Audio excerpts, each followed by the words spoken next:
Chapter 1. And you actually believed Mother?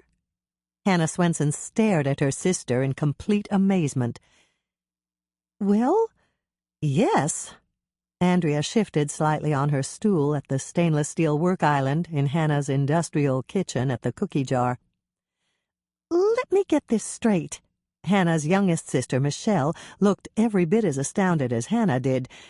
You trusted Mother when she promised not to interfere with the plans we're making for her wedding? Yes. I know it sounds stupid of me, but Mother said it in front of everyone at the table, and she seemed completely sincere. I'm sure she was sincere, at the time, Hannah agreed, but sincerity isn't the issue here. Personality is. Mother's a Butinsky, that's the way she is, and she can't help it. Michelle nodded. All you have to do is look at her track record.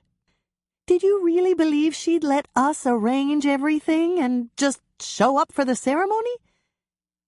Well, no. Not when you put it that way.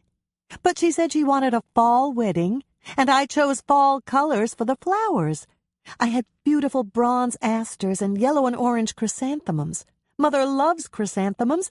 She told me they were her favorite flower just last week. Hannah gave a little snort. Maybe they were last week, but this is this week. Why don't you try her out on roses? They come in all sorts of designer colors. Do you think she'll go for it? Andrea asked, but neither of her sisters replied. Instead, they simply stared at her in utter disbelief. Then, almost in tandem, they shook their heads. It took a moment, but Andrea started to laugh. You're right. Mother won't approve of any flowers I choose, at least not today. I'll suggest the roses and let her reject them. Makes sense to me, Hannah said, exchanging smiles with Michelle. Hannah's youngest sister was on a summer break from college, and she was in town for 2 weeks before she had to go back to start the fall semester.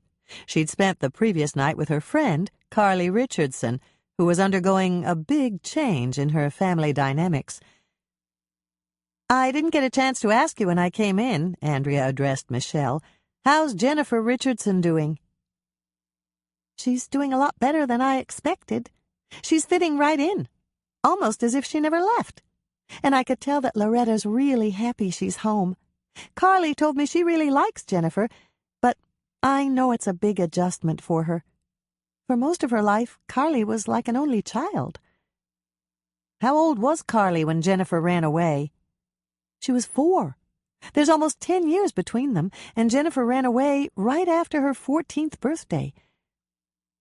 Then Loretta is handling it all right? Hannah asked. Oh, yes.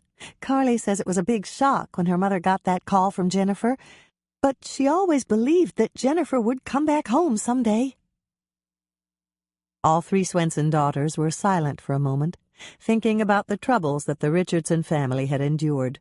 It had started when Jennifer had run away from home, and it had reached a crescendo of hurt when Loretta's husband and Carly's father, Wes Richardson, had fatally shot himself in the hayloft of the barn 6 months to the day after Jennifer had run away. Somehow, through it all, Loretta had carried on, raising Carly and supporting them both by using the life insurance money that Wes had left her to become a full partner at Trudy's Fabrics. Will you tell Carly to call me if there's anything I can do for them? Andrea asked Michelle. Sure, I'll tell Carly. The same goes for me, Hannah said.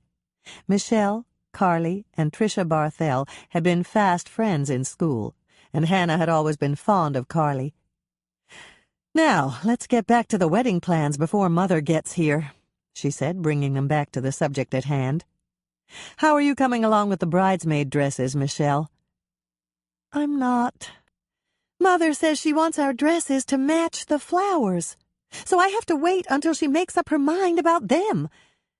The only thing is, Claire says it'll be a special order if we want 3 dresses exactly the same, and special orders take at least 3 weeks. No flowers and no dresses, Andrea was clearly frustrated as she ticked them off on her fingers. "If Mother doesn't start cooperating with us, this wedding isn't going to happen." "At least she finally approved the menu for the reception," Michelle said, obviously trying to look on the bright side. But then she noticed Hannah's exasperated expression. "The menu's not set?" "Not anymore.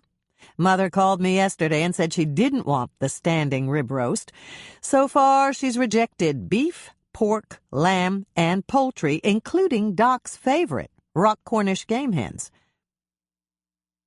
"Then the only thing left is fish," Andrea pointed out.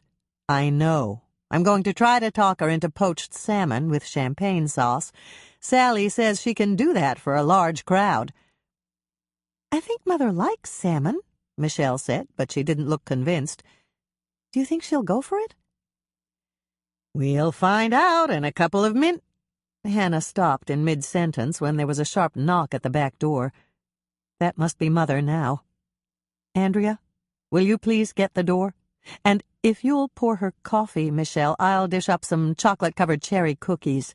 Maybe a couple of her favorite cookies will make her more cooperative." Hannah had just finished plating the cookies when the kitchen door opened and she heard Andrea greet their mother. "I've never been so embarrassed in my life." Dolores Swensen swept into the kitchen with the force of a hurricane. "This is absolutely ridiculous." "Sit down, Mother." Andrea gestured toward a stool at the work island. "I poured your coffee, Mother," Michelle said, setting the mug in front of her mother. "And I baked your favorite cookies," Hannah added, setting the plate directly in front of her mother. "I'm far too upset to eat, or sit, or even drink coffee, for that matter." All three sisters exchanged puzzled glances. Their mother was obviously agitated. Dolores Swensen was always perfectly dressed and coiffed when she left her house, but this morning the scarf at her neck was crooked, her blouse wasn't tucked in all the way, and even more alarming, she wasn't wearing any makeup. "You're not wearing makeup," Hannah said, commenting on her mother's less-than-perfect appearance. "I didn't have time to put it on. I just rushed right over here to show you. Have you girls seen this atrocity?" Hannah looked up at the paper Dolores was waving over her head like a saber. "Is that the Lake Eden Journal?" she hazarded a guess.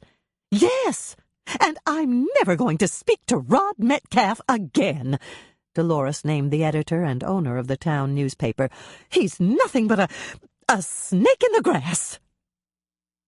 Hannah didn't want to ask, but her younger sisters were silent, and someone had to find out what was wrong.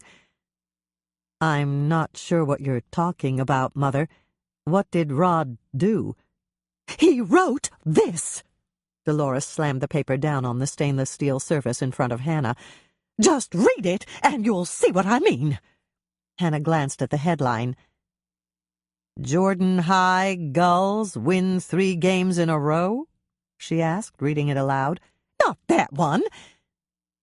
"Loretta Richardson never lost hope that her daughter would come home?" "Not that one either.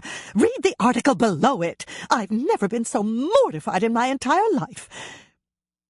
"When is the next one?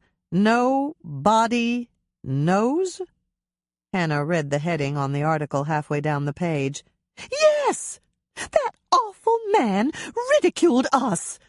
I don't know what you girls are going to do about this, but I plan to pull the curtains closed and never leave my house again. I don't appreciate being the object of public mockery." Hannah's sisters were regarding her curiously, and Hannah began reading the article aloud. "It's been over 4 months since a member of the Swensen family has sniffed out the body of a murder victim," she began, but Dolores held up a hand to stop her. "Reading it once was quite enough for me. I don't want to hear it again." "I understand," Hannah said, even though she was secretly amused at Rod's heading, "No body knows," and his reference to sniffing out murder victims. Although it took a great deal of restraint on her part, she kept a solemn expression on her face as she pushed the cookie plate a bit closer to her mother. "I baked these just for you, Mother." "All right, dear. I'll have one. I wouldn't want to hurt your feelings." Hannah breathed a sigh of relief as her mother reached for a cookie. Perhaps the endorphins in the chocolate would have a calming effect. Then she spread out the newspaper in the center of the work table and motioned for her sisters to crowd around her so that all three of them could read it silently. The article continued in the same vein, pointing out that with the exception of Coach Watson, every other Lake Eden homicide victim had been discovered by someone in the Swensen family. There was even a tally sheet, arranged like a baseball box score, showing Hannah with the most hits, followed by Dolores and Andrea.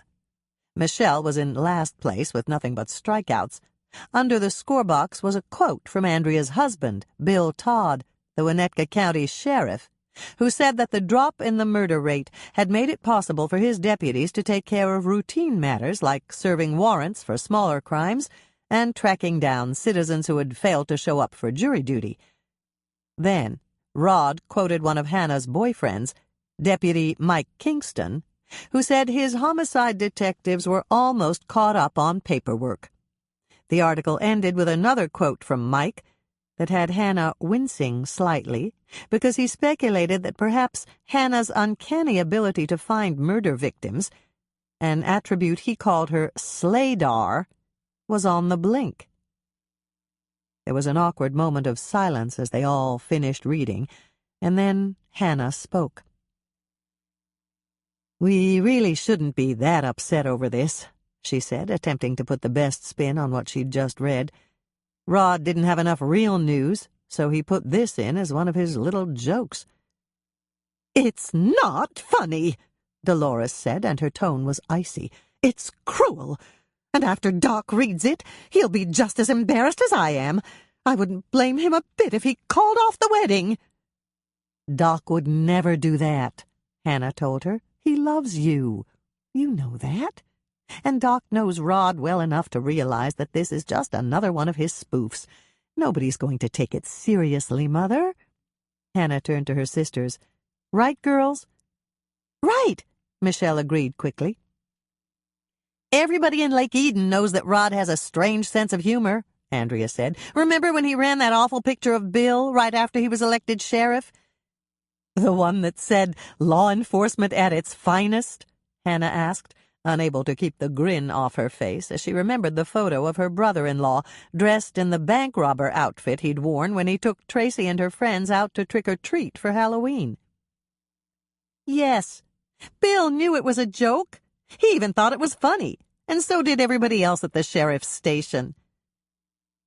"That's not the same thing," Dolores said, giving Andrea the look that all three girls had named Mother's Death Ray.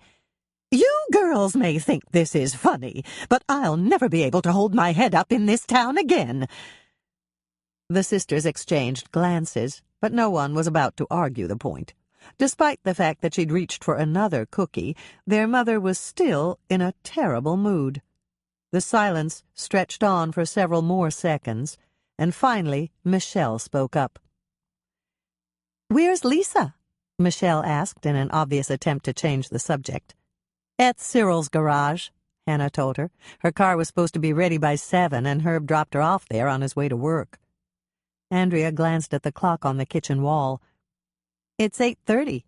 I guess Cyril didn't have it ready on time." "That's not surprising," Dolores gave a little laugh. "The last time I took my car in for an oil change, it took 2 days. What's wrong with Lisa's car?" Hannah's spirits lifted considerably as her mother helped herself to a third cookie. "Her fuel pump went out. She was going to call if Cyril couldn't have it ready to go by 9. As if on cue, the phone rang, and Michelle got up to answer it. Hannah listened to Michelle's end of the conversation for a beat, and then she got up to retrieve her car keys. "It's not ready?" Andrea asked as Michelle hung up the phone. "Not yet. I'll open the coffee shop if you want to drive out there, Hannah." "And I'll help," Andrea added. "I'm good at pouring coffee and talking to people." Dolores nodded. "I'll help, too, but I'm going to stay out here in the kitchen, so I don't have to talk about Rod's horrid article. I'll fill the display jars, and you girls can carry the cookies into the coffee shop." "Thanks for helping," Hannah said sincerely. Her family had never failed to volunteer whenever she needed help. She glanced out the window and frowned slightly as she realized the sky was overcast. "I wonder if it's going to—" Hannah stopped speaking abruptly as they all heard a crashing boom outside. A few seconds later, a blinding flash lit up the darkening sky. "You'd better take an umbrella, dear," Dolores warned her. "I was listening to KCOW radio in the car on my way here, and Rain Phillips said that there was a 60% chance of a summer storm this morning." "He should have made that 100% chance," Andrea commented as raindrops began to pelt against the window pane. Hannah grabbed an umbrella from the coat rack by the back door. "I'd better hurry. If Lisa calls, tell her I'm on the way, and I've got an extra umbrella in the car for her." "Just a minute," Dolores said, stopping Hannah before she could leave. "What is it?" Hannah asked, turning to face her mother. "I want you to promise me you won't find any dead bodies on your way out to Cyril's garage." There was a smile on her mother's face, and Hannah was glad. The chocolate in the cookies must have helped. Dolores was getting her sense of humor back. "I promise," Hannah said. "Or on your way back, either." "Yes, Mother," Hannah promised, heading out the door and into the rain. Chapter 2. A rainy morning in August presented problems that appeared almost insurmountable just as soon as Hannah drove out of the parking lot in back of the cookie jar. It was so muggy that the windows in her Suburban were already starting to fog up. By the time she got to the end of the alley, she'd used her hand to wipe off a clear space to peer through, and she had to lower the driver's side window to keep it from fogging up again. This meant the rain came in. But she figured that a little rain was better than running into a building or another vehicle. Naturally, the air conditioner wasn't working. It seemed the only time it worked was in the winter when she didn't need it. Ditto for the heater, which seemed to work best in the summer. In order to keep the windshield from fogging up so much that she couldn't see the pavement, she had to endure a wet left sleeve. "At least I don't wear glasses," Hannah muttered as she turned right on First Street and headed for the highway that would lead her to Murphy's Motors. At highway speeds, the rain no longer came in the window, and Hannah breathed a sigh of relief. She couldn't go as fast as she would have liked, because it hadn't rained in over a week, and the asphalt was slick with oil from the trucks that barreled down this route every day. Every time the lightning flashed, she could see an answering gleam in the surface of the wet roadway, and the rumbling of thunder outside her open window made listening to the radio impossible. "The giants in the sky are bowling," Hannah thought, smiling as she remembered her father's reassuring words when the booming thunder had frightened her as a child. "But why is it flashing?" she'd asked him, pointing up at the lightning. "Because their bowling balls have flashing lights in them," he'd answered. And from that moment on, Hannah had wished for a toy bowling ball with lights in it each and every Christmas, until she was old enough to realize that it was all a figment of her father's imagination. She was almost there. Hannah pulled off at the next exit and took the access road to the turnoff that led to Cyril's garage. It was 2 miles down a gravel road, and even though it was bumpy, she was glad to be off the highway. She pulled in past the gas pumps, past the metal shed where the limousines were kept for Cyril's second business, Shamrock Limo, and pulled up close to the door that led to the customer waiting room. Lisa must have been watching for her, because she dashed out the door almost before Hannah's truck stopped, holding a newspaper over her head as an umbrella. "We're going to be late," she said, climbing into the passenger seat. "It's almost 9. "No problem. Andrea and Michelle are opening for us, and Mother offered to fill the cookie jars. Everything's under control." "Oh, good." Lisa buckled her seatbelt. "Cyril thought he'd be finished by now, but they sent the wrong fuel pump, and he had to order a new one. He promised to have my car ready by 5, and I can pick it up when I get off work today." "I'll give you a ride out here," Hannah offered, glancing down at the newspaper that Lisa had dropped to the floorboards. "Is that the Lake Eden Journal?" "Yes. I think you should buy up all the copies so your mother doesn't see the article." Too late. Mother came in this morning waving the paper and spitting nails. I can understand that, but everybody knows that Rod tends to go too far when he tries to be funny. Did you manage to calm her down before you left? I think so. She ate 4 chocolate-covered cherry cookies. And that did it? It seemed to. Before I left the cookie jar, she actually smiled and made me promise not to find any more dead bodies. Okay, then. Lisa frowned slightly. I'm sorry I missed the wedding planning meeting, but maybe it's a good thing I did. I just don't have any more ideas for the wedding cake and the table decorations. It's hard to plan when she hasn't settled on the wedding colors yet. That's okay. We didn't have time for the meeting anyway.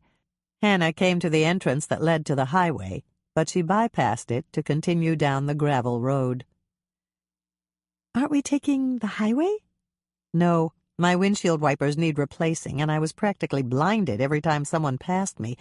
I figured we're better off taking the back roads to town. Fine with me. Lisa rolled down her window and breathed in the cool air. You're going to get wet, Hannah warned her.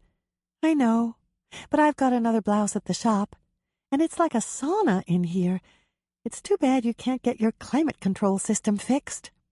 Hannah laughed. What climate control system? They didn't call it that when my cookie truck was built. And even if I had one, it probably wouldn't work. At least Mike had the heater fixed. Sort of. And the air conditioning has never worked right.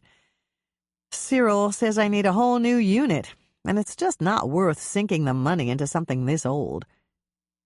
Time for a new cookie truck? Yes, but only when I can afford it. I don't want to take on any big car payments while I'm still paying off my condo. I can understand that. Herb and I were talking about getting something newer for me when the fuel pump went out, but we decided to nurse my car along for as long as we could. That's exactly the way I feel. I'm going to hang on to this truck. Hannah paused for a moment as thunder rumbled loudly overhead. With the windows up, it had been quieter, but the advantages of cool air outweighed the ease of conversation. Just as long as I can, she finished. Lisa gave a little gasp as a blinding flash of lightning struck a tree in a nearby field. It's really bad out there, she said, reaching up to cover her ears as the thunder boomed. That's another reason I decided to take the back way, Hannah told her once the volley of thunder had reached its crescendo and faded. This road is lined with trees, and lightning will hit them before it'll hit us. So all we have to worry about is a tree getting struck by lightning and toppling in front of us? Right. Hannah listened to the rain drumming on the roof of her truck for a moment, and then she gave a little laugh. That, and the road washing out. I don't think that'll happen. It's only been raining for... Lisa paused as the thunder boomed again, and then she continued, less than half an hour. Hannah picked up speed as they entered an open area and slowed down when the road was tree-lined again. At least we are not the tallest thing on the road right now. The two women rode in silence for a moment, safely ensconced in their metal cocoon and listening to the electrical storm raging outside.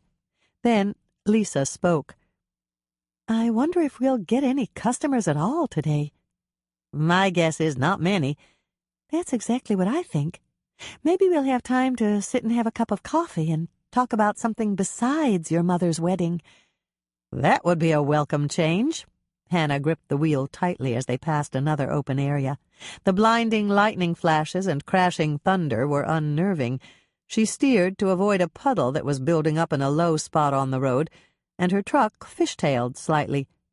There was a sharp bend ahead, and she regained control barely in time to make the turn. "Watch out!" Lisa hollered as she saw a large branch that had fallen in the center of the road. "Hold on!" Hannah called out almost simultaneously as she spotted the obstacle and hit the brakes as hard as she could.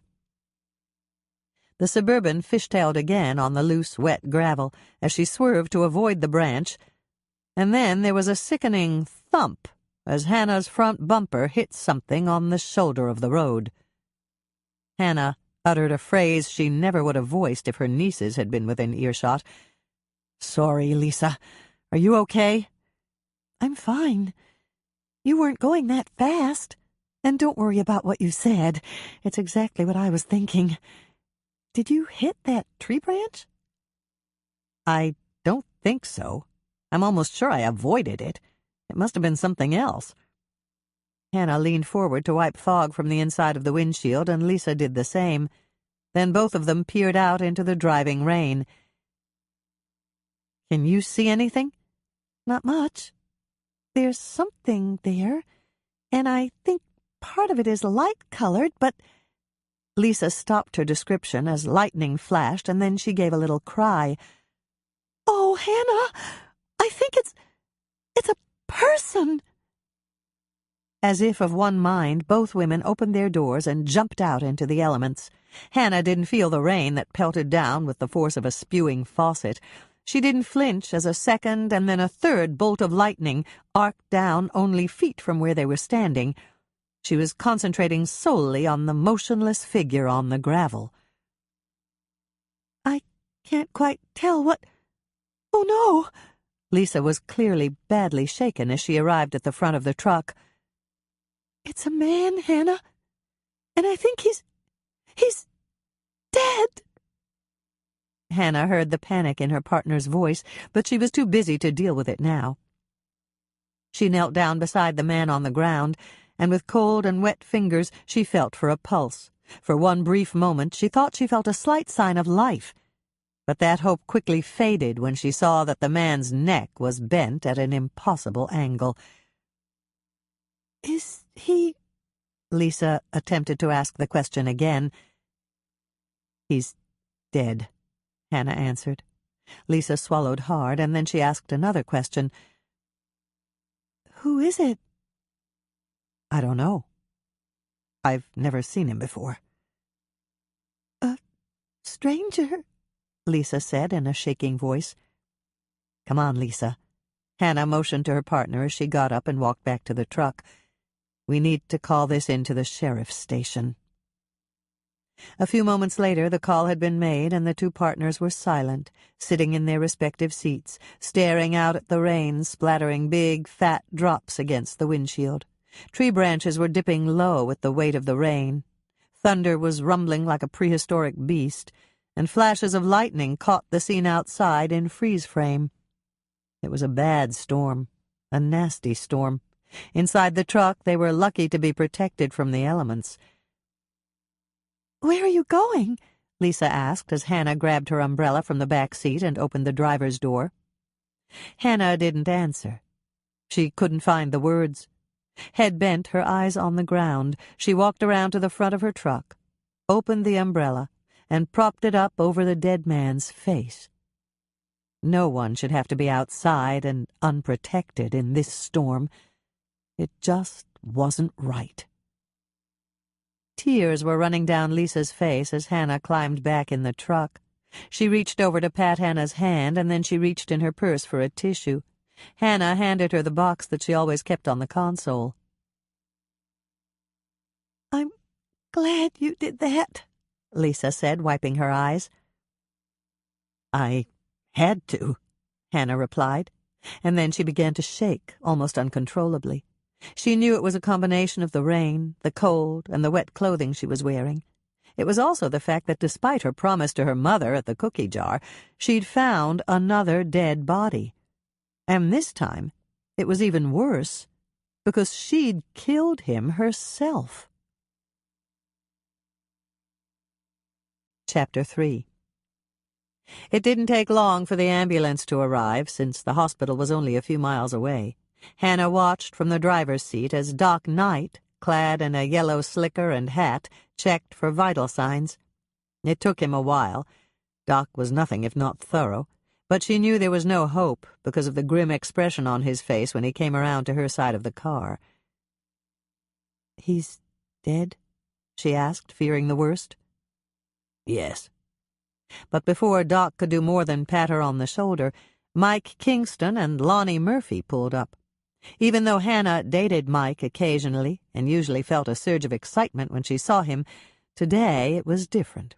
She wasn't sure why, but perhaps it was because she felt heartsick and guilty about the accident and the fact that a man had died.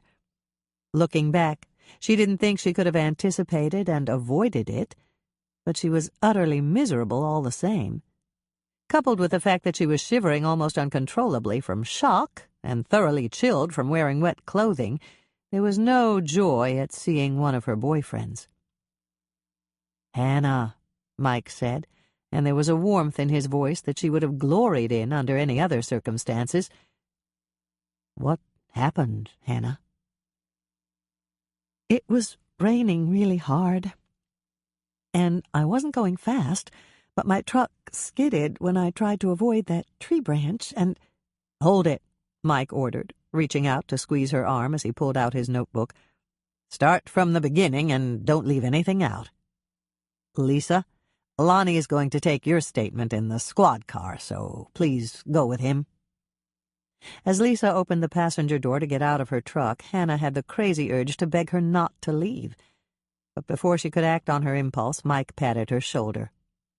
"It's okay. You're going to be all right, Hannah. Just start from the beginning and tell me exactly what happened." The next period of time seemed impossibly long as Hannah described the details of the accident and Mike proceeded to ask questions.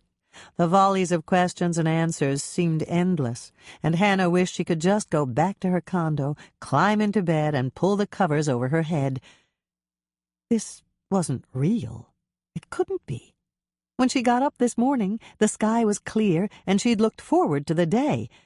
Now, less than 4 hours later, she was guilty of causing a man's death.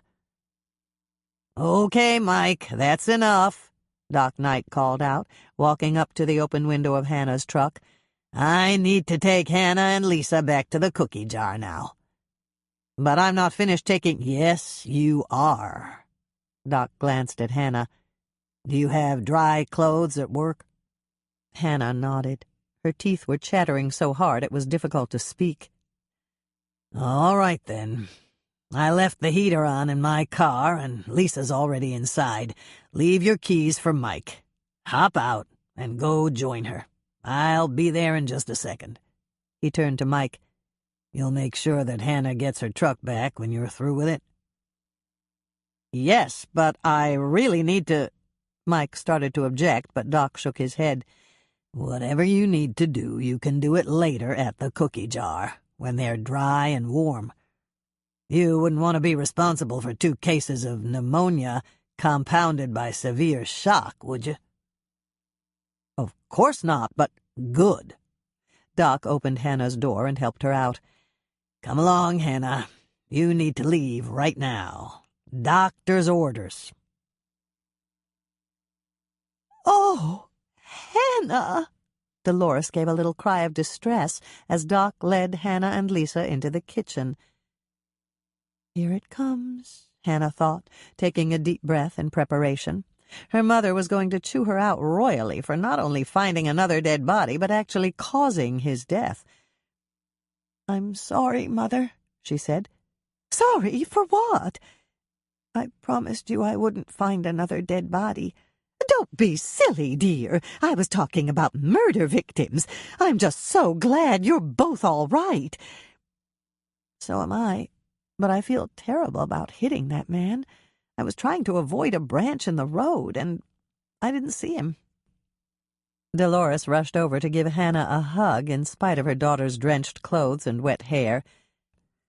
"Just remember that it was an accident. You certainly didn't mean to hit that man. When Doc called me, he said it was raining so hard and visibility was so bad, he almost hit your truck." "I should have pulled over and stopped," Hannah said, stating the obvious. "But you couldn't," Lisa reminded her. "You were trying to get around the bend and under the trees so that we wouldn't be struck by lightning." "This is not the time to lay blame," Dolores said, and Hannah recognized the no-nonsense, mother-knows-best tone of voice. "Hannah," she pointed to the tiny bathroom off the kitchen, "you get straight into that shower and get warm, then put on dry clothes and come out here." But Lisa should— I turned on the oven for Lisa. You know how much heat that puts out. All she has to do is stand in front of it while you shower and dress, and then she can do the same. Doc walked over to give Dolores a hug. No wedding talk today, Laurie. The girls are too upset. I know that. We won't even mention it. Good. I'll need you at the hospital later if you're free. A couple of board members are coming in from Minneapolis, and I always behave better if you are there. Hannah was on her way to the tiny bathroom off the kitchen, but she turned in time to see her mother smile. It was a beautiful smile, an appreciative smile that came from the heart. Just seeing the expression on her mother's face assured her that they'd have a loving marriage. It didn't take long for Hannah to shower and dress. She turned the bathroom over to Lisa, who didn't take more than 10 minutes either, and then they sat down at the workstation with Dolores to have a bracing cup of coffee. Michelle and I baked something for you while you were gone, Dolores told them. You baked? Hannah felt her eyebrows shoot up in surprise. Dolores hadn't baked when they were growing up, and as far as she knew, her mother hadn't baked since. Well, I didn't actually do the baking, but I measured the ingredients. And I'll bet you did a wonderful job, Lisa said diplomatically. That's what Michelle said. Of course, she had to explain that a stick and a half of butter equaled 3/4 of a cup. But there's no way I could have known that without softening it up and measuring it.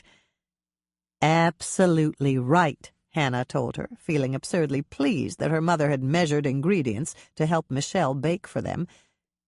What did you bake? Tio Tito's Sublime Lime Bars. Who's Tio Tito? Lisa asked her. He's the man who makes the vodka that we put in the cookie bars. Tito is his nickname, and Tio means uncle in Spanish. How did you come up with the name? Lisa asked her.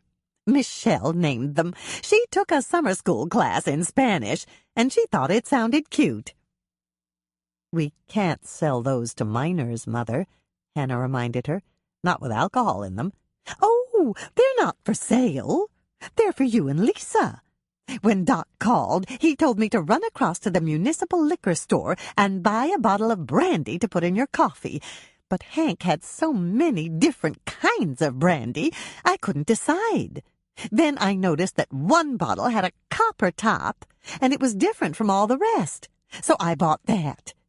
I didn't realize that it was vodka and not brandy until I got back here. What made you decide to bake with it instead of pouring it in our coffee? Lisa asked her. It was Michelle's idea. She remembered the double whammy lemon cake you made for my last party, and she decided to try it in lime cookie bars.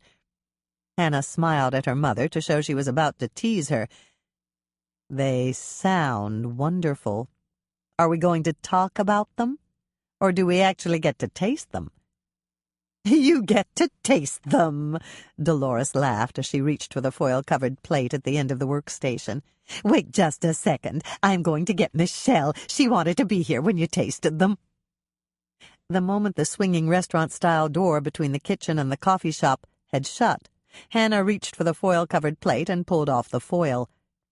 They're pretty. You're not going to taste one until Michelle gets here, are you? Lisa sounded worried. Nope. It was sweet of them to bake for us, and I can wait if you can. I don't know if I can or not.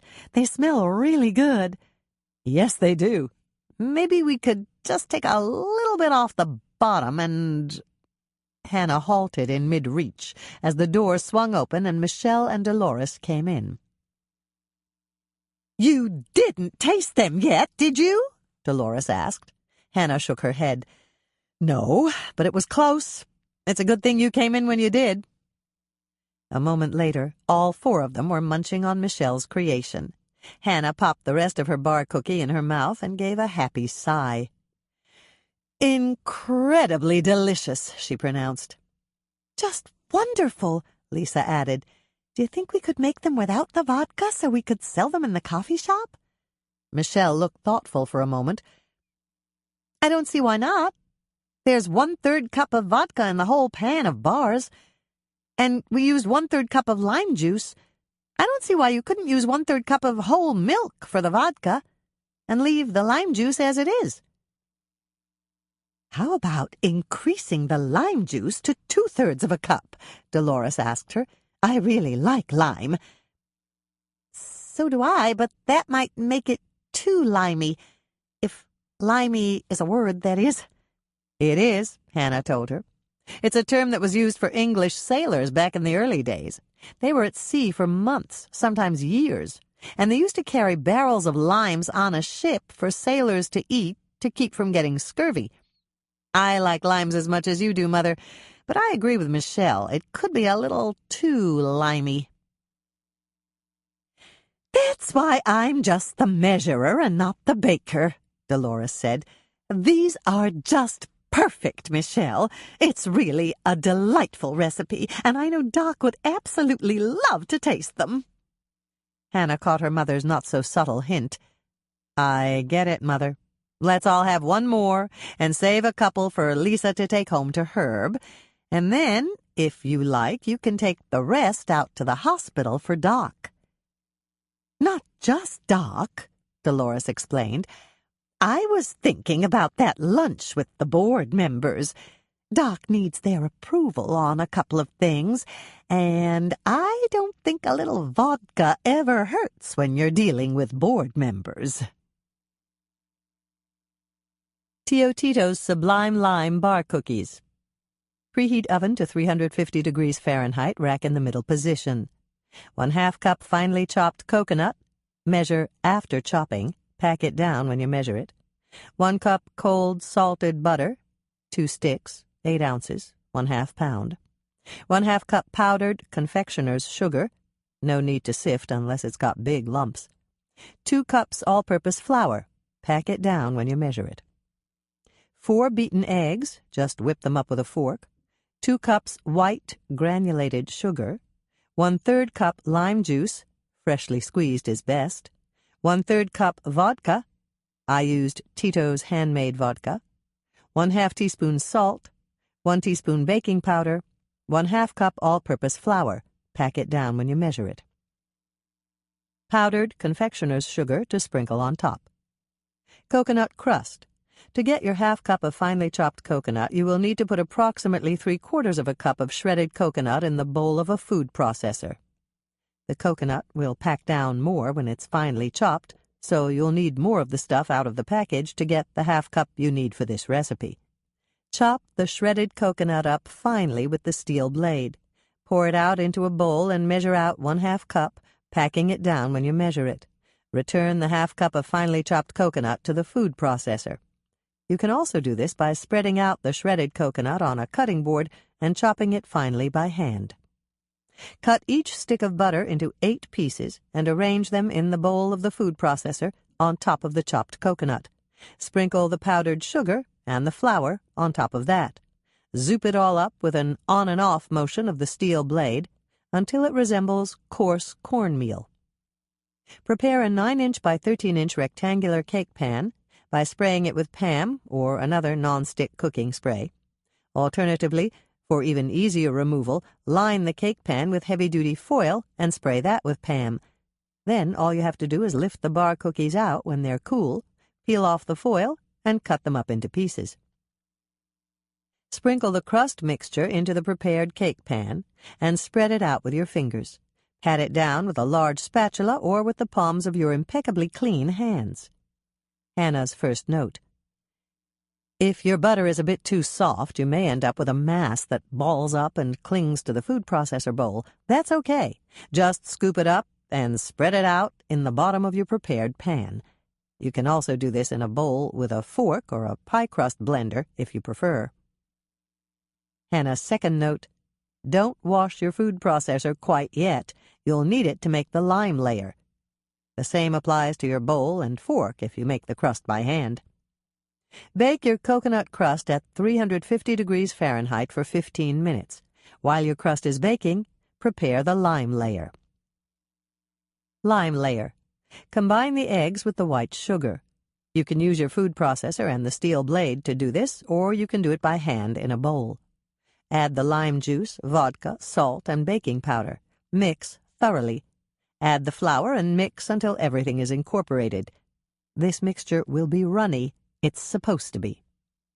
When your crust has baked for 15 minutes, remove the pan from the oven and set it on a cold stovetop burner or a wire rack. Don't shut off the oven, just leave it on at 350 degrees Fahrenheit. Pour the lime layer mixture on top of the crust you just baked. Use pot holders to pick up the pan and return it to the oven. Bake your Sublime Lime bar cookies for an additional 30 minutes. Remove the pan from the oven and cool your lime bars in the pan on a cold stovetop burner or a wire rack. When the pan has cooled to room temperature, cover it with foil and refrigerate it until you're ready to serve. Cut the bars into brownie-sized pieces, place them on a pretty platter, and sprinkle them lightly with powdered sugar. Yum! Hannah's third note.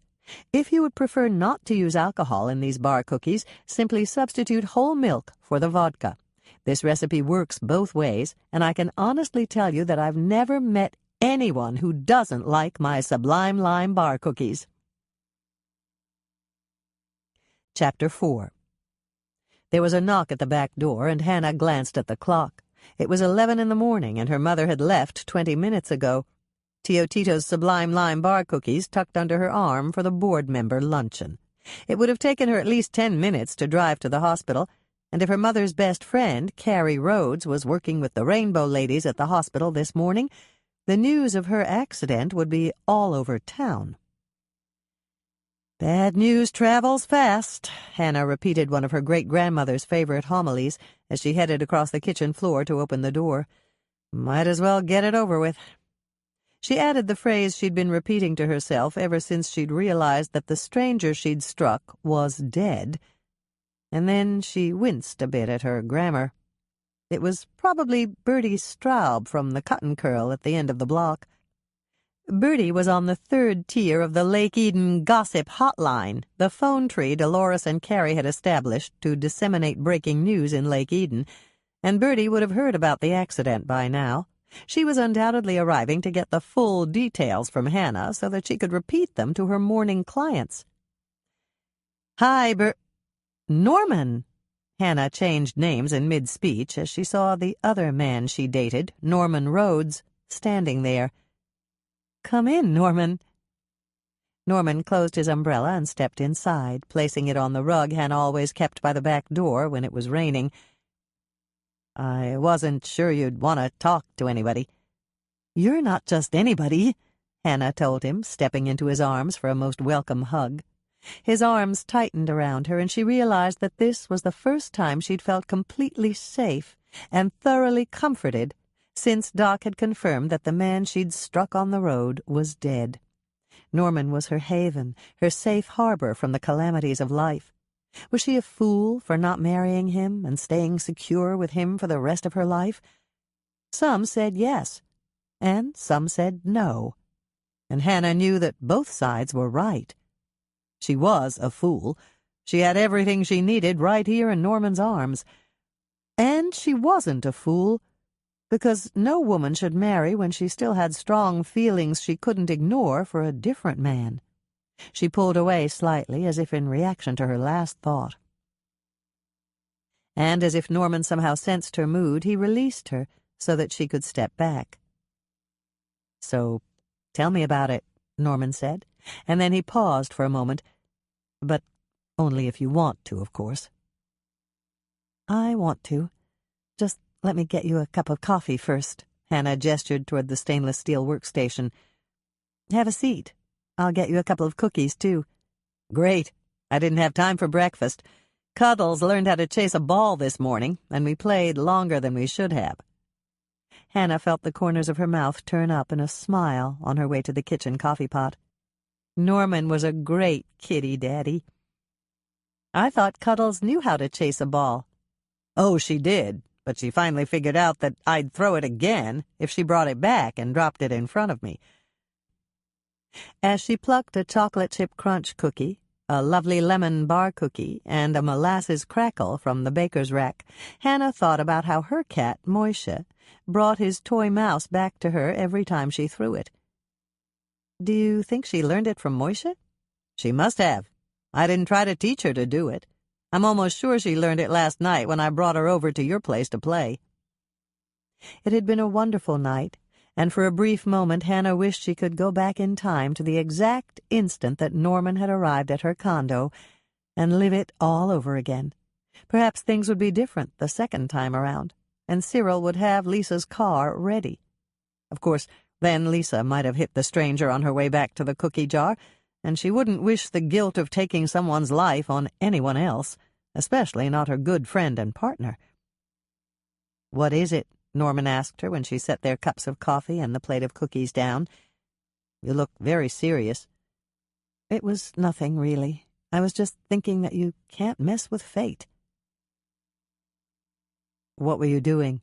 Wishing that you could go back in time so that you wouldn't have the accident?" "Exactly.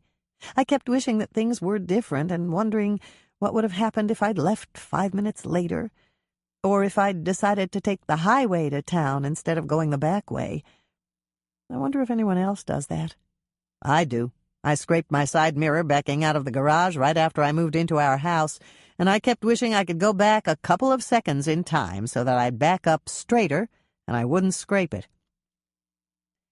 "It's good to know I'm not alone," Hannah said, but her mind was fixed on 2 words that Norman had used. Our house. Norman had called it their house, and that made her feel sad. In a way, it was their house. They'd designed it together for a contest in the Minneapolis paper, and they'd won first prize. But she'd never in her wildest imagination dreamed that Norman would build it and ask her to marry him. Norman reached out to cover her hand with his. "You're never alone when I'm around." There was silence between them for a long moment, but it wasn't an uncomfortable silence. At last Hannah sat up a little straighter and sighed. "I killed him, you know," she said. "It wasn't your fault. You couldn't have seen him in the pouring rain." "Then I should have pulled over." "Perhaps. Why didn't you?" "I was trying to get under the trees so we'd have some shelter from the lightning." "That makes sense to me." "And then I came around the bend, and there was a fallen tree branch in the middle of the road. I swerved to avoid it, but the truck skidded and headed for the side of the road, and before I could straighten it out, I hit him." "You didn't see him standing there?" "No. It all happened so fast, and all I could do was react when I saw the branch. I had no idea he was standing on the shoulder of the road." Norman looked thoughtful. "I wonder why he was standing there. If he saw you coming, he should have jumped out of the way." "Were you going fast?" "No. I slowed way down because it was raining so hard that I couldn't see well." "You did the right thing, then." Hannah thought about that for a moment. "Maybe. But if I did the right thing, why did I hit him?" "Because you couldn't help it. It was an accident, Hannah. It's not like you set out to hit him on purpose." "I know that, but I still feel awful. I wonder who he was." "You didn't recognize him?" "No. I wonder if Doc Knight knows." Norman shrugged. "If he ever lived around here, Doc would know. He's lived here for years, and if Doc doesn't know, he was probably a stranger." "I'd feel better if I knew who he was," Hannah said, and then she paused. "At least, I think I'd feel better." "Then call Doc and ask." Hannah glanced up at the clock. Dolores had said Doc's lunch was at 1, and it was only 11:30. "Good idea," she said. "I think I will." A moment later, Hannah was standing by the kitchen phone talking to her mother in Doc Knight's office. "Sorry, dear," Dolores told her. "Doc's not here right now." "That's okay. I just wanted to know if he knew the man I hit. I didn't recognize him." Neither did Doc. I asked him about that. I do know there wasn't any identification on him, so he could have been a transient. You've been in Lake Eden longer than Doc. Did you recognize him? I didn't see him, dear. Of course her mother hadn't seen him. Hannah kicked herself mentally for asking the question in the first place. Dolores wasn't the type to pull off a sheet in the morgue to view a dead body. I can look at the photos if you really want me to, Dolores offered, and Hannah knew she was making a huge concession for her daughter. No, that's okay. But would you ask Doc if anybody else who saw him recognized him? And would you call me and let me know what he says? I'll do that, dear. I'll call you right after the lunch with the board members is over. There was a long pause, and then Dolores sighed. You're still at the cookie jar, aren't you? Yes, Mother. And you're not alone? No. Norman's with me right now, and Andrea and Michelle are in the coffee shop. I gave Lisa the rest of the day off to be with Herb. She's pretty upset over this whole thing. Of course she is. You should probably take the afternoon off, too. Why don't you go home and take a little nap? Hannah shuddered slightly.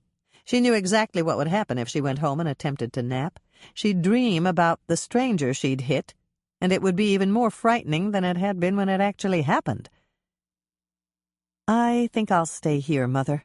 I'm better off doing some work. Maybe I'll bake. That always calms me down.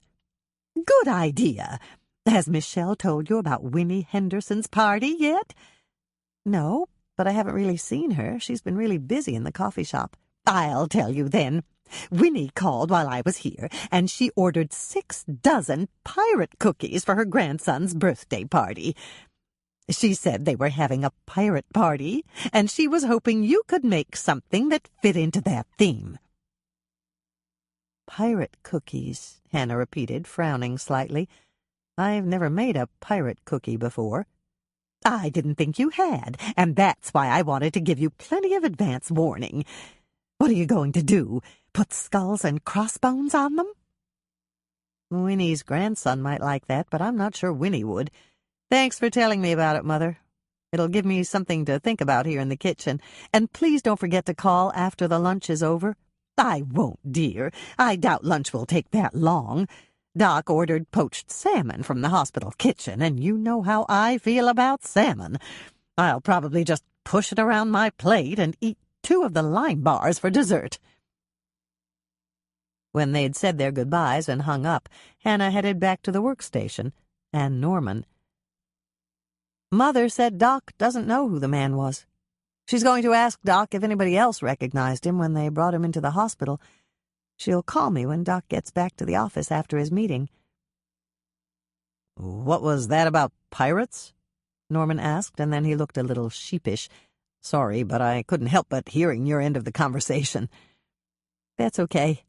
Winnie Henderson is giving a pirate party for her grandson's birthday, and she ordered some designer cookies. Cookies that look like pirates? Hannah shook her head. That would be much too hard unless I had a pirate cookie cutter, and Lisa frosted them. And I don't. I think all it has to do is remind him of pirates. Norman drained his coffee cup and stood up. Sorry, Hannah, I'm not going to be much help on this one. I can stay for another few minutes if you need me, but I have a noon appointment at the clinic. Rose McDermott's coming in for an impression. She has a couple of bridges that need to be replaced. Would you like to take a couple of cookies with you? Hannah asked, noticing that he'd eaten everything she'd placed on the plate. No, thanks. I don't want to spoil my dinner. And that reminds me, would you like to go out to the Lake Eden Inn for dinner tonight? Hannah's mouth watered, even though she wasn't a bit hungry. It was an instinctive thing. Sally Laughlin, the chef at the restaurant in the Lake Eden Inn, was one of the best cooks she'd ever met. It might do you some good to get out, Norman said, noticing her hesitation. How about if I bring Cuddles out to play with Moisha when I come to pick you up? Great, Hannah agreed, and it wasn't just the thought of Sally's cuisine that prompted her decision. She had to tell Sally that Dolores hated poached salmon, and they'd better start thinking of other choices for the menu at the wedding reception. 6:30? Norman asked. Perfect. Hannah crossed the kitchen floor to open the door for him. I'll be ready, and so will Moishe. Norman stopped, turned in the doorway, and pulled Hannah into his arms. It wasn't your fault, and no one will blame you. Remember that. I'll try, Hannah promised as he kissed her goodbye. She always felt safe and cherished in Norman's arms, and after he'd gone out the door, she closed it behind him and gave a contented sigh.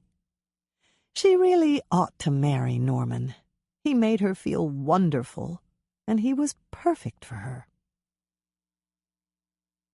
Less than 5 minutes later, Hannah was talking to Winnie on the phone. After the initial pleasantries were exchanged, Hannah waited for Winnie to ask about the accident. Since there were no questions forthcoming either, Winnie was exercising uncharacteristic restraint, or she'd been busy on the farm and hadn't answered her call from the Lake Eden Gossip Hotline. "Good to hear from you, Hannah, but why did you call?" Winnie asked in her forthright way. I wanted to find out more about the party you're giving for your grandson. Mother said it was this weekend? That's right. And you want 6 dozen pirate cookies? That's exactly what I want. Why pirate cookies? Because little Matt's favorite movie series is Pirates of the Caribbean, and he says he wants to grow up to be Jack Sparrow. That's why we're having a pirate party. It's going to be a real big deal. Connor drew a treasure map, and all the kids are dressing up like pirates. They're going to follow the clues and dig up the treasure we buried in the pasture. That sounds like fun. Oh, it will be. Connor makes a great pirate leader, and all of my kids just love him. Hannah heard the warmth in Winnie's voice, and she smiled. After several bad marriages, perhaps Winnie's horse trainer was going to be the perfect man for her. How old is Matt? She asked, pen poised over the stenographer's book she kept by the kitchen phone. He'll be 6 this weekend, and he's a real pistol. That kid's got more energy than the new stallion that Connor's trying to break. He went to Janice Cox's preschool last year, and she told me he was inquisitive and extremely verbal. I think he's going to grow up to be a lawyer.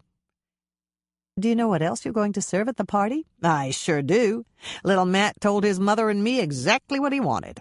We're having pepperoni pizza from Bertinelli's, root beer, and potato chips. It's not exactly a healthy meal, but it is his birthday, and we promised him he could choose. Hannah jotted another note. Potato chips, pizza, and root beer. Are you having a cake? We're having a cake and pie. Little Matt just loves my blackberry pie. He calls it Blackbeard pie. That's funny. You'll have to give me the recipe sometime. Hannah stopped and realized that she was asking for a family recipe. If you want to, that is, she added. It's no secret, and it's real simple. I'll give you some blackberries, too. I'm the only one who grows them around here. I stake them so they're easy to pick, and I've got a big patch on the edge of the north field. And that reminds me. When Connor comes in for lunch, I have to ask him to pick me some more. I baked the pies for little Matt's birthday party real early this morning, and would you believe? Somebody stole one right off my kitchen window ledge when they were cooling. I guess that'll teach me not to leave my kitchen window open. Hannah smiled. The thief was probably one of the hired hands Winnie hired for the summer. You said you're having a cake, too? You betcha. Those 60-year-olds can really eat. What kind of cake? I don't know. I was thinking of ordering a cake from the place at the mall that puts pictures on top. I figured I'd take in a picture of Johnny Depp as Jack Sparrow so they could put it on the icing, but Connor was worried that little Matt would be upset when we cut the cake. Upset? Yes, he idolizes Jack Sparrow as being the best pirate ever. Connor didn't think he'd like it when he saw us cut Jack Sparrow into little pieces. Connor's probably right. I know he's right. I thought about it and decided not to buy that cake. But now, I don't know what we're going to serve with the Blackbeard pie, and the clock is ticking as loud as that crocodile in Peter Pan. How about a rummy-tum-tum cake? Hannah asked her. Pirates drink rum, don't they? They sure do. Do you make it? No, but Sally does out at the Lake Eden Inn. She puts real rum in hers, but I bet she could make it with rum flavoring. That's a great idea, Hannah. I'll call her right after I get off the phone with you. Do you want to know what I got little Matt for his birthday present?" "Definitely. What did you get?" "I found one of those stand-up cutouts of Johnny Depp as Jack Sparrow, and I hired a photographer from Holdingford to take a picture of little Matt standing right next to it. That photographer did a real good job. I'm going to give little Matt the stand-up cutout, and the photographer made a big print of that picture. I had it framed so that little Matt can hang it in his bedroom." "That's a wonderful present, Winnie." "I thought so, too. And I checked with his mother, since she'll probably be the one to hang the picture, and she thought it was a real good present, too." Winnie was silent for a moment. "Do you think you can make a pirate cookie, Hannah?" "Absolutely. You don't have to worry about that. Lisa and I will have them ready to go tomorrow in time for the party." When she hung up the phone, Hannah had another cup of coffee at the workstation and thought about what Winnie had said. "A pirate cookie," she said with a sigh, attempting to think of what type of cookies she could bake. Nothing came to mind, so she thought about pirates and what they did. They made enemies walk the plank. Some of them wore gold earrings and had parrots on their shoulders, and they said, "Ho, ho, ho," and "Arg." None of those things brought any particular type of cookie to mind. What else did pirates do? Hannah got up to get one of the Cocoa Snap cookies she'd baked early this morning. Perhaps the chocolate would jump-start her thought process. She took a bite of the cookie and imagined she was on a pirate ship watching the crew. What would they do next? They would board a merchant ship and steal bounty. Or perhaps they would wait until the captain had turned over his payload and collected from the buyer. Then they would steal the gold pieces that had been given in payment. Gold pieces. Was there anything she could do in gold pieces? Hannah thought about it for a minute and drew a blank. Perhaps she should concentrate on the pirates themselves rather than their lifestyle. A mental image of a pirate, even though it was fueled by movies and Halloween costumes, was easily forthcoming. Pirates wore eye patches and brandished black powder pistols. They had jeweled or hoop earrings, tight pants, and shirts unbuttoned practically to their waists. Sometimes they were missing a tooth or had a gold cap over one of their front teeth.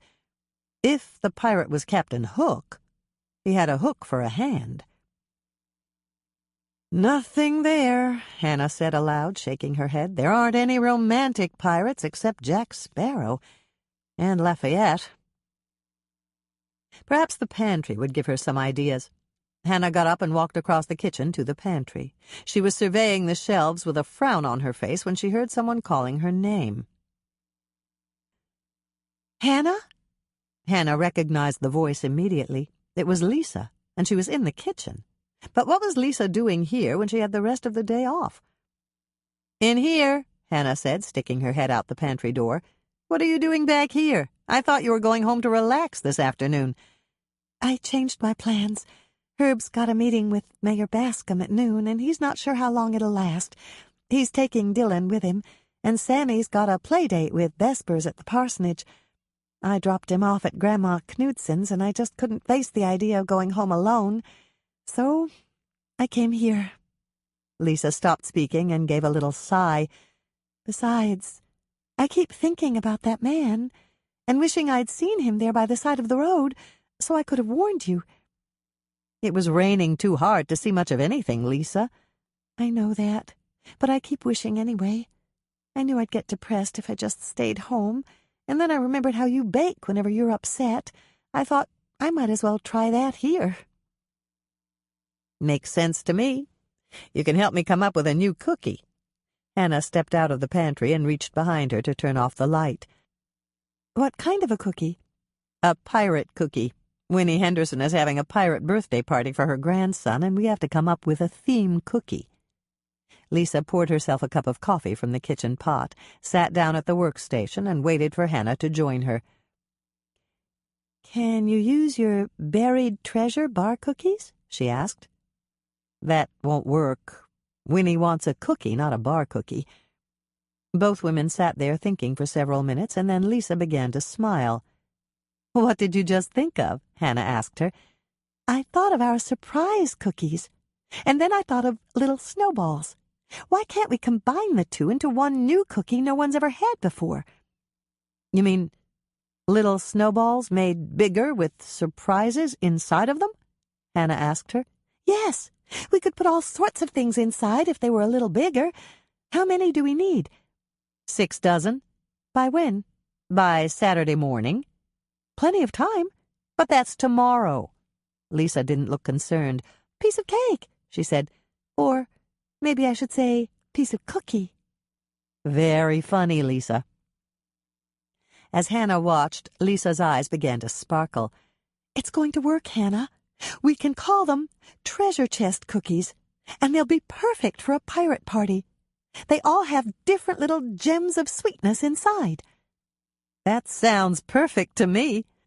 I wonder if we can make some kind of treasure chest to hold them." "Herb can," Lisa quickly volunteered her husband. "He's got the garage all outfitted for woodworking, and he's very creative. I know he can make something that looks like a treasure chest." "Aunt Hannah!" Tracy, Hannah's eldest niece, came running into the kitchen from the coffee shop. "Mom said you were okay, but I needed to see you to make sure." "You don't need to worry," Hannah said, realizing that Andrea must have told Tracy about the accident. "I'm fine." "But it must feel awful to kill somebody." "Your mother told you that?" "Oh, no, Mom wouldn't tell me anything like that. She thinks I'm too young to hear it. I found out at Vacation Bible School." "Who told you?" Lisa asked, clearly intrigued by the dissemination of gossip at the Holy Redeemer Lutheran Church. "Well, Mrs. Reverend Bob didn't tell me, if that's what you're thinking." Tracy shook her head so hard her shoulder-length blonde hair swept her cheeks. "She's my teacher this year, and she says we should never repeat anything that hurts anyone else. But this can't really hurt that man because he's already dead." She paused and turned to Hannah. "He is dead, isn't he?" "That's what Doc Knight said," Hannah confirmed. "How about you, Aunt Lisa?" Tracy asked, turning to her. "I should have asked you before. You were there with Aunt Hannah, and I didn't even ask you how you were." She hurried over to Lisa and gave her a hug. "I'm so sorry. I was negligent. That's the right word, isn't it?" "That's the right word, but you weren't negligent. You were just too worried about your Aunt Hannah to think about anyone else. But I still want to know who told you about the accident." "It was Karen Dunright. She's in my class, and she heard it from Calvin Janowski.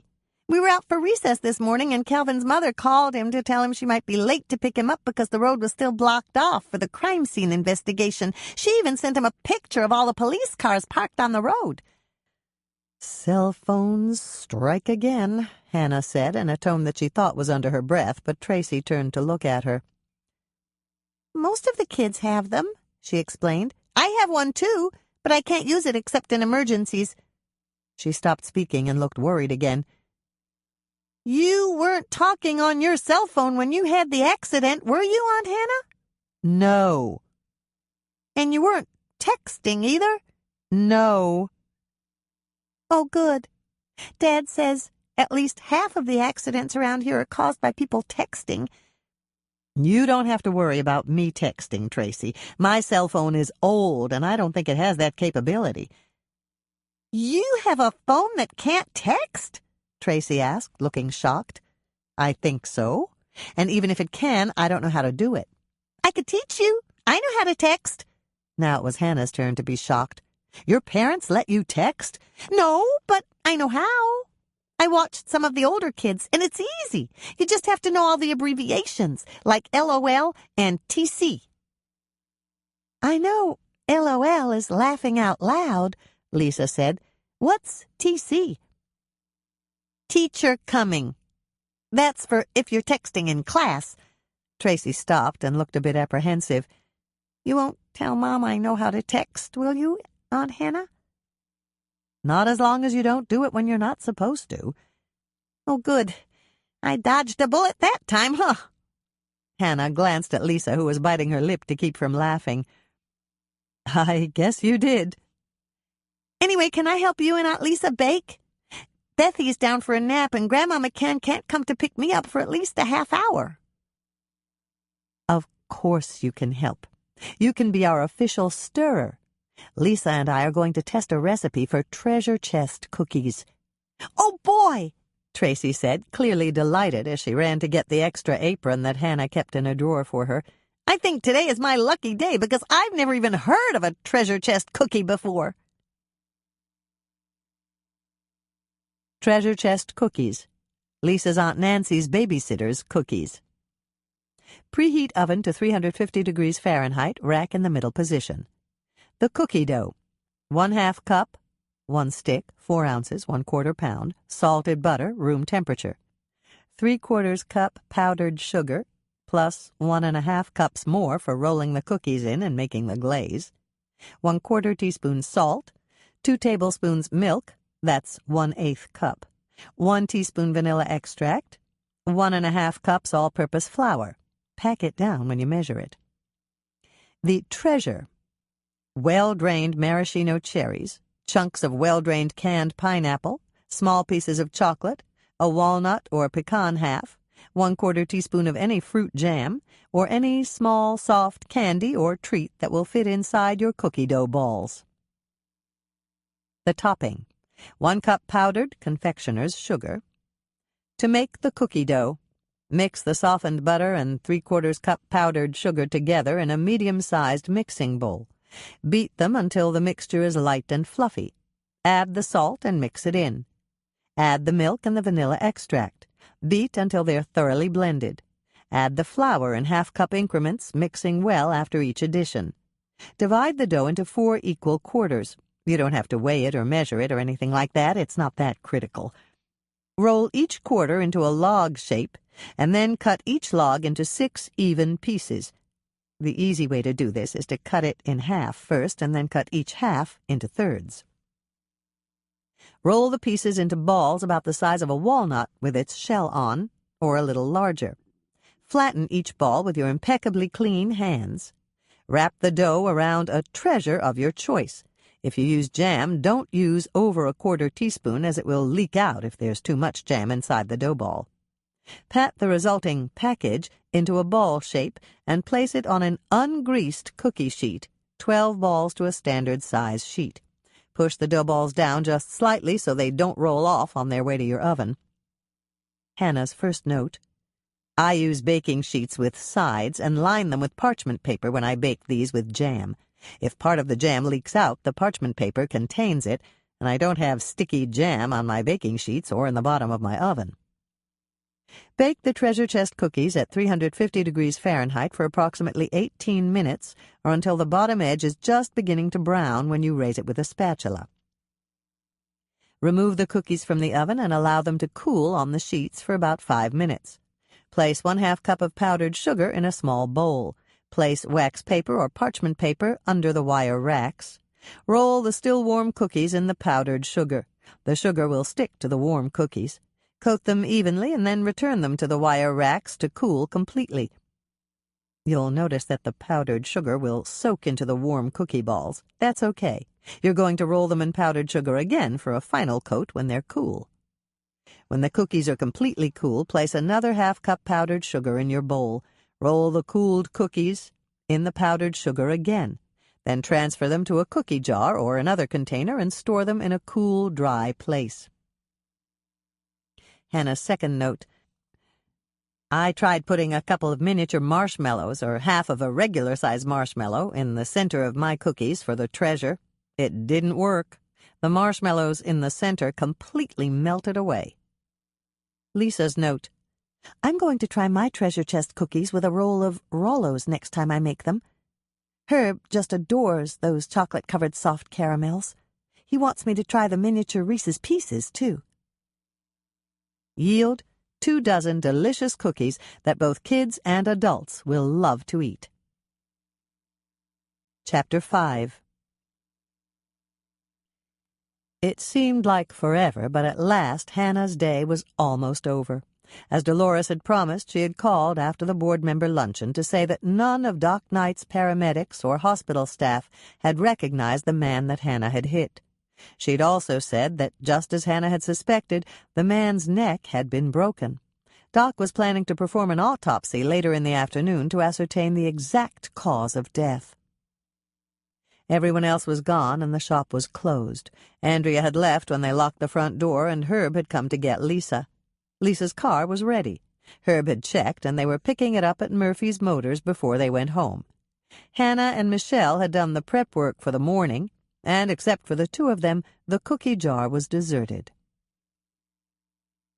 "Are you almost ready to go, Hannah?" Michelle came out of the walk-in cooler after stashing the final batch of cookie dough for the morning's baking. "I'm ready, but my truck's not here yet." "I know. Lonnie just called me on my cell and said that they need to keep it overnight." "Oh, great," Hannah said sarcastically. "What are we going to do for transportation?" "Lonnie took care of that. He checked with his dad, and a couple of Cyril's mechanics are dropping off a loaner for you from the shop. You can keep it until you get your truck back." "That's nice of Cyril, but I wonder why they need to keep my truck so long." "Lonnie said something about waiting for the autopsy report so they could make sure the man's injuries were consistent with the damage to your truck." Hannah thought about that for a moment. "Okay, I guess that makes sense." Both sisters sat down at the workstation and propped their feet up on neighboring stools. They munched on a couple of treasure chest cookies, which both of them agreed were perfect for little Matt's party, until there was a knock on the back door and the mechanics with the loaner arrived. Less than 25 minutes after that, the two sisters were pulling into Hannah's condo complex. Michelle was driving. Hannah had explained that she didn't want to drive any motor vehicle quite yet, and Michelle had volunteered. "Home never looked so good," Hannah said as her sister drove down the ramp of her underground garage and pulled into her parking spot. "Home's a good place to be after a rough day." There was empathy in Michelle's voice. "And you had a very rough day." "Not as rough as the man I hit." Hannah got out of Cyril's loaner, which was a newer model Buick with air conditioning that actually worked, and started up the stairs.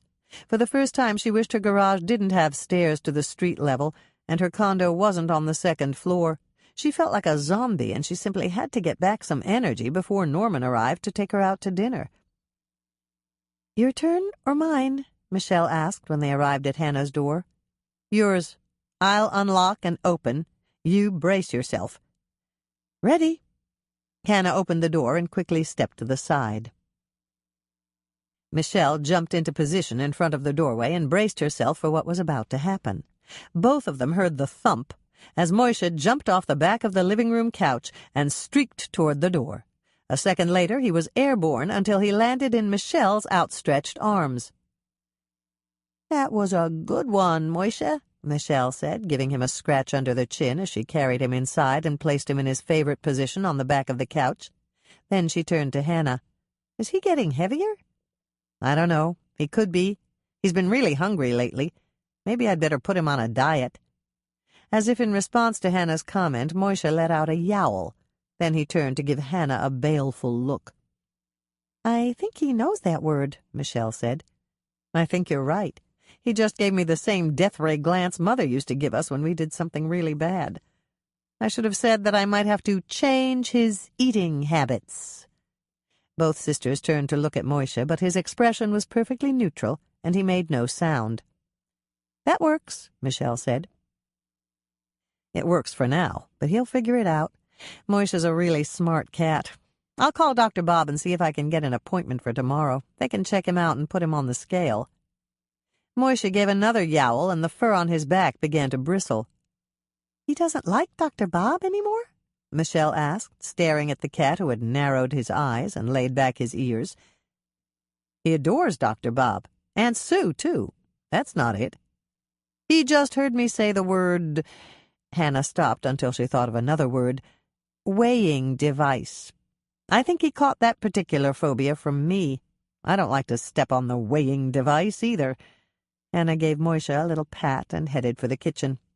"Since I'm going out with Norman, you're going to need something for dinner. I'll see what's in the refrigerator." "Don't worry about me. I'm sure there's something. And if there's not, I can always call out for a pizza. Lonnie said Bertinelli's delivers in the summer." That's true. They hire high school kids with their own cars and pay them mileage. It's good for the kids, and Bert told me that it's great for their business. Hannah had just stepped into the kitchen when the phone rang. "I'll get it," she called out to Michelle and picked up the wall phone by the kitchen table. "The cookie jar, this is Hannah speak—" "Oops." There was laughter on the other end of the line. "Did you forget you'd left work?" her caller asked. "I did. Hi, Ken." Hannah recognized Kenneth Purvis, the Jordan High principal's voice. "What's up at the school?" "The combined sports teams just held the drawing for their annual raffle."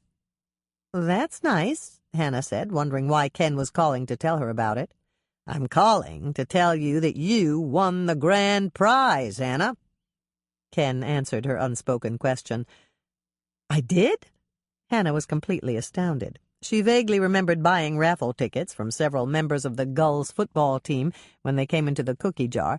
The Jordan High combined sports teams held a big raffle every year to raise money for athletic uniforms and sports supplies, but she didn't remember anything about the prizes for this year. "That's just fantastic, Ken. What did I win?" "You don't remember what the grand prize was?" "Actually, no. I didn't think I'd win, and I really didn't pay any attention to the flyer. I just bought the tickets the way I do every year to help out the school." "Well, you're in for a big surprise, then. The grand prize is magnificent, and it's worth over $1,000. "Wow!" Hannah could feel her excitement grow. "Tell me, Ken, what is it?" There was silence for a moment, and then Ken chuckled. "I'm not going to tell you. I'm just going to let them deliver it on Monday and surprise you. Can you be home between 1 and 2? "No. But can't you deliver it to me at the cookie jar?" "It's too bulky for that, and too heavy, too. You'd never get it home on your own. Besides, the boys have to assemble it, set it up, and plug it in. Do you have anyone that can let us in? A friend? A neighbor who lives in the complex?" Hannah thought fast. "My downstairs neighbor could do it, but she works afternoons for Janice Cox at Kitty Corner. Her husband's home, but he works the night shift at Delray Manufacturing, and he'll be sleeping. Maybe Norman could come out to let them in, but I really hate to ask him. Doc Bennett's on vacation, and Norman's been really busy at the dental clinic." "Not a problem. How about if we stop by your shop and pick up a key? The 4 boys delivering it are trustworthy, and I'll ride along in the truck to supervise." "That'll work. Just be careful of Moisha. I don't want him to get out." "That won't be a problem. I'll recruit Kathy. She loves cats, and she'll ride along to take care of Moisha." "Perfect," Hannah declared, remembering how enamored Ken's wife had been with Moisha when he'd spent his days at the cookie jar during the production of the independent feature that Ross Barton had filmed in Lake Eden. "One other question," Ken said. "Where do you want us to put it?" Several of the words Ken had used to describe her prize flashed through Hannah's mind. Assemble, set up, plug in. Her $1,000 prize could be anything from a new big-screen television to a refrigerator with a water and ice dispenser in the door. "I have to know what it is before I can tell you where to put it." "And I'm not going to tell you and spoil the surprise. Do you trust us to decide? I'll consult with Kathy to get the woman's viewpoint, and if you don't like the place we choose, all you have to do is call us and we'll move it to wherever you'd rather have it." "That works for me. Thanks, Ken. This is exciting. I'll expect you at the cookie jar on Monday, and when I get home from work I can ooh and ah over my wonderful grand prize." When Hannah had replaced the receiver in the cradle, she turned to see Michelle standing behind her. "I heard," Michelle said, "you'd better buy a lottery ticket tonight. The jackpot is way up there, and your luck's changing for the better." "Thank goodness for that. It certainly didn't start out being very lucky." "I know, but it's a lot better now. You won a raffle, and you're going to have dinner at the best restaurant in the Lake Eden area with a man you love. What could be better than that?" Nothing, unless I can go back to this morning and avoid killing that man, Hannah thought, but she didn't say it. That thought was depressing, and she didn't want to voice it. Let's put your theory to the test. I'll open the refrigerator door and see if I can find something perfect for you to eat, she said, crossing to the refrigerator, opening the door, and perusing the contents of the shelves inside. Do you have any bread? Michelle asked, peering around her. Yes. How about butter? I always have butter. Then I've got the perfect dinner, if that box behind the sour cream is what I think it is. This one? Hannah moved a box of Velveeta cheese to the front of the shelf. Yes. I'll have a grilled cheese with some sliced tomatoes on the side. It's one of my favorite meals. And I saw the ketchup, so I'm all set. I just love grilled cheese cut in quarters and dipped in ketchup. Okay. There's half a bag of potato chips in the cupboard, so you can have some of those, too. I made Chip Chip Hooray cookies a couple of nights ago, and they were left over. If you want some cookies for dessert, they're in the cookie jar. I love those cookies. That's perfect, Hannah. I'm going to be having a gourmet meal. Michelle glanced up at the clock and frowned. I'll feed Moishe. You don't have time. If Norman's picking you up at 6:30 and you want to shower and change, you'd better get cracking. It's already 10 after 6. And don't forget to buy that lottery ticket before you come back.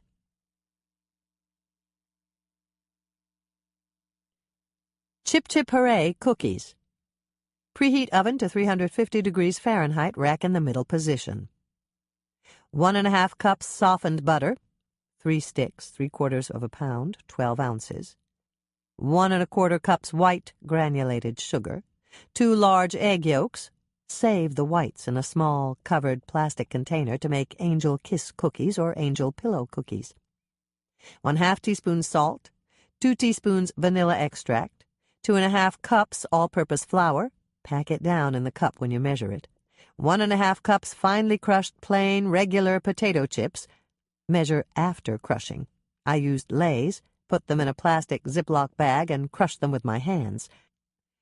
3/4 cup white chocolate chips. I used Nestle Premium White. 3/4 cup semi-sweet chocolate chips. I used Nestle. 1/3 cup white granulated sugar for dipping. Hannah's first note. Use regular potato chips, the thin, salty ones. Don't use baked chips, or rippled chips, or chips with the peels on, or kettle-fried, or flavored, or anything that's supposed to be better for you than those wonderfully greasy, salty, old-fashioned, crunchy potato chips. Lisa's note. I made these for the 4th of July picnic at Eden Lake and rolled them in a combination of white, red, and blue sugar. In a large mixing bowl, beat the butter, sugar, egg yolks, salt, and vanilla extract until the mixture is light and fluffy. You can do this by hand, but it's a lot easier with an electric mixer. Add the flour in 1/2 cup increments, mixing well after each addition. Add the crushed potato chips and mix well. Take the bowl out of the mixer and add the white and semi-sweet chips by hand. Stir them in so that they are evenly distributed. Form 1-inch dough balls with your hands and place them on an ungreased cookie sheet, 12 to a standard-sized sheet. As an alternative, you can line your cookie sheets with parchment paper. Place the sugar in a small bowl. Spray the flat bottom of a drinking glass with Pam or another nonstick cooking spray. Dip it in the sugar and use it to flatten each dough ball. Dip the glass in the sugar for each cookie ball. Bake your cookies at 350 degrees Fahrenheit for 10 to 12 minutes or until the cookies are starting to turn golden at the edges. Mine took the full 12 minutes. Let the Chip Chip Hooray cookies cool on the cookie sheet for 2 minutes, and then remove them to a wire rack to cool completely. If you used parchment paper, all you have to do is pull it over to the wire rack and let the cookies cool right on the paper. Yield approximately 6 to 7 dozen crunchy, shortbread-like cookies, depending on cookie size. Chapter 6. Did I tell you how good you looked tonight, Hannah? Norman asked as he reached for the decanter of chilled water on their table and poured glasses for both of them. Yes, you did, and I thanked you. That's what Mother always says a woman should do when a man compliments her appearance. She's supposed to say that and nothing more. But then I spoiled your compliment by saying that of course you thought I looked good because you gave me this outfit for my birthday. Norman laughed. I know I did. Claire picked it out for me. But that's not all I was talking about. You're also happier than you were this morning. And when you're happy, you're beautiful. Several responses flew through Hannah's mind, the first of which was, have you had your eyes checked lately? You obviously need glasses. The second response was, don't be silly. I know I'm not beautiful. And the third was, are you trying to butter me up for some reason? But Hannah decided to follow her mother's instructions, and she didn't say any of those. Thank you, Norman, she said, and then she reached out to cover his hand with hers. Sally Loughlin approached their table, and Hannah pulled her hand back. She was a bit uncomfortable with public displays of affection. Hi, Sally, she said. Hello, Hannah. Good to see you, Norman. Sally was dressed in one of her signature chef's jackets that were trimmed in the same colorful pattern as the aprons the kitchen staff wore. Hannah knew that because the kitchen was visible through a large plate-glass window, so that diners could watch their food being prepared. I heard about your accident, Sally told her. Are you all right? I'm okay, Hannah said, and she left it at that. She really didn't want to discuss the accident. She just wanted to forget what had happened in the rain this morning, or at least put it out of her mind for the present. There was no point in discussing it again and again, and talking about it might depress her and spoil her nice evening with Norman. Your mother and Doc are on their way here, Sally said, changing the subject, when Hannah didn't elaborate. She just called me to make sure you were here. Mother and Doc are joining us for dinner? Hannah turned to Norman. I'm not sure. They're certainly welcome to join us, but this is the first I've heard about it. Hannah turned back to Sally. Did Mother say anything else? Just that they had something important to tell you, and it couldn't wait. Hannah and Norman exchanged glances. The phrase, something important, to Dolores, could be used to describe almost anything that affected her, from the new acquisition at her antique store to the announcement that she'd actually agreed to something they'd suggested for her wedding. Thanks for the early warning, Hannah told her. We'll expect them in 20 minutes or so. Norman gave Hannah a questioning look, and she responded with a little nod. She knew exactly what his silent query meant. Please invite them to join us for dinner, Norman said, correctly interpreting Hannah's nod. I'll do that. Sally turned back to Hannah. There's a new dessert tonight. It's buttermilk pie. I've never heard of buttermilk pie, Norman told her. I'm going to order it. Isn't that a southern dessert? Hannah asked. Yes, my assistant chef has relatives in the South, and this is his grandmother's recipe. Please save a piece for me, too, Hannah added her request to Norman's. I've never tasted buttermilk pie either. Sally leaned a little closer so that she couldn't be overheard. Did your mother like my entree suggestion for her wedding reception? I've got bad news on that score, Hannah said, giving a little sigh. I haven't mentioned it to her yet. This morning she told me that she wasn't that fond of salmon. It's a great idea, Sally, but she'll never go for it. What did you suggest? Norman asked Sally, and Hannah knew he was feeling a little out of the loop when it came to the wedding plans. Fillet of salmon with champagne sauce, Sally told him. I've been suggesting everything I can think of that I can manage with such a large crowd, but Dolores has rejected everything. But why? Norman asked, turning to Hannah. Everything Sally makes is delicious.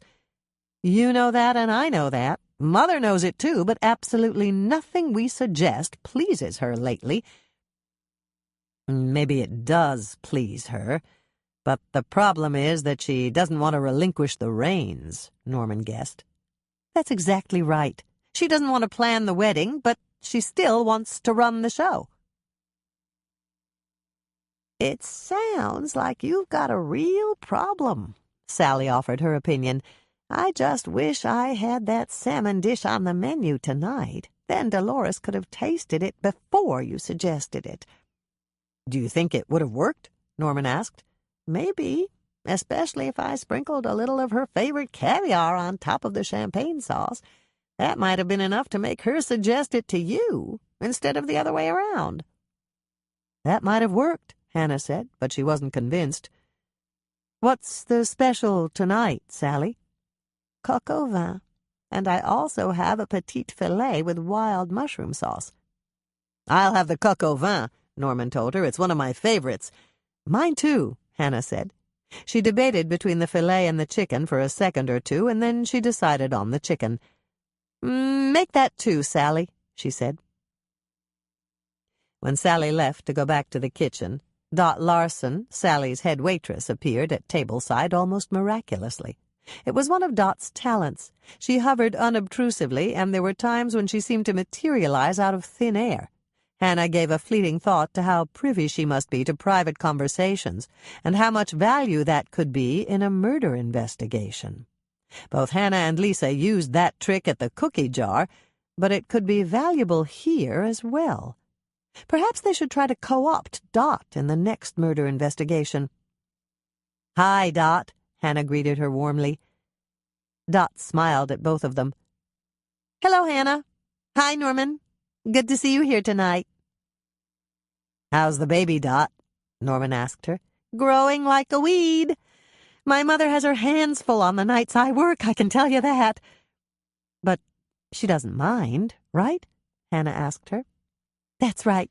Mom rocks him to sleep every night, and Jimmy says she sings silly little songs to him about what a fine big boy he is." Hannah hid a guilty grin. On several occasions, she'd sung silly little songs to Moisha and told him what a fine big boy he was. "Would you care for wine tonight?" Dot turned to Norman. "Hannah?" Norman referred the answer to her. "Not tonight," Hannah answered, and then she qualified it. "At least, not for me, but Mother and Doc might want wine when they get here." "I'll check back then. A mixed drink from the bar? Or water?" "I'd like iced tea, please. And could I have a wedge of lemon with it?" "Of course." Dot turned to Norman. "How about you?" "I'll have the same." "Shall I bring the bread basket now, or wait until they get here?" "Now." Hannah made a quick decision. She was really hungry, probably because she'd been too upset to eat anything except the lime bar cookies Michelle and her mother had made this morning, and one cocoa snap cookie this afternoon. "Give us a minute before you bring the bread," Sally said, arriving at their table as Dot was about to leave. "I want them to taste this first." Hannah looked down at the plate Sally placed between them. On it were two very thin slices of pie. "Is this your buttermilk pie?" she asked. "Yes, it's just a sample to see if you like it." Norman laughed. "I've never had dessert as an appetizer before." "I don't think I have either," Hannah said. "Sure you have. Haven't you ever had cookies for breakfast?" "I did this morning," Norman admitted. "I didn't have time for breakfast, and Hannah gave me cookies when I came to see her at work." "No wonder we're so hungry," Hannah admitted. "I did exactly the same thing." The pie was calling out to her, and Hannah took a bite. Smooth, simple, and sweet with a little tang. It's absolutely delicious, Sally. "The nutmeg is the perfect spice," Norman declared, cutting off another bite. "It's just wonderful, Sally." "Thank you." Sally waited until the samples she'd brought were gone, and then she handed the plate to Dot. "You can bring the bread basket now," she said. "If all they've had all day is dessert, they'll need something a bit more filling." When the bread basket came a minute or two later, Hannah and Norman attacked it like starving wolves. The little taste of pie had definitely sparked their appetites. They split a muffin, devoured 2 slices of Sally's peach bread, and ate 2 mini scones apiece. "It's empty," Hannah said, staring down at the red and white checked napkin that lined the bread basket. "I guess we'd better ask Dot to bring us another basket of bread before Mother and—" "It's here," Dot interrupted her, setting a full basket on the table and whisking away the empty basket to hand to her busboy. "And so are your mother and Doc Knight. Sally's bringing them over right now. And here's the wine. Your mother called ahead to order it. She said something about the fact that they'd need it." Hannah glanced at Norman, who looked every bit as clueless as she was. "I wonder what that means," she said. "I don't know, but I think we're about to find out. Here they come, and they don't look happy." Grandma's Buttermilk Pie. Preheat oven to 350 degrees Fahrenheit, rack in the center position. Before you start, prepare one of the following: graham cracker crust, either make your own or buy one at the store; shortbread cookie crust, either make your own or buy one at the store; 9-inch deep dish pie shell, baked according to package directions. Hannah's first note. Sally said her chef's grandmother preferred this pie in a graham cracker crust. Personally, I like it in any of the above crusts. 6 tablespoons, 3/4 of a stick, 3 ounces, salted butter, room temperature. 1 cup brown sugar, pack it down in the cup when you measure it. 2 large eggs, separated, the yolks in one bowl and the whites in another. 1/4 cup all-purpose flour, pack it down when you measure it. 1 tablespoon fresh lemon or lime juice. Sally says her chef's grandmother used lemon juice in the winter and lime juice in the summer. She doesn't know why. 1/4 teaspoon nutmeg, freshly grated, is so much better. 1/4 teaspoon cardamom. If you don't have it, use more nutmeg instead. 1/4 teaspoon salt. 1 teaspoon vanilla extract. 1 cup buttermilk, room temperature. If you don't want to wait for your buttermilk to warm up to room temperature, pour it into a microwave-safe measuring cup and heat it for 20 seconds on high in the microwave. Use a medium-sized mixing bowl to combine the butter and the sugar. Beat them until the sugar is completely incorporated and the mixture is light and fluffy. Hannah's second note. Sally uses an electric mixer when she does this. You can also do it by hand, but it takes a bit of muscle. If you haven't done so already, separate the whites of the eggs from the yolks. Add only the egg yolks to the mixture and beat well. Add the flour, lemon or lime juice, nutmeg, cardamom, salt, and vanilla extract. Mix them in thoroughly. The resulting mixture should be smooth with no lumps. With the mixer running, add the buttermilk a bit at a time, pouring slowly and mixing it in until it is incorporated. Use another bowl to whip the egg whites until they form soft peaks. Soft peaks droop at the tips when you stop mixing and raise the whisk or beaters. When the egg whites have formed soft peaks, it's time to temper them with the heavier mixture. You do this by pouring a small amount of buttermilk pie batter into the bowl of whipped egg whites and folding it in gently, just until it's incorporated. Hannah's third note. I use a rubber spatula to do this. The object is to incorporate the buttermilk batter, but to leave as much air as possible in the whipped egg whites. Now it's time to reverse directions. Pick up the bowl with the tempered egg whites and fold them gently into the buttermilk mixture. Fold only until the egg whites have been incorporated. Again, your goal is to preserve as much air as possible in the mixture.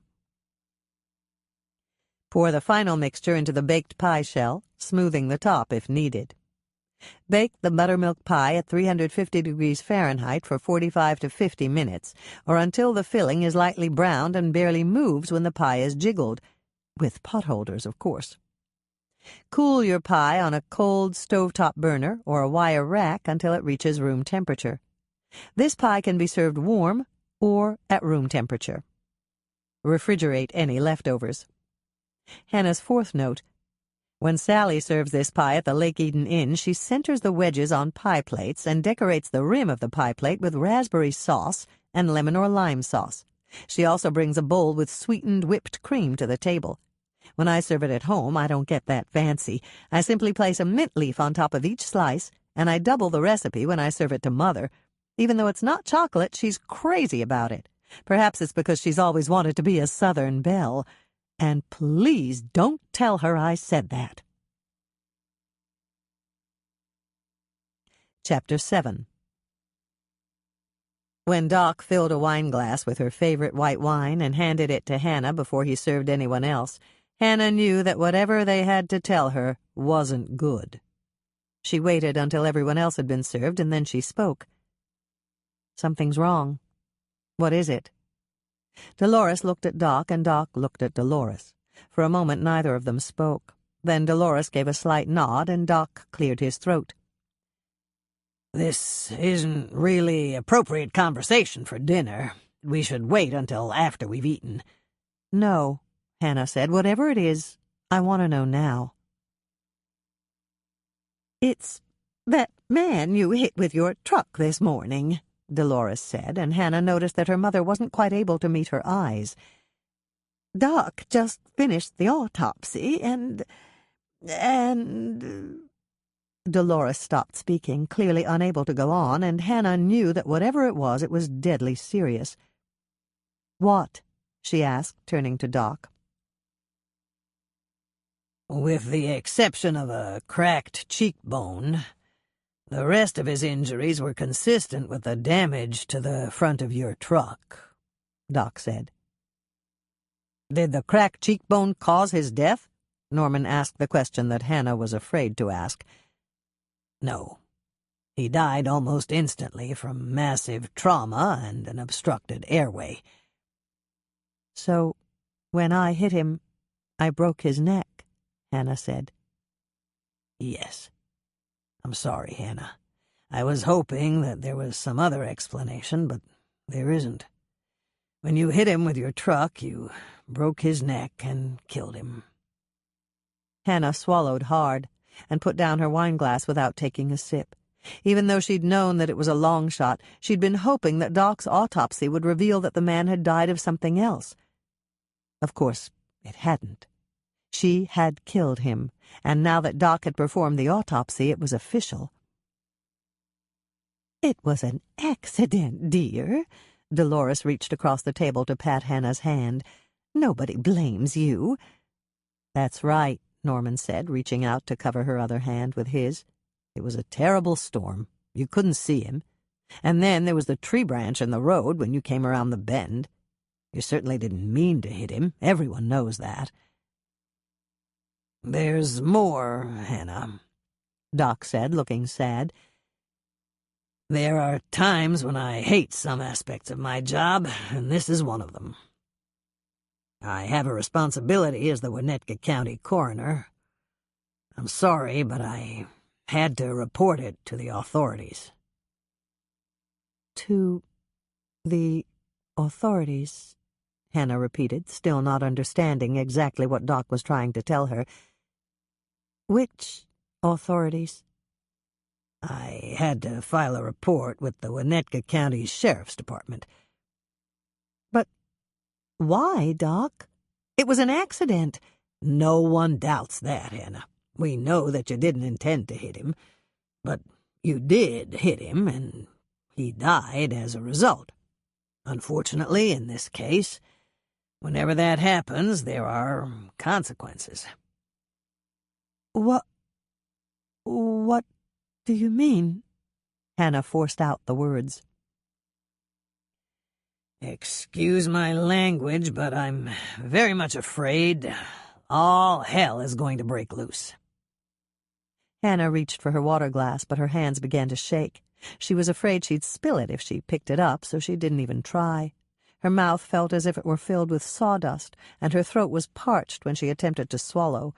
She needed to explain, to tell Doc that her truck had skidded on the wet gravel when she'd swerved to avoid the tree branch, that the pounding rain had reduced her visibility to almost zero, and the blinding flashes of lightning had made it impossible for her to see him standing there at the side of the road.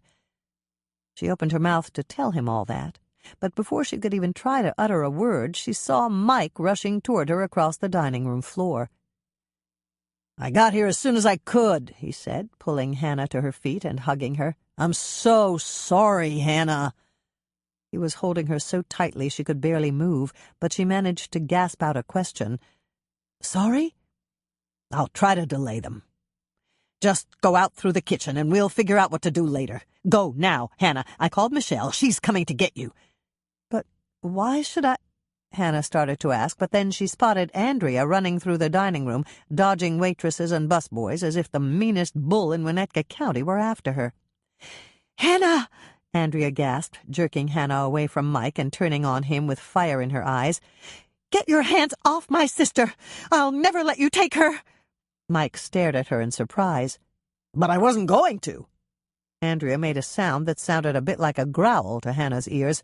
"Oh, yes, you were. Don't lie to me, you cop." Hannah stepped back, staring at one and then the other as they hurled accusations at each other. What in the world was going on? And that was when Michelle came racing up to grab Hannah's hand. "Quick, come with me. Lonnie's in back and he's got the car running."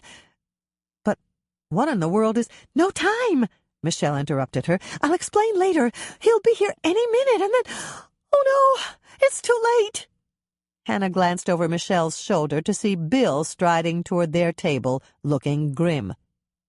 "Go!" Andrea ordered Hannah, and then she rushed to intercept her husband, grabbing his arm and attempting to slow his progress. "Get away!" Hannah heard him say in a tone she'd never heard him use before. It was an officious tone, a commanding tone, a tone that brooked no nonsense. "Don't you dare!" Andrea clung to his arm. "I have to.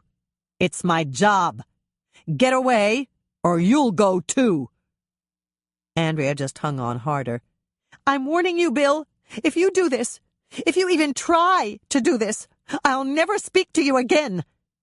"I have to do it. It's my job," Bill repeated, finally managing to shake her off. He made a beeline for the table and stopped in front of Hannah. "Hannah Louise Swensen," he continued in that same no-nonsense tone as he thrust an official-looking paper into Hannah's hand, "you have been served with a warrant for your arrest." There was total silence for a moment. Everyone at their table and the surrounding tables was completely quiet and motionless. It reminded Hannah of the game of statues they'd played in grade school on rainy days when they couldn't go out to the playground. They'd walked around the room until the teacher blew a whistle. That was the signal for everyone to freeze in place, as if time had stopped. The best statue was awarded the whistle for the next round, and the game resumed until recess was over. "Mike," Bill's voice broke what had for a brief moment seemed like a wicked witch's spell to Hannah. "Arrest her." Mike looked at Hannah, and then he turned to face Bill squarely. "No," he said. That threw Bill for a loop. He simply stared at Mike as if he couldn't believe his ears, and then he repeated his order. "I said, arrest her." "No." Bill drew a deep breath and let it out again. "Michael Kingston, are you refusing my direct order?"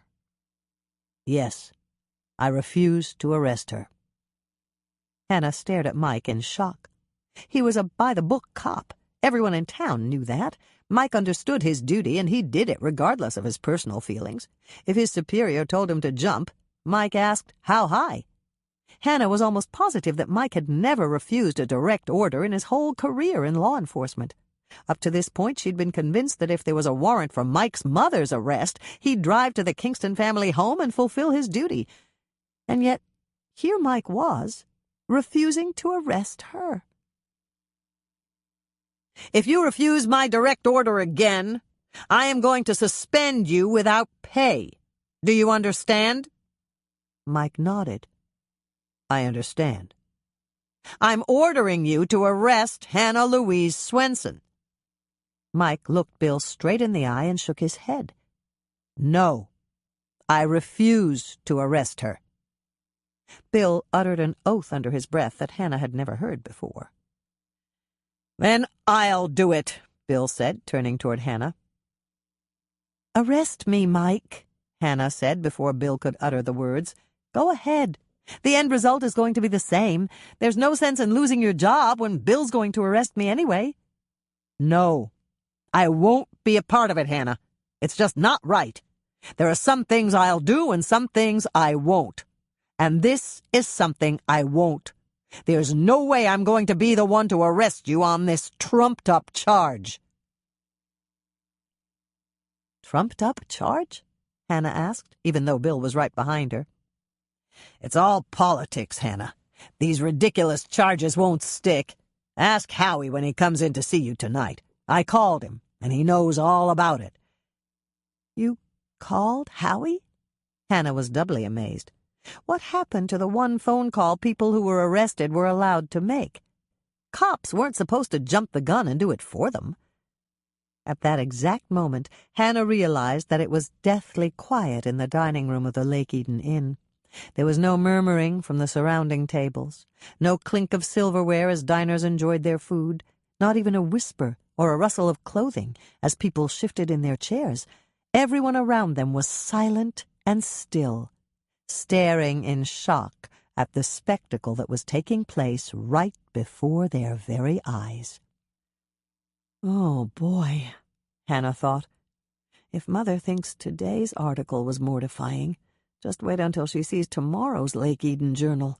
Rod's going to have a heyday with this one." "Hannah Louise Swensen," Bill said, his voice loud in the silent dining room, "I have a warrant for your arrest on the charge of vehicular homicide. Come with me quietly, please." Hannah glanced at the others at the table. Dolores looked every bit as shocked as the other diners, and Doc resembled a fish out of water with gaping mouth and a face drained of color. Michelle was staring at her with tears running down her cheeks, and Norman looked sick at heart and highly frustrated that he could do nothing to help her. Even Sally, who had come over to their table, looked as if she wished she were anywhere else but there. The only person who didn't look shocked or sad or completely helpless was Andrea. Andrea was staring at Bill with blazing eyes and a venomous look.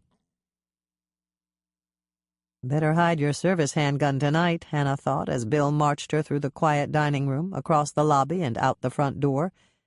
"If Andrea finds it, I might not be the only Swensen sister charged with a homicide." Chapter 8. Less than 30 minutes later, Hannah was being processed at the Winnetka County Sheriff's Station. Bill had taken her in and ordered Lonnie's brother, Rick Murphy, to book her and lock her up in a cell. After informing Rick that he would be personally responsible for the prisoner for the night, Bill had turned his back on Hannah and gone out the door. Hannah suspected that Bill would be heading straight home to attempt to appease his angry wife. Of course, there would be nothing Bill could say or do that would work.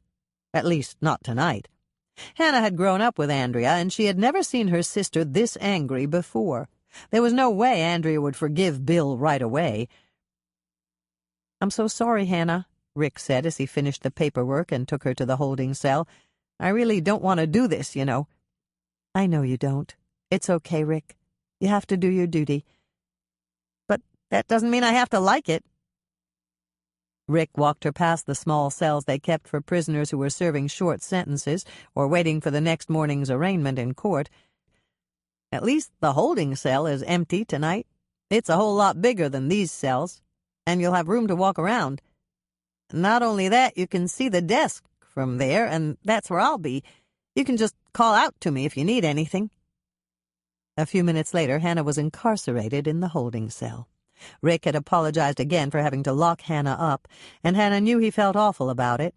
He said he wished he could leave the cell door open, but he didn't dare do that because Bill might come back to check on him.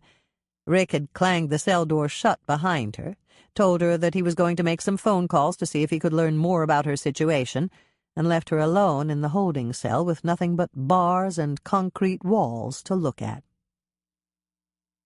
The only thing she could do was pace across the floor. And that's what Hannah did, until Rick came back 10 minutes later. He was carrying a chair, and he placed it right outside the cell door. "I've got some news," he said, sitting down to keep her company. And that was when Hannah learned that there was good news and there was bad news. One piece of good news was that Howie Levine was on his way. Hannah's lawyer had been at the Guthrie in Minneapolis attending a play with his wife when he'd gotten Mike's phone call. Howie and Kitty had left the theater immediately, and they were on their way back to Lake Eden. Howie told Rick that the traffic was horrible, but they should be back in town in less than an hour. Right after he dropped Kitty at home, Howie would come straight to the sheriff's station. The other good news was that Dolores was going to bring her dinner from the Lake Eden Inn. Hannah wouldn't go hungry tonight. There was only one piece of bad news, but it was very bad. Since it was Friday night, Hannah would have to stay in the holding cell until she was arraigned on Monday morning.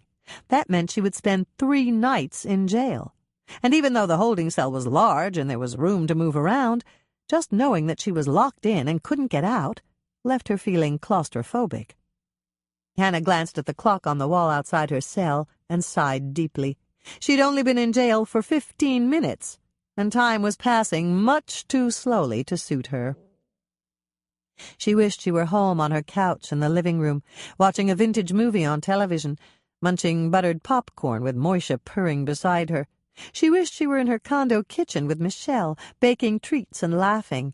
She wished she were back at the Lake Eden Inn, enjoying her coq au vin with Norman, Doc, and her mother. She wished she were anywhere but here in this cell with steel bars between her and freedom. "If wishes were horses, beggars could ride," she said aloud, repeating one of her great-grandmother Elsa's favorite sayings. She was in a cell at the Winnetka County Sheriff's Station, and she had to try to make the best of it. Perhaps the time would pass more quickly if she had something to read, something to take her mind off this horrible situation. "Rick," she called out, "is there anything around here to read?" "I'll go see. Sometimes the secretaries leave magazines in the break room." Hannah watched as he got up from behind the desk and left. She heard the sound of his footsteps echoing down the corridor and then stopping. She imagined him opening the door of the break room, switching on the lights, and checking to see if there were any magazines on the long wooden table in the center of the room. All too soon she heard the door close and the sound of his footsteps increasing in volume as he walked back. "Sorry, Hannah." Rick came up to her cell. "No one left any magazines. I'll check in Barbara's office. Maybe there's something to read in there." Again Hannah waited, hoping that there was something, anything, to get her mind off the events of this horrible day. It didn't really matter what it was. She'd settle for a book on police procedures, or a driver's manual, or a copy of the county statutes. Even a phone book would do, although there weren't that many pages in the Lake Eden phone book. Rick was coming back. Hannah listened eagerly as his footfalls approached. He simply had to have found something. "Not much to choose from here," Rick said, arriving with several choices in his hand. "That's okay, I'll take anything." Rick laughed. "That's good." He reached through the bars to hand her part of a calendar with daily tear-off pages. "It's last year's, but it's got a knock-knock joke at the top of every page. Since it starts in November, it must have belonged to that temporary secretary we hired last year when Sandy was on maternity leave." "Thanks, Rick," Hannah said, even though she wasn't very fond of knock-knock jokes. "What else have you got?" "A booklet on... never mind, I shouldn't have brought that." "What is it?" "Something you probably don't want to read."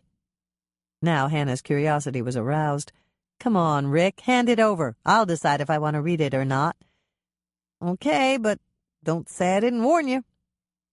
Rick passed a slim booklet through the bars, and Hannah read the title aloud. "Symptoms and Treatment of Venereal Disease?" Rick's face colored slightly. "I don't know who brought that in. Actually, I don't think I want to know who brought that in." "Me either," Hannah said, handing it back to him. "Better put it back where it was." "Good idea. Here's the other thing I found, Hannah. It looks pretty dull." Hannah took the thick volume and began to smile. "A Chronology of Minnesota Weather," she read the title aloud. "This is absolutely perfect, Rick." "Really?" Rick sounded shocked. "Then you want to keep it?" "You bet I do. That cot on the wall doesn't look very comfortable, and I was afraid I'd be up all night. A couple pages of this, and I'll be so bored I'll go right to sleep." Hannah was on her 4th week of bad knock-knock jokes when she heard her mother's voice. She looked up to see Dolores and Andrea standing at the front desk. Andrea was carrying 2 large bags of food, and Dolores was equally burdened. "This one's for you, Rick," Dolores said, handing him one of her bags. "Sally said you liked her prime rib dinner, so she sent it for you." "Thanks." Hannah couldn't see Rick's face, but she knew he was wearing a big grin. "It's okay if we take Hannah's dinner back to her, isn't it?" Andrea asked him. "Sure. I'll let you in and you can talk to her while she eats. Follow me and I'll show you where she is." Rick led the little procession, and Hannah watched her mother and sister follow him down the hallway. When they arrived at the holding cell, Rick unlocked the door. "There you go," he said. "I'll lock you in, and then I'm going to get a cup of coffee and dig into my dinner before it gets cold." "You're going to lock us in?"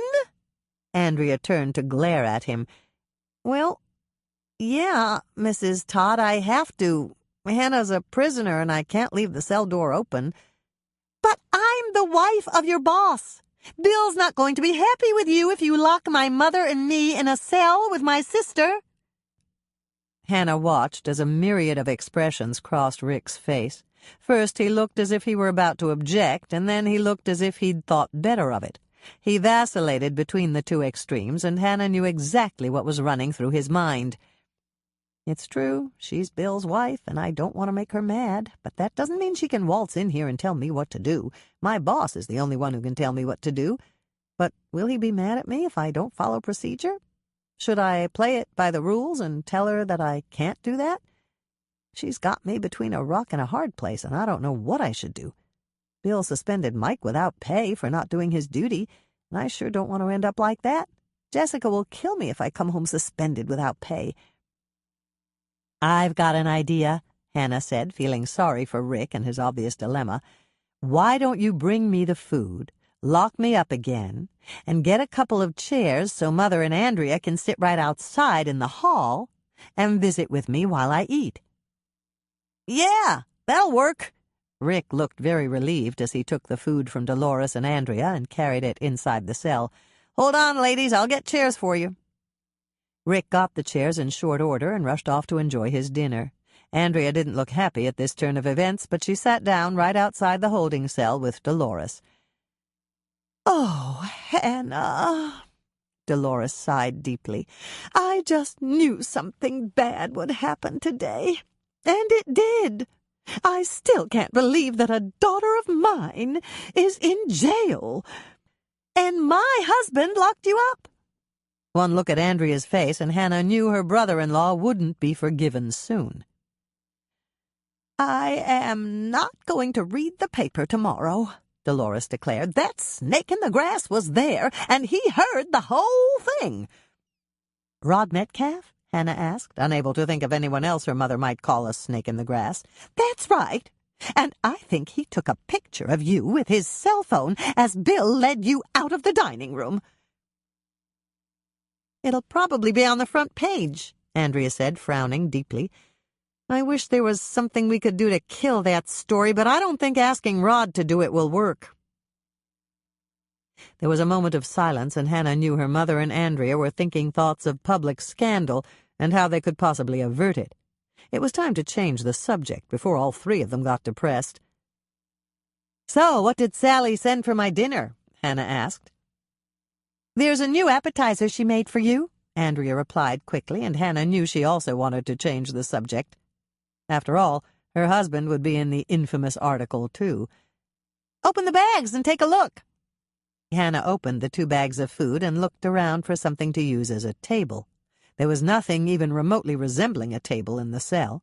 She finally settled for the cot nearest the door, and then she began to explore the take-out boxes that Sally had sent. "These are darling," she said, opening a box with 4 mini open-faced sandwiches spread with cream cheese that were topped with a small piece of smoked salmon. "Aren't they, though?" Dolores looked pleased that Hannah liked them. "Do you think they'd work as an appetizer for the wedding reception?" Hannah stared at her mother in shock. They'd been suggesting appetizers for weeks now, and Dolores had rejected every one of their suggestions. "I think these would be just perfect," she said, hoping that agreeing with her mother wouldn't mean that Dolores would disagree. "That's it, then." Dolores gave a quick nod. "I thought of it the moment I saw them. They're festive and fancy and not messy at all. I think that's important when the guests are wearing their best clothing and don't want to spill." "That's very smart, Mother," Andrea complimented her. "Yes, it is," Hannah agreed. "We'll have to keep that in mind when we figure out the rest of the menu." "Thank you, dears." Dolores looked pleased. "And by the way, I've also decided on the entree." Really? Hannah was amazed. If she'd only known that her mother would make decisions about the wedding the minute her eldest daughter was behind bars, she would have figured out a way to get locked up much earlier and save them all the aggravation. What did you decide on for an entree, Mother? Individual beef Wellington. Sally told me she could make it for a crowd, using small fillets wrapped in puff pastry. What a good idea. That's what Mother ordered tonight, and she said it was just delicious, Andrea explained. Did she send one for me? Hannah asked, hoping that Sally had given her a sample. No, dear. Sally said it wouldn't travel well. You have fettuccine porcini. It's a pasta dish Sally's cousin had when she was in Australia. It's really good. That's what I had tonight after you left, Andrea said. I told Sally that there was a microwave in the break room here at the station, and she told me that we could warm it up if it got too cold. It feels hot enough to me, Hannah said, pulling the pasta dish out of the hot box and feeling the bottom. How about dessert? You have 2 desserts, Dolores said. Sally sent a slice of that buttermilk pie you tasted, and there's a slice of rummy-tum-tum cake. The dessert box had a see-through plastic lid, and Hannah's stomach growled as she gazed at the pie and the cake. They both look absolutely wonderful. I had the cake for dessert, Andrea told her. I was really upset, and Mother thought I needed chocolate. It's delicious, but the slice you have is special. Hannah picked up the fork that Sally had sent and pried the lid from the box. I'll have a bite of the cake first. Careful, Andrea warned her, getting up to move right up against the bars. I said yours was special, Hannah. Don't eat it yet. Why not? There's nothing wrong with having a bite of dessert before I start my entree. Stop! Dolores hissed out the word, jumping up to join Andrea at the cell bars. We said it was special. That's why I wanted to taste it. Not special that way, Andrea tried to explain. Special because, she lowered her voice to a whisper, it's special because it's got something in it. Of course it has something in it. All cakes have ingredients in them. Why are you whispering, Andrea? Andrea pressed right up against the bars. This cake is special because we put a file in it, she whispered. Hannah stared at her sister in amazement. You're trying to help me break out of jail? Yes, Dolores whispered. It was my idea. I asked Sally if she had a file, and she didn't, but Andrea had one in her purse. Andrea had a file in her purse? Shh, Dolores hissed. It's right near the bottom, and it's wrapped in foil. All you have to do is pull it out. The cake's still good. You can eat it, Andrea explained. That's why we wrapped the file in foil. Hannah stared down at the piece of cake. It was a big piece, but it wasn't big enough to contain a file. She felt around with the fork and found a hard object at the bottom, just as her mother had said. She pulled it out, unwrapped it, and began to laugh. A nail file? Andrea looked highly embarrassed. It was the only thing we could find. Hannah was still laughing, but she managed to gasp out her questions. What did you expect me to do? Pick the lock on the cell door? Dolores shrugged. No, but we wanted to bring something, and your nails are looking a bit ragged, dear. Then thank you. If Rick doesn't confiscate it, I'll file them. It's not like I don't have the time. I'll be in here for 2 more days before I'm arraigned. Oh, no! Dolores looked very concerned. Will you be all right, dear? It's rather dreary in that cell. We should have stopped at my house and brought a nice bedspread, Andrea said, and a few throw pillows to dress up the place. What a good idea! I'll do it tomorrow. Dolores looked pleased that she had something she could do. They'll grant you bail, won't they? Andrea asked Hannah. I mean, you have strong ties to the community. You own a business and a condo here, and you're not a flight risk. Are you? Not really. For one thing, I wouldn't know where to go. And for another thing, I don't have the money to fly to a foreign country where they can't extradite me. Don't worry, dear, Dolores told her, but Hannah saw the worried look in her mother's eyes. They're bound to give you bail. That's another problem, Hannah told her. I don't have the money to make bail. But I do. I'll be there at the arraignment, dear, and I'll bail you out. That's nice of you, Mother. Dolores shrugged again. What else is a mother to do when her daughter's in jail? I'm certainly not going to leave you here. Now, eat your dinner, my dear. You must keep up your strength. Right, Mother, Hannah thought. I won't be able to use my superpowers and bend these steel bars if I'm as weak as a kitten. But she smiled at her mother anyway. Dolores meant well. And then she dug into Sally's excellent dinner like there was no tomorrow. Cream cheese and herbs scones. Preheat oven to 425 degrees Fahrenheit, rack in the middle position. 3 cups all-purpose flour, pack it down in the cup when you measure it. 2 teaspoons cream of tartar. This is important. 1 teaspoon baking powder, 1 teaspoon baking soda, 1 teaspoon salt, 1/2 cup salted butter softened to room temperature, 1 stick, 4 ounces, 1/4 pound. 8 ounces, by weight, not volume, whipped cream cheese at room temperature. I used Philadelphia brand, which is also 8 ounces by volume. 6.5 ounce, by weight, package Boursin cheese with herbs at room temperature, 1 package. 2 large eggs, beaten, just whip them up in a glass with a fork. 1 cup sour cream. In a mixing bowl, combine the flour, cream of tartar, baking powder, baking soda, and salt. Mix thoroughly. Mix in bits of salted butter with 2 forks or a pie crust blender, just as you would for pie crust dough. Hannah's first note: if you have a food processor, you can use it to do this. Cut 1/2 cup cold salted butter into 8 chunks. Layer the chunks of butter with the dry ingredients in the bowl of the food processor. Process with the steel blade in an on and off motion until the mixture is the texture of cornmeal. Transfer the mixture to a mixing bowl and proceed to the next step. Check your cheeses. If they haven't come up to room temperature, take them out of the packages, put them in a microwave-safe bowl, and soften them on high for 20 seconds or so. Then take them out and add the beaten eggs and sour cream.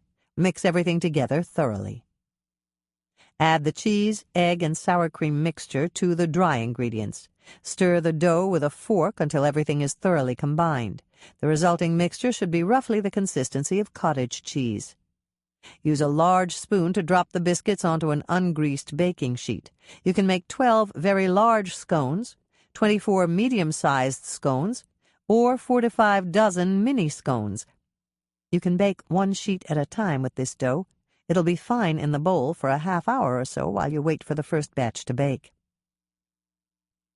Hannah's second note: I line my baking sheets with parchment paper for easy removal.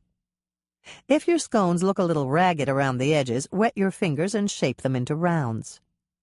Bake the scones at 425 degrees Fahrenheit for 14 to 16 minutes for very large scones, 12 to 14 minutes for medium-sized scones, or 8 to 10 minutes for mini scones baked in miniature cupcake tins sprayed with Pam or another nonstick cooking spray. To test for doneness, touch them with the back of a spoon to see if they're set on top. Hannah's third note: don't overbake these scones. That will make them dry.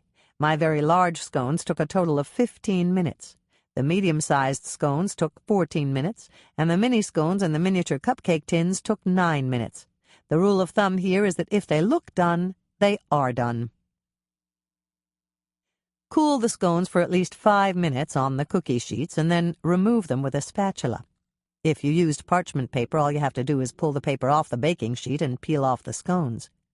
The mini scones and the miniature cupcake tins should cool for at least 8 minutes before you remove them. Serve the scones in a towel-lined basket so that they stay warm.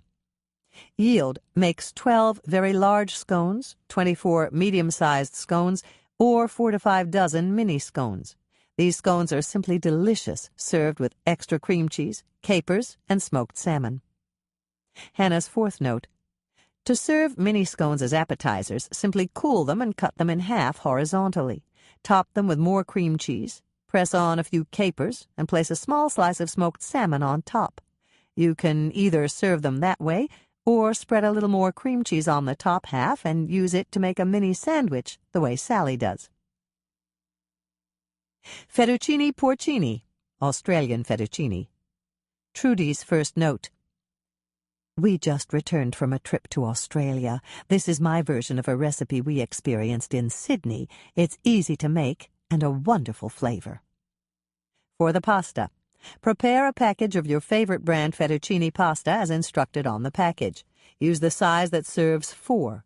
When the pasta is cooked, drain it, give it a stir to keep it from sticking together, cover it loosely with foil and set it aside on a cold burner to wait for its yummy sauce. For the sauce, 1/4 pound bacon, regular sliced, not thick. 1/2 pound, 8 ounces, fresh mushrooms, sliced or chopped. 1/2 cup chopped onions, regular yellow onions or green onions. If you use green onions, you can use up to 2 inches of the stem. 4-inch square of fresh salmon fillet.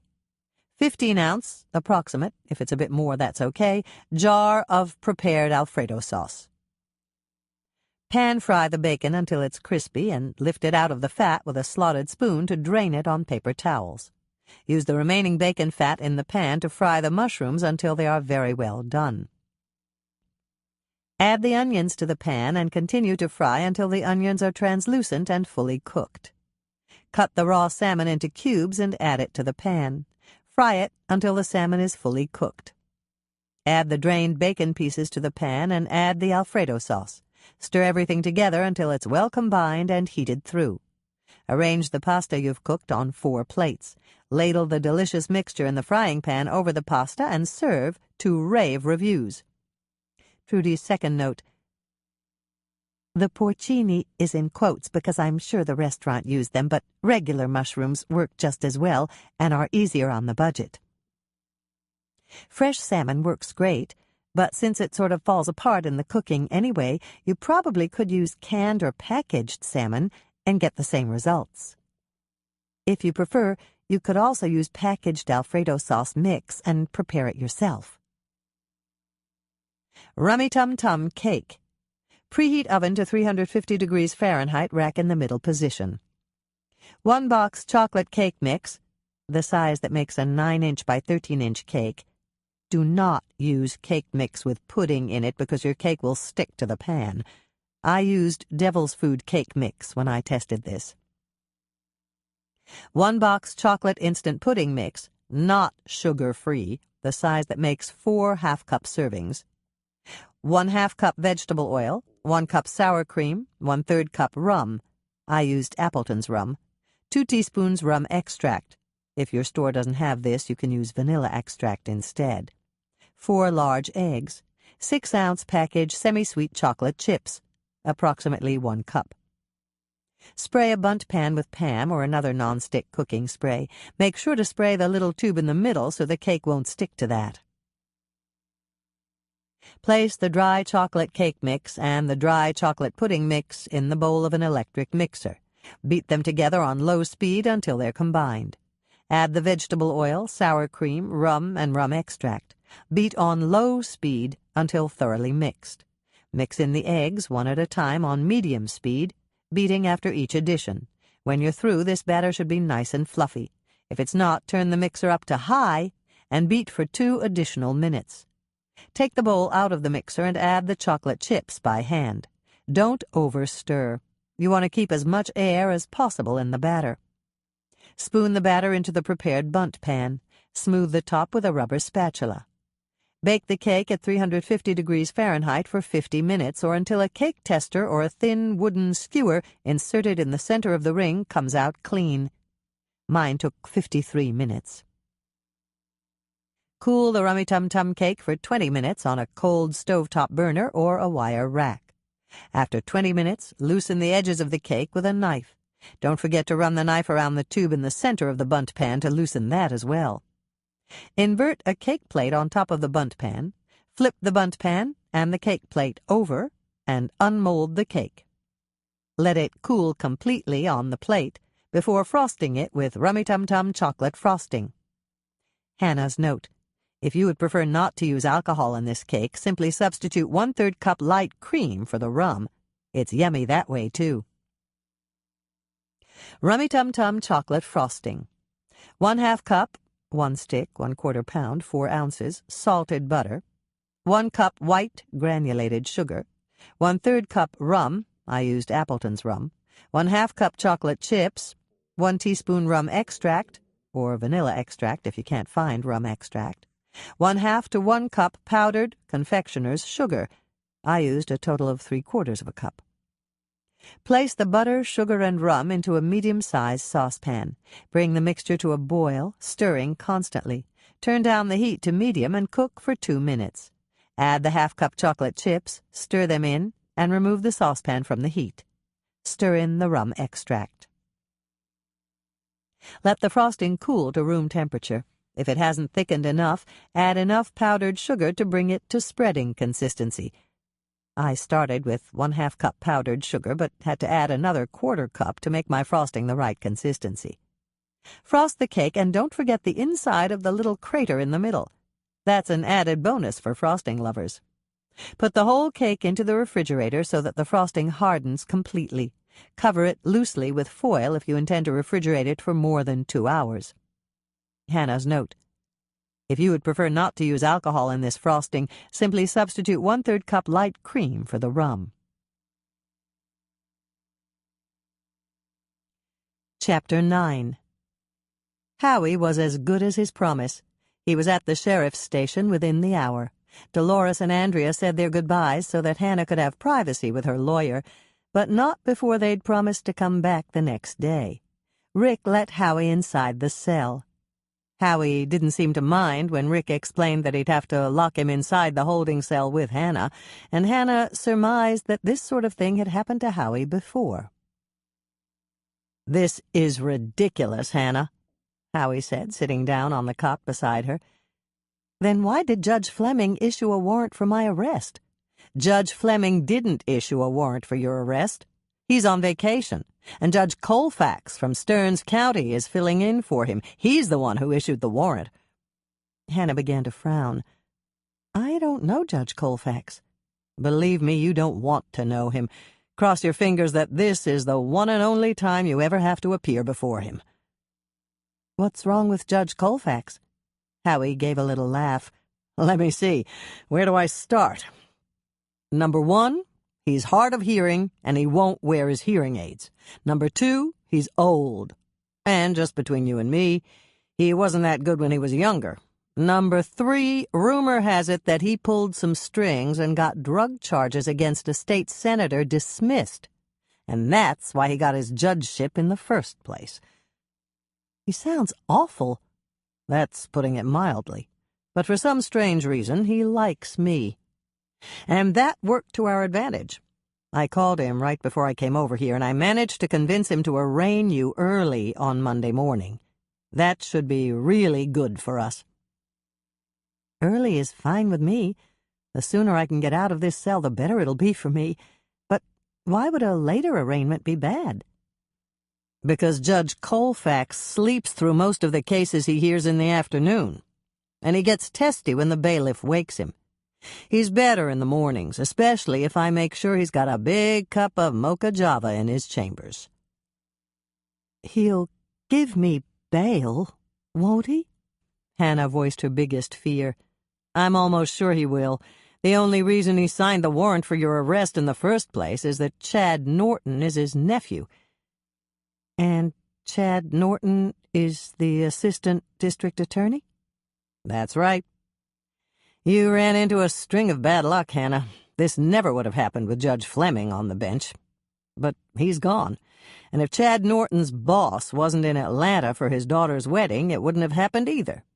The only reason it did is because Chad Norton needs the publicity prosecuting you will bring him." "So I was Railroaded? You could say that. At least Judge Colfax will be long gone when your case comes to trial, if it comes to trial. You said if my case comes to trial? Hannah felt her spirits rise. Is there a chance it won't? There's a very good chance it won't. A lot can happen in the time between filing the charges and scheduling the trial. Judge Fleming could come back from vacation and decide to dismiss the case against you. Chad Norton's boss could get back from his daughter's wedding, take one look at the case, and tell Chad to drop it. Then there's Chad's plans to consider. He could get so much negative publicity for prosecuting you, he could decide the time wasn't right to run for his boss's job and drop your case like the hot potato it is. Everything Howie had said made Hannah feel much better, but there was still one important question to ask. If they don't drop the case and it does go to trial, do you think you can get me off? Nothing's a sure thing when it comes to a jury trial, but I'm fairly certain I can. In the meantime, I want to schedule a meeting with you tomorrow so that you can tell me everything that happened. I need to have every detail that you can remember. Okay, Hannah said, standing up when Howie did and wishing that he'd stay so that she wouldn't be left alone with her thoughts. I almost forgot, Howie said, handing her the bag he'd carried into the cell. Kitty sent these for you. Rick already inspected everything and said you could have it. The only thing he wouldn't let you have was the handgun. What? Just kidding. Hannah laughed. You really had me going there for a second. Please thank Kitty for me. It's very sweet of her. She said to tell you that it's a care package. You should find some things in there to make you more comfortable while you're here. She'll drop by tomorrow afternoon to see you, and if there's anything else you need or want, just tell me when I see you in the morning, and she'll bring it when she comes. Thanks, Howie. Hannah felt a bit like crying as Rick came to let Howie out, and they walked down the hallway together. It was strange how a little thing like walking down a hallway could mean so much when you were denied the opportunity to do it. At least she had something to divert her. Hannah sat back down on the cot again and picked up the bag that Kitty had sent. She felt a surge of excitement that was surprisingly like opening presents as a child on Christmas morning. Wonderful, Hannah breathed as she pulled out 5 paperback novels. There were 2 mysteries, a film star biography, a Civil War history, and what looked like a very steamy romance. She flipped a few pages of the romance and then put it at the bottom of the stack she set by the head of the cot. It was true that she wanted some diversion, but perhaps not quite that much. The next item she pulled out of the bag was a bar of strawberry-scented soap. She sniffed it and smiled, wondering if she'd be allowed to take a shower tomorrow. How did they do that anyway? Did a female deputy have to go in the shower room with her? Or would someone wait outside and let her shower in privacy? There was no sense worrying about that problem now, and Hannah reached in the bag again. She found a brush and a comb, a toothbrush and toothpaste, and a small stick of deodorant. There were also several candy bars, a small package of potato chips, and a bottle of water. Kitty had thought of almost everything. There was one item left in the bottom of the bag, and Hannah reached inside again. This time she drew out a notebook with a pen stuck inside the spiral binding. How perfect! Now she could write down everything that had happened this morning and give it to Howie when he came for their meeting. Was it only this morning? She questioned herself aloud. It seemed like ages ago. So much had happened, most of it bad, in one short day. And that one day wasn't even over yet. Hannah had just finished writing down everything she remembered about the accident when she heard voices at the duty desk. Lonnie and Michelle were here. "More visitors," Rick announced, leading them to the holding cell. "I guess I don't have to lock you inside this time, since my brother's a deputy, too." "Sorry it took us so long," Michelle said the moment she stepped inside the cell. "I brought you a couple of changes of clothes, another pair of shoes, and your slippers." "Thanks," Hannah said, and then she turned to Lonnie. "I hope you didn't get in any trouble for what you tried to do for me." "I didn't," Michelle sent me a text and said to take the car to the parking lot and wait for her there, and when I drove out I saw Bill's cruiser and I figured out what had happened. I can't believe he actually arrested you. Well, he did, and here I am.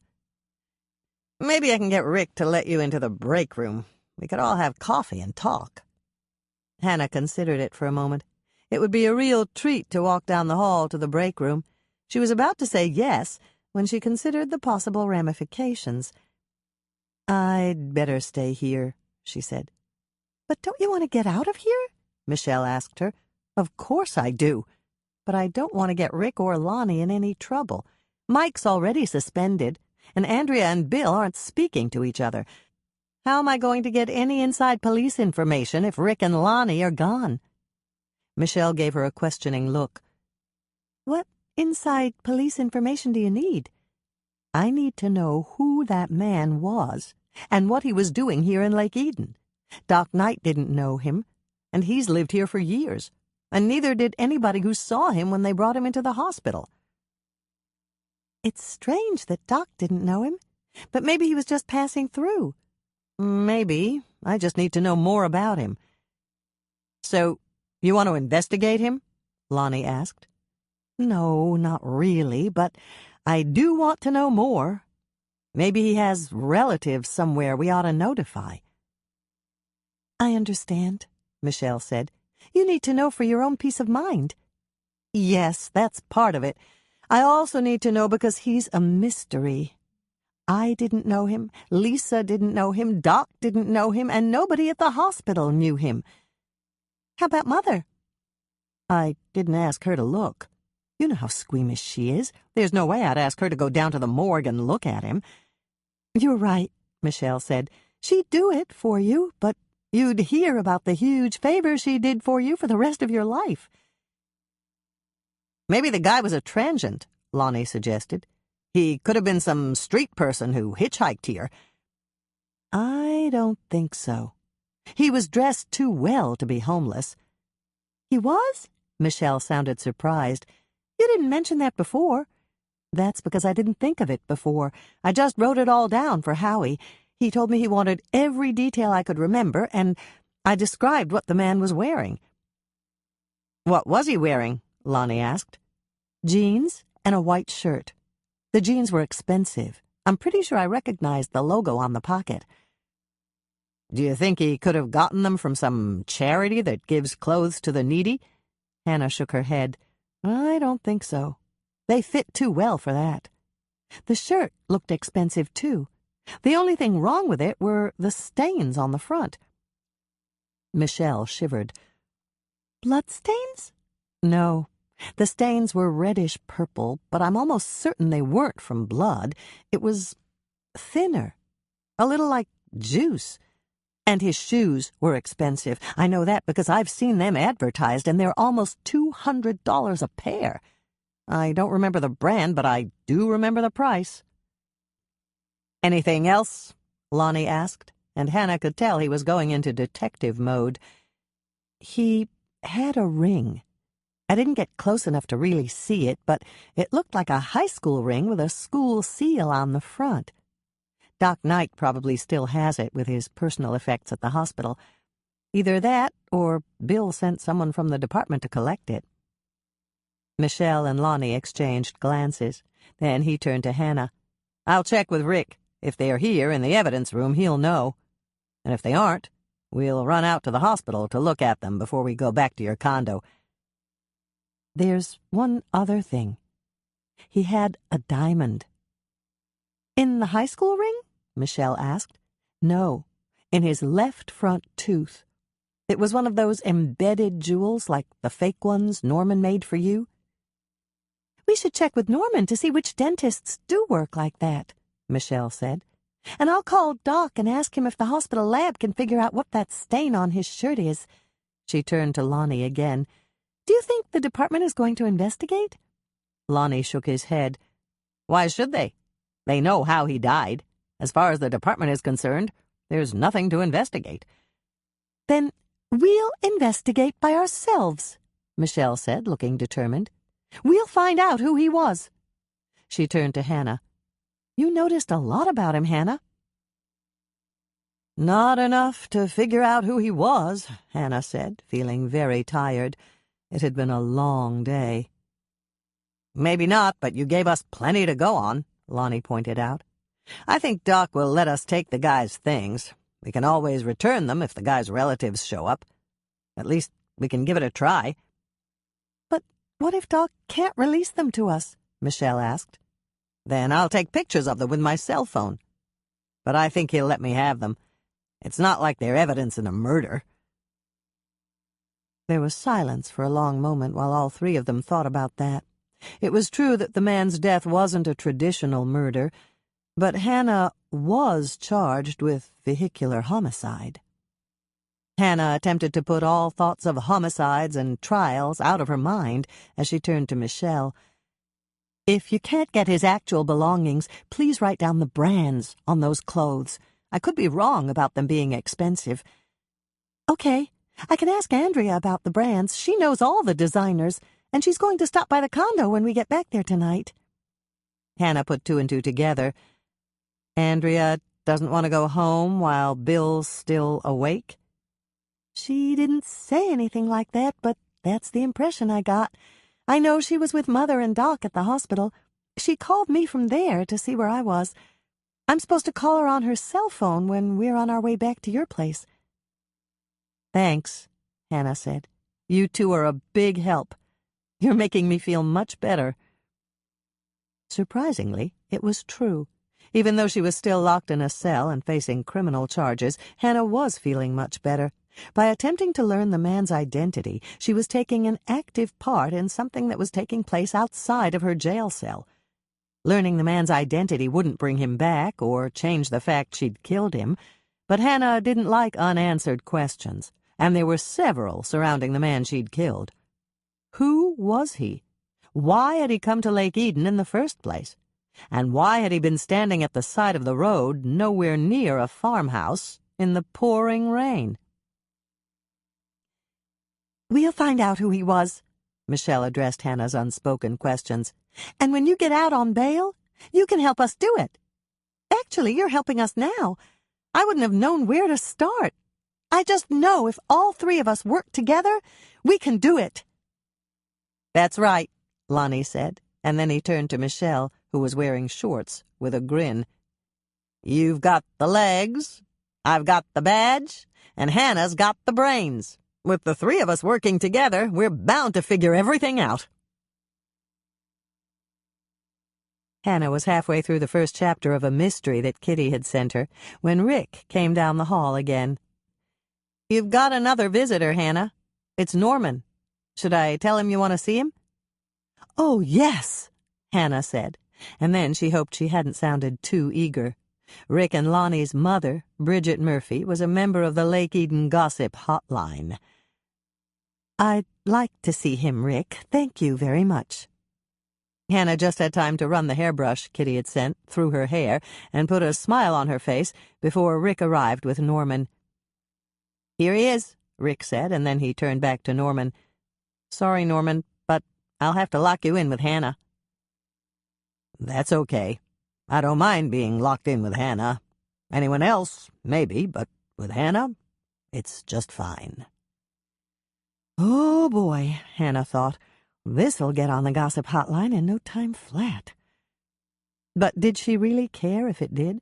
Norman had paid her a compliment, and she should accept it as such. "How are you doing, Hannah?"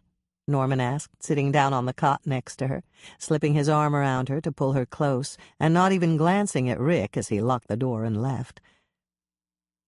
"I'm all right." Hannah heard the slight tremor in her voice and hoped she wouldn't break into tears. Norman's arm felt so good around her. "Don't lie to me, Hannah. I've been in jail and I know. It's no fun being locked up in a cell and not being able to get out." "This cell is better than the others," Hannah said, trying to shed a good light on it. "Maybe, but you're still locked in. Take a deep breath and try to remember that it's only for 3 days. "I know.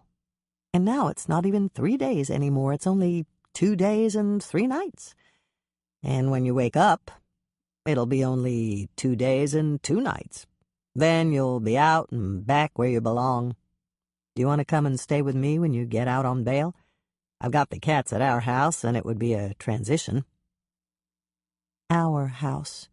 Norman was still calling it our house. He still wanted her, even though she was now technically a jailbird. Idly, she wondered if there was anything that would make Norman not want her, and she decided that there probably wasn't. "Hannah?" Norman was waiting for an answer, and Hannah turned to smile at him. "Maybe," she said, leaving her options open. "You took Moisha to your place?" "Yes. Moisha was a little anxious when you didn't come back to the condo with me, and he howled when I tried to put Cuddles in her carrier. That's when I decided to take him home with me, and I put them both in his carrier. By the way, it's big enough for both of them. And don't worry, I called Michelle on her cell phone and told her what I was doing." "Thanks, Norman. I know Michelle would have taken good care of him, but he'll probably be happier with Cuddles." "Both cats are happier. When I left, they were chasing up and down the staircase in the den, and I left the animal channel on for them." "Thanks, Norman. You don't know how much I—" Hannah stopped and blinked back the moisture that formed in her eyes. "You don't know how much I appreciate you." Norman gave her another little hug, and then he stood up to get the bag he'd brought with him. "Here, Hannah. I picked up something at the mall for you. I don't know if you need it or not, but I thought you'd like to have it while you were here." Hannah glanced at the package inside the bag. It was gift-wrapped, and she couldn't see what was inside. "What is it?" she asked. "You can open it when I leave. Right now, I want to ask you a couple of questions." "What questions?" "Has Howie been here yet?" "Yes. I have a meeting with him tomorrow morning, and Kitty sent me some things, too. He asked me to tell him everything I remembered about this morning, and I wrote it all down for him." "Good. When is the arraignment?" "Monday morning. Howie managed to arrange an early arraignment, because Judge Colfax is more alert then." "You didn't get Judge Fleming?" Hannah shook her head. "He's on vacation, and Judge Colfax is filling in for him." "Bad luck," Norman said, and then he must have seen the look on Hannah's face because he reached out to hug her again. "It'll be okay, Hannah. Howie's a good lawyer, and there's no reason on earth that you won't get bail." "I hope you're right." "I am. Don't worry about that now. Is there anything you'd like me to do for you while you're in here?" "Actually, yes. There is one thing. The man I killed had a diamond embedded in his front left tooth. Do you know any Minnesota dentists who do work like that?" "No, but I can find out. All it'll take are a few phone calls. Was it a real diamond or a fake diamond?" Hannah shrugged. "I don't know. I only caught a glimpse of it, and I might not know the difference anyway." "Fair enough. I'm not sure I'd know the difference either. Why do you want to know which dentist did it?" "Because I need to find out who the man was, and the dentist might have his name. I really need to know, Norman." "Of course you do. Does Doc still have him at the morgue?" "I think so. I don't know where else he'd be. I could have asked Mother when she was here, but I didn't think of it then."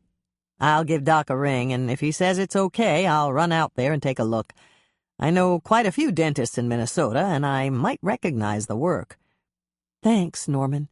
I hope this isn't a wild goose chase. I don't even know if the man was from Minnesota. He could have been from anywhere." "That's true, but maybe I can narrow it down for you. I've been to quite a few dental conventions, and dentists come from all over to attend those. As a matter of fact, there was a seminar about tooth jewelry and the techniques used to embed it at last year's dental convention. I didn't go to that particular seminar, but I'll check the program and see who taught it. And I'll call to see if I can get a list of which dentists attended." Norman gave her another hug, and then he stood up. "I'd better go if I want to catch Doc while he's still awake. I'll see you tomorrow, Hannah." Hannah walked him to the door, a far different procedure than she had performed at her condo countless times in the past. This time, She couldn't open the door. Rick had locked it from the outside. Norman gave her a final hug that felt so good, tears came to her eyes. And then Rick was there to let him out. Hannah walked back to her cot and sat down again, but surprisingly, she didn't feel terribly bereft. She was alone. She was locked in, but all of her friends and relatives were helping her get the information she needed. The bag Norman had brought was still sitting beside her on the cot. Hannah reached inside and pulled out the package. She tore off the gift wrap, felt slightly guilty for not saving the paper and the ribbon, and uncovered the prettiest, fluffiest blanket that she'd ever seen.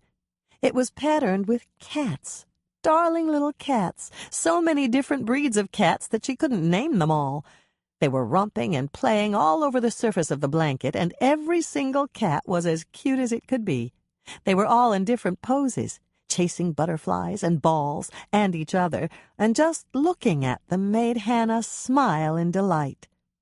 She spent almost an hour looking at each cat, trying to decide which one was the cutest, and then she stretched out on the cot and picked up her book. Soon she was engrossed in the mystery again, and before the hands on the clock on the wall outside the holding cell had reached the hands-up position, she was fast asleep under the cat blanket that Norman had brought just for her. Chapter 10. It was wonderful being out of the cell. One of the female deputies had led her to the shower that the female prisoners used and waited for her just outside the door. Hannah hadn't even minded that there was an observation window as she unwrapped the strawberry-scented soap and used it to take her shower.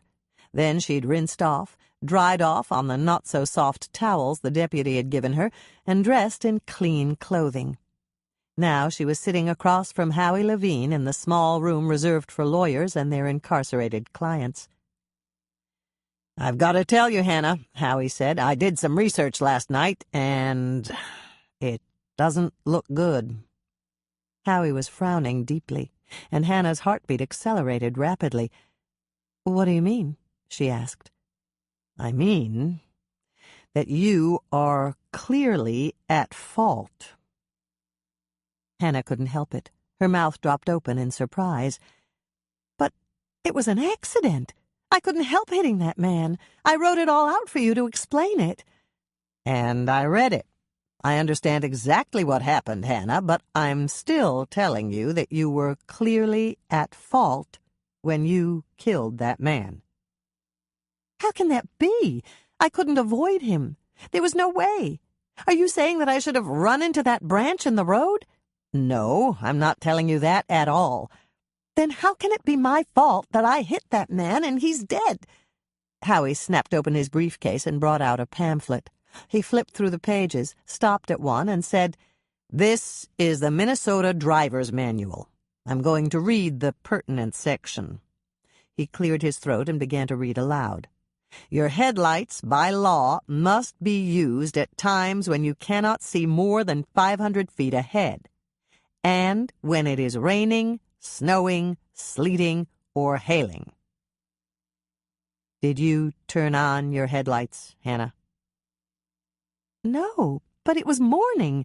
"Could you see at least 500 feet ahead?" "Well, no, but was it raining, snowing, sleeting, or hailing?"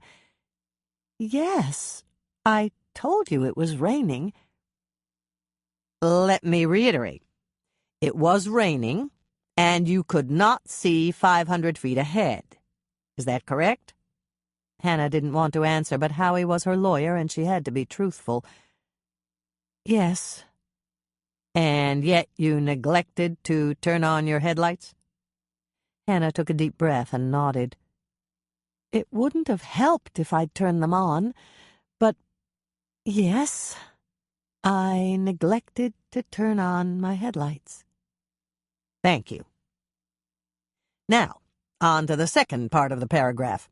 The Minnesota Driver's Manual reads, 'If you cannot see a safe distance ahead, pull off the road and stop until visibility improves.' Did you do that, Hannah?" You know I didn't. All right, then.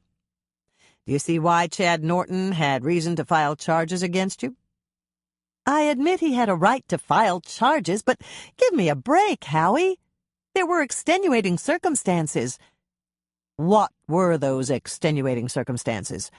Lightning was striking all around us when we were driving past Winnie Henderson's pasture. The truck was the tallest object around, and I wanted to go around the bend and pull over under the trees. I figured that if lightning continued to strike around us, one of the trees would be hit, and not us. I was in reasonable fear for my life, Howie. And it wasn't just my life. Lisa was with me in the truck, and I was in reasonable fear for her life also. That makes perfect sense to me, Howie said, giving her a quick smile. It does? Hannah was surprised at the change that had come over Howie. Just seconds ago he had sounded as if he were acting as the prosecuting attorney and not the counsel for her defense. Of course it makes sense. You were defending your life and the life of your passenger, Lisa Beesman. If you'd pulled over right away, you would have put both of you in jeopardy from the lightning strikes. That's right. Hannah was glad that Howie understood at last. And that's our case. You'll make a great witness, Hannah, and I didn't even have to prepare you. You mean the case is actually going forward? They're going to try me for a vehicular homicide? Howie reached out to pat her hand. Don't borrow trouble, Hannah. It might not happen, but if it does, I really don't think that 12 reasonable jurors will convict you. And you'll make certain that the jurors are reasonable? As much as I can. I only have a limited number of preempts. That means peremptory challenges, doesn't it? That's right. Each side has a fixed number of those, and it means that they can dismiss a potential juror without stating a reason. The remainder of the dismissals have to be for cause. What would constitute cause? There has to be a specific and forceful reason to believe that the potential juror cannot be fair, unbiased, or capable of serving as a juror. Okay, but what would those causes be? Howie gave a little shrug. That's a bit complicated. The acceptable causes include an acquaintanceship with either of the parties, one of the attorneys, or a witness. Another is a potential juror's inability to be unbiased due to prior experience in a similar case. But all this isn't up to me, Hannah. The judge determines if the potential juror will be dismissed. Would you like me to put it all in a nutshell for you? Hannah's head was spinning. Yes, please. It's a crapshoot, Hannah. I can control some things with my peremptory challenges, but once they run out, it's up to the judge. And that means the jury that'll be seated at your trial depends in large part on the judge you're lucky or unlucky enough to draw. When Hannah got back to the holding cell after her meeting with Howie, she sat down on the edge of the cot with a sigh. It was a bit unsettling to realize that, at least as far as the driving statutes were concerned, she was guilty. Of course, there were extenuating circumstances. Howie had agreed with that. But would Judge Colfax give her bail? Or would he order her to stay in county lockup until her case came to trial? Hannah felt as if she were on a roller coaster, experiencing an upswing in her mood when Howie said she'd make a good witness, and a downswing when he told her that her case might go to trial and her acquittal wasn't a sure thing. Hannah? One of the deputies she'd met but didn't know well arrived at the cell door.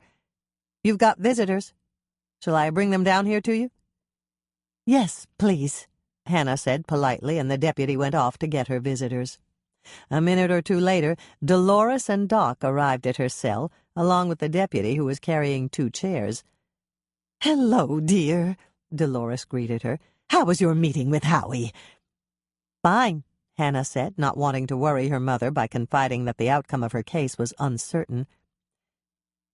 "Sheriff said I can put these inside," the deputy informed them, unlocking the door and carrying the chairs inside. "I'm still going to have to lock you in, but since you're the only prisoner, You can keep the chairs here when your visitors leave." "Thank you." Hannah smiled at him. Her mood was swinging up again, and it felt great. With chairs in her cell, she wouldn't have to sit on the edge of the uncomfortable cot. Once the deputy had left and Doc and Dolores were seated, Doc set the large briefcase he'd been carrying on the cot, and Dolores put the large bag she'd brought on the floor. "Lonnie and Michelle examined the man's belongings and took some pictures," Doc told Hannah. "I released them to Lonnie since he was going to attempt to find the man's relatives." "Great," Hannah said, feeling her mood elevate even more. Her emotional roller coaster car was climbing even higher, and it felt good. "I looked at them, too," Dolores said. "You were right, dear. They're definitely expensive. Andrea was there, and she saw them, too, and she totally agreed with me. That man either stole them or spent some big money on his clothing and shoes." Hannah was almost afraid to ask, but she needed to know the answer to another question. She just hoped it wouldn't send her mood on a downswing. "How about the stains on his shirt?" "We're working on that," Doc said. "Some spots washed away in the rain, but that umbrella you put over the man's face preserved a portion of them. Marlene's examining them in the lab right now, and she told me she thinks there's enough left to identify." Hannah smiled, her good mood elevating again. Normally she didn't like roller coasters, but the one she was imagining in her mind was a good one. Doc's intern, Marlene Aldrich, was a highly skilled lab technician. If anyone could identify that stain on the man's shirt, it was Marlene. "How about the tooth with the diamond? Did Norman get to see it?" Doc nodded. "Yes, he did. He took quite a few photographs with that fancy equipment of his." "Oh, good." Hannah's smile grew even bigger. "Too bad we can't take that diamond to a jeweler to see if it's real." "Oh, but we can," Dolores said. "Doc called Bill this morning and asked if he had any objections if Norman extracted the tooth." "And Bill said that they had crime scene photos, so it was perfectly okay with him." Doc finished the sentence for her. The roller coaster car moved upward, but not as far as Hannah would have liked. It was stalled between up and down, hanging there like her vacillating mood. The phrase "crime scene photos" had stopped the car in its tracks. She'd never expected to be personally involved in anything that required crime scene photos. But the news that Bill had given Norman permission to extract the tooth was very good indeed. "You have to take the bad with the good," another of her great-grandmother's sayings ran through Hannah's mind, and for the first time she could recall she envied those people with boring, predictable, and uneventful lives. "They did find the man's car," Dolores said, sending the roller coaster car upward again. "Unfortunately, something called the VIN was filed off, so they don't have any way to track the owner. It's probably stolen, though. Judging by what I heard, it was a model, make, and color that's very popular with car thieves. Thousands of similar cars are stolen every year. I wonder what VIN stands for." "Vehicle Identification Number," Hannah told her mother, trying not to react as the roller coaster car continued downward. Stolen car. No vehicle identification number. Even if they got lucky on their search through hundreds of stolen car reports, the man who had driven the car to Lake Eden wasn't the owner of record. "I asked Bill about the man's body," Doc said. "The sheriff's department doesn't need it for any further testing, so we'll keep it in the hospital morgue for the present." That meant they could take more photos if they needed them, or check if they thought of something else. Hannah's emotional roller coaster car stopped its descent and started up the slope again. "Of course, that will change if some relative comes forward to claim him," Doc added. That Wouldn't be a terrible thing, Hannah thought as the car climbed higher. Then at least we'd know who he was. But I don't think anyone in Lake Eden will, Dolores continued, sending the roller coaster car downward again. I activated the Lake Eden gossip hotline the moment that you were arrested. We asked everyone in town if they'd anticipated a visitor yesterday, a visitor who hadn't arrived, but we didn't get a single positive result. The car on the tracks was descending lower and lower, and Hannah gave a deep sigh. No one in Lake Eden knew who the man was. But don't lose hope, dear, Dolores told her. We widened the telephone tree to include 3 neighboring towns. That was good. The car on the roller coaster slowed near the bottom and started up a steep slope again. Things were looking up. I rode in with Doc, Dolores continued, and he has to get back to the hospital. We'll have to leave soon, but I brought you 2 throw pillows and a flowered bedspread. It's so dreary in here, and Doc carried in something else I thought you could use to distract you from your surroundings. Distraction was good. Hannah's emotional roller coaster car climbed toward the top of the slope rapidly as she decided she would be grateful for whatever her mother had brought her. She knew that the pillows and bedspread must be in the bag at her mother's feet, but the briefcase that Doc had set on the cot was still a mystery. It was large enough to contain a portable DVD player with a half-dozen movies, or perhaps it was music, a CD player with enough music to see her through 2 more nights. Thank you, Mother. What else did you bring? I brought you this, Dolores said, snapping the briefcase open and lifting the lid. I have 2 red pens and some of those marvelous sticky flags to mark the pages. Hannah watched with interest as her mother drew out a thick sheaf of papers, bound together with several rubber bands, and placed them on Hannah's cot. Her roller coaster car was at the top of the slope now, and it was all due to the surprise her mother had brought her. Here it is, dear, Dolores said, beaming at her. Here what is? It's the manuscript for my newest Regency romance, A Husband for Holly. Since you're here for another 2 days, I knew you needed something to occupy your time and make you feel as if you were accomplishing something useful. Just read it, mark any corrections you have in red, and flag the pages. I wanted to help you, so I worked all night to finish it. Hannah pictured the roller coaster car as it teetered on the very apex of the downslope.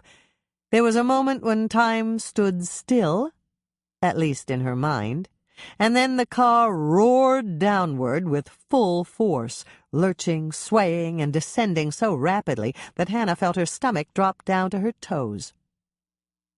This was a downswing, a real disaster. She'd been looking forward to reading the mystery she'd started the previous night, but now she had to proof her mother's manuscript. Aren't you glad I thought of it, dear? It's exactly what you needed.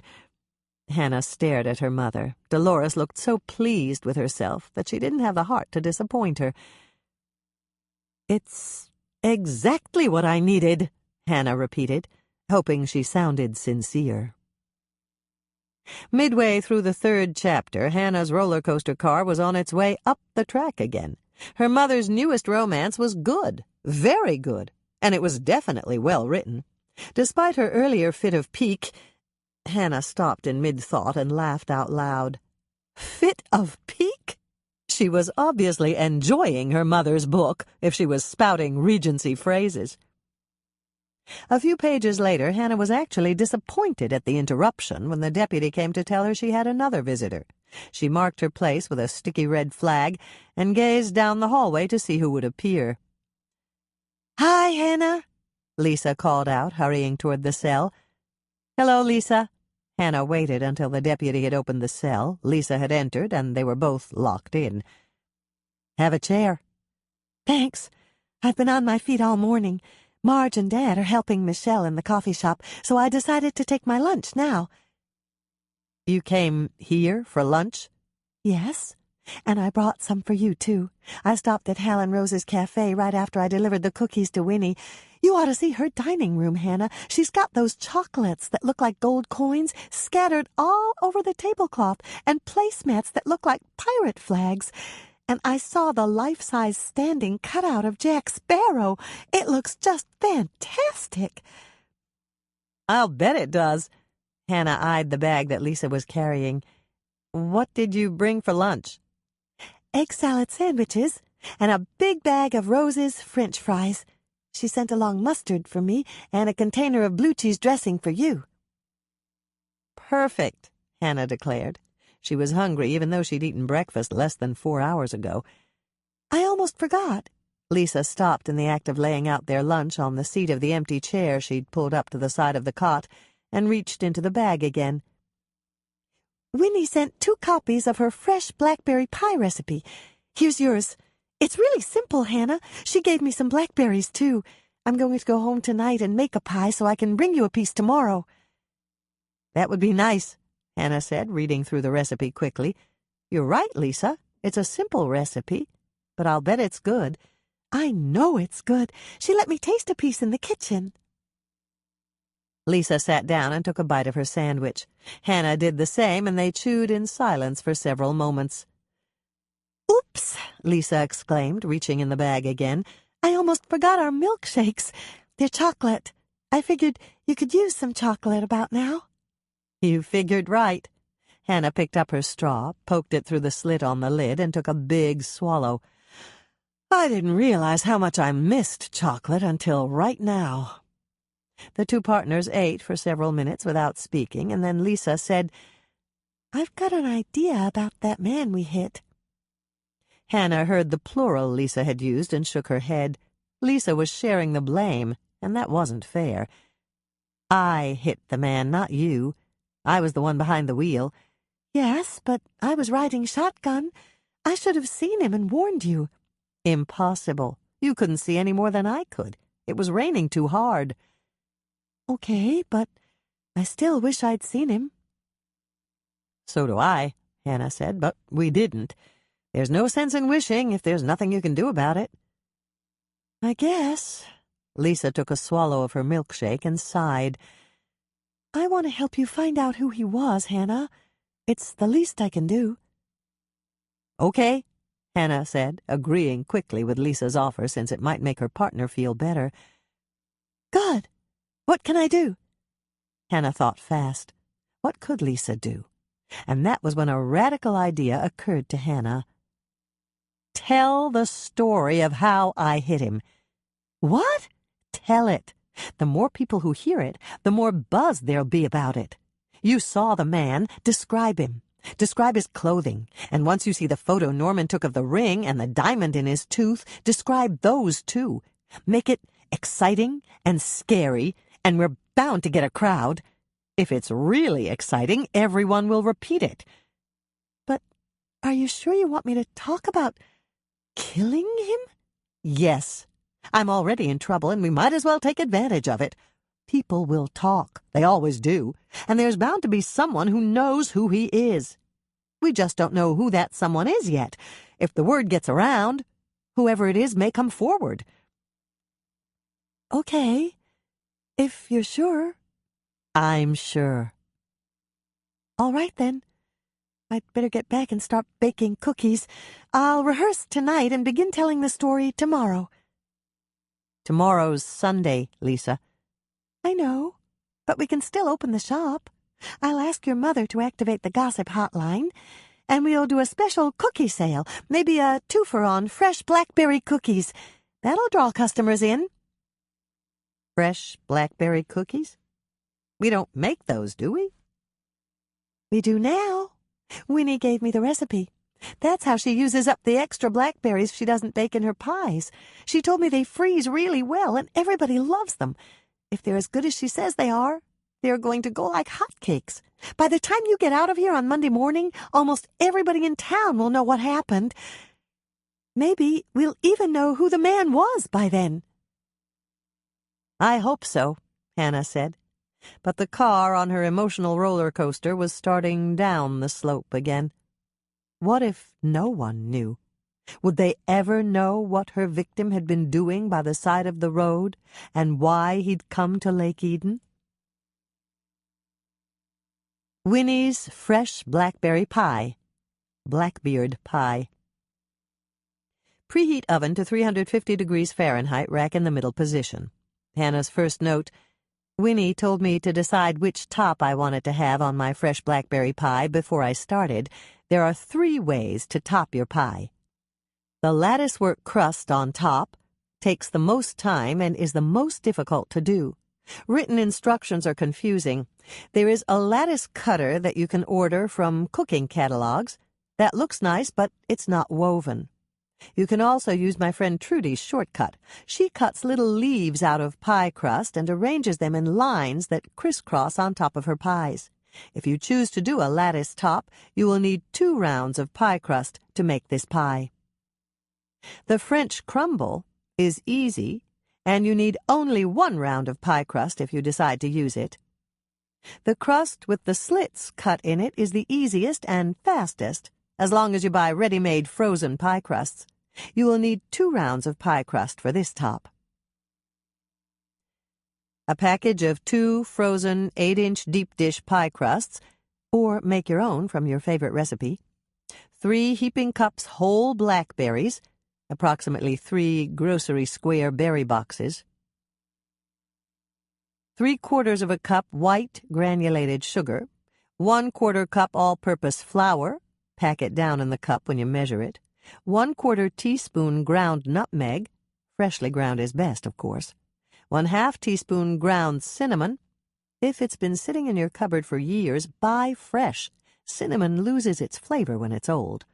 1/4 teaspoon salt. 1/2 stick cold salted butter. 1/4 cup, 2 ounces, 1/8 pound. Prepare your crust, or crusts, according to the following instructions. If you decided to use homemade pie crust, roll out 1 round and use it to line an 8-inch deep dish pie pan or a 9-inch regular pie pan. If you bought frozen pie crusts, leave 1 right in its pan and let it thaw on the counter. You'll use that for the bottom crust. If you decided to make the top crust with slits, loosen the second crust a bit in its pan, but leave it in the pan on the counter to thaw. If you decided to use the French crumble top, return that second frozen pie crust to your freezer for the next time you bake a pie. Rinse the blackberries, pat them dry with a paper towel, and put them in a large bowl. Mix the sugar, flour, nutmeg, cinnamon, and salt together in a small bowl. Dump the small bowl with the dry ingredients on top of the blackberries and toss them to coat the berries. Again, use your fingers and be as gentle as you can. You don't want the berries to break open so the juice runs out. There will be enough juice given off when your pie bakes. Place a layer of coated blackberries in the bottom of the pan lined with pie crust. Arrange them with your fingers if there are any noticeable gaps. You want a nice foundation for the rest of the berries. Place the rest of the coated berries in the pie pan. There should be enough to mound the top slightly. These berries will fill in and settle during baking. There will probably be some leftover dry ingredients at the bottom of the bowl you used to mix the berries. Just sprinkle the remainder of the dry ingredients on top of the blackberries in the pie pan. Cut the cold butter into 4 pieces and then cut those pieces in half. Place the pieces on top of the blackberries just as if you were dotting the blackberries with butter. Top your pie with your choice of the latticework crust, the crust with the slits, or the French crumble.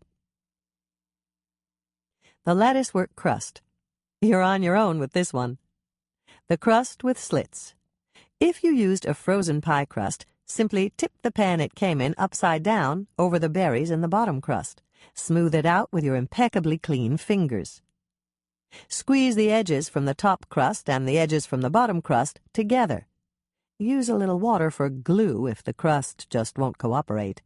With a sharp knife, cut 4 slits in the top crust about 3 inches long, starting near the middle of the pie and extending down toward the sides of the pie. This is a very important step. Not only does it let out the steam when the pie bakes, releasing a delicious aroma that'll have the neighbors knocking at your door, It also provides a way to sneak in those pieces of butter you forgot to put on the blackberries before you covered your pie with the top crust. Don't laugh. I've done it. The French crumble. 1 cup all-purpose flour, 1/2 cup cold butter, 1 stick, 4 ounces, 1/4 pound, 1/2 cup brown sugar. Pack it down when you measure it. Pour the flour into the bowl of a food processor with the steel blade attached. Cut the stick of butter into 8 pieces and add them to the bowl. Cover with the 1/2 cup of firmly packed brown sugar. Process with the steel blade in an on and off motion until the resulting mixture is in uniform small pieces. Remove the mixture from the food processor and place it in a bowl. Pat handfuls of the French crumble in a mound over your pie. With a sharp knife, poke several slits near the top to let out the steam. Winnie's first note: if you use the latticework crust or the crust with the slits, you can make your pie look prettier by brushing a little water, milk, or cream on top of the crust and then sprinkling it with a little bit of white sugar. This will give it a sugary crunch with every bite. Bake your fresh blackberry pie at 350 degrees Fahrenheit for 50 to 60 minutes. Mine took 55 minutes, or until the top crust or the French crumble is a nice golden brown, and the blackberries are tender when you pierce one with the tip of a sharp knife. Cool your pie on a cold stove burner or a wire rack. This pie can be served warm with ice cream, or sweetened whipped cream, or cold right out of the refrigerator. Be sure to refrigerate any leftover pie. I've made this pie countless times, and there have never been any leftovers. Winnie's second note: my grandson calls this Bluebeard pie because he's crazy about pirates. Chapter 11. All rise, the bailiff called out in a loud voice, startling Hannah out of her worried thoughts. Everyone in attendance in the small courtroom, not that many at 8 o'clock on a Monday morning, rose as Judge Colfax walked in and took his place at the bench. Hannah and Howie listened to the bailiff tell them that court was now in session, the Honorable Judge Colfax presiding, and then they sat down again. Hannah felt the butterflies flutter wildly and churn into a miniature tornado in her stomach. What if Judge Colfax refused to give her bail? She'd be stuck in a cell until it was time for her trial, and Howie had told her that her trial could be delayed as long as 6 months, depending on the status of the court calendar. She could spend 6 months in jail. Or even worse, she could be found guilty of vehicular homicide, and she didn't want to know how long a sentence that charge might have. Could she survive 6 months in jail? Or could she endure even more time if she were convicted of the charges against her? After 2 grueling days in the holding cell at the sheriff's station, Hannah wasn't at all certain she'd make it. It had been bad enough in the larger holding cell, just knowing that she wasn't free to walk down the street, get into her truck, and drive anywhere she wanted to go. County lockup would be much worse. She'd heard horror stories about people going stir-crazy in the county jail and trying to put themselves out of their misery by repeatedly banging their heads against the concrete walls, hoping that they'd injure themselves so badly that they'd be taken to the hospital and would at least have a window in the room. There was a rustle in the back of the courtroom, and Hannah craned her neck to see her mother and Andrea enter through the double doors and take seats in the rear. They looked very solemn, and Hannah felt a lump grow in her throat. Were they also worried that Judge Colfax wouldn't grant her bail? Norman was already in the courtroom. He had been seated near the front when Howie had led Hannah in. Norman had smiled at her and given her the high sign, and Hannah had done her best to smile back. The rustling of papers was loud in the silent courtroom as Judge Colfax read through the agenda. It was as if everyone was holding his or her breath, waiting for something to happen. A moment later, there was murmuring from the few spectators who were there, and Hannah turned to see Mike enter the courtroom. A couple of the spectators glared at him, and Hannah suspected that Mike had been one of the officers who'd arrested their family member or loved one. Hannah turned toward the front again. She'd looked at Mike, but he hadn't met her eyes. Why was that? Did he know something that she didn't know? Or was she simply being paranoid? She sent up a silent plea that the reason was her own paranoia. Everyone who had told her they were coming was here. She'd known that Doc Knight wouldn't be here. He had surgery scheduled for 7 this morning, and it wouldn't be over yet. Michelle and Lisa had come to see her yesterday and explained that they would be at the cookie jar, handling the morning customers, but that Dolores would call them the moment the arraignment was over. Howie motioned to her, and Hannah leaned closer so that he could whisper in her ear. "Relax," he said. "You look like a deer caught in the headlights." "That's because I am a deer caught in the headlights," Hannah whispered back. "Not for long. It'll be over soon, Hannah. Just remember that when the judge asks you how you plead, you say, 'Not guilty, Your Honor.' Don't say any more and don't say any less. Just say, 'Not guilty, Your Honor.' Are we clear on that?"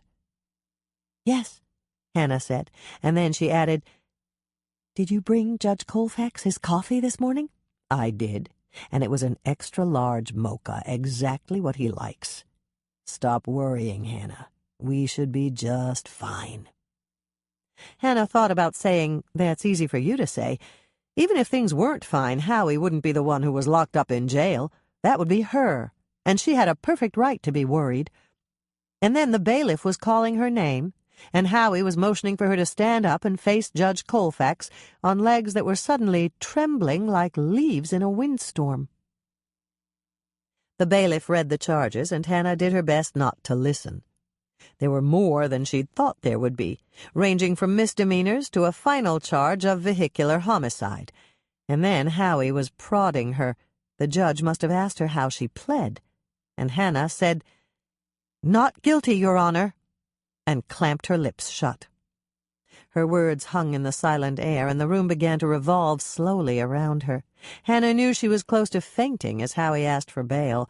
There was a buzzing in her ears that made listening impossible, and she gripped the edge of the defense table tightly to keep from falling back into her chair.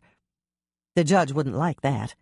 She had to show the proper respect, and keep standing and facing him with a polite and servile expression, even though she was weak-kneed and dizzy, and she'd never been so scared in her life.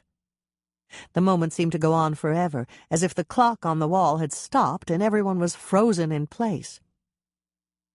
And through the buzzing in her ears and the gulps of air she was taking so that she wouldn't do anything foolish like faint dead away, she heard the judge say, "Bail in the amount of $50,000 is granted.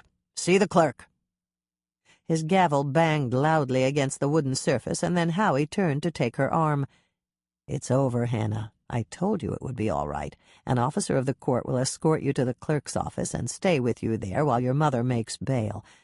I'm sorry, but you'll have to be handcuffed until your bail is paid. It's not a secure area." "That's okay," Hannah said, feeling a huge wave of relief wash over her, now that this part of her ordeal was over. "And once Mother pays my bail, they'll take off the handcuffs and I'll be free to go?" "That's right. You'll be free to go." Hannah turned so that the officer of the court could put on the handcuffs and guide her through a side door. She was afraid to say a word for fear it would be something that might hurt her later. She stumbled once, walking down the hall, and the officer gripped her arm. "Hey, are you okay?" I think so." "You should be. You're almost out of here. Your family went to the clerk's office to pay your bail, and that's where we're going. I'll take these cuffs off the minute the paperwork's done." Hannah swallowed hard. "Thanks. I was really scared. I've never been in court before." The officer gave a little laugh. "I figured that.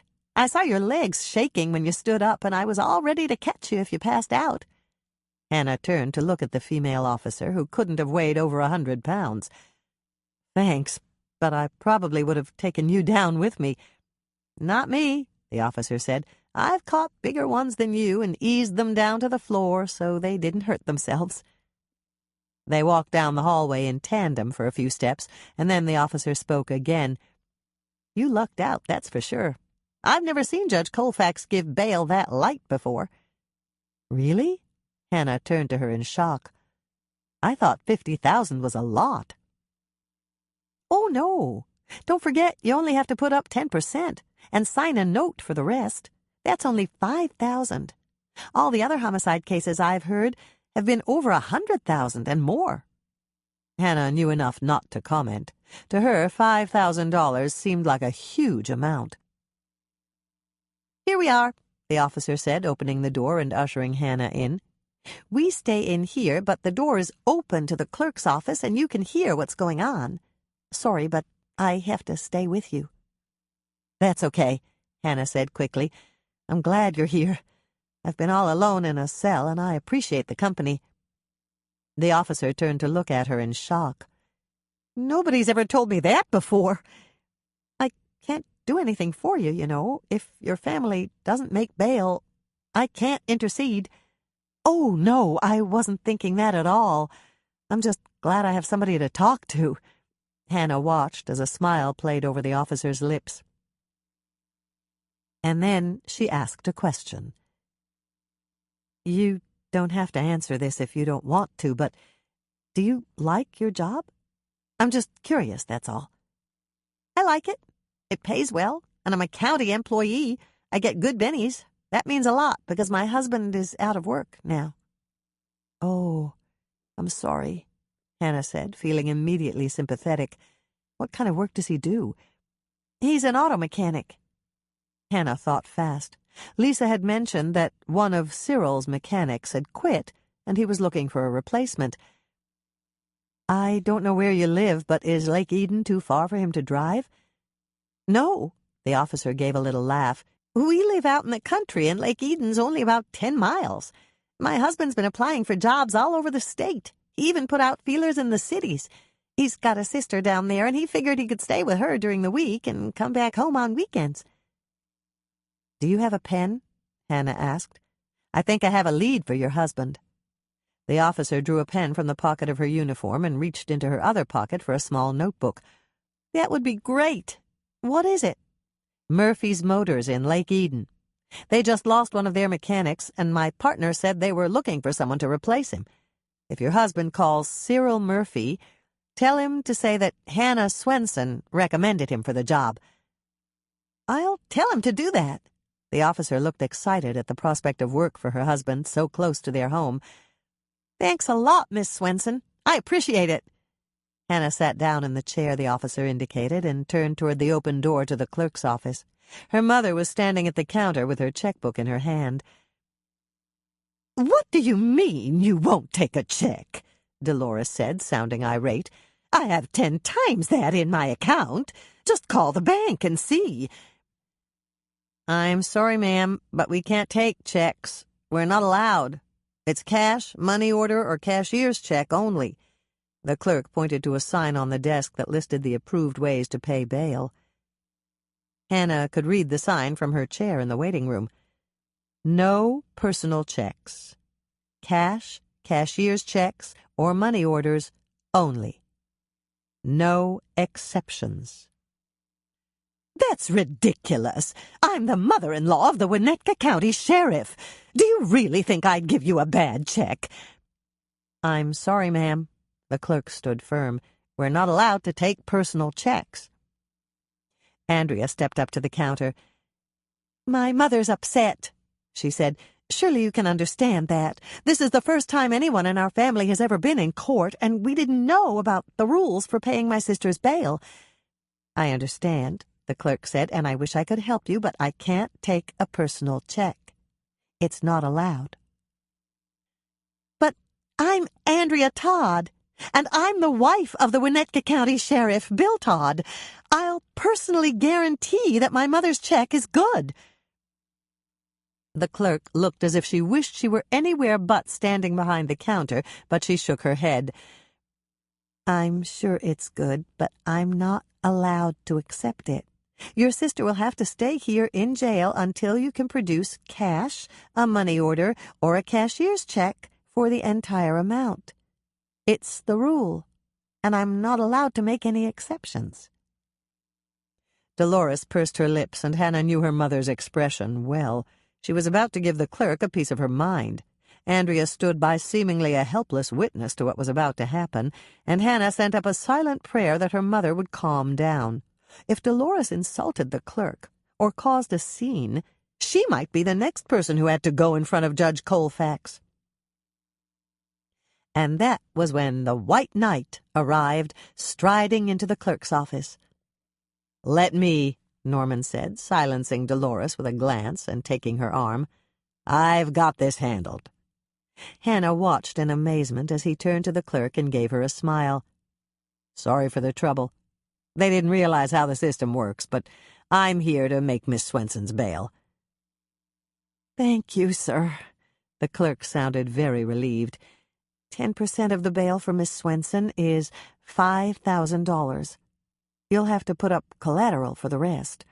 "I'm prepared to do that," Norman said. Then he opened his wallet and drew out several cashier's checks. "I have one for $5,000 right here," he told the clerk, handing it over.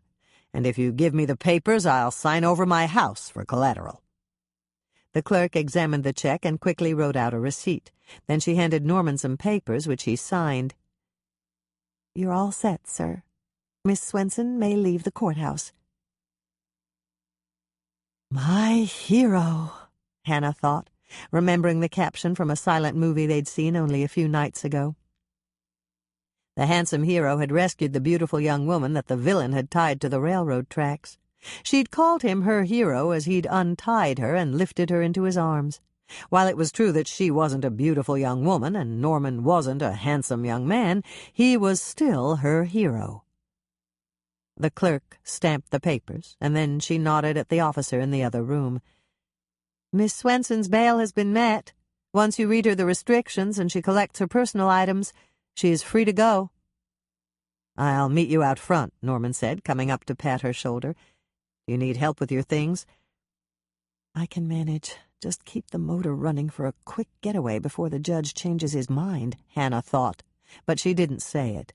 Instead, she said only, "I can manage. Thank you, Norman." "You've got a nice boyfriend," the officer said as she helped Hannah collect her things. There wasn't much. The only things she'd brought with her were her purse and the blanket that Norman had given her.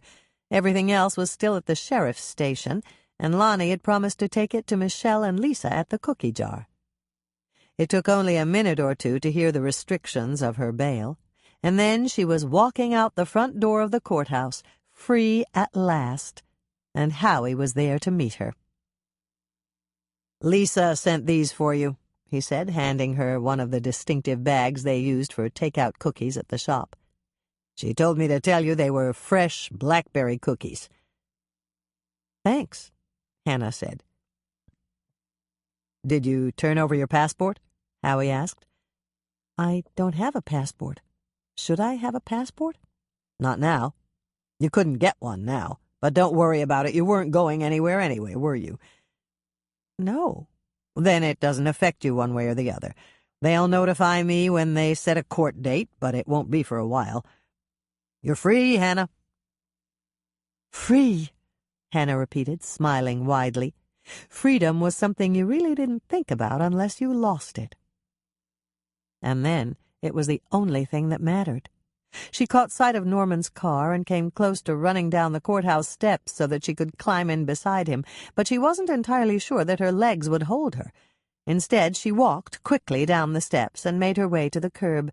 Her heart was still racing with the remnants of fear, and she didn't completely relax until she was seated next to Norman in the passenger seat. "Oh, Norman!" Hannah exclaimed, throwing her arms around him and giving him a big kiss. "You really are my hero. Let's go to your house." Norman pulled her closer and kissed her soundly, and then he chuckled. "Why are you laughing?" Hannah asked him. "If I'd only realized that all it took was $5,000 and a couple of signatures on some papers, I would have done this a long time ago." Fresh Blackberry cookies. Preheat oven to 375 degrees Fahrenheit, rack in the middle position. Hannah's note. Winnie told Lisa that this recipe came from her daughter, Gina, who lives in Seattle. Gina developed this recipe while she was still at home on the ranch. 1 cup fresh blackberries. You can also use frozen. 1 cup white granulated sugar. 1/2 cup salted butter, softened. 1 stick, 4 ounces, 1/4 pound. 1 teaspoon baking powder. 1/2 teaspoon salt. 1 1/2 teaspoons grated lemon zest. Zest is the yellow part of the peel. 1 large egg. 2 cups all-purpose flour. Pack it down in the cup when you measure it. 1/4 cup milk.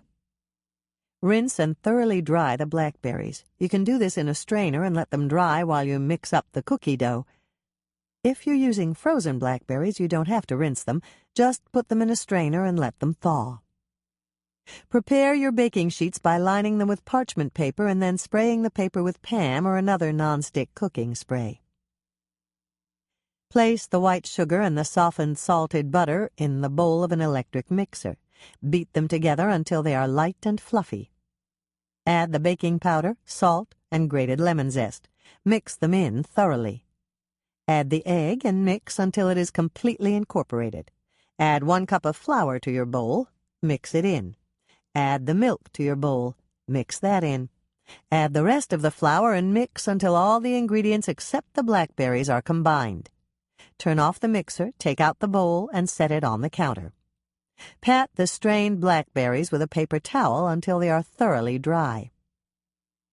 Add them to the dough in the bowl and gently fold them in with a rubber spatula.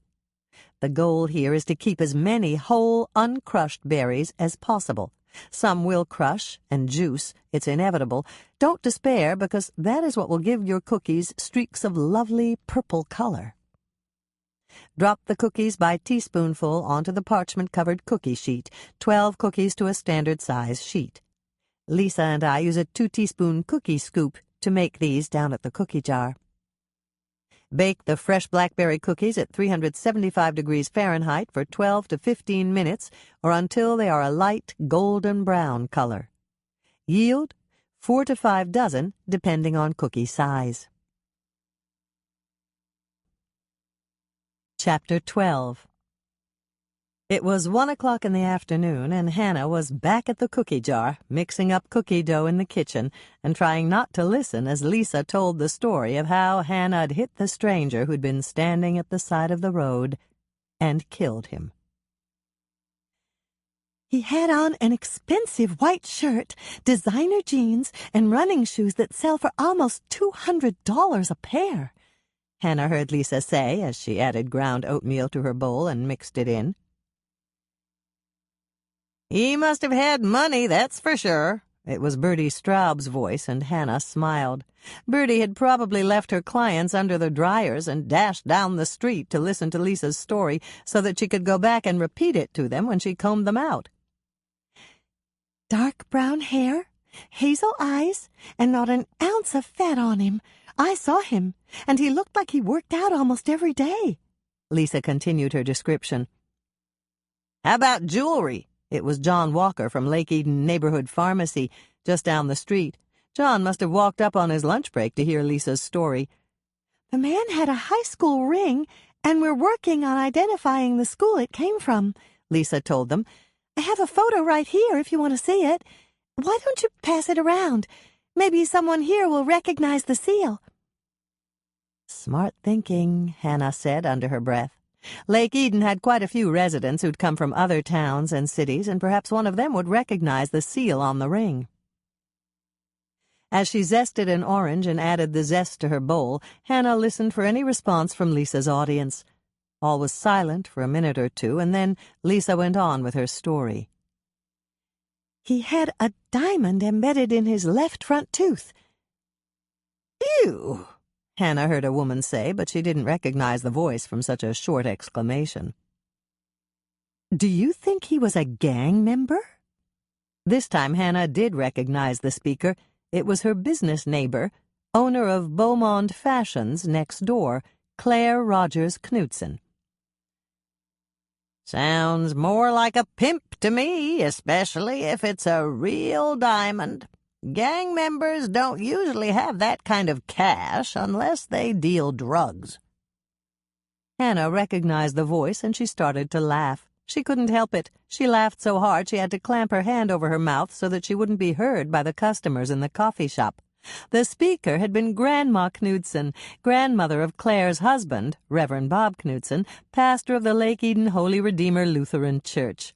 Hannah had no idea how the matriarch of the church knew about pimps, gang members, and tooth jewelry, but she obviously did.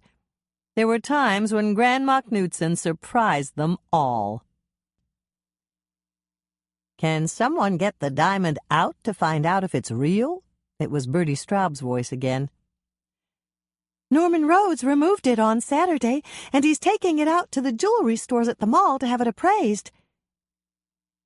"Do you think it's real?" It was Grandma Knudsen's voice again. "Andrea does. Norman showed it to her." "It's real, then," Bertie Straub said. "Andrea knows her jewelry. Was it big?" "Andrea said it was at least a carat, maybe more." There was a whistle from someone that Hannah couldn't identify. She didn't think anyone could identify a whistler. And then Grandma Knudsen spoke up again. "Pimp," she said. "I knew it. He probably had one of his pieces steal it, and he took it for himself." Hannah cracked up again. Where in the world did Grandma Knudsen get her information? It was a very good thing that Reverend Bob wasn't here to hear her. But Reverend Bob was a regular guy, with a good sense of humor. If he were here, he'd probably laugh, and that would only encourage his grandmother to be even more outspoken. "Hush, Priscilla. You don't want to let this get back to Bobby. He'd be terribly embarrassed." Hannah clamped her hand over her mouth again as she recognized the voice of the one person who could get away with chastising Grandma Knudsen.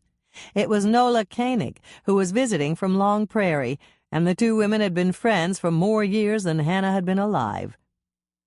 "You're right, Nola," Grandma Knudsen said. "Sometimes my mouth has a will of its own. You folks won't tell Bob on me, will you?" There was a chorus of no's from the crowd, and Hannah chuckled again. No one would tell on Grandma Knudsen. Everyone loved her, and they all enjoyed her outrageous comments. "Young lady, do you have a picture of the man?" Nola asked Lisa. "Yes, ma'am, I do," Lisa answered. "I need some copies.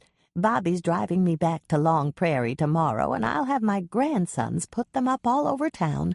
You should do the same thing in the other towns round here. Maybe even offer a contest with a prize for the first person who can identify him. Everyone loves contests with prizes." There was murmuring from the crowd again, and Hannah heard several people speak up to agree with Nola. Hannah thought it was a very good idea. People did seem to enjoy contests with prizes. "We can do that." Lisa sounded excited at the prospect. "How about free coffee and cookies for a year to the first person who can identify him?" "We've got a high-speed copier at the school." Hannah recognized Charlotte Roscoe's voice. Charlotte was the secretary at Jordan High. "I know Ken will let me use it if it's for a good cause. I can run copies of the photo." "Is it gruesome?" Grandma Knudsen asked Lisa. "We shouldn't put it up if it's too gruesome. Somebody's bound to complain, and then we'll just have to take it down." "It's not gruesome at all. It just looks like he's sleeping or something. Norman was careful about the angle, and I think he photoshopped out anything that looked bad. I'm not quite sure how he did it, but the man looks a lot better than he did when Hannah and I got out of the truck to see what she hit." Hannah shivered slightly. She wished Lisa hadn't put it in quite that way. She could still see the blood and the bruises in her mind. "I've got an idea," Charlotte said. "Do you have any pictures of the ring or the tooth with the diamond?" "I've got both of them," Lisa said. "Norman took a really good picture of the tooth, and Lonnie took a really good one of the ring." "That's perfect," Charlotte told her. "We can put the photo of the man's face on the top half, and the photo of the ring and the tooth side by side on the bottom half. Somebody's bound to recognize one of them." There was a knock on the back kitchen door, and Hannah hurried to answer it. She opened the door to see her mother standing there. "Shh! Lisa's telling her story in the coffee shop." "Okay," Dolores said, reaching out to hug her daughter. I'm so sorry about that confusion with the check, dear. I had no idea they wouldn't accept my check. It was a good thing Norman was there. Yes, it was. Where did you go when you left the courthouse? I looked all over for you. I went to Norman's house. Of course you did. I forgot that Moishe was there, and it never occurred to me that you'd gone out there with Norman to pick him up. Did you take him home? No. He was having too much fun playing with Cuddles, Hannah said. And then she didn't say another word. She just motioned to a stool at the work island and went to the kitchen coffee pot to fill mugs for both of them. I'm just glad that's over, Dolores said, plucking a cookie from the plate of orange crisps that Hannah had carried to the table. Then she noticed the mixing bowl. What are you making now, dear? Chocolate orange crisps. It's the same recipe, but I decided to put miniature chocolate chips in them this time. These are good, but I think I'd like those even better, Dolores said, finishing one cookie and taking another. You could put miniature white chocolate chips in them and make another version. That's true. The only problem is that Florence doesn't carry miniature white chocolate chips at the Red Owl. She says they don't make them. That's what she always says when she doesn't carry something, dear. Everybody knows that. Why don't you just dump a package of regular white chocolate chips in the food processor and make smaller pieces? Good idea. I'll do that with the next batch. Which one do you think you'd like best? The ones with the miniature regular chocolate chips, dear. Of course you would, Hannah said, smiling at her mother. Although it had been a futile attempt, Dolores had intended to bail her out, and Hannah was sure that her mother would have been perfectly willing to put her house up for collateral. "You're a confirmed chocoholic, Mother," she said with a smile. "There are worse holics to be," Dolores said. "That's not a word, Mother." "Well, it should be. Everything's a holic nowadays. Besides alcoholics, there are workaholics and sexaholics and foodaholics and shopaholics. I saw a commercial the other day that said if you honk the horn in your car too much, you're a honkaholic. What's next?" Textaholics, phoneaholics, and cyberholics, I guess. I'm not going to start worrying about it until they begin talking about cookieholics. "They'll never do that in Lake Eden, dear. Your cookies are too good." Dolores glanced over at the bowl again. "Haven't you stirred that cookie dough enough to make a test batch? If you do it now, I could critique them for you." Hannah laughed. "Okay, just let me scoop out enough for a pan and I'll stick them in the oven." "How long do they have to bake?" 10 to 12 minutes. And they have to cool for 5 or you'll burn your tongue. "Not 5, 2.5, dear. When they come out of the oven, just stick them in the walk-in cooler, and they'll take only half as long to cool down enough to eat." Hannah laughed. "It would hurt the texture of some cookies, but not these. Good idea, Mother. I didn't even think of it." "It's because I'm hungry. I came straight here on my lunch hour, and I didn't stop to eat." "Necessity is the mother of invention," Hannah said, quoting her great-grandmother Elsa. "And invention is the mother of—" Dolores stopped speaking and began to blush slightly. "I can't finish that one. I always cringed when your great-grandpa Swensen said it." Hannah was puzzled. She couldn't recall her great-grandfather saying anything about invention. "I don't remember that one." "Of course you don't. I asked Great-Grandpa Swensen to stop saying it when you were old enough to understand the words. And he did. He was a good man, Hannah." Her mother stopped speaking and looked pensive. "I wonder what he'd think if he knew his grandson was dead, and he learned that I was getting married again." "Uh-oh, guilt rears its ugly head," Hannah thought. "Mother's feeling guilty about marrying again." And then she said the first thing that came into her head. "Great-Grandpa Swensen used to have a saying for that, too. I remember him saying it when Shep died." "Shep? was the German shepherd they had for years and years. I remember when he died, but I don't remember what Great-Grandpa said. What was it, dear? Life is for the living. Let's go out and rescue another dog. That's... Dolores stopped and swallowed hard. That's a very good sentiment to remember, dear. I'm very glad you did. Me too. Hannah scooped up the last cookie and put it on the cookie sheet. Okay, Mother, gird your loins. You're about to perform another taste test for me. Dolores gave a little laugh. It's a grueling job, but someone has to do it. Hurry up and bake them, dear. I don't want to get fired as your taste tester for not performing my duties. Orange crisps. Preheat oven to 375 degrees Fahrenheit, rack in the middle position. 1 cup melted butter, 2 sticks, 8 ounces, 1/2 pound. 2 cups white granulated sugar, 2 teaspoons vanilla extract, 1/2 teaspoon salt, 2 teaspoons baking soda, 2 large eggs, beaten, just whip them up in a glass with a fork, 2½ cups all-purpose flour, pack it down in the cup when you measure it, 1 cup chopped nuts, measure after chopping. Any nut you like will do. I used walnuts. Zest from 1 orange. Zest is the finely grated orange part of the peel. 2 cups ground dry oatmeal. Measure before grinding. I used Quaker's Quick 1 Minute and zooped it up in my food processor with the steel blade. Melt the butter in a large microwave-safe bowl on high for 1 minute. Let it sit for a few seconds and then stir it to see if it's melted.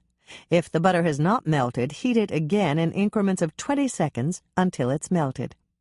Let the butter cool to room temperature. Add the white sugar to the butter and beat until the mixture is thoroughly incorporated. Mix in the vanilla extract, salt, and baking soda. Mix well. Stir in the beaten eggs. Add the flour in 1/2 cup increments, mixing after each addition. Mix in the chopped nuts. Try to distribute them evenly. You want some in each cookie. Add the zest from 1 orange and mix it in thoroughly. If you haven't already done so, measure your oatmeal and grind it with a food grinder or in a food processor with the steel blade until it's the consistency of coarse sand. Add the ground oatmeal to your bowl and mix it in. If you're not using an electric mixer, this will take a little muscle since the resulting dough will be fairly stiff. Roll walnut-sized dough balls with your hands and place them on a cookie sheet sprayed with Pam or another nonstick cooking spray, 12 cookie balls to a standard sheet. You can also line your cookie sheets with parchment paper and spray that if you'd prefer. If your dough is too sticky to roll, place the bowl in the refrigerator for 30 minutes and then try again. Once the dough balls are on the cookie sheet, press them down with the tines of a fork in a crisscross pattern, the way you do with peanut butter cookies. Bake at 375 degrees Fahrenheit for 10 minutes. Cool the cookies on the cookie sheet for 2 minutes, and then remove them to a wire rack to cool completely. Yield 6 to 7 dozen delicious cookies, depending on cookie size. Chocolate orange crisps. Preheat oven to 375 degrees Fahrenheit, rack in the middle position. Follow the instructions for orange crisps, except reduce the cup of chopped nuts to 1/2 cup of chopped nuts. Add 1 cup of miniature semi-sweet chocolate chips, a 6-ounce bag, right after you mix in the chopped nuts. Then proceed as directed. Yield 7 to 8 dozen delicious cookies that Dolores adores. Chapter 13. I bet you're glad to get home, Michelle said as she drove down the ramp to the underground garage and parked in Hannah's space. I'm more than glad. I'm relieved, too. It's been a long day. Hannah gave a little sigh as she got out of the car. They still had the loaner car that Lonnie had gotten for her from his father's garage. They would be driving it for a while. The authorities had released Hannah's cookie truck, but it had some front-end damage.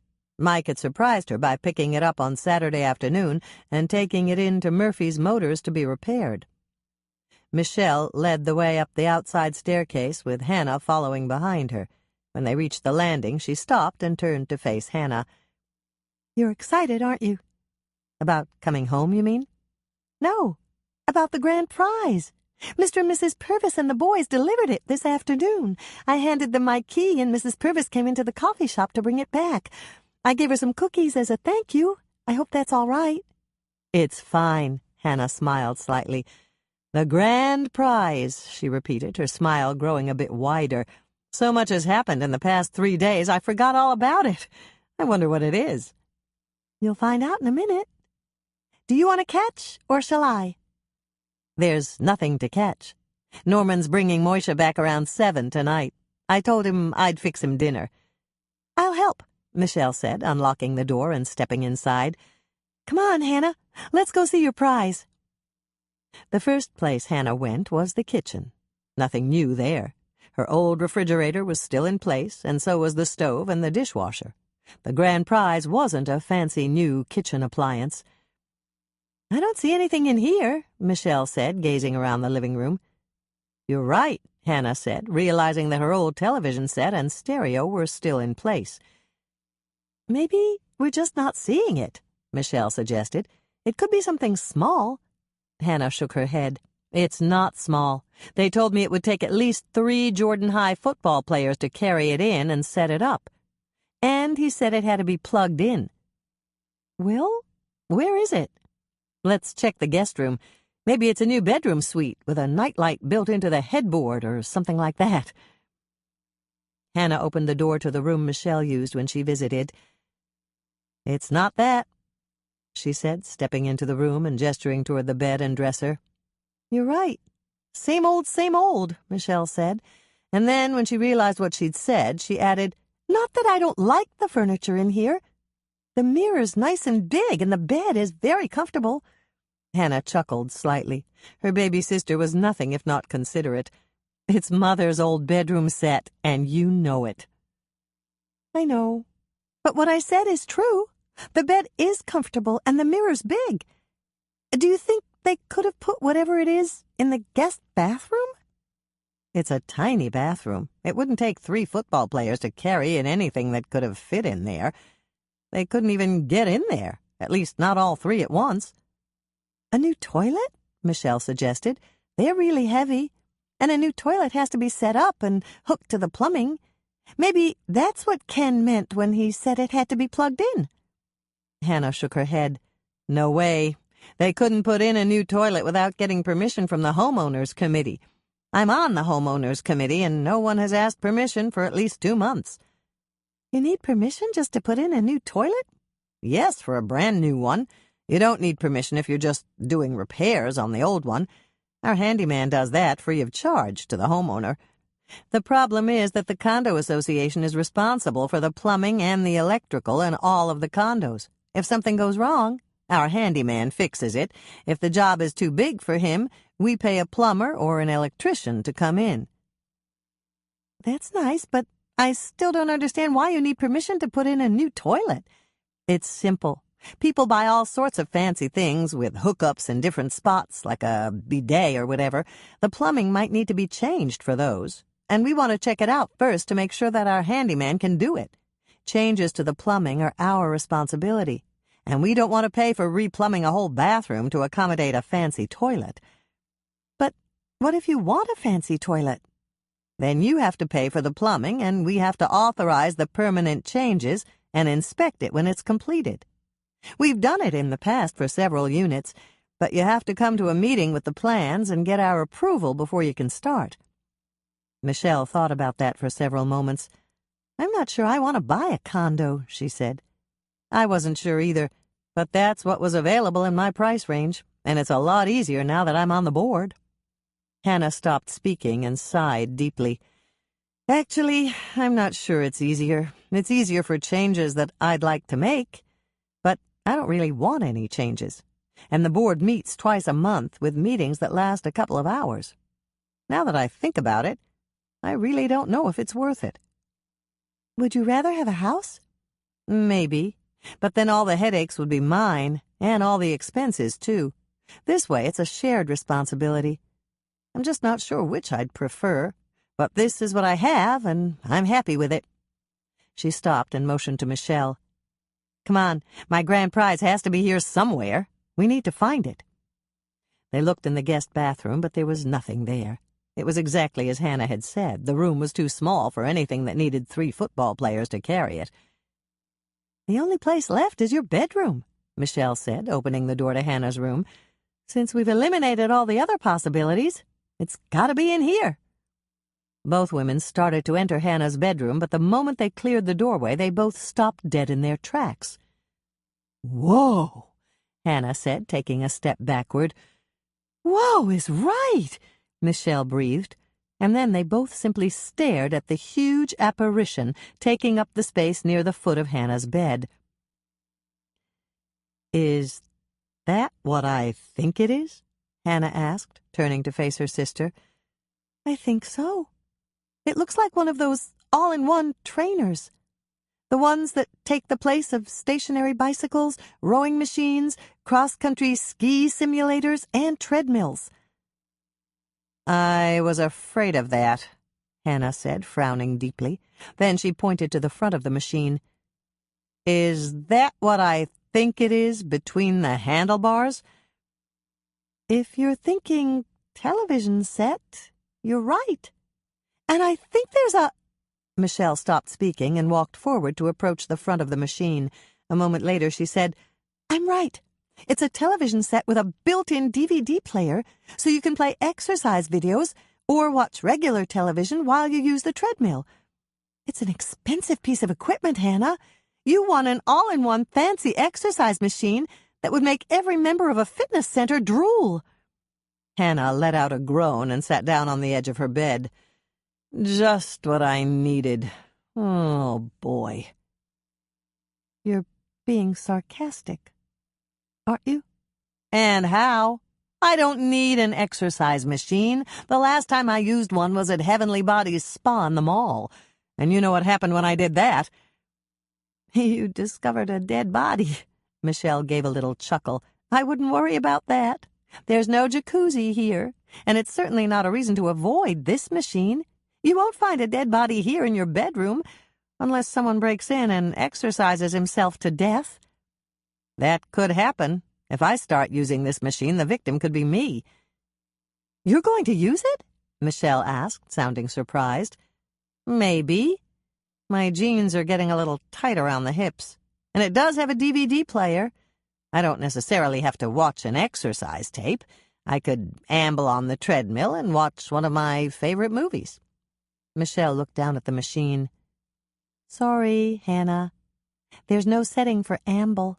The closest you could come would be fast walk." "I could do a fast walk, especially if I watched Chariots of Fire or a documentary about the life of Roger Bannister." "That's true, and it might take the onus out of exercising for you. Actually, I wouldn't mind using it while I'm here. If you don't mind, that is." "I don't mind. Have at it. I'm going to go make a dessert for tonight's dinner. Norman's picking up pizza at Bert and Ellie's." "He's going to leave the cats in the car while he goes inside?" Michelle asked, sounding worried. "Of course not. They've got a drive-in window now. Ellie told me that Bert put it in himself. They hired an extra person to man the window, and business has increased 15% already." "I can understand that. Their pizza is the best in Winnetka County. What kind of pizza is Norman getting?" "He's getting 3. Sausage and pepperoni, 5 cheese, and a garbage pizza with everything on it." "Who else is coming?" "Nobody, as far as I know. But Norman wanted us to have plenty of leftovers so we wouldn't have to cook for a couple of nights." "That's nice of him. What are you making for dessert?" "I don't know yet, but I'll think of something."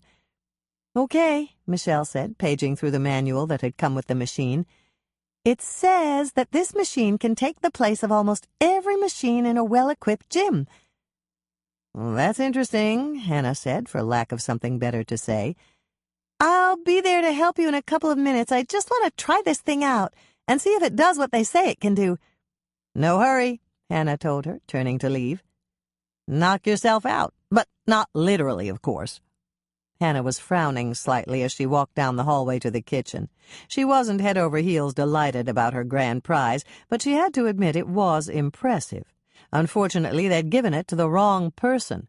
She could think of several people right here in Lake Eden who'd really enjoy it and would use it every day. Giving it to her was almost like throwing money up in the air and watching it blow away. She might use it sooner or later, and it would probably be later if she were entirely honest about it. But she wasn't thrilled by the prospect. At least Michelle seemed to appreciate it, and that was good. Now that she thought about it, there were several people she knew who might appreciate it. She'd show it to Norman when he got here and get his opinion, and she'd certainly show it to Mike the next time he came over. Mike was the expert when it came to exercise equipment. He'd ordered all of the fitness machines for the gym at the sheriff's station, and Bill had told her that they had the best-equipped law enforcement exercise facility in the whole state of Minnesota. Hannah entered the kitchen, flicked on the lights again, and took an apron out of the drawer. Then she opened the refrigerator to see what was there. Perhaps Michelle had gone shopping while she was in jail, and there would be some special ingredient she could use for her dessert. No such luck, Hannah said aloud, staring at the empty shelves. Lonnie and Michelle must have gone out to eat or brought in takeout every night that she was gone. It was time to try the pantry and hope she could find something there. Of course, the basic ingredients for cookies were in her pantry. She kept them on hand in case of fire, flood, earthquake, blizzard, or any other natural disaster. Cookies made everything bearable. Hannah and every one of her customers at the cookie jar would testify to that. What could she put in the cookies to make them interesting and different? She had several different flavors of chips, including white chocolate, semi-sweet chocolate, milk chocolate, butterscotch, and peanut butter. But she wanted something more special than a variation on her chocolate chip crunch cookies. The only item that was even remotely promising was a packet of sweetened dried cranberries that had been on her shelf since Christmas before last. Hannah read the use-by date on the package. It was good until September this year. Of course, the sweetened dried cranberries were still good. Nothing affected sweetened dried cranberries if the package hadn't been opened. And this package was not only unopened, it had also been sitting untouched on her pantry shelf ever since she'd bought it at Florence's Red Owl grocery store 20 months ago. What could she do with the cranberries? Hannah thought for a minute. Of course, she could always make a batch of boggles. She had all the ingredients, including the oatmeal, right here in her pantry. But she'd baked 3 batches of boggles today, and she didn't feel like baking them again. What other dessert used sweetened dried cranberries? She could use the cranberries in imperial cereal, but she didn't have enough dry cereal for that. And imperial cereal was more of a snack than a dessert. Her third choice was cranberry scones. But those weren't a dessert either. Whoa! Hannah breathed as she visualized a beautiful, lacy cookie with sweetened dried cranberries and white chocolate chips. She could do it. She'd use her recipe for Christmas lace cookies as a guide and go from there. It was fun to come up with a new cookie, and Hannah was smiling as she walked to the living room to print out the recipe on her home computer. Once she'd printed the recipe for her Christmas lace cookies, she carried the paper back to the kitchen. If the cookies turned out as well as she thought they would, they'd add them to the menu at the cookie jar. And that meant she had to come up with a descriptive and catchy cookie name. She didn't want to use the word lace in the name. That was unique to their Christmas lace cookies. Airy berry cookies? Hannah asked herself out loud as she assembled the ingredients on the kitchen counter. Yes, that cookie name was perfect. Now all she had to do was mix up and bake the cookies to see if they were good and the name actually fit. She was about to start mixing the cookie dough when the phone on the kitchen wall rang. Hannah made a beeline for the phone and lifted the receiver. "Hello?" She answered the call. "I'm glad I caught you, dear. You're not going to leave to go out to eat or anything, are you?" "No, Mother," Hannah said, squelching the uncharitable urge to groan. It wasn't that she didn't like talking to her mother. She enjoyed their conversations. It was just that Dolores could keep her on the phone for what seemed like hours on end, and she had cookies to bake before Norman arrived. "Good. Doc asked me to call. He needs to talk to you, Hannah. He says it's very important, and it'll only take a minute or two. Okay, put Doc on the phone. No, dear, Doc needs to talk to you in person. We'll be leaving the hospital immediately, and we'll drive right out. I just didn't want you to leave before we got there. What does Doc want to talk to me about? Hannah asked, feeling a bit apprehensive. The last time Doc had asked to talk to her in person was on the night Bill had come to arrest her. I don't know, dear. I asked, but he won't tell me. The only thing I know is that it's not bad news. I asked him that because I didn't want you to worry. Thanks for asking, Mother. Certainly, dear. It's all right if we come over, then? Hannah did the only thing she could do. She agreed. Okay, then, she said, but it sounded rather curt even to her own ears, so she added, Would you and Doc like to join us for dinner? Norman's bringing pizza from Bertinelli's. That would be lovely, dear. Thank you. Shall we pick up anything on the way? I don't really need anything, unless— Hannah stopped and began to grin. Are you wearing silk stockings? Dolores laughed. Yes, and I have some fish-shaped, salmon-flavored treats for Moisha in the glove compartment of Doc's car. I'll carry them in with me so I can bribe Moisha. Hannah was still smiling as she said goodbye and hung up the phone. Dolores knew the drill. If she wore silk stockings and arrived without Moisha's favorite kitty treats, there could be another pair of shredded hose to add to the 24 or so that had gone before them. The phone rang again, and Hannah picked it up. Dolores must have forgotten to tell her something. Hello again, Mother. But it wasn't her mother. It was Norman. She recognized his laugh immediately. You just got off the phone with your mother? He asked. Yes. I'm glad you called, Norman. If you haven't gone to Bertinelli's yet, will you pick up some garden salads? Mother and Doc will be joining us for dinner. 8 salads, and I'll order a small Canadian bacon and pineapple pizza for your mother. That would be great. I know she loves— Wait a second. A puzzled expression crossed Hannah's face. We're only 5 for dinner. Mother and Doc, Michelle, you, and me.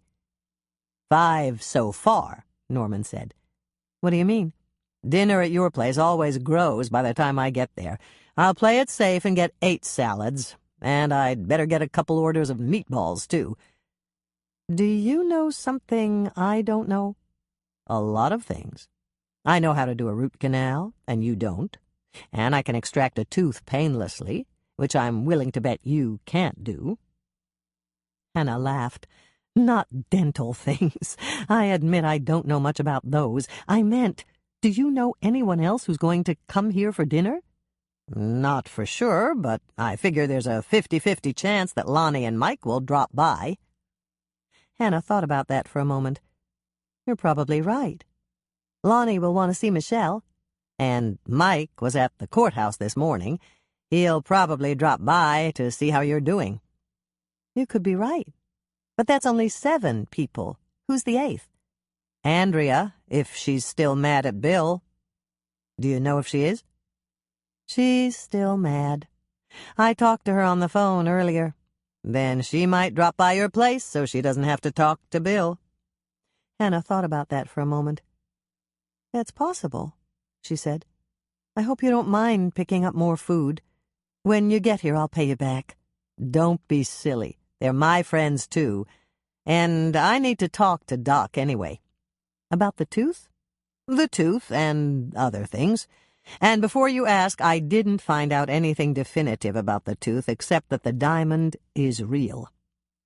Real? As in real valuable? Hannah quipped. Very funny. And yes, it is real valuable. In fact, it's worth a small fortune.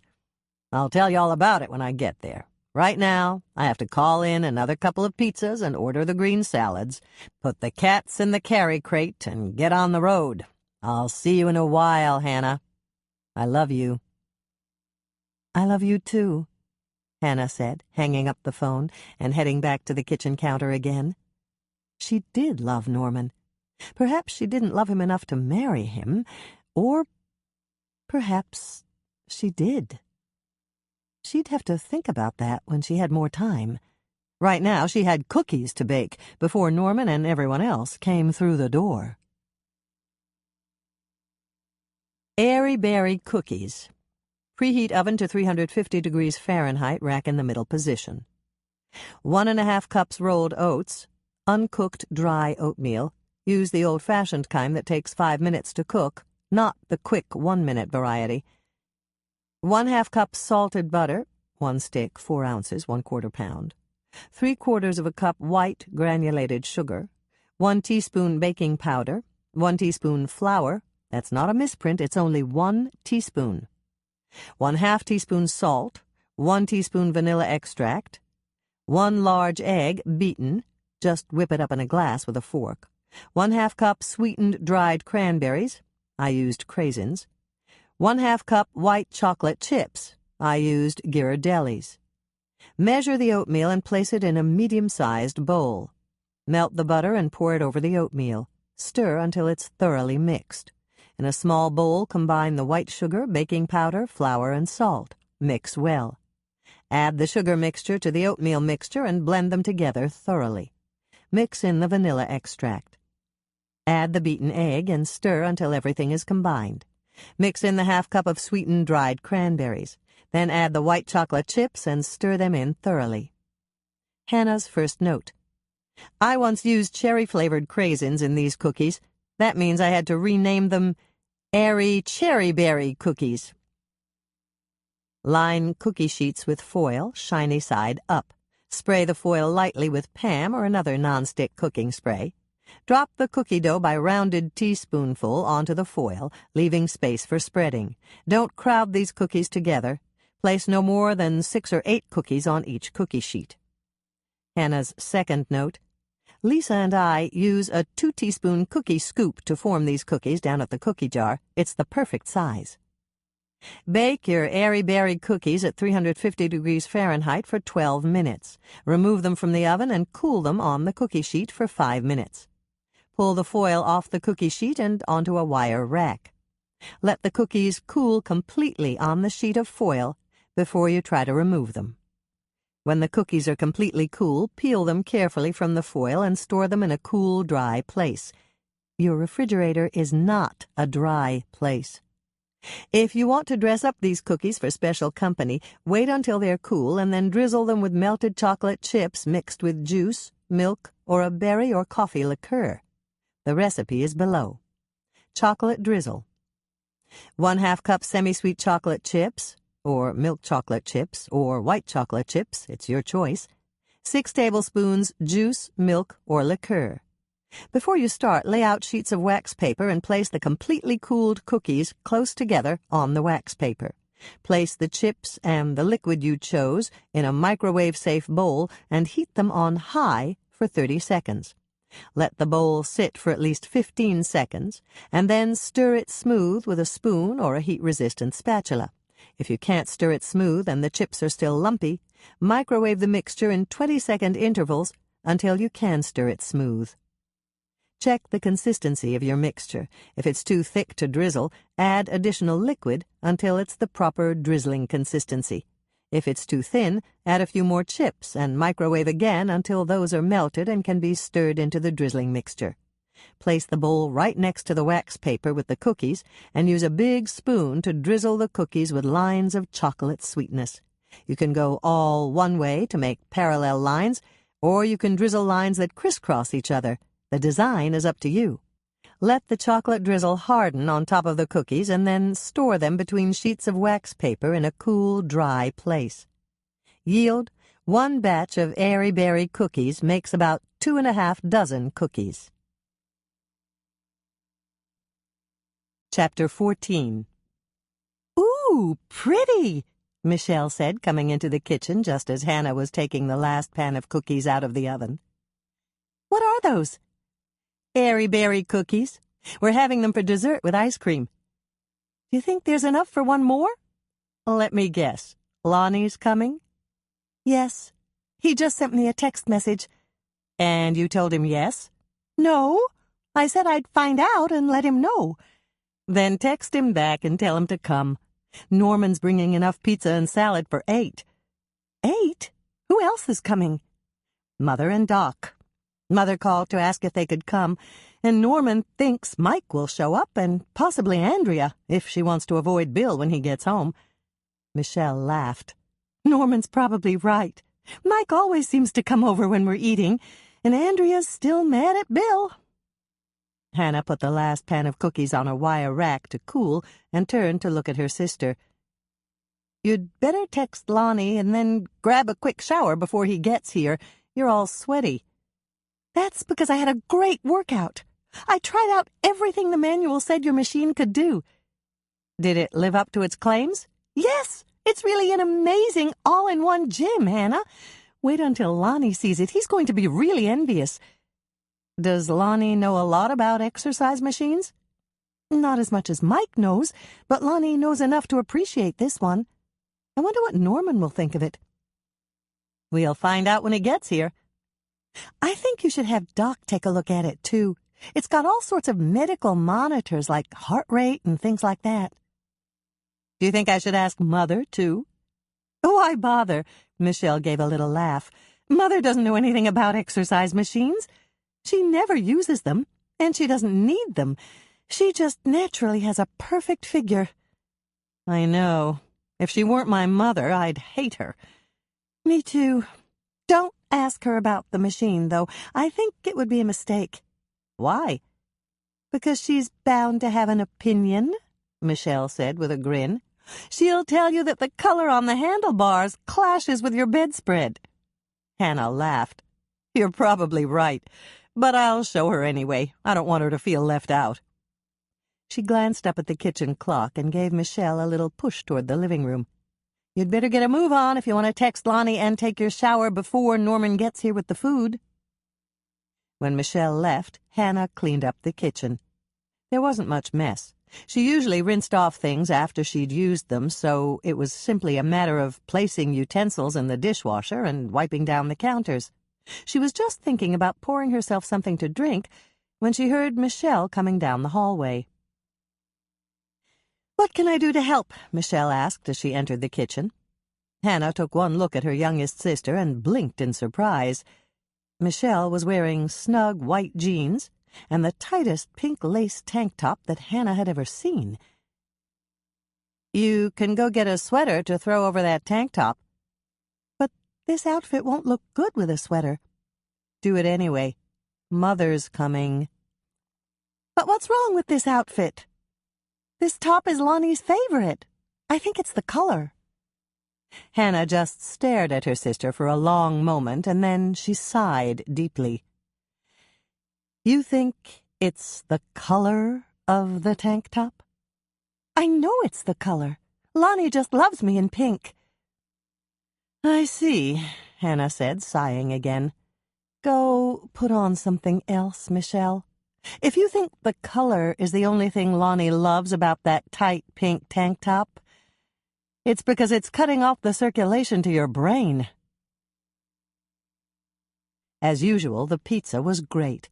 Bertinelli's pizza always was. They'd just taken their first few bites when Hannah's phone rang.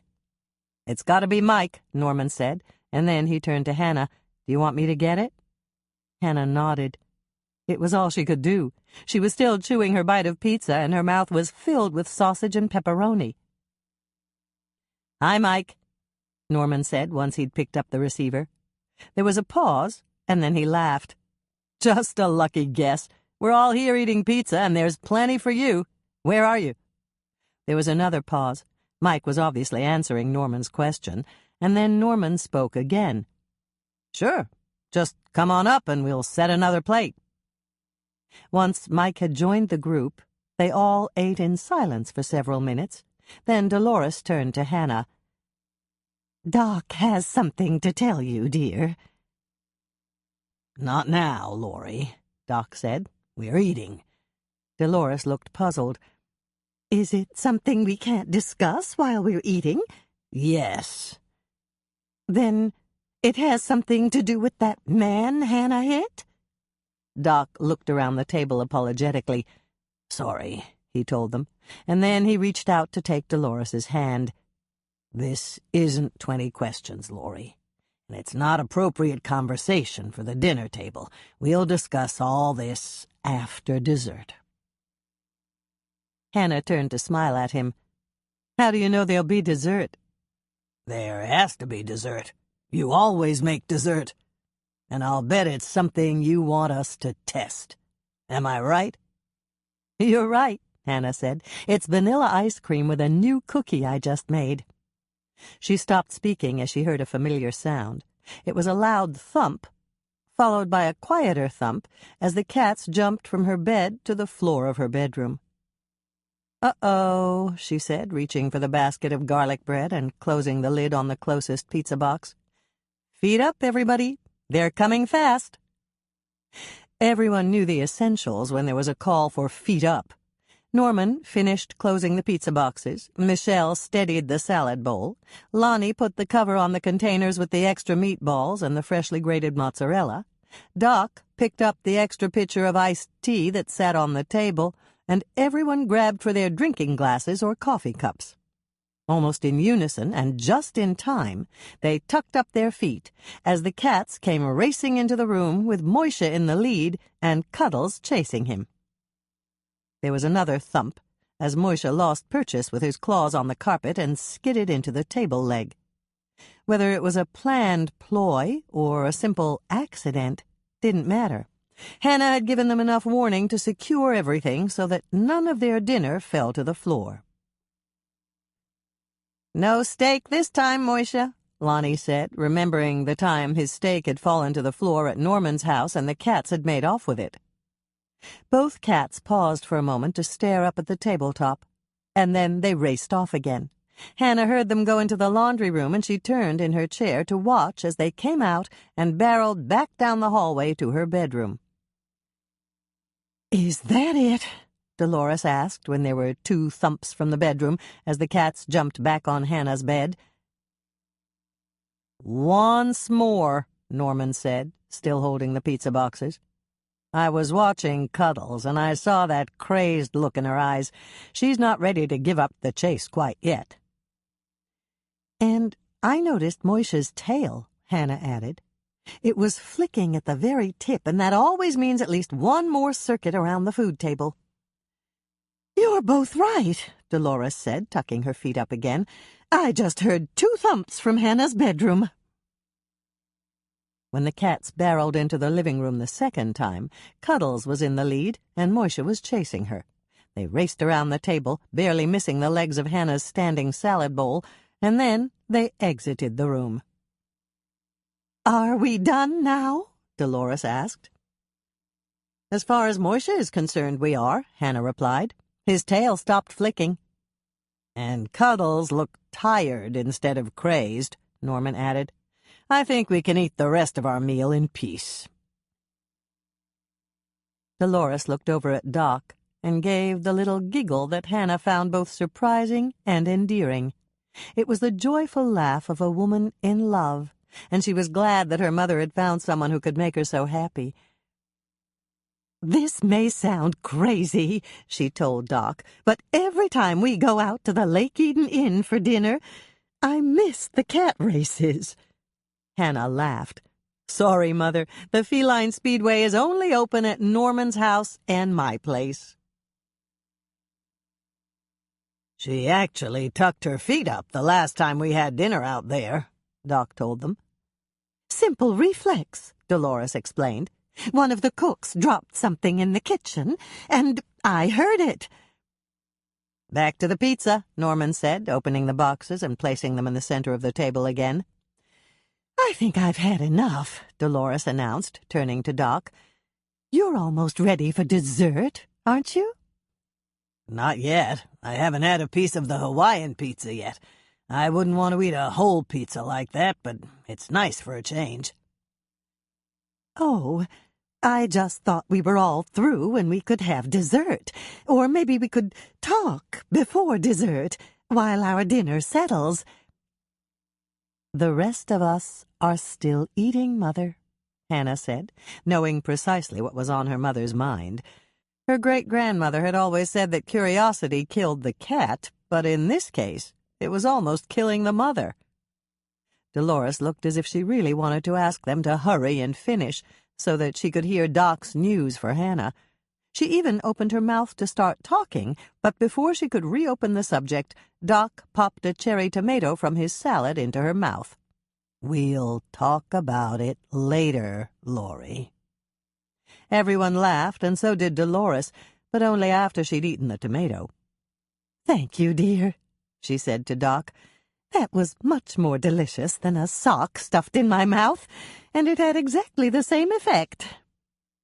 15 minutes later, when almost all of the pizza had been eaten and everyone had eaten dessert and said they thought that Hannah's new cookie was one of the best they'd ever had, Michelle cleared the table.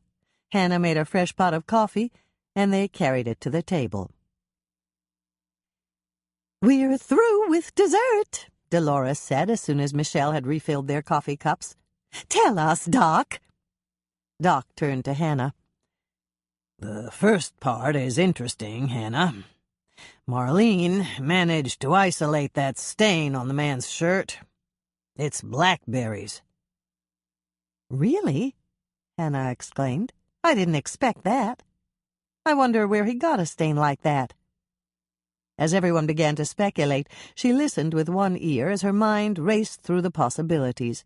She'd check with Rose at the cafe to see if she'd made blackberry pie on Friday, and she'd check with Florence at the Red Owl to see if any of the prepackaged bakery pies she carried were blackberry, or if she carried fresh blackberries in her produce department. Is Marlene sure it's blackberry and not some other kind of berry? "She says she's 90% certain. It has to do with acidity, color, and sweetness. She tested for pH value, color density, and Brix." "Brix?" Mike looked puzzled. "It's a measure of sweetness. Marlene used a refractometer to test for that. She always hedges her bets, so when she told me she was 90% sure, that means we can be 99% sure." "That's good enough for me," Hannah said. "It's gotta be blackberries." "Now, on to something more serious." Doc took another swallow of his coffee. "Your mother was right, Hannah. What I have to tell you does have to do with the man you killed. Would you like to discuss it in private?" Hannah thought about that for a moment, and then she shook her head. Everyone here was either a relative or a friend. "That's okay," she said. "You can tell all of us, whatever it is." "Something about the autopsy report was nagging me over the weekend," he began, "so I got out the photos of the damage to your truck and compared them with my descriptions of the injuries." Hannah leaned forward slightly. She could feel her heart rate increase, and she felt a flurry of excitement run through her. Was Doc about to tell her that she hadn't killed the man after all? She wanted to ask, but Doc started speaking again. "I found 3 sites of trauma that didn't line up with the damage to the front end of your truck." "Exactly what do you mean?" Mike asked, looking almost as hopeful as Hannah was. "Our John Doe suffered a massive blow to the cranium, causing several fissures of the frontal bone." Doc noticed Dolores's puzzled expression and clarified. "That's the front part of the skull, Laurie. And fissures are fractures. At first I thought that contact with the front bumper of Hannah's truck was the cause of the injury, but this particular trauma was not consistent with the other injuries that were caused by the collision." He stopped as he noticed several other puzzled expressions. "Sorry, I'll try to put it more clearly. These injuries were too severe for the speed that Hannah was traveling. There was also the location of the fractures. They weren't consistent with the other injuries I attributed to the impact." "Something else hit him before Hannah did?" Mike asked, taking the words right out of Hannah's mouth. Doc nodded. "Something or someone. I spent most of the afternoon examining him again, and that's the conclusion I reached." "Then I didn't kill him?" Hannah finally managed to ask. "Let me finish, Hannah. There's more. Hannah clamped her mouth shut. Doc would tell her exactly what he meant eventually. It was difficult to wait, but she would let him tell them in his own precise way. There were 2 other injuries that were not consistent with the configuration of Hannah's truck. Both were on the left side of his face, one on his chin and one on his cheek. They were approximately the same size and shape as the configuration of a man's hand clenched into a fist. "He was in a fight?" Dolores guessed. That's the conclusion I drew. "But the fight didn't cause the man's death either?" Hannah asked, hoping that she was wrong and that someone else had delivered the fatal blow. That's correct, Hannah. "How about the shape and configuration of the fist?" Mike asked. "Is there any way to identify the man who fought with him from the pattern the blows left on his face?" No. The problem is that there was nothing distinctive about the marks that were left. I can tell you with some certainty that the person who fought with our John Doe was right-handed, but that's about it. And it may be possible for me to eliminate suspects by the size and shape of their fists, if their fists are unusually small or unusually large, but that would be as close as I could come. There is one thing, though. "What's that?" Lonnie asked, and Hannah noticed that he had already pulled out his notebook and pen and he was taking notes on what Doc told them. The person who delivered the blows to our victim wore a ring, at least part of the time. Hannah felt her interest peak. "Part of the time?" she asked. Yes. One blow was delivered while he was wearing the ring. The indentation is clear. The other blow was delivered without the ring and with a bare fist. 1-2 punch, Lonnie suggested, and then he explained to Michelle. "That's one punch with the right hand and the other with the left hand."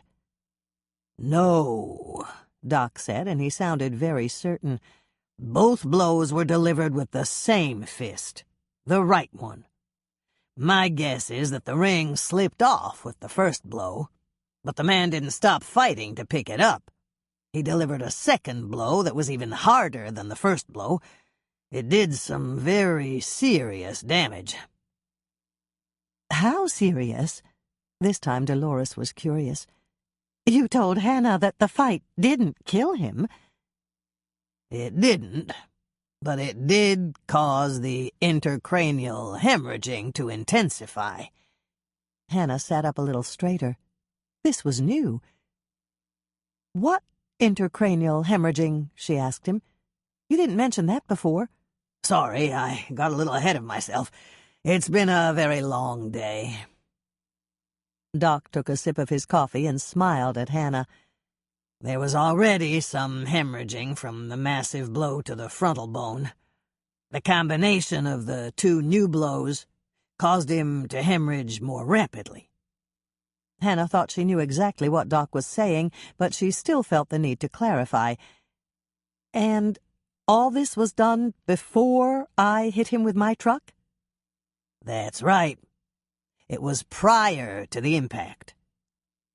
"How long before the accident was it?" Mike asked.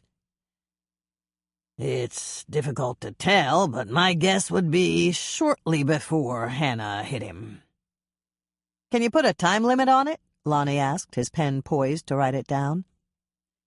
No more than a half hour for the massive blow to the frontal bone, and the blows to the face came after that. If Hannah hadn't hit him with her truck and killed him right then, he would have died from his other injuries within an hour, perhaps less. "Let me get this straight," Dolores said. "Even if Hannah hadn't hit him, he would have died anyway?" That's right, Laurie. It was inevitable. Even if I'd been right there on the scene, there would have been no way to save him. "Did you hear that, dear?" Dolores turned to Hannah. He would have died anyway. I heard. Well, doesn't that make you feel better? Hannah thought about that for a moment. No, she said. I killed him. It doesn't matter when he would have died. Think about it, Mother. Anybody I hit and killed would have died anyway. Everybody dies sooner or later. Don't say that, Hannah. Dolores gave a little shiver. That's morbid. But it's true, Hannah argued. There's no getting away from it, Mother. I hit him, and I killed him. It was an accident, and I really don't think it was my fault, but it happened. The person he fought with isn't responsible for his death. I am. Chapter 15. Well, that was depressing, Michelle said, propping her pajama-clad legs up on the coffee table, giving Moisha a scratch behind the ears, and taking a sip of the mango-iced tea that Hannah had poured for her. Not really. I thought about all that while I was in jail. I can't duck my responsibilities, but I don't have to dwell on them. The best thing I can do for that man at this point is figure out who he is and exactly why he was there. By doing that, you might clear yourself of the charges. I doubt it, but that would be nice. I'm still going to have to live with the fact that I hit someone with my truck and killed him. Can you live with that? Yes, I have to. The first thing we have to do is find out who the man was and why he was here. I know. And then we have to find out who he fought with. That was interesting about the ring. Now we have 2 rings to investigate. Maybe not. Hannah took a sip of the glass of white wine she'd poured for herself. What do you mean? It could be the same ring. Doc said the second blow was delivered by a bare fist, and he thought the man could have dropped the ring. That's possible, especially if it was too loose. And if the man's assailant made a quick getaway when he heard my truck coming, the victim could have picked it up and slipped it back on his finger before I hit him. I guess it could have happened that way. Michelle thought about that for a moment. Then the ring you saw on the victim's finger was really the ring his assailant was wearing when he delivered the first blow. That's right. That's not to say it happened that way, but it could have happened that way. I'll go online first thing in the morning and see if I can identify that school seal. Do you think it's a high school ring? Or could it be a college ring? What does it look like? Hannah asked, trying to recall her high school seal. She'd never bothered to buy a college ring, and she'd opted to use the money her parents would have spent for her high school ring on college expenses. It has a pine tree, a tall, narrow building, and waves. It doesn't have the name of the high school or college, though. Lonnie and I looked at it under a magnifying glass. How about initials engraved inside the band? Michelle shook her head. There aren't any. We looked for that, too. Maybe it's not a high school or college ring. Then what is it? It's got some kind of a seal on it. It could be an organization. Or maybe a branch of some government agency. I'll ask Mike if he can find out. He has access to all sorts of things ordinary people don't have. Not anymore. He's suspended, remember? Hannah sighed. For a moment there, I forgot. I can ask Lonnie. Mike can tell him how to do it, and he can use the computer at work and run a search. No, Michelle, I don't want you to ask Lonnie to do that. Why not? Lonnie could get into trouble accessing a law enforcement computer for personal use. It's bad enough that Mike is suspended. That's true, I guess. It would be different if he had Bill's permission, but I doubt Bill would let Lonnie spend his time on something like that. The phone rang, and Hannah reached out to answer it. "Hi, Carly," she said when the caller identified herself. She listened for a moment, and then she said, "Sure thing. She's right here." Michelle took the phone that Hannah handed her and held it up to her ear. "What's up, Carly?" she asked. Hannah got up to give Michelle some privacy to talk to her friend. She was just flicking the lights on in the kitchen when Michelle called out to her. "Hannah, is it okay if Carly comes over for a while? She says she's been driving around for hours, wrestling with a problem, and she needs to talk to someone about it." "Of course Carly can come. I'm going to turn in soon anyway. You two can sit up and talk for as long as you want to talk." "I hate to ask you this. I know it's been a really long day for you, but Carly wants to talk to you, too. She said something's really bothering her about her sister, and she needs your opinion." "Okay," Hannah said quickly, walking back to the couch and sitting down. She'd been looking forward to climbing into her own bed in her own bedroom and simply relaxing in the luxury of her own home. Staying up to talk to one of Michelle's friends was the last thing she wanted to do, but Hannah had always liked Carly, and if Carly needed to talk to her, she was willing to forget about going to bed for as long as it took and try to help Carly any way she could. "I'm going to bake some chocolate cookies," Michelle said, getting up from her seat on the couch. "If Carly's been driving around for hours, she's really upset, and chocolate will make her feel better." "Good idea. She can eat leftover pizza first and have your cookies for dessert." "She could, but the pizza's all gone." "There's no leftover pizza?" "Not even crumbs. Mike polished off the last 2 pieces. And that means there won't be any pizza for our breakfast." "We'll go out for breakfast," Hannah said, deciding on the spur of the moment. "To the corner tavern?" "Not there. We're going to go to Hal and Rose's cafe. I need to ask Rose if she served blackberry pie to anyone Thursday or early Friday morning." "Good idea," Michelle said, catching on instantly. "But Rose is a member of the Lake Eden Gossip Hotline, and Mother said no one was expecting any visitors that didn't arrive." "Rose didn't know that the man I hit had blackberry stains on his shirt. Nobody knew until Doc told us tonight. She may not have mentioned that someone she didn't know came into the cafe. She gets strangers there all the time. Sometimes it's someone just passing through, or truck drivers she doesn't know delivering something to a business in town." "That's true. And it's still fishing season. She gets people she doesn't know from the cabin rentals out at Eden Lake." "Oh," Hannah said, and followed it with a big sigh. "What?" "I forgot all about the cabin rentals until you mentioned them right now. The man I hit could have rented a cabin at the lake." "He didn't look like a fisherman," Michelle pointed out. "That's true. But fishermen aren't the only ones who rent summer cabins. Lots of families do." "He didn't look like a family man either." "I know. Forget about family men. Maybe Grandma Knudsen was right. He could have rented a cabin for a week to check out a new venue for his prostitution ring." Michelle laughed. "I didn't know you heard.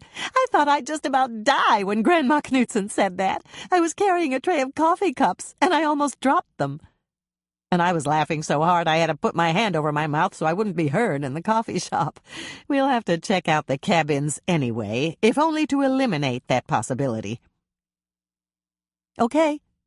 Maybe Mike can take care of that. Since he's suspended, he doesn't have anything else to do. He might even appreciate having something he can investigate. He said he wanted to do anything he could to help you. Why don't you call him and ask? It's only 10:30, and he's probably not in bed yet." "That's a good idea," Hannah agreed, reaching for the phone. She started to punch in Mike's home number, but she stopped in mid-digit. If Mike was home, he always answered his landline.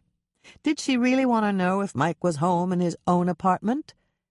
Or was it better if she didn't know whether he was home or not? Hannah clicked the button to end the call and began to punch in a different number. She'd call Mike's cell phone.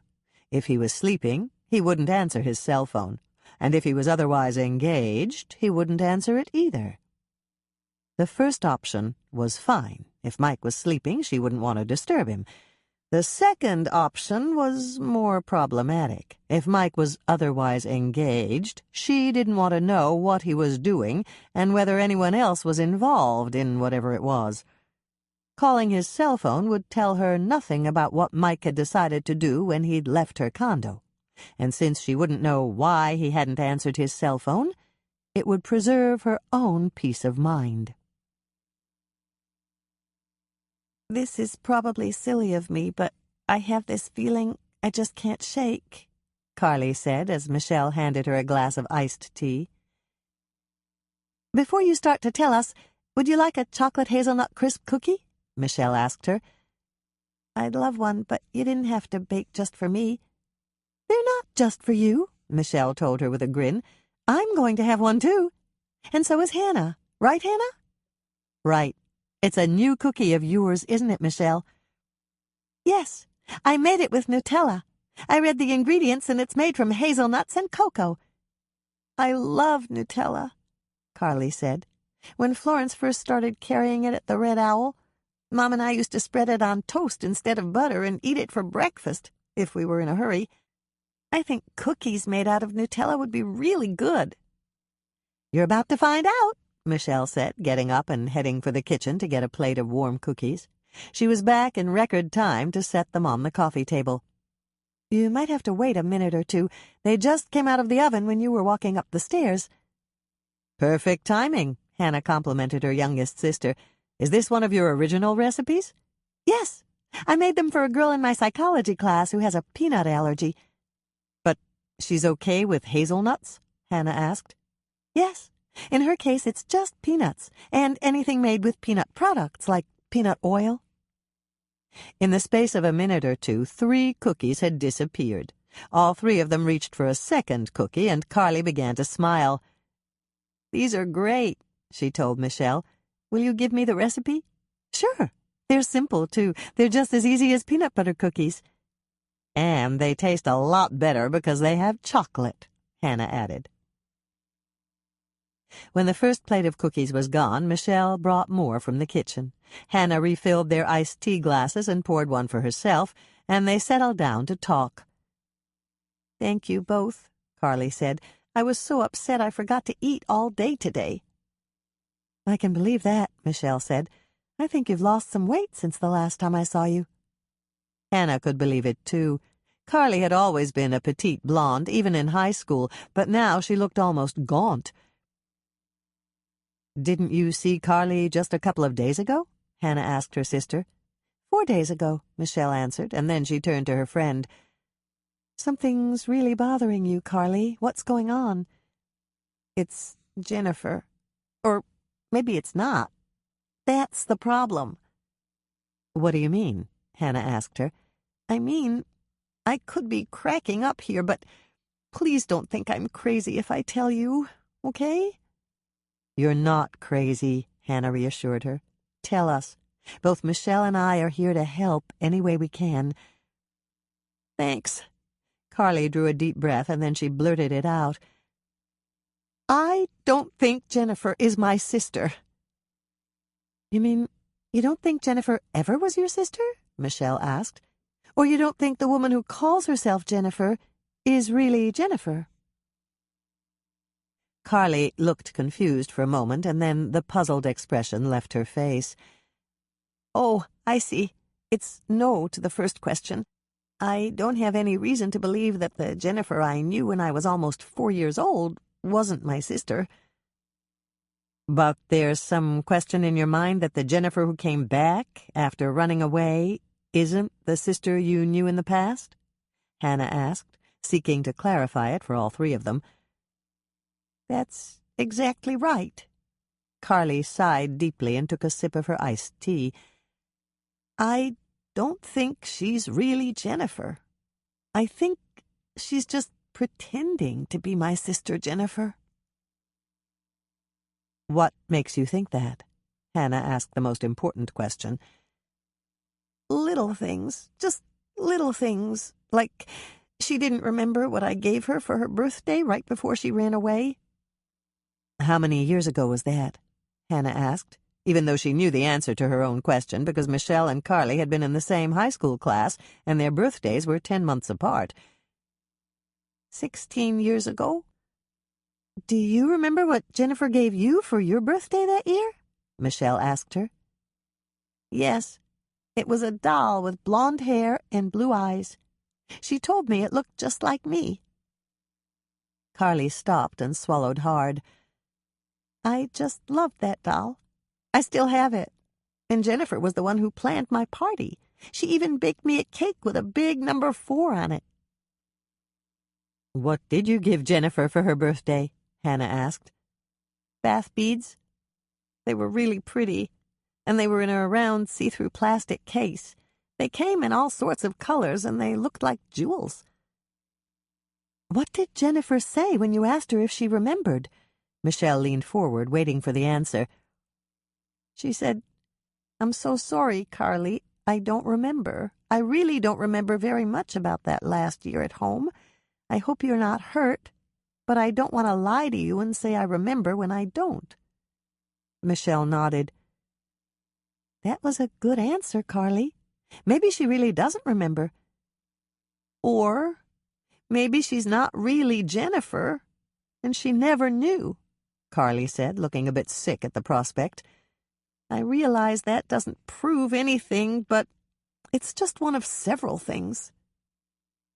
"Tell us some of the other things that make you suspect her," Hannah said. "Well, there's the bath. Jennifer loved baths. I remember that. It's why I gave her the bath beads.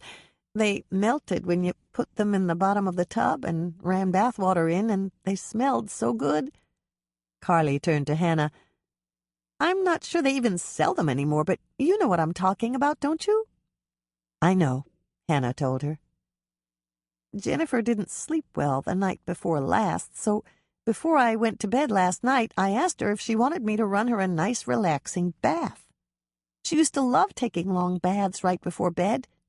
She'd give me a bath, and then she'd clean out the tub and take one herself, while Mom was reading me a bedtime story." "That's nice," Michelle said. "I know. It's one of my fondest memories. But when I asked her if she'd like to take a bath, she said thank you for offering, but she preferred showers to baths." "People do change their preferences," Hannah pointed out. "I did," Michelle said. "I used to love taking baths, but now I'd rather take showers." Carly sighed. "I know all that. I prefer showers now, too. It's just that, well, something's not right about Jennifer. I asked her what she used to hide in her napkin and pass to me, and she didn't remember what I was talking about." "What were you talking about?" Hannah asked her. "Sweet potatoes. Jennifer really hated yams and sweet potatoes. She used to take a small helping just to please Mom, but she'd hide the pieces in her napkin when no one was looking. Then she'd pass it to me, and I'd get up to get more milk or something and throw her napkin in the trash. It was our secret." "That was years ago, Carly," Michelle said. "Maybe she just didn't remember." "Maybe. But one of these nights when I don't have to work, I'm going to make sweet potatoes and see if she eats them." "Does she remember anything about her life with you before she ran away?" Hannah posed the question that was uppermost in her mind. "Yes. That's part of the problem. She remembers a lot. And some days I'm sure she's really Jennifer, but other days I think she's not." "Does she know things that only Jennifer would know?" Hannah followed up on her initial question. "Yes. She remembered all the names of her teachers, even the ones that aren't there anymore. And she described the cabin we used to have on Eden Lake. And when Mom got out the birthday tablecloth she always used for us when we were kids, she remembered that." Carly looked from Hannah to Michelle and then back again. "Do you both think I'm crazy for doubting her?" "No," Hannah said, before Michelle could reply. "But if she's not the real Jennifer, why is she here pretending to be Jennifer?" "That's what I can't figure out. It's not like we're rich or anything like that, and we don't have anything valuable to steal. As far as I can see, there's nothing for her to gain by pretending to be Jennifer." "Have you told your mom about your suspicions?" Michelle asked the question before Hannah could. "No, I wouldn't do that to Mom. What if I'm wrong?" "Do you think your mother believes she's Jennifer?" Hannah asked the next question. I know she does. Mom's so happy that Jennifer's back. She's all relaxed now, and she smiles all the time. I don't think I've ever seen her so happy. Hannah felt a surge of sympathy for Carly. No wonder she needed to talk to them. So, even if you have doubts, you feel you can't discuss them with your mother? That's right, especially because I can't put my finger on anything concrete. It's just a gut-level feeling I have, and I only have it once in a while. But do you still like Jennifer? Michelle asked. Yes, that's the strange thing. Even when I doubt she's really my sister, I still like her a lot. Do you think part of your doubt is due to jealousy that your mother is so happy about someone other than you? Michelle asked. Think about that before you answer, Carly. If you do feel jealous, it would be entirely natural. Hannah held her breath. Michelle had asked a very difficult question of Carly.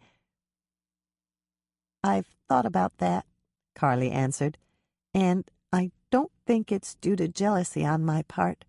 I'm more concerned with seeing Mom hurt if I'm right, and she's really not Jennifer. Carly turned to face Hannah. That's why I wanted to talk to you, too. I know you've solved a slew of murders in the past couple of years, and that means you're a really good investigator. Could you investigate Jennifer and find out if she's really my sister? Chocolate hazelnut crackles, Nutella cookies. Preheat oven to 375 degrees Fahrenheit, rack in the middle position. 1 cup melted butter, 2 sticks, 8 ounces, 1/2 pound. 2 cups brown sugar, pack it down in the cup when you measure it. 2 teaspoons vanilla, 1½ teaspoons baking soda, 1 teaspoon baking powder, 1/2 teaspoon salt. 1 cup Nutella, like peanut butter but made with chocolate and hazelnuts. 2 beaten eggs, just whip them up with a fork. 3 cups all-purpose flour, no need to sift. Microwave the butter in a microwave-safe mixing bowl to melt it. Add the brown sugar and the vanilla. Stir until it's blended. Then add the baking soda, baking powder, and salt. Mix well. Measure out the Nutella. I spray the inside of my measuring cup with Pam so it won't stick. Add it to the bowl and mix it in. Pour in the beaten eggs and stir them in. Add the flour and mix until all the ingredients are thoroughly blended. Form the dough into walnut-sized balls and arrange them on a greased cookie sheet, 12 to a standard sheet. If the dough is too sticky to form into balls, chill it for a ½ hour or so and try again. Push the dough balls down just a tiny bit so they won't roll off the sheet when you slide them into the oven.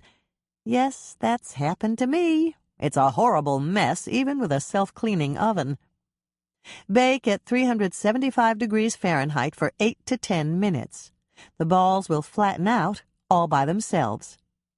Cool the cookies on the cookie sheet for 2 minutes, and then remove them to a wire rack to finish cooling. Yield 5 to 6 dozen chocolatey, nutty treats, depending on cookie size. Chapter 16.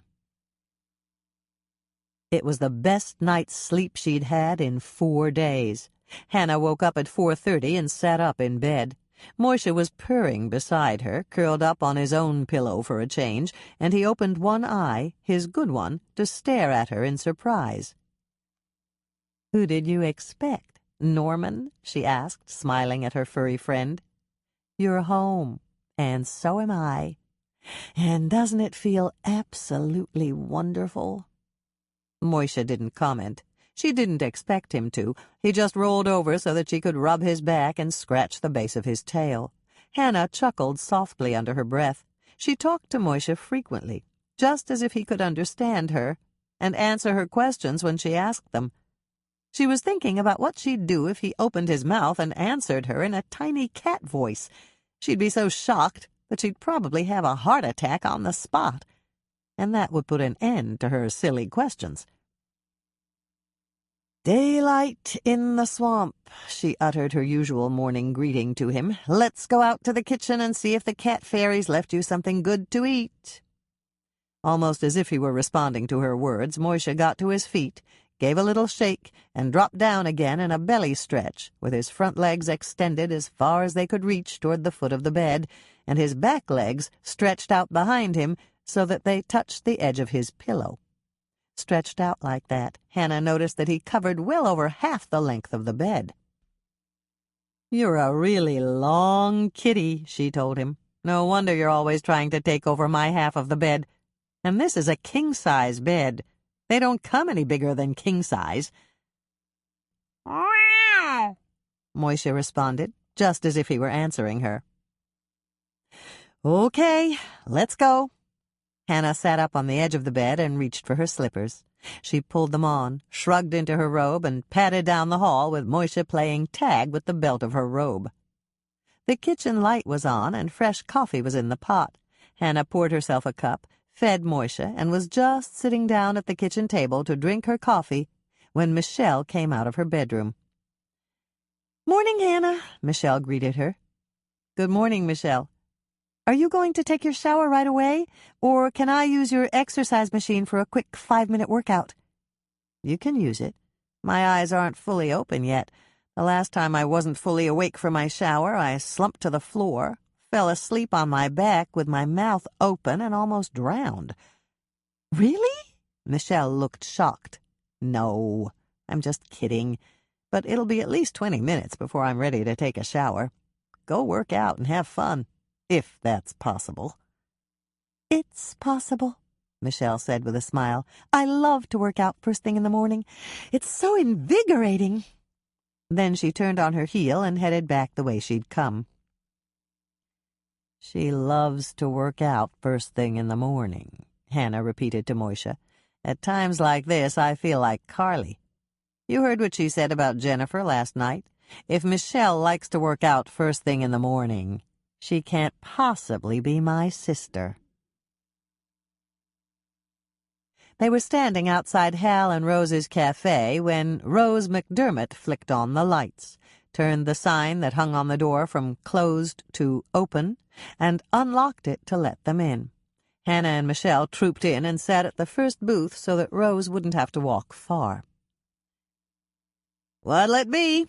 Rose asked, coming up with 2 cups and the coffee pot without being asked. "Coffee, please," Hannah answered. "I didn't get my full 4 cups this morning. And then you can tell us what's good for breakfast." "Everything's good," Rose gave her standard answer. "If it wasn't good, I wouldn't have it on the menu." "Do you have toast cups this morning?" Michelle asked her. "I always have toast cups, honey. Do you want one?" "Yes. I just love your toast cups. I tried to make them, but mine don't turn out as good as yours do." Rose looked puzzled. "But you watched me make them the last time you were home from college. There's no mystery about them." "I know, but I must have done something wrong." "Did you pre-cook the bacon?" "Yes, and I drained it on a paper towel." "Did you use a 3.5-inch cutter for the bread?" Michelle nodded. "Yes, just the way you do." "And you buttered the muffin cups?" "I did." "You put the shredded cheddar in the bottom right after you put the bread rounds in?" "Yes, exactly the way you said I should." Rose looked puzzled. "Then I don't understand it. That's exactly what I do." "Maybe it's because I have an electric stove. Your oven is gas, isn't it?" "Yes, but that shouldn't make any difference. Did you preheat the oven to 400 degrees? 400? Michelle looked surprised. "But I saw you turn your oven to 375. "That's because my oven runs hot. You've got to know your oven, honey. If yours doesn't run hot, you should set it for 400 degrees. You won't get the toast crisp enough if you don't." "Got it," Michelle said, looking pleased. "Thanks for clearing that up, Rose. When I get back to college, I'm going to try to make them again." "Good." Rose smiled at her. "Do you still want one today?" "Yes, I do. I just love them for breakfast." Rose turned to Hannah. "How about you?" "I'll have one too. And then we're going to have dessert." It was Rose's turn to look surprised. Dessert? For breakfast? Why not? There's no rule that says you can't have dessert for breakfast. And that reminds me, I have a question for you, Rose. What's that? Did you have blackberry pie for sale last Thursday or Friday? Nope. The answer had come so quickly it made Hannah wonder if Rose had taken time to think about it. But you have lots of different kinds of pies. It's important. Are you sure you didn't have blackberry pie? I'm positive, and that's because I never serve it. Some of the people who come here for pie are slobs, and if they drop a forkful of blackberry pie and I don't notice it right away, it'll stain my white countertop. It's just like beets. I don't serve beets either. Okay, thanks, Rose. Hannah mentally crossed Rose off her to-do list. So, what do you want for dessert? Rose asked. Pie? I want a chocolate donut, Michelle said, making up her mind immediately. Why don't you have one too, Hannah? Unless you don't want chocolate, of course. Bite your tongue, Hannah said with a laugh. I always want chocolate. Rose nodded. Almost everybody who comes in here needs a little chocolate. It seems to just set people up for the day. I know that because I always have to order 4 times more chocolate donuts than I do of any other kind. It was 11 in the morning, and Hannah stood in the kitchen at the cookie jar, mixing up yet another batch of cookies. It seemed everyone in Lake Eaton wanted to listen to Lisa's story of how they had driven through the terrible summer storm, and Hannah had hit and killed the stranger no one in town or the surrounding towns seemed to know. Today something new had been added to Lisa's story, and everyone had turned out to hear what it was.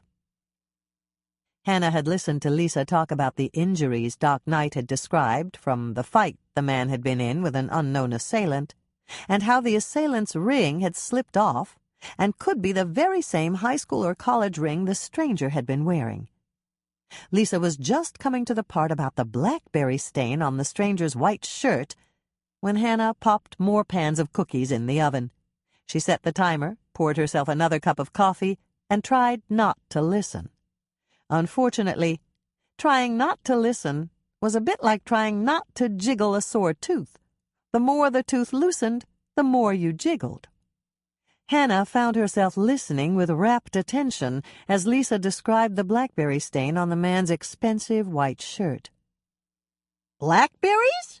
Hannah heard a shocked voice say. Are you sure it was a blackberry stain? Yes, we're sure, Lisa said. Doc Knight tested the stain in the hospital lab. Well, Winnie Henderson's the only one who raises blackberries around here, someone said. Maybe he raided her blackberry patch, or ate a piece of her blackberry pie. I know she made some for her grandson's birthday party. I took my boy there, and I had a piece myself. Hannah thunked the side of her head with her hand. Of course! Winnie had told her on Friday morning that she had to bake another blackberry pie because one of hers had been stolen.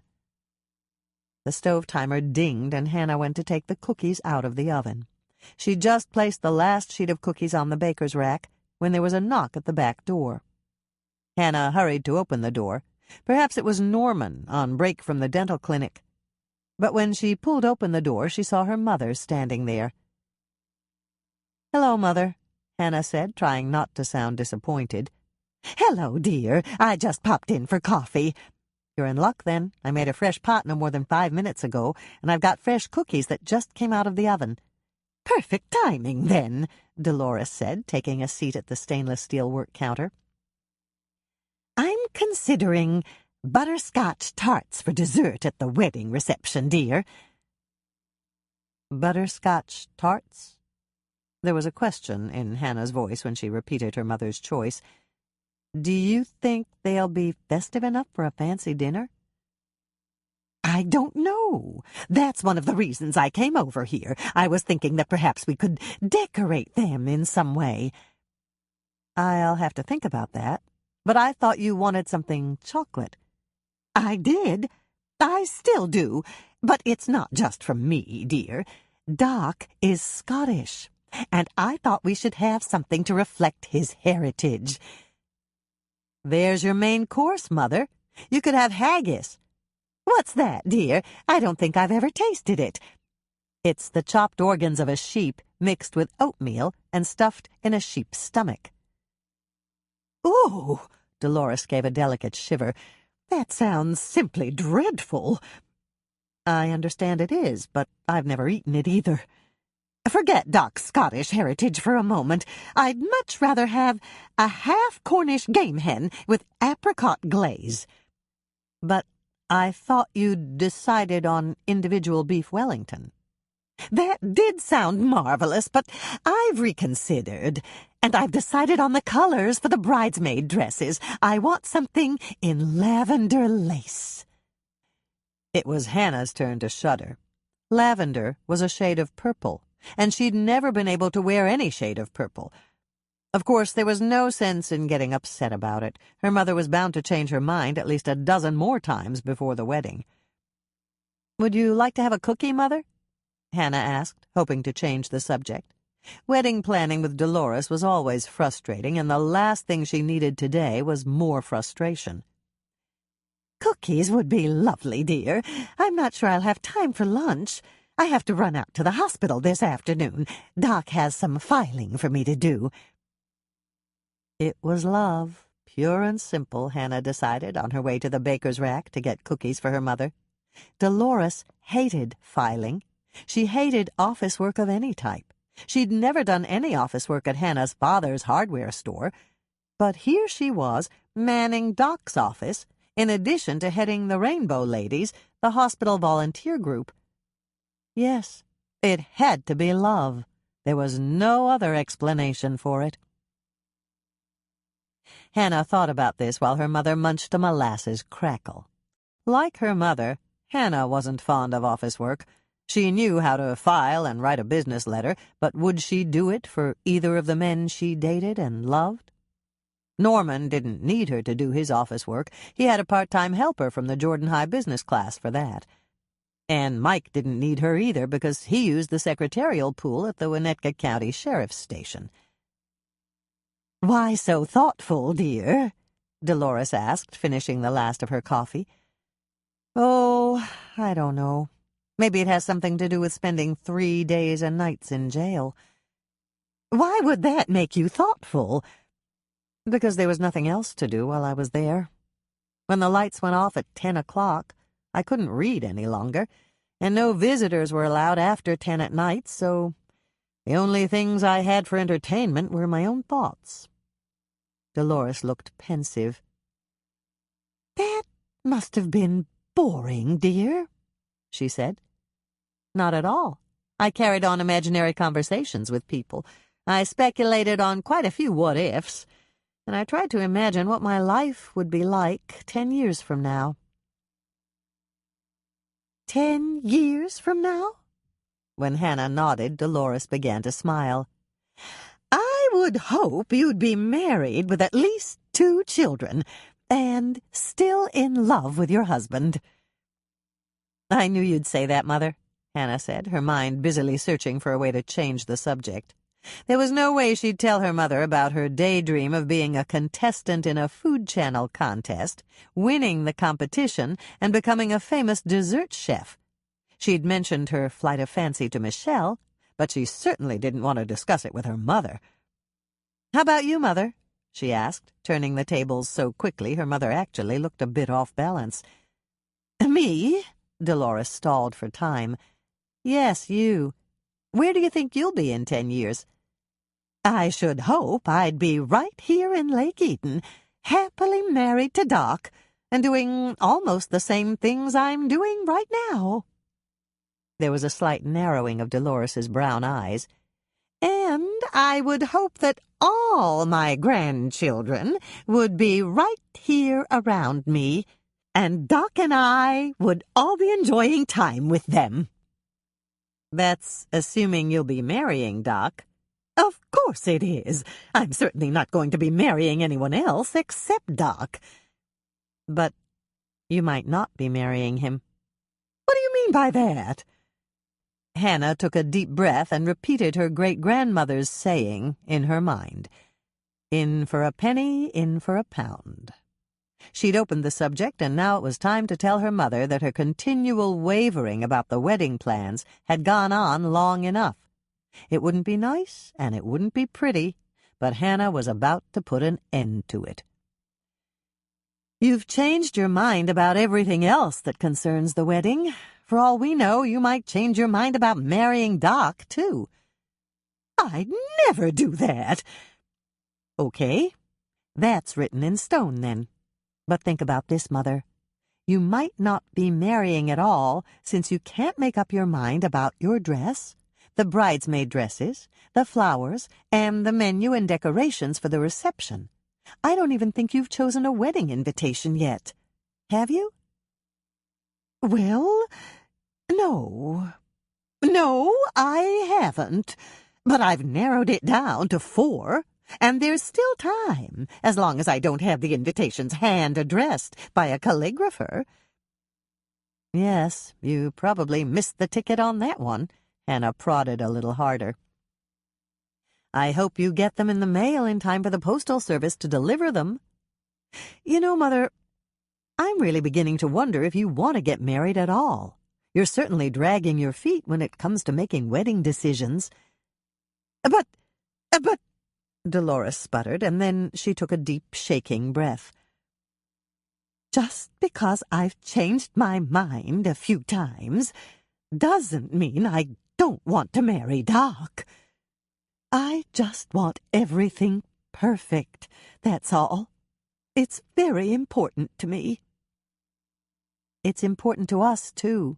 You raised 3 daughters, and you put us in charge of the wedding," Hannah reminded her.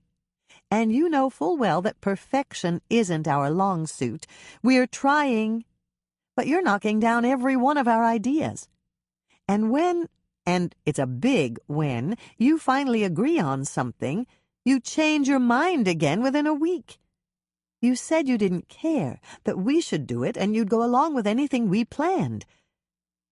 "Well, I didn't mean I'd go along with absolutely anything you planned." "Okay, let's keep this simple. Are you going to let us do it? Or are you going to fight us every step of the way?" Dolores sighed and put her head in her hands. She stayed that way for a long moment, and then she took her hands away. "All right, Hannah," she said. "You're right. I've been vacillating too long, and I haven't been fair to you girls. Give me 3 choices on everything, and I'll decide." "You promise?" "Yes, dear, I promise. We'll have another planning meeting tomorrow morning. I'll listen to all your suggestions, and then I'll make a choice." "For the flowers, the dresses, the music, the decorations, and the menu?" "Yes, I'll choose everything tomorrow." "Thank you, Mother," Hannah said. And then, because she thought she might have been too harsh, she got up and came around the work island to give her mother a big hug. "We love you, Mother." "I know you do, and I admit I'm being difficult. It's not for me, Hannah. Doc's never had a wedding before. I just want this wedding to be one that Doc can remember with pride." "It will be, Mother," Hannah said, walking her mother to the door. "I promise you that Doc will love it and remember it with pride for the rest of his life." When Dolores went out and she had closed the door behind her, Hannah walked back to the workstation and sat down again. She'd said what she needed to say, and Dolores had agreed. On the surface, everything was fine. But Hannah had the awful premonition that nothing she'd said would do any good when morning rolled around and their next planning meeting convened. Bacon, egg, and cheddar cheese toast cups. Preheat oven to 400 degrees Fahrenheit, rack in the middle position. 6 slices bacon, regular sliced, not thick sliced. 4 tablespoons, 2 ounces, 1/2 stick, salted butter, softened. 6 slices soft white bread. 1/2 cup grated cheddar cheese. 6 large eggs, salt and pepper to taste. Cook the 6 slices of bacon in a frying pan over medium heat for 6 minutes, or until the bacon is firmed up and the edges are slightly brown, but the strips are still pliable. They won't be completely cooked, but that's okay. They will finish cooking in the oven. Place the partially cooked bacon on a plate lined with paper towels to drain it. Generously coat the inside of 6 muffin cups with half of the softened butter.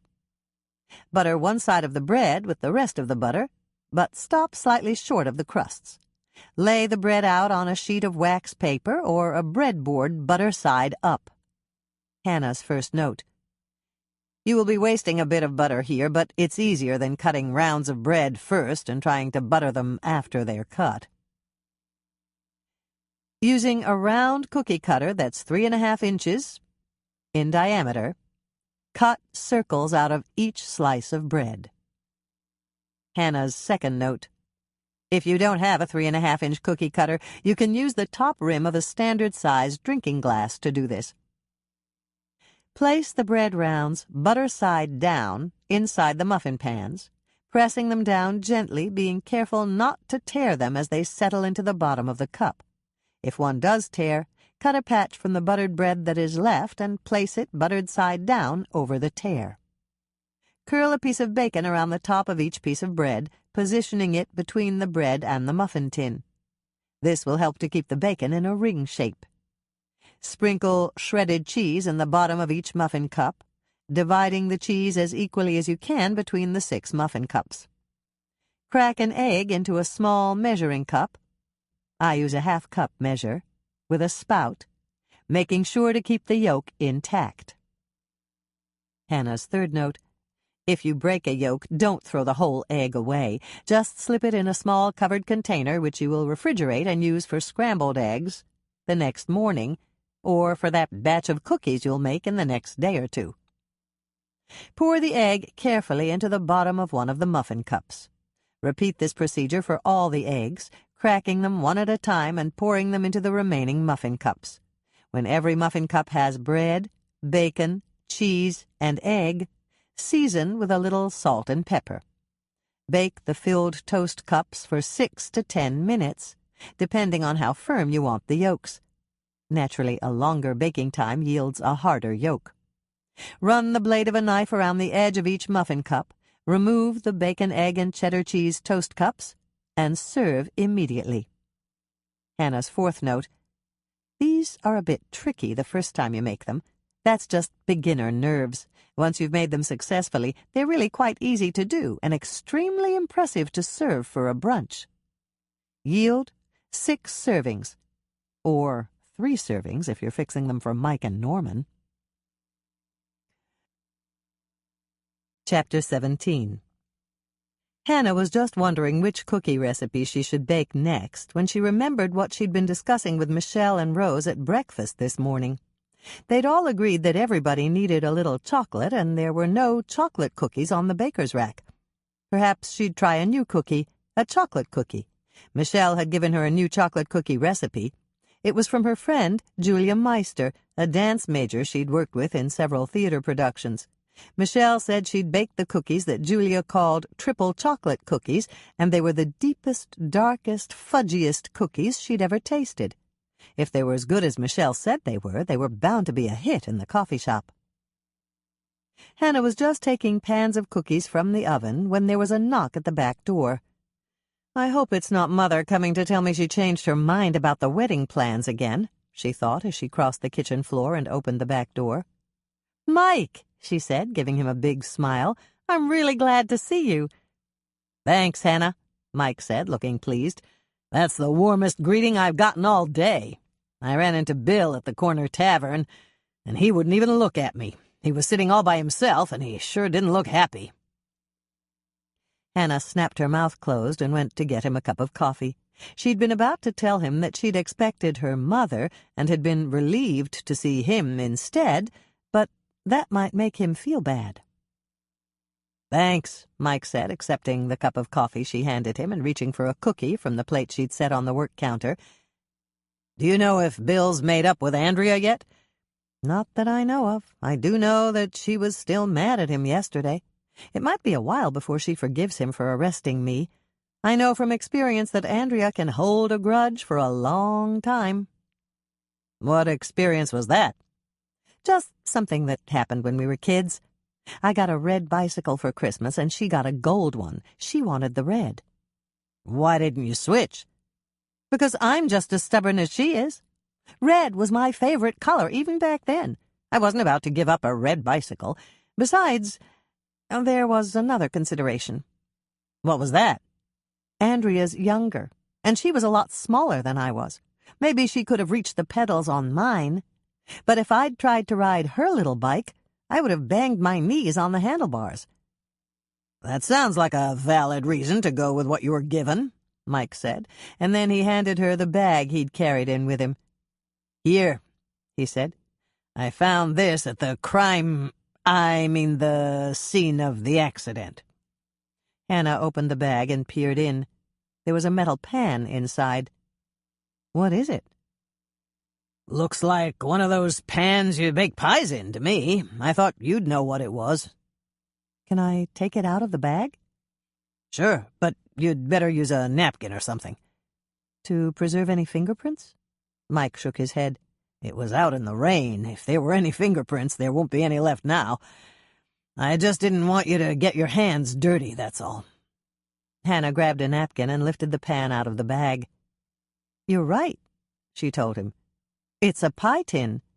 There's still some crust sticking to the bottom, and... She stopped and took the plate to the window to examine it in the sunlight. Yes, there's a little bit of some kind of berry sticking to the crust. This could have been from the blackberry pie that was stolen from Winnie's window ledge. If you're right, Winnie's pie was stolen by the dead man. There are coincidences in police work, but not all that many, and Doc said the man had a blackberry stain on his shirt. Do you think Winnie might recognize this pan so that we can confirm that the pie came from her? I don't know. Maybe. At least she'll know if it's the same size as hers. They're not all the same size? Hannah laughed. No, pie plates come in several sizes, and some are deep dish while others aren't. They're made of different materials, too. Some are metal, some are glass, and then there's the disposable kind that are made of aluminum foil. This one doesn't look expensive, and Winnie bakes a lot of pies. It's possible that she has a whole set of these in her cupboard at the ranch. Do you have more cookies to bake right now? Mike asked her. No. Why? I was thinking we could run out to Winnie's and see if that pie pan is hers. Okay, I can go with you.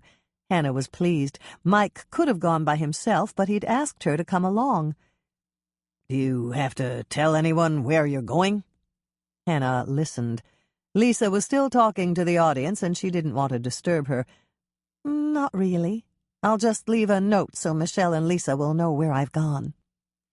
Hannah wrote a note and propped it up on the counter where Lisa and Michelle would be sure to see it. Then she grabbed the bag with the pie plate and was about to go out the door when she thought of something. Hold on, she told Mike. I need to get something. The photo they'd used for the flyers was in a folder on the counter. Hannah grabbed it, folder and all. It wouldn't hurt to ask Winnie, Connor, and the ranch hands if any of them had seen the dead man hanging around on the morning Winnie's pie had been stolen. Once Hannah was settled in the passenger seat of Mike's Hummer, she leaned back and enjoyed the ride. Winnie's ranch was out in the country surrounding the town of Lake Eden, and it took a full 20 minutes to get there. The farm next to it belonged to Carly's mother, Loretta, and Hannah peered out the window to see if she could catch a glimpse of Carly's sister, Jennifer. Someone was out in the yard, and Hannah assumed that it was Jennifer, since she looked just like an older version of Carly. What's so interesting? Mike asked, noticing that she was peering out of the window. For one brief moment, Hannah thought about telling him what Carly had confided last night. Perhaps Mike could help her with her promise to find out if Jennifer was really Carly's long-lost sister. But she quickly squelched that impulse. Carly had told them her suspicions in confidence. It wouldn't be right to tell Mike without asking Carly if that was all right with her. "Hannah?" Mike asked again, and Hannah knew she had to say something. The best way to reply would be to tell him the truth, or at least part of it. "I think I just saw Carly's sister out in the yard. I'm almost sure that was her. She looks just like an older version of Carly." "Is Carly okay with her sister coming home after all this time?" Mike asked. "I'm not sure," Hannah said, not wanting to lie, but shading the truth just a bit. "Michelle said that Carly likes Jennifer a lot." "That's all to the good, then." Mike made a sharp left and pulled onto the private road that led to Winnie's ranch house. They bounced along the gravel road for another few minutes, and then Mike pulled up and parked in front of the house. "Here we are," he said. "I just hope she's home." Hannah glanced at her watch. "I'm sure she is. It's almost noon, and she's probably fixing lunch for Connor and the ranch hands." Winnie answered the door herself. She was wearing an apron, and she wiped her hands on a towel before she shook Mike's hand and gave Hannah a hug. "Hi there. What brings you out here all this way?" "This," Hannah said, getting right to the heart of the matter by pulling the pie plate out of the bag. "Is this one of yours, Winnie?" "Looks like it," Winnie said, taking the pie tin from Hannah's hand. "If it is, somebody sure doesn't know how to wash dishes." "I found it in the woods close to here," Mike explained. "And Hannah said you'd had a blackberry pie stolen on Friday morning, so we thought it might be yours." "Is there any way you can tell for sure?" Hannah asked, hoping for a positive identification. "Sure is. Follow me to the kitchen. I'll just give it a soak, and then I can tell." Winnie led the way to the kitchen and dropped the pie pan into the sink, which was already full of soapy water. "Have a seat at the table." "Something really smells good in here," Mike said as they sat down at the big, round oak table. "Don't know what that could be, unless it's fried chicken, biscuits, green beans and carrots, and graham cracker cake. You two hungry? There's plenty enough for 2 more. Connor and the boys will be trooping in here to eat about 5 minutes from now." Mike shook his head. "Thanks, Winnie, but I had a big breakfast less than 3 hours ago." "I didn't ask you when you ate breakfast. I asked you if you were hungry." Mike grinned. "So you did. I'm not hungry. But that fried chicken smells really good. I think I could choke down a leg or 2. "That's what I thought. Your mouth started watering the minute you stepped through the door to my kitchen. Coffee while you wait?" "No thanks," Mike said quickly, and Hannah knew he remembered Winnie's extra-strong boiled coffee. He'd managed to drink 1 cup the last time they were here together, but Hannah suspected that it had probably given him indigestion. "How about you, Hannah? You hungry?" "I was born hungry, Winnie.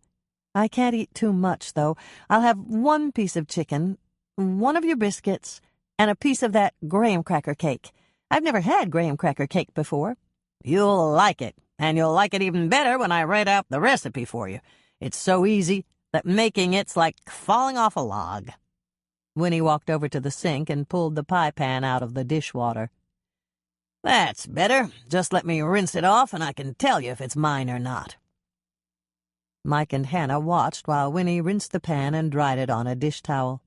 Then she carried it to the window and peered at the inside of the pan. "Yep," she said. "It's mine, all right." "How can you tell?" Hannah asked her. "There's an S scratched inside. That's for Sadie, my mother's name. She baked a lot of pies, just like me. And she gave a lot away. That way if people gave her back the wrong pie tin, she knew right away that it wasn't hers." Hannah was about to ask another question when the outside kitchen door opened and 4 men came in. One was Connor. Hannah recognized him, but she didn't know any of the other 3. "You recognize Hannah, don't you, Connor?" Winnie said to her head horse wrangler and ranch manager. "Sure do. Hi, Hannah." Connor hung his hat on the hook by the back door and gave Hannah a friendly smile. "I recognize Mike, too. Hello there, Mike." "Hello, Connor," Mike said, smiling back. "What happened to your hand?" Connor looked a little sheepish. I let a horse get the best of me instead of the other way around. I finally got him to behave, but it wasn't easy. He's a new one, and I named him Diablo, Winnie told them. If the rein hadn't snapped, that stallion would have broken Connor's hand. It's true, but Diablo didn't break it, and the swelling's better today. I think I'll be able to take off the bandage by the end of the week. Glad to hear it, Winnie said, gesturing toward the three younger men. You boys go ahead and introduce yourselves to Miss Swensen and Deputy Kingston, and when you're through with the niceties, go wash up for noon dinner. Hannah turned toward the three ranch hands. One was a bit older than the other two, but she suspected that if the three of them added up their ages, the sum wouldn't be more than 60 years. "You're working summer jobs?" she asked them. "Yes, ma'am," one of the boys said. "I'm Brad, and this is my little brother Dave, and this here's a friend of ours, Jim." "Connor knows their father," Winnie explained. "He's a breeder from Mankato, and these boys grew up around horses. They're real hard workers, and we're lucky to have 'em for the summer. They're not like some of the slackers that come here looking for work." It was the perfect opening, and Hannah seized it by taking out the flyer with the photo of the dead man. "Do you boys know that someone stole one of Winnie's blackberry pies on Friday morning?" "We heard," Brad said, the obvious spokesman for the group. "Did any of you see this man hanging around outside?" Hannah handed the flyer to Brad. "He could be the one who stole Winnie's pie." Brad looked at the photo and shook his head. "Not me. I was working in the paddock, and these two were mucking out the stalls in the barn. Ms. Henderson asked us before if we saw anyone." He turned to Winnie and grinned. "We think she thought we took it. We really like her blackberry pies. They're something else." "I didn't think that for a second," Winnie said, laughing a little. "You boys don't have to steal. If you wanted one, you could have just asked for it, and I would have handed it over." After the boys had left to wash up, Hannah pushed the flyer over to Connor. "How about you, Connor? Have you ever seen him before?" "I don't think so," Connor said after studying the photo for a moment. "He doesn't look familiar to me. Of course, I meet a lot of people at the horse auctions, and I don't remember them all. I think I might remember this guy, though, especially with that jewel in his tooth." Hannah handed the flyer to Winnie. "How about you, Winnie? Does he look familiar?" Winnie studied the photo for a moment. "Yes. I'm pretty sure I've seen him before, but I can't place him. He's older here, so it must have been a while ago. And he didn't have that kind of tooth back then. It'll come to me, Hannah. I'll remember where I met him." Winnie stopped and chuckled. "I'll probably think of it at 3 in the morning. That's how it usually happens." "If you do, call me. I won't mind waking up to that call. It's important, Winnie." "Then this must be the man you hit with your truck," Winnie said. "I can tell he's dead in that picture. He looks dead. Why do you want to know who he is?" "It's a mystery," Hannah answered. "I can understand that. I'll think of it, Hannah. Trust me. It might not be tonight, and it might not be tomorrow night, but it'll come to me eventually." The kitchen door opened, and the boys came back in to take chairs at the table. As Hannah helped Winnie serve their lunches, she wondered exactly how long it would take her friend to remember where she'd seen the dead man. She hoped it wouldn't take long. This was a mystery she wanted to solve, so that she could devote her full attention to discovering whether Jennifer was really Carly's sister or not. Graham cracker cake. Preheat oven to 350 degrees Fahrenheit, rack in the middle position. 1/2 cup salted butter, softened. 1 stick, 4 ounces, 1/4 pound. 3/4 cup white granulated sugar. 1 teaspoon vanilla extract. 2 large eggs. 2 teaspoons baking powder. 1/4 teaspoon salt. 2 1/4 cups graham cracker crumbs. 1 cup whole milk, 1 cup chopped nuts. Measure after chopping. I used walnuts. 8 3/4-ounce can crushed pineapple with juice. 1/4 cup white granulated sugar. Hannah's note: you can either crush your own graham cracker crumbs by placing graham crackers in a bag and rolling the bag with a rolling pin, crushing them in the food processor by using the steel blade, or you can buy ready-made graham cracker crumbs at the store. Spray a 9-inch square baking pan with Pam or another nonstick cooking spray and sprinkle the inside with flour. Shake out excess flour. You may also use Pam spray for baking, which contains a coating of flour. Both will work well. In an electric mixer, cream the butter and the sugar, adding the sugar gradually with the mixer on medium speed. Add the vanilla extract and mix it in thoroughly. Beat in the eggs one at a time, incorporating the first egg before you add the second. Add the baking powder and the salt, beating until they are thoroughly mixed. Mix in half of the graham cracker crumbs with half of the milk. Beat well. Mix in the other half of the graham cracker crumbs with the remaining half of the milk. Remove the bowl from the mixer and fold in the chopped nuts by hand. Pour the graham cracker cake batter into the prepared pan and smooth the top with a rubber spatula. Bake your cake at 350 degrees Fahrenheit for 30 minutes. Take your cake out of the oven, turn off the oven, and place the cake on a wire rack to await its topping. In a saucepan on the stovetop, combine the contents of the can of crushed pineapple and juice with the white sugar. Cook the pineapple mixture over medium-high heat, stirring constantly until it boils. Turn the burner down to low and cook the pineapple mixture for an additional 10 minutes, stirring frequently. Pour the hot pineapple sauce over the hot cake. Cool in the pan. Serve the graham cracker cake with sweetened whipped cream or vanilla ice cream. Chapter 18. When Hannah walked back into the kitchen at the cookie jar, she was feeling much better. Winnie's fried chicken had been wonderful. Her biscuits were as light as a feather. The helping of mashed potatoes and chicken pan gravy she'd indulged in, despite her resolve, had been goodness itself. Then there was the graham cracker cake. It had been nothing short of incredible. But the good lunch she'd enjoyed wasn't the only reason she was in a good mood. Mike had discussed the quest for the dead man's identity with her, and he'd come up with some great tactics. Mike had already spoken to Lonnie, who had used the sheriff's department facilities to run the man's fingerprints. He wasn't in the national database, so if Grandma Knudsen was correct, and the man was either a pimp or a drug dealer, he hadn't been arrested for his illegal activities. It was disappointing that the dead man had no criminal record. That would have made it easy to learn his name and last known address. But Mike had come up with another investigative technique that should work very well. He was going to drive to Minneapolis to talk to Stella Parks, the head detective at the Minneapolis Police Department.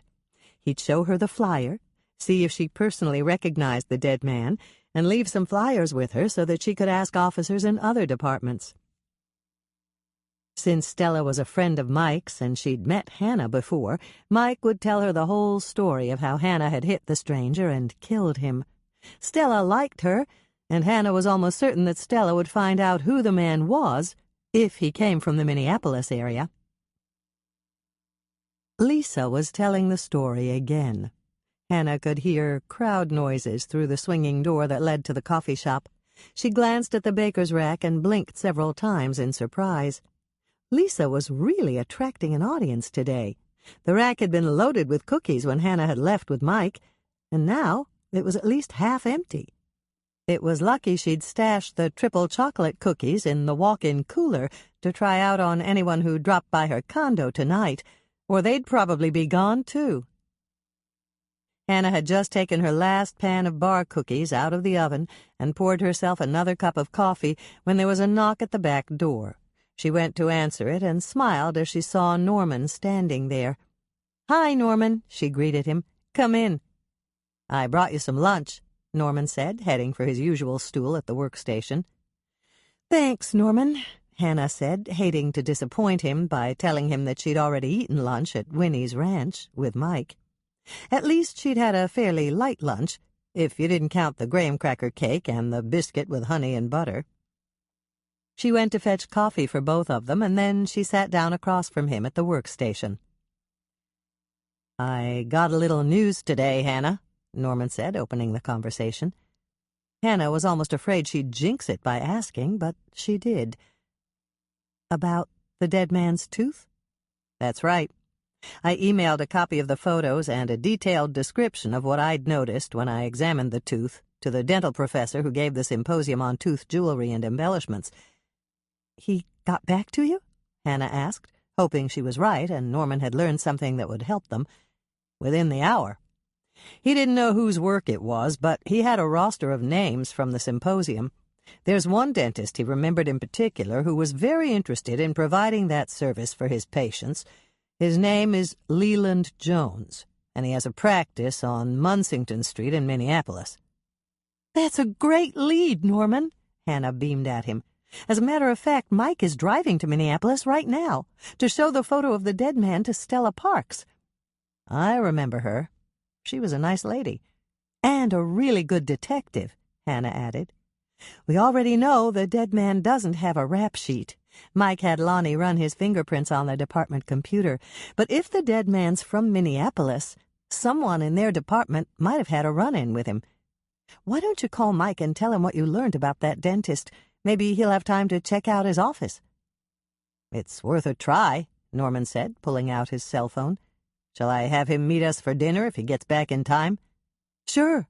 I don't want to wait until tomorrow to find out if he learned anything. I'll cook. Both of you can come to my place." "I'll take you out. You've got too much on your mind to bother making dinner." "Is it your mission in life to feed me?" Norman laughed.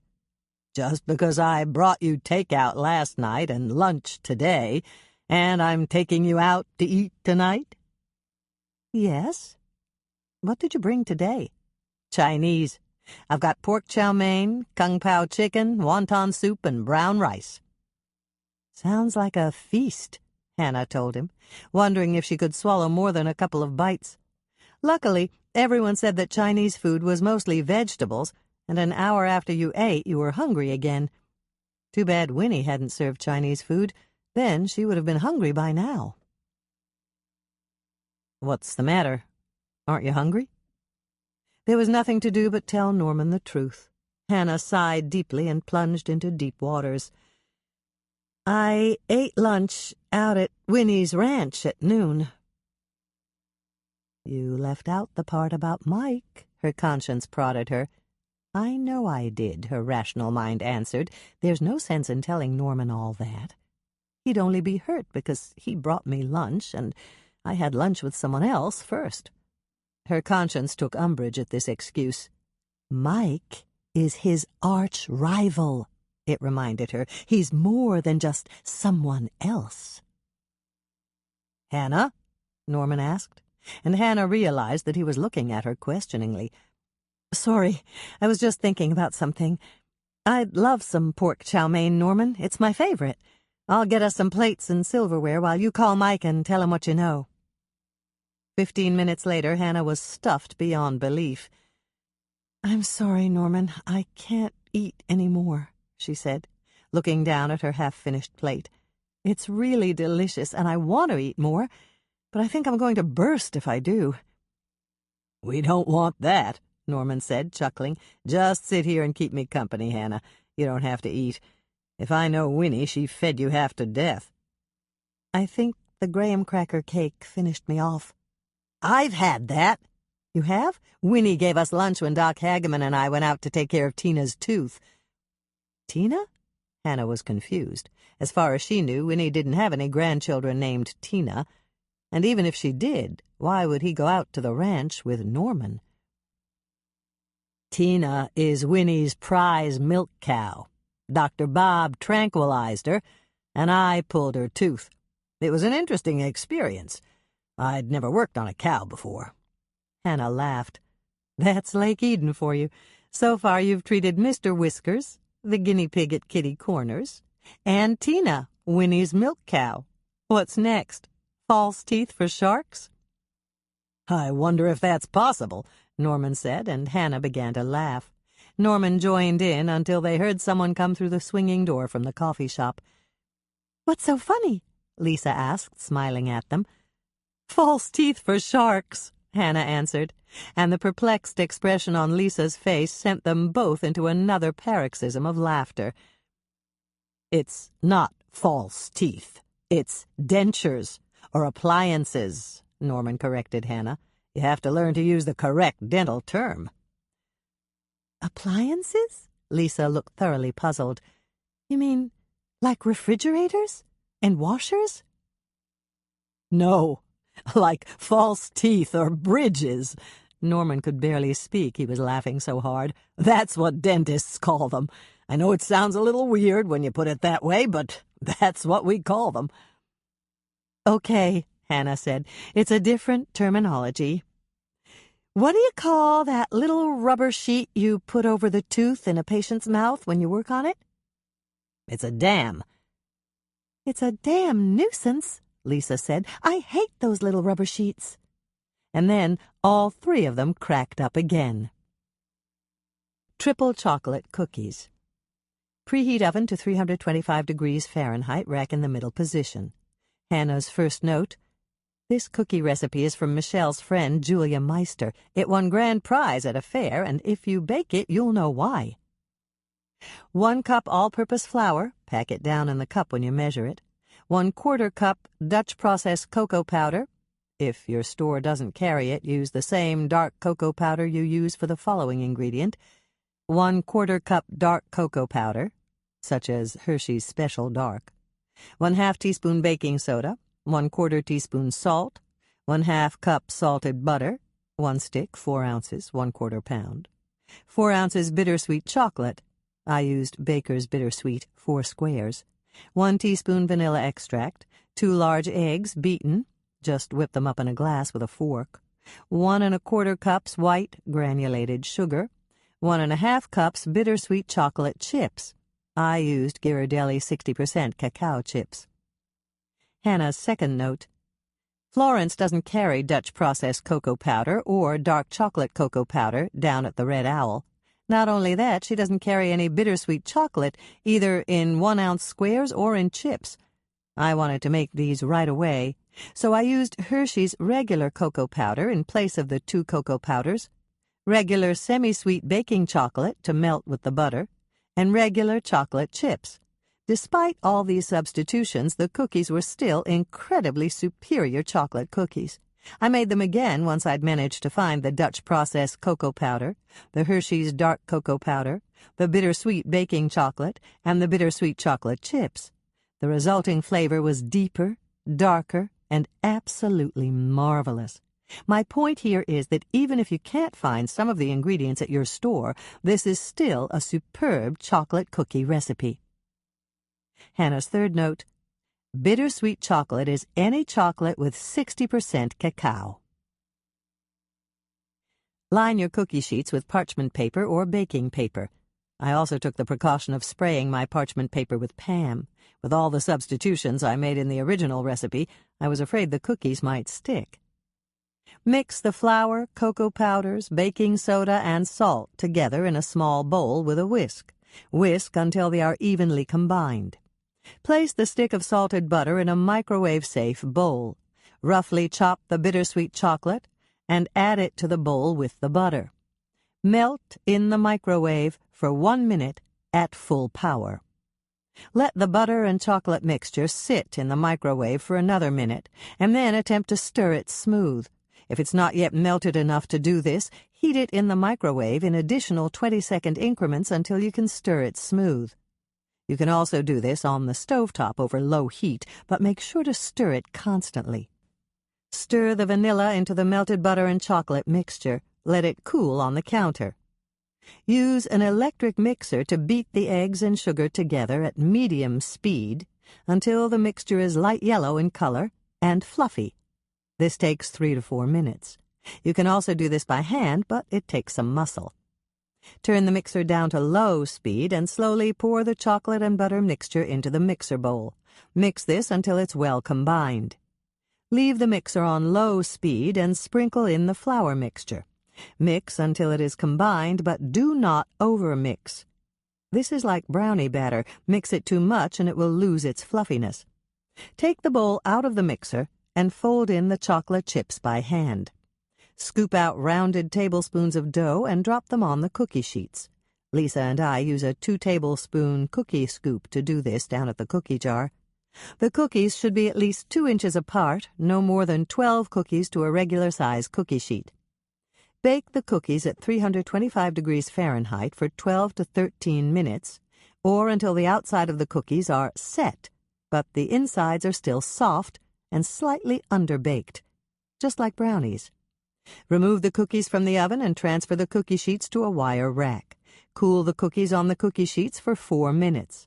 Then pull out the cookie sheet, leaving the cookies and parchment paper on the wire rack to completely cool.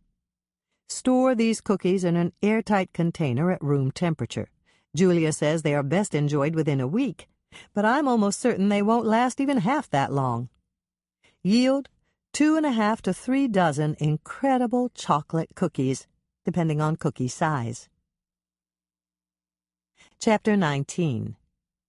It was just past 5:30 in the afternoon when Hannah and Michelle pulled into Hannah's parking spot at the condo. Hannah led the way up the outside staircase to Hannah's second-floor unit, while Michelle carried a large bakery box with 3 dozen triple chocolate cookies for them to test after dinner tonight. They were cooking dinner together. Michelle had planned it all out. She would start the smothered chicken, and Hannah would assemble one of her favorite side dishes, oodles of noodles.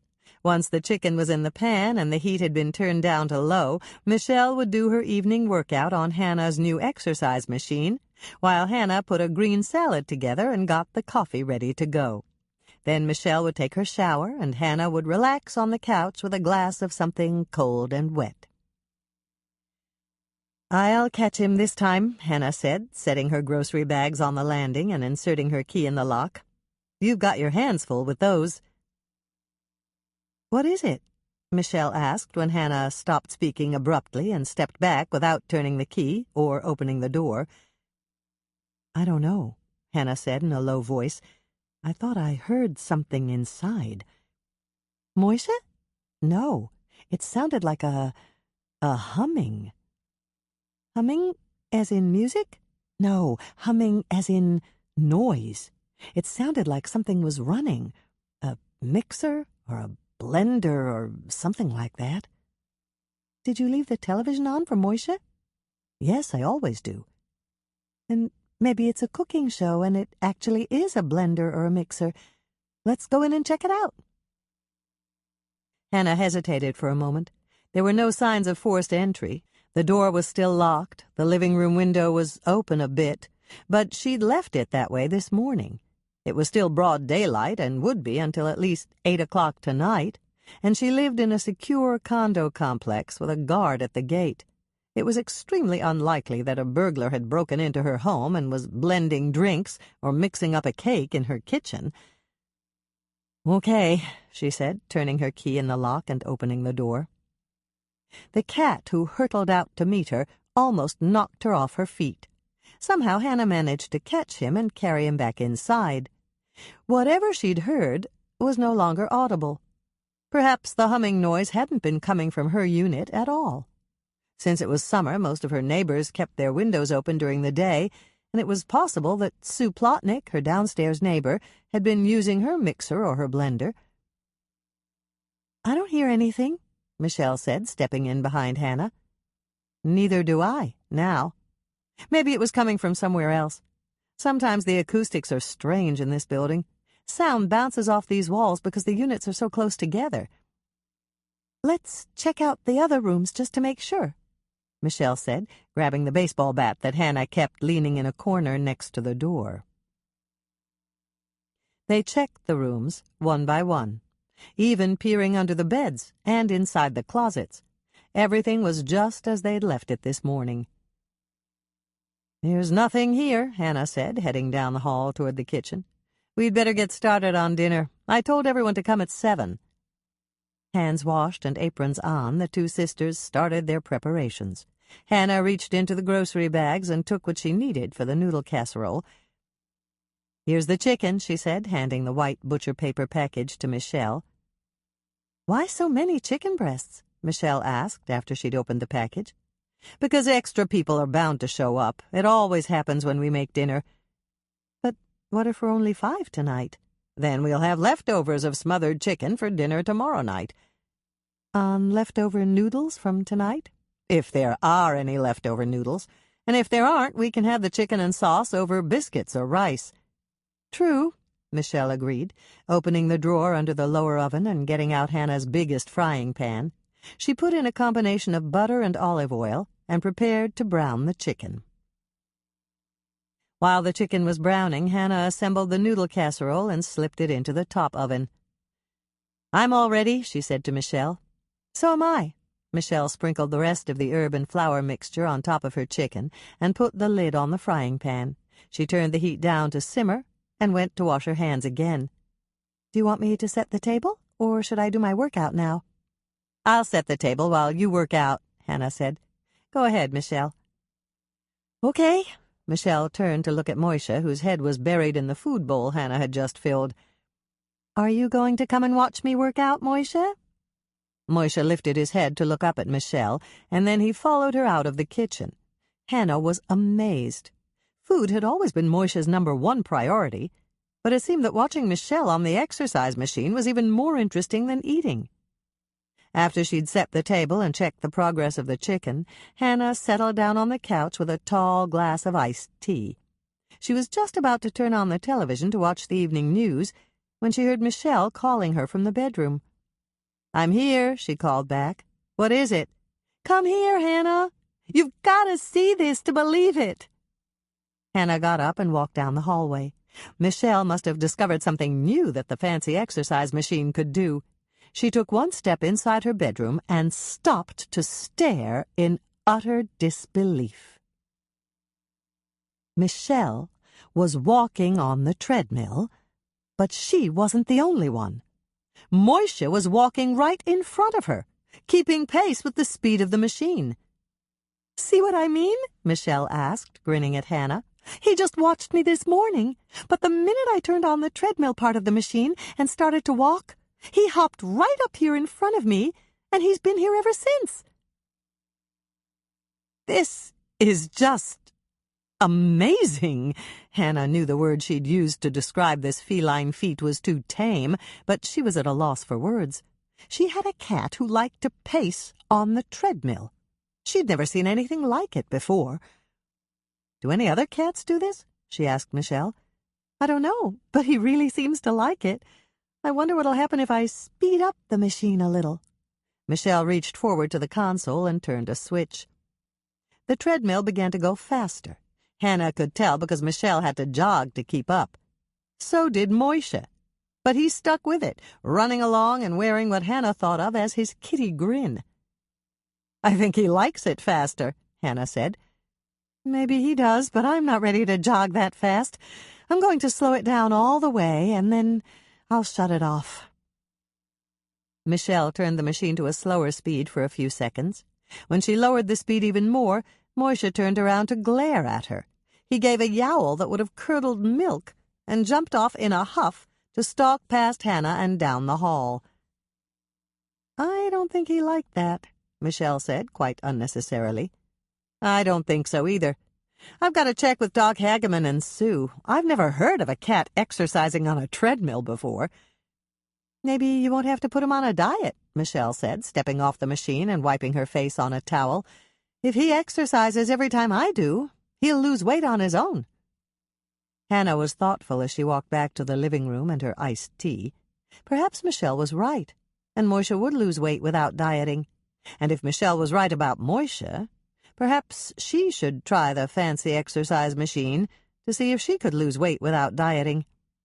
It was worth a try. Nothing was worse than being on a diet, and everyone said that exercise was good for you.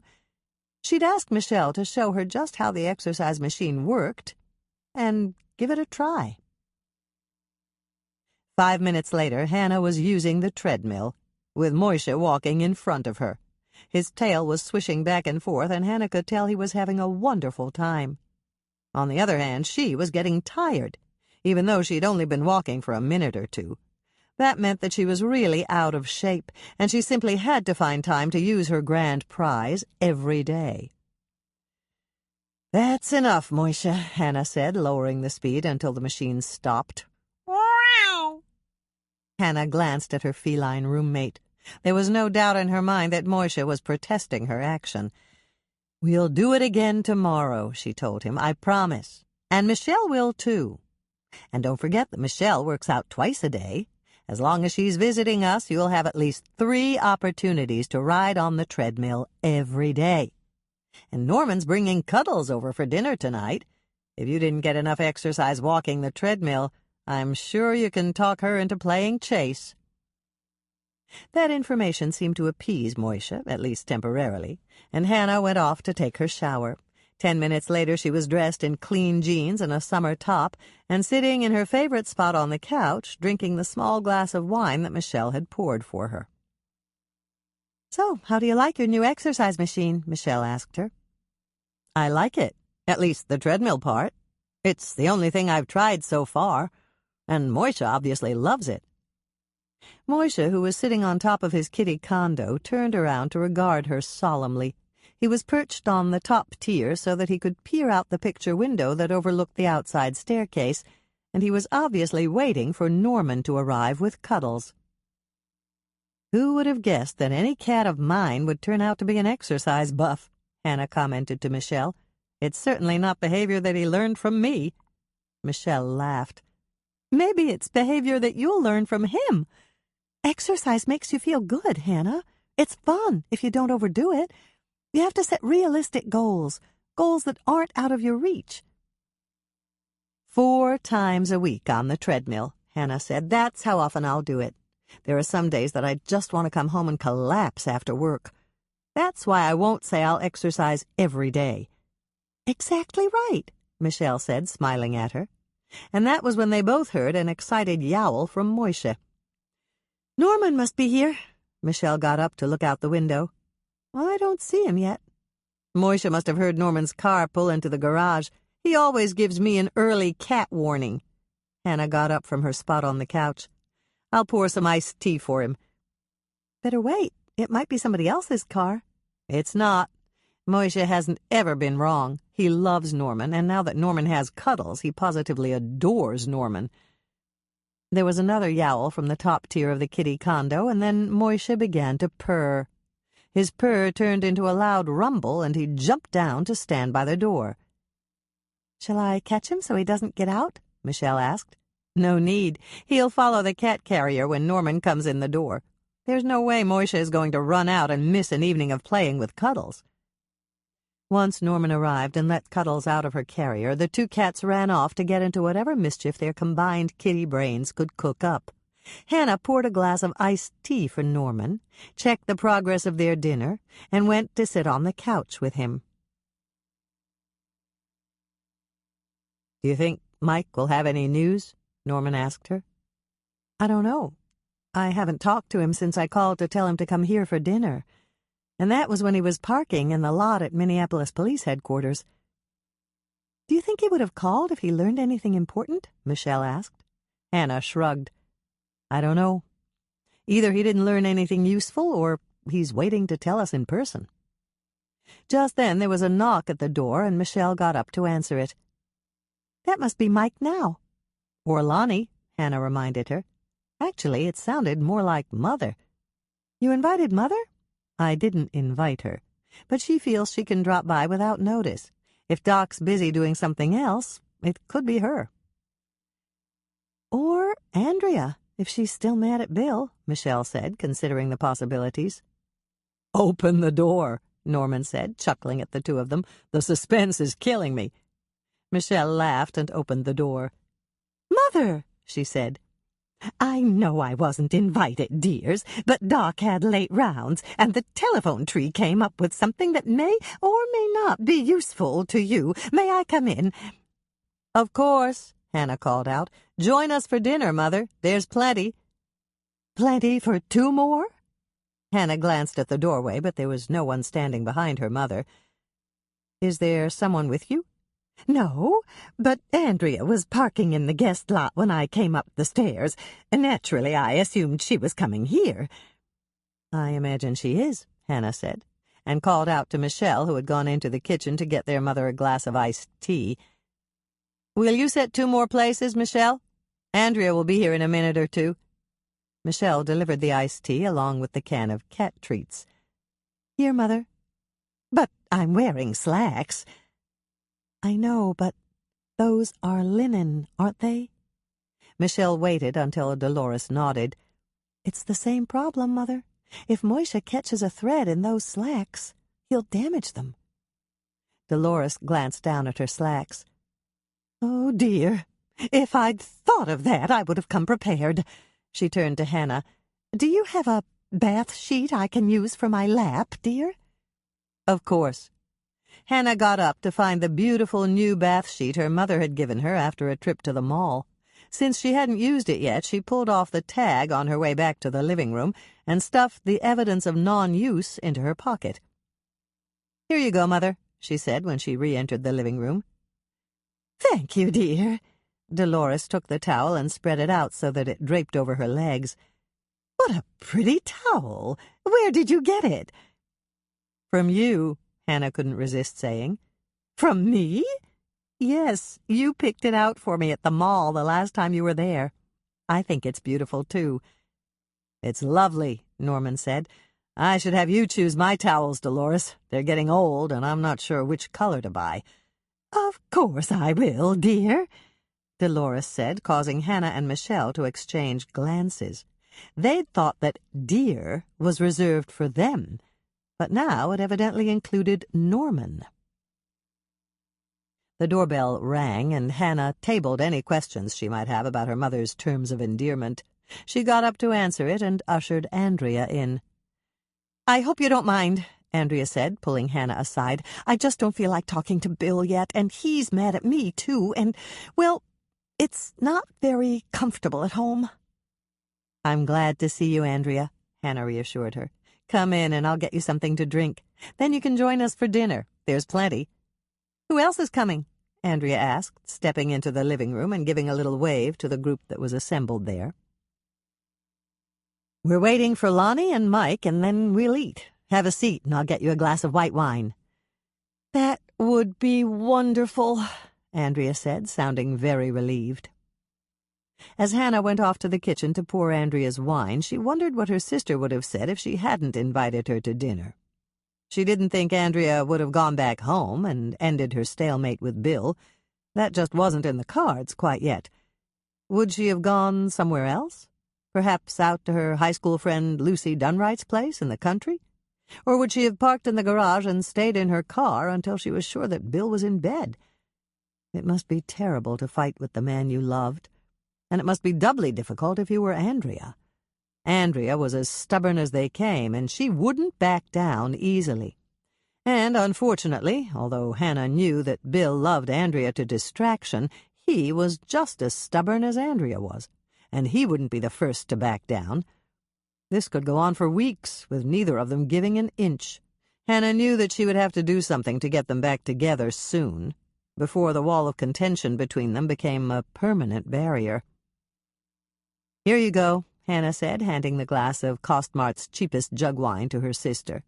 Andrea fancied herself as a wine snob, and Hannah had taken care over the years never to let her see the green gallon jug she kept in the bottom of her refrigerator.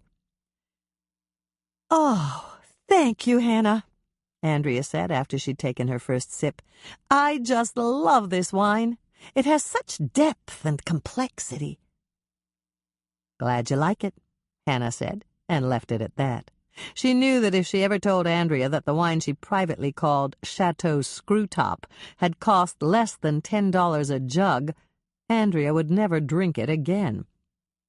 Hannah had just taken a seat next to Norman on the couch when the doorbell rang again.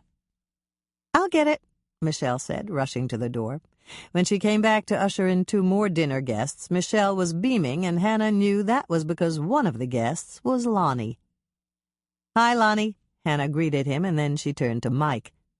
"Sit down, Mike. It's been a long day for you." "Not as bad as usual," Mike said, sitting down on the couch on the other side of Hannah. "I put in longer days than this when I was working for the department." "How about you, Lonnie?" Hannah asked him. "This is my day off, so I went down to the cities with Mike," Lonnie said, accepting the glass of iced tea that Michelle had brought for him. "Tell us all about it after we eat," Hannah said, getting up from her spot on the couch. "Please find places at the table, and I'll get us started with the salad." With Andrea and Michelle helping, the dinner was served in practically no time at all. Once they were all seated and the serving dishes were on the table, everyone helped themselves family style. There were praises for the salad, the oodles of noodles casserole, and the smothered chicken. "Smart move with the extra chicken breasts, Hannah," Michelle said under her breath as both Mike and Lonnie helped themselves to 3rd helpings of chicken. "Thanks," Hannah said in the same quiet tone of voice. During the meal, conversation had been at a minimum. The comments that were made were either praise for the food or requests for a table-mate to pass a serving dish for another helping. When everyone put their silverware down and wore expressions of hunger satisfaction, the 3 sisters cleared the table, made the coffee, and carried it to the table. "What are these?" Norman asked when Hannah brought out a plate of cookies. "Triple chocolate cookies. It's a new recipe, so you have to tell me how you like it." "Then I'd better take an extra so that I can give it a fair test," Dolores said. And since she hadn't yet taken a bite, Hannah knew she was reacting to the fact that the cookies were chocolate. The taste test was a huge success. Hannah knew because no one offered an opinion until they'd eaten at least 3 cookies. Then the comments were all superlative, and she made a mental note to add the cookies to their menu at the cookie jar. Chapter 20. "I really can't believe this," Dolores said after Hannah had brought more cookies and Michelle had refilled their coffee cups. "Believe what?" Michelle asked her. "We haven't had to put our feet up once tonight for a Moisha and Cuddles chase." "Moisha's tired, Mother," Hannah explained. "He walked for miles this afternoon." "He got out?" Dolores was clearly shocked. "No, Mother. He exercised." Hannah turned to Michelle. "You explain." "I was using Hannah's new exercise machine right before you got here. I had it turned to the treadmill setting, and Moisha hopped on right in front of me and trotted along." Mike's eyes narrowed in disbelief.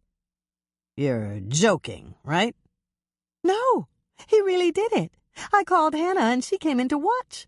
Moisha likes walking on that treadmill. He likes it so much that he got a little perturbed at me when I shut it off." Mike turned to look at Hannah. "True?" "True. I'll use it tomorrow morning, and we'll see if he'll get on it with me again." "You're going to exercise?" Dolores asked, in the very same tone she would have used if she'd inquired whether her eldest daughter was truly going to the moon. "I thought I'd give it a try for a couple of mornings to see if I like the machine," Hannah said, being deliberately casual about it. "If Moisha walks along with me, I'll let you know when we have our meeting tomorrow morning." Dolores nodded, and Hannah turned to Mike. "Okay, Mike," she said. "Tell us what you learned in Minneapolis today." "Not enough to suit me," Mike said, looking disgruntled. "When Lonnie and I got to their headquarters about noon, Stella was just going on a break. We walked down the street to a little coffee shop that Stella and I like, and I showed her the flyer." Did Stella recognize the picture on the flyer? Hannah found that she was crossing her fingers for luck, just as she'd done when she was a child. "No, at least not by name, but she promised to pass the flyer around. She did think she'd seen him before, and he was Mike stopped and glanced at Dolores. Stella thought he looked like a man she'd seen with a woman who was walking the streets, in a notoriously crime-ridden area of Munsington Street." Dolores laughed. "You don't have to mince words around me. I know what a streetwalker is. It's the oldest profession in the world, and I just wrote about a streetwalker in my latest Regency romance novel. They called them opera girls, or round heels, back then." "That's funny, Mother," Michelle said, "especially the round heels name."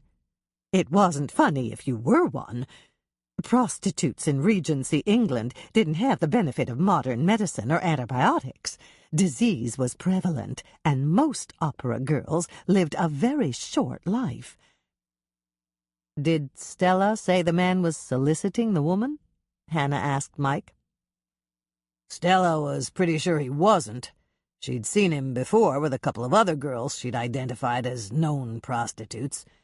She didn't think he was a customer. She was almost positive that he was Mike stopped and glanced at Dolores again. "A pimp?" Hannah provided the word. "Yeah, that's what Stella thought." "So Grandma Knudsen might have been right," Michelle said, laughing as she remembered what Grandma Knudsen had said when Lisa told her story at the coffee shop. "Grandma Knudsen?" Dolores questioned Hannah. "That's right. Grandma Knudsen saw the picture of the dead man when Lisa was telling the story at the cookie jar, and she said he looked like a pimp." Dolores burst out laughing. "Leave it to Grandma Knudsen to tell it like it is. That dear lady is a breath of fresh air, even if Reverend Bob doesn't appreciate it sometimes." Hannah turned to Mike again. "But Stella didn't know for sure that he was a pimp, right?" "That's right. She suspected he was, but she wasn't sure. She told us she'd pass the flyer to the vice squad when they came back to the station." "We know more than we did this morning," Hannah said, noticing that Mike still looked disappointed. "Yes, but we don't know anything for sure. I really thought we could wrap this up today." Hannah felt a bit like chiding him for being unrealistic, but perhaps that was a trait all detectives had. The desire to wrap up a case quickly might be the reason Mike was so successful and worked so tirelessly. "How about Dr. Jones, the dentist?" Norman asked him. "Did you get a chance to talk to him?" "No, his office was closed. I called and got a recorded message that said he only takes patients by appointment." "Did you make an appointment?" Dolores asked.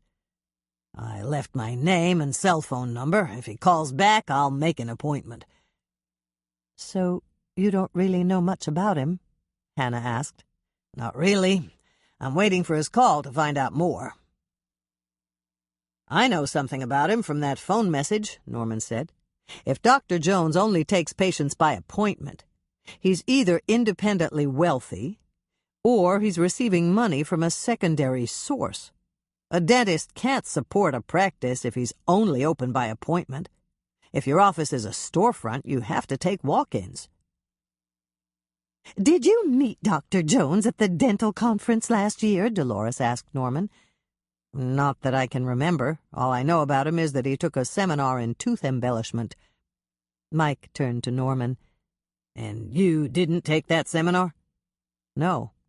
I did embed some tooth jewelry when I worked at the clinic in Seattle, but there's not much call for it here in Lake Eden."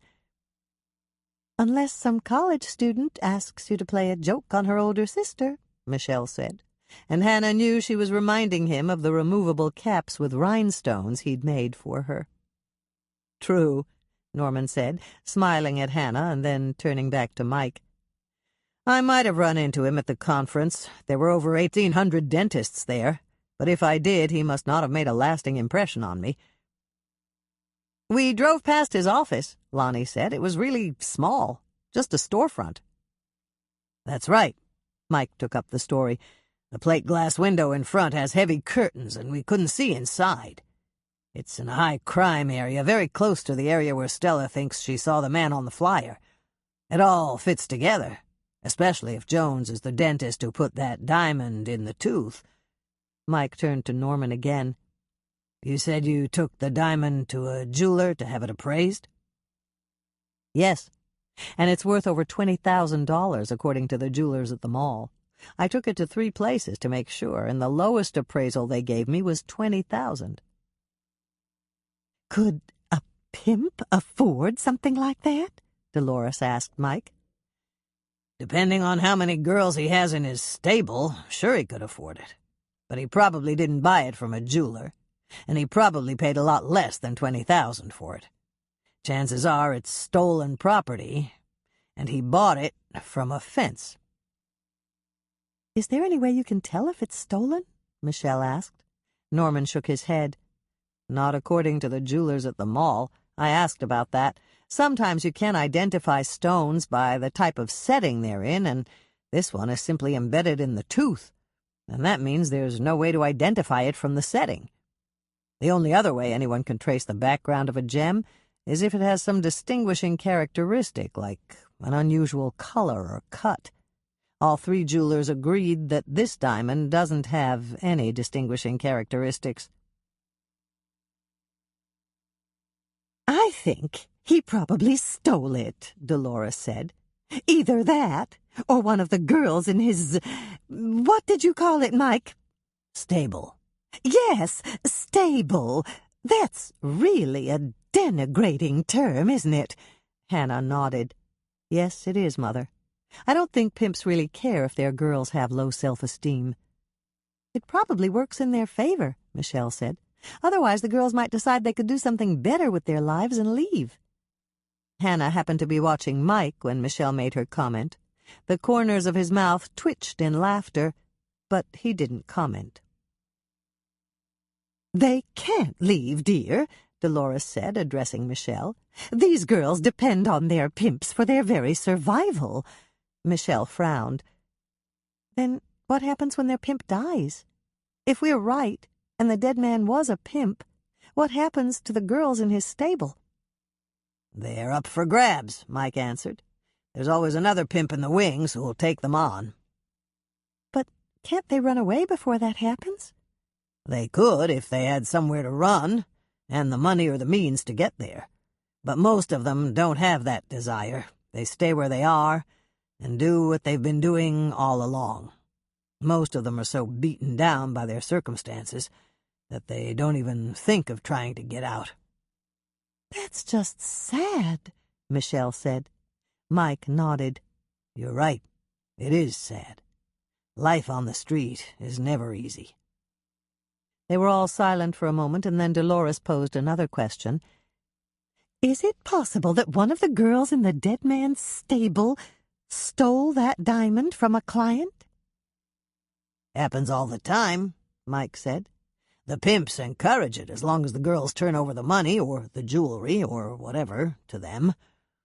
Unfortunately, when a girl rolls a John, the John's usually too embarrassed to report it. That means we don't hear about the crime, and there's nothing the authorities can do about it. So, the diamond could have been stolen, one way or the other, Dolores clarified. That's right, Mike agreed. All right, then. Dolores squared her shoulders. We have to talk to one of the girls in the dead pimp's stable. First things first, Mike told her. First, we have to find out if Stella was right, and he was Mike reached into his pocket and pulled out his cell phone to look at the display. It's Stella, he said. I've got to take this. They all watched as Mike got up and stepped into the kitchen for privacy before he answered his cell phone. The room went quiet as they listened to his end of the conversation, but Hannah quickly realized that she could learn nothing from his one-word replies. Will you feel better if he was a pimp, dear? Dolores asked her. Hannah shrugged. I don't know.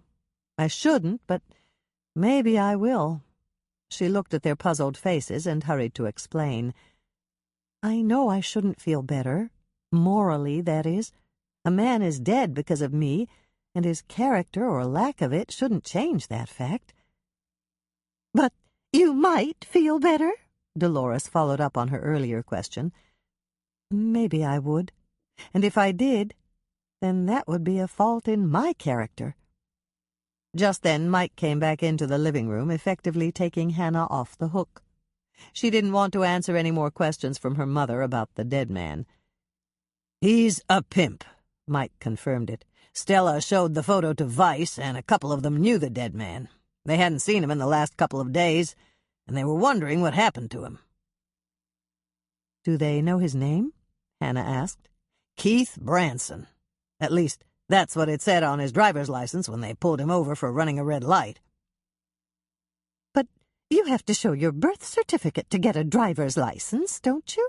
Dolores asked. Mike smiled at her, and Hannah knew he was thinking something like, "What a babe in the woods you are." "They make fake birth certificates, and they're good forgeries," he told her. "I know they do," Michelle said. "I have one. That's how I got my fake driver's license." "I didn't hear that," Mike said, and then he turned to Lonnie. "Did you hear that?" "Hear what?" Lonnie asked. "I didn't hear anything." Dolores turned on her youngest daughter so fast that Hannah almost burst out laughing. "Why do you have a fake birth certificate and a fake driver's license?" Michelle didn't quite meet her mother's eyes. "Oh, just to see if I could get them. I had to do some research for a psychology class I took last year." "They told you to get a fake birth certificate and a fake driver's license?" Dolores looked shocked. "Not exactly, but I had to get into a club to do the research, and they carded at the door. It was 21 or older." Dolores looked up at the ceiling, and Hannah suspected she was thinking, "Where did I go wrong?" "I wrote a really good paper, and I got an A in the class." Hannah watched her mother alternate between worry and pride. "Well, I guess it's all right, as long as you didn't use it for anything illegal. You didn't drink, did you?" "Only iced tea, Mother, and I don't mean Long Island iced tea." Everyone laughed, even Dolores, at Michelle's little joke, and Hannah knew it was time to change the subject before her mother started asking Michelle about more illegal activities. "So, did Keith Branson have a rap sheet?" Hannah asked Mike. "No. All they had on him were a couple of traffic tickets he paid right away, and one charge of misdemeanor, indecent public exposure." "What was that?" Dolores asked him, and Hannah knew her mother was imagining the worst. "Nothing serious. A highway patrol officer happened to come along when he was urinating by the side of a gravel road in a wooded area of Anoka." Dolores didn't say anything to that, and Hannah wondered if her mother wished she hadn't asked the question. "Stella did find one charge that was disturbing," Mike said. "The Vice Squad worked with Stella's detectives to get Branson on aggravated assault or attempted murder, but they couldn't gather enough evidence to turn it over to the district attorney."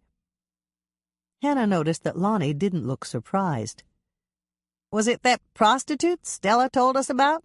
The one who died in the condemned building?" "Yes. All they had was the phone call from her friend claiming that Branson was the one who beat her. And the friend didn't show up at the station to give a statement." Hannah wasn't sure if she should feel good or bad about that. It seemed the man she'd killed had been a pimp, an abuser, and perhaps even a murderer. She noticed that Dolores was leaning toward her, and she quickly framed another question before her mother could ask her again how she felt about that. "Did Keith Branson have any relatives that we should notify?" "Not that the MPD knows of. Don't forget, we don't even know for certain that Branson is his real name." "Are you going to try to find out more about him?" Andrea asked Mike. "I was going to drive down there tomorrow to see if any of the girls on Munsington Street knew him." "You were going to?" Hannah noticed the qualifier in Mike's statement. He hadn't said, "I'm going to drive down." He'd said, "I was going to drive down," which meant he no longer planned to go. "Why aren't you going?" she asked him. "Stella advised me not to try it. She said too many people on the street remembered me from when I worked Vice, and then she made a suggestion that I immediately rejected. What was it? Dolores asked him. Stella wants Hannah to go down to talk to one of Keith's girls. None of them have ever seen her, and Hannah wouldn't pose a threat, especially if she tells them she's visiting from Wisconsin or something like that. Stella thought Hannah would get a lot more information than I could.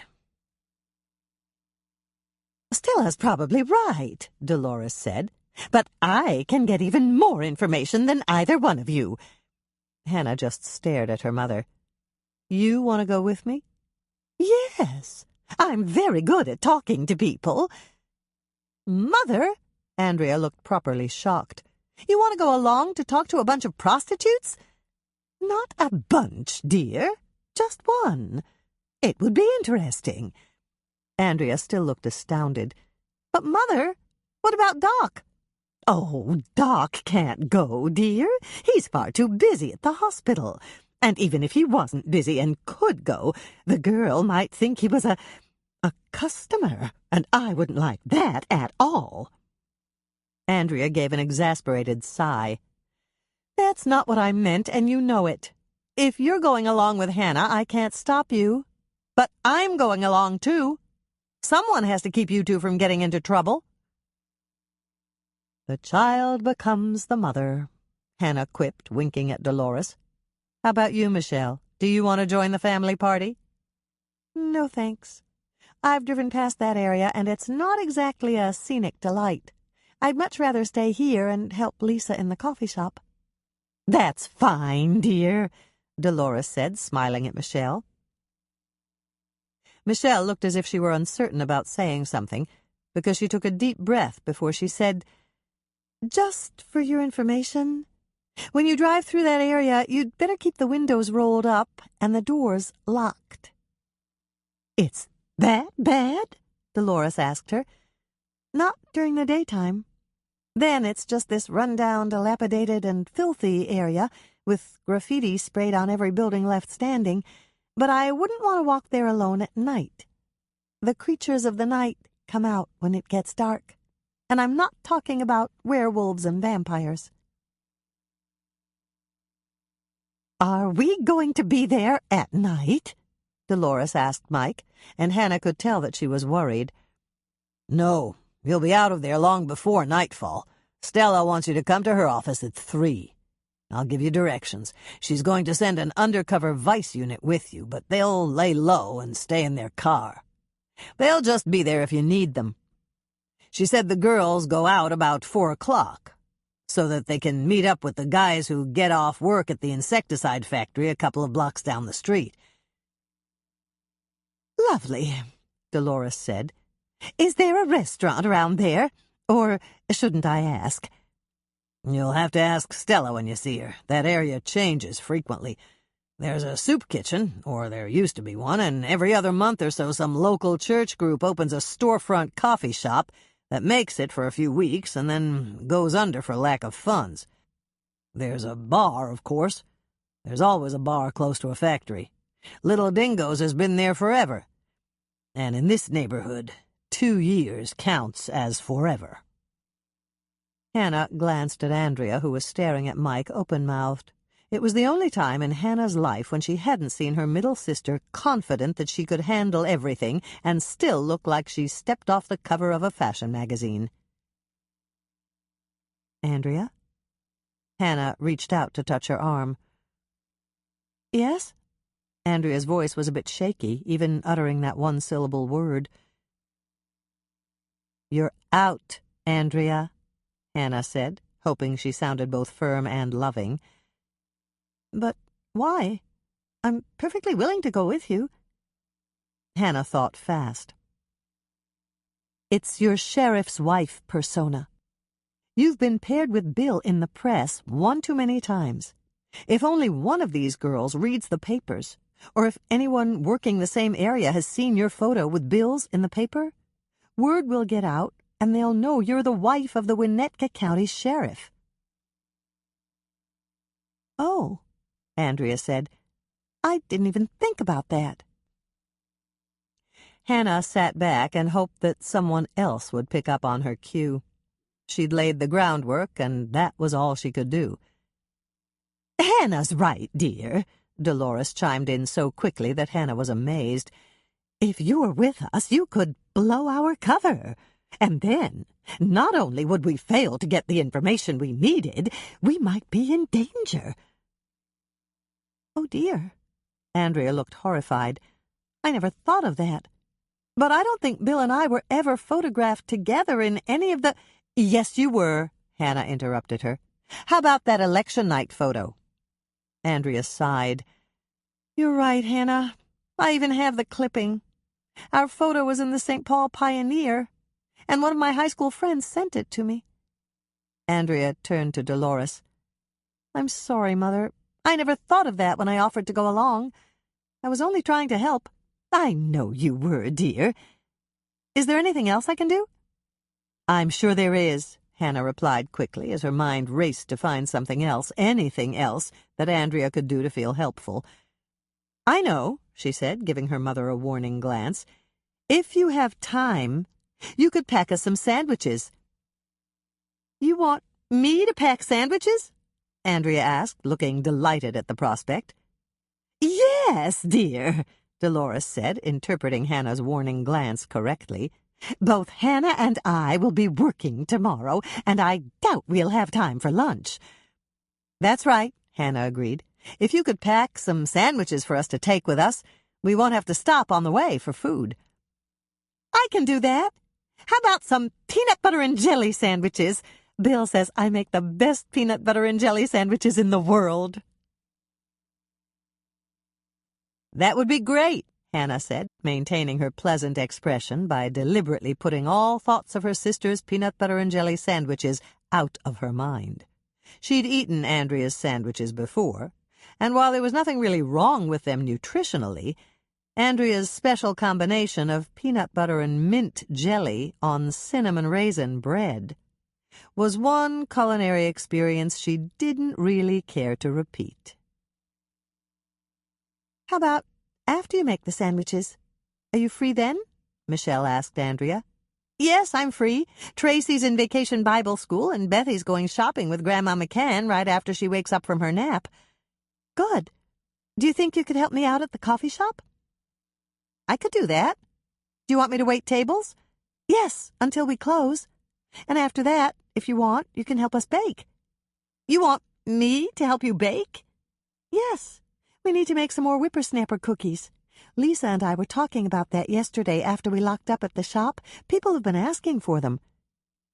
"They have?" Andrea looked inordinately pleased when Michelle nodded. "Oh, then of course I'll help.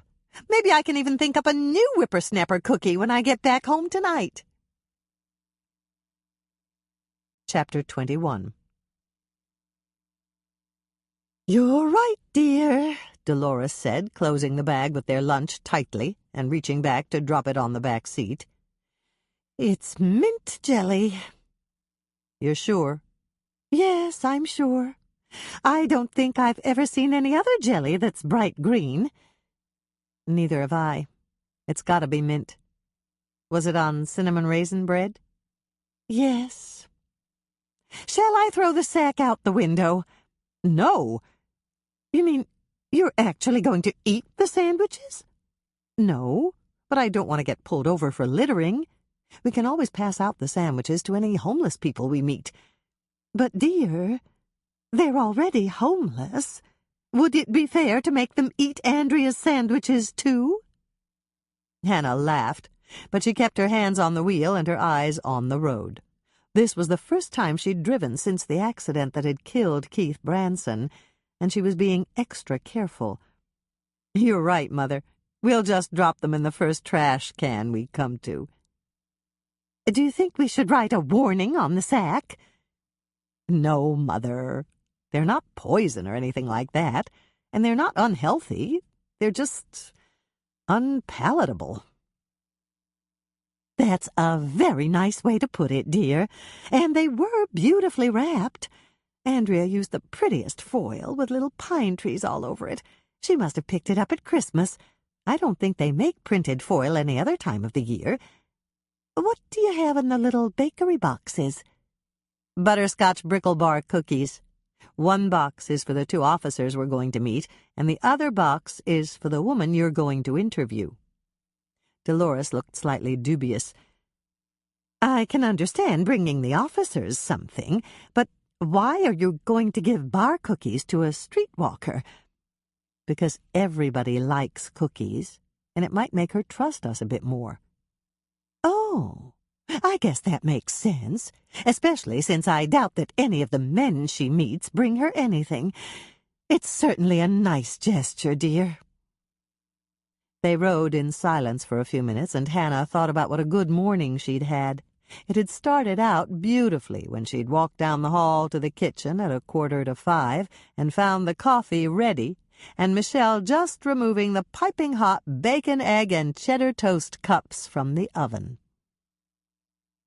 After a delicious breakfast, Hannah had turned on the exercise machine and set the treadmill at a speed that wouldn't be too exerting for her. She hadn't gone more than 5 steps before Moishe jumped up to prance in front of her. He appeared to really enjoy the exercise, and she'd stayed on the machine for longer than she had intended. Then she'd taken a quick shower while Michelle did her workout, dressed for work, and the moment Michelle had showered and dressed, they'd driven to the cookie jar for the daily baking. At 8:30 sharp, a half-hour before they were due to open for business, both Andrea and Dolores had joined them in the kitchen. Hannah had been dreading this wedding-planning meeting, but Dolores had kept her word. She'd chosen the flowers, yellow roses, and decided that the bridesmaid dresses should be ice blue, a shade lighter than the brushed satin suit she planned to wear. The wedding colors would be yellow and blue, 2 of Doc's favorite colors. She'd even decided on the tableware, invitations, place cards, and decorations, and the menu for the reception dinner. All this had taken less than 10 minutes. It seemed that Dolores had planned it all out right after Hannah had concluded their mother-daughter talk. Everything was set in stone. Dolores had sworn to that. And the pressure was off for the Swensen night nuptials as far as Lisa and all 3 of the Swensen sisters were concerned. Hannah was smiling as she drove down the city streets. Everything had gone beautifully so far. She could only hope that this afternoon, with one of Keith Branson's prostitutes, would go equally well. "I think this is the place, dear," Dolores said, interrupting Hannah's happy thoughts. "Yes, I'm sure it is." "Where?" Hannah asked, slowing the car. "Over there on the left, right next to the car wash. Do you think that's the green Chevy van that Stella told us about?" "It could be. Let's drive by and see. If they pull out and follow us, we'll know it's them and they picked us up." Hannah drove by slowly, as if she were looking for a parking spot.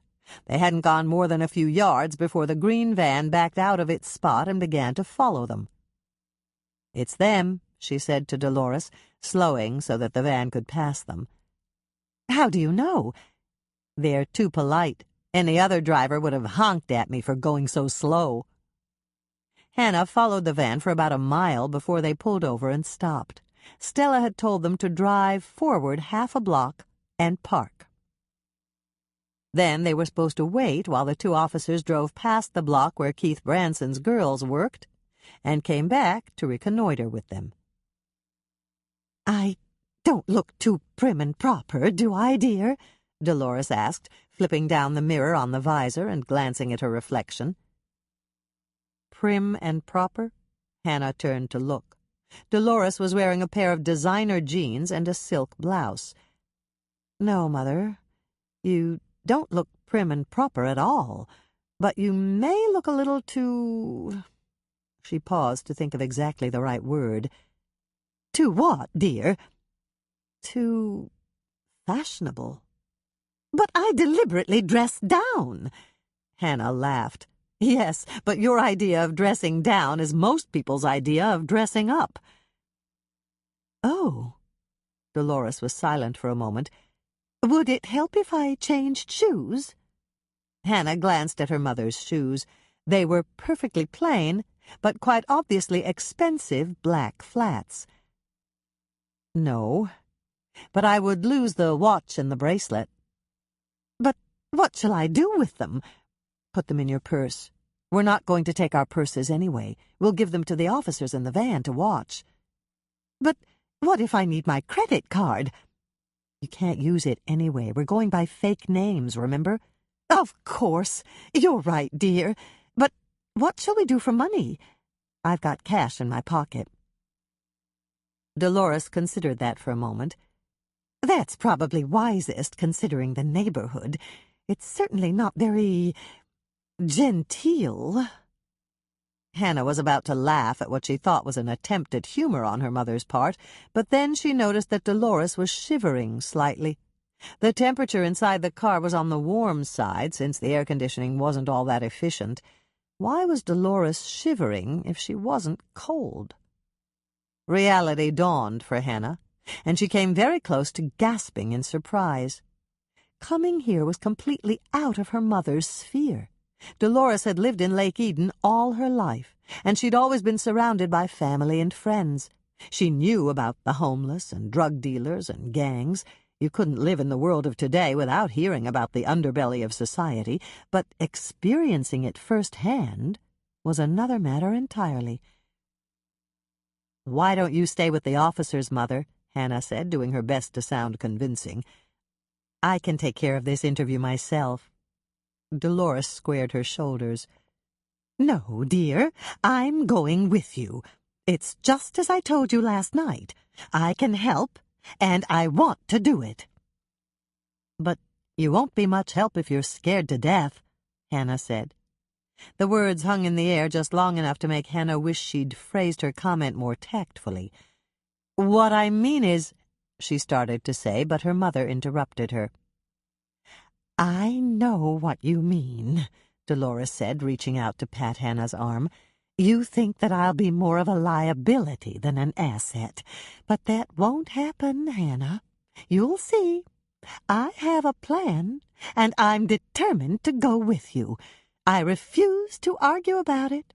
So let's just drop the subject and concentrate on what we came here to do." There was steel in those carefully chosen words, and Hannah recognized it. Her mother was indeed determined, and Hannah could do nothing to change her mind. "All right, Mother," she said, giving in as gracefully as she could. And then, before the situation could grow even more uncomfortable, the green van pulled up beside them, and the passenger window lowered. "Hi," Hannah said, reaching in the back to retrieve the bakery boxes and handing one through the open window. "These are for you. Thanks for being here for us." "What's in there?" The driver leaned over to ask her. "Something called butterscotch brickle bar cookies. They've got chocolate and butterscotch." "Hey, thanks," the officer in the passenger seat said. "You got a live one out there. Bleached blonde, red dress, black boots. Name's Starlet." "Scarlet?" Hannah asked. "No, Starlet. Like a movie star." "Oh, okay. Starlet." "She's real young, maybe 16. We picked her up a couple of months ago and her pimp bailed her out. That one was a piece of work." "Starlet is a piece of work?" Dolores asked him. "No, the pimp. At least he's gone, and good riddance." Hannah wasn't sure what to say, so she said nothing. The officer obviously didn't know that she was the one who'd killed Starlet's pimp. "Did someone else take his place?" Dolores asked. "Course they did. This new one's a woman. We hear she's one nasty—" He stopped, obviously considering the fact that he was talking to a genuine lady. "One nasty you-know-what," he finished. "Name's Lady Di." "Like Princess Di?" Dolores asked. "No, it's Lady Di, like in make you dead." "Which one of you is going to talk to Starlet?" "Both of us are," Dolores answered before Hannah could even open her mouth. "Where's Starlet now?" "Around the corner and a block up. We'll stay here with the windows rolled down. Did Mike give you that whistle to blow?" "I've got it," Hannah said, patting her pocket. "Will you take our purses with you?" "Sure thing." He grabbed the two purses Hannah handed him. How about that sack in the back? Anything valuable in there? Just a couple of sandwiches. Want us to take them? Somebody could get 'em if you leave 'em back there. Most people around here can break into a locked car in 30 seconds flat and eat your lunch. More power to them, Dolores said sotto voce. Hannah turned to grin at her, and then she turned back to answer. That's okay. They probably need them more than we do, and we're going to stop for something to eat on the way home anyway. Hi there! Dolores walked right up to the smiling girl in the red dress who had struck a sexy pose on the street corner. I hope you're doing what I think you're doing. Hannah came close to groaning. Whatever was her mother doing? What you think I'm doing, church lady? Starlet asked, never losing her smile. I'm hoping you're soliciting on this corner. And I'm not a church lady. I'm a romance writer. Starlet's smile slipped slightly. You're a... what? I'm a romance writer, and I write Regency romances. That's why I need to interview an opera girl. Starlet gave a derisive laugh. Then you're out of luck. All we got around here are pimps, johns, and pieces like me. Not opera, dear, Dolores said sweetly. Opera girl. And you just said that was what you were. Starlet's smile slipped all the way, and she suddenly looked young and almost naive. Opera girl, huh? Maybe I shouldn't ask, 'cause I'm probably talking to a whack job here. But what's this opera girl thing? That's the name they gave to ladies of the night in Regency, England. Hannah watched Starlet's face. She was beginning to look a bit curious. Perhaps her mother's approach wasn't a mistake after all. Where's Regent's England? Hannah held her breath. Here's where Dolores could blow it. If she corrected Starlet, her curiosity might disappear to the point where she'd tell them to get lost, that they were hurting her business. It's England, the same England that the Beatles came from. Oh, yeah, but the Beatles were a long time ago. I know, and Regency England was even longer ago than the Beatles. You mean, like ancient history? Starlet asked, clearly fascinated now. That's exactly what I mean. Dolores smiled at her. I write about romance way back before they even had electric lights. My story is about a prince who falls in love with an opera girl and wants to marry her. Really? Starlet began to smile. I like that. But as Hannah watched, her eyes narrowed. Wait a minute. Does this book of yours have a happy ending? Oh, my, yes! The prince ends up marrying the opera girl, and she becomes a princess. Oh, good. I think I might want to read that book.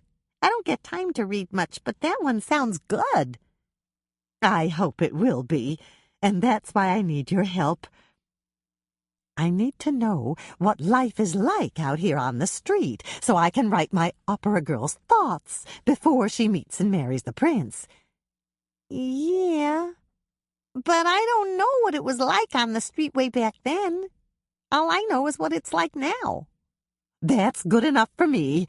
I really don't think it's changed that much. Do you? Nah, men are all the same.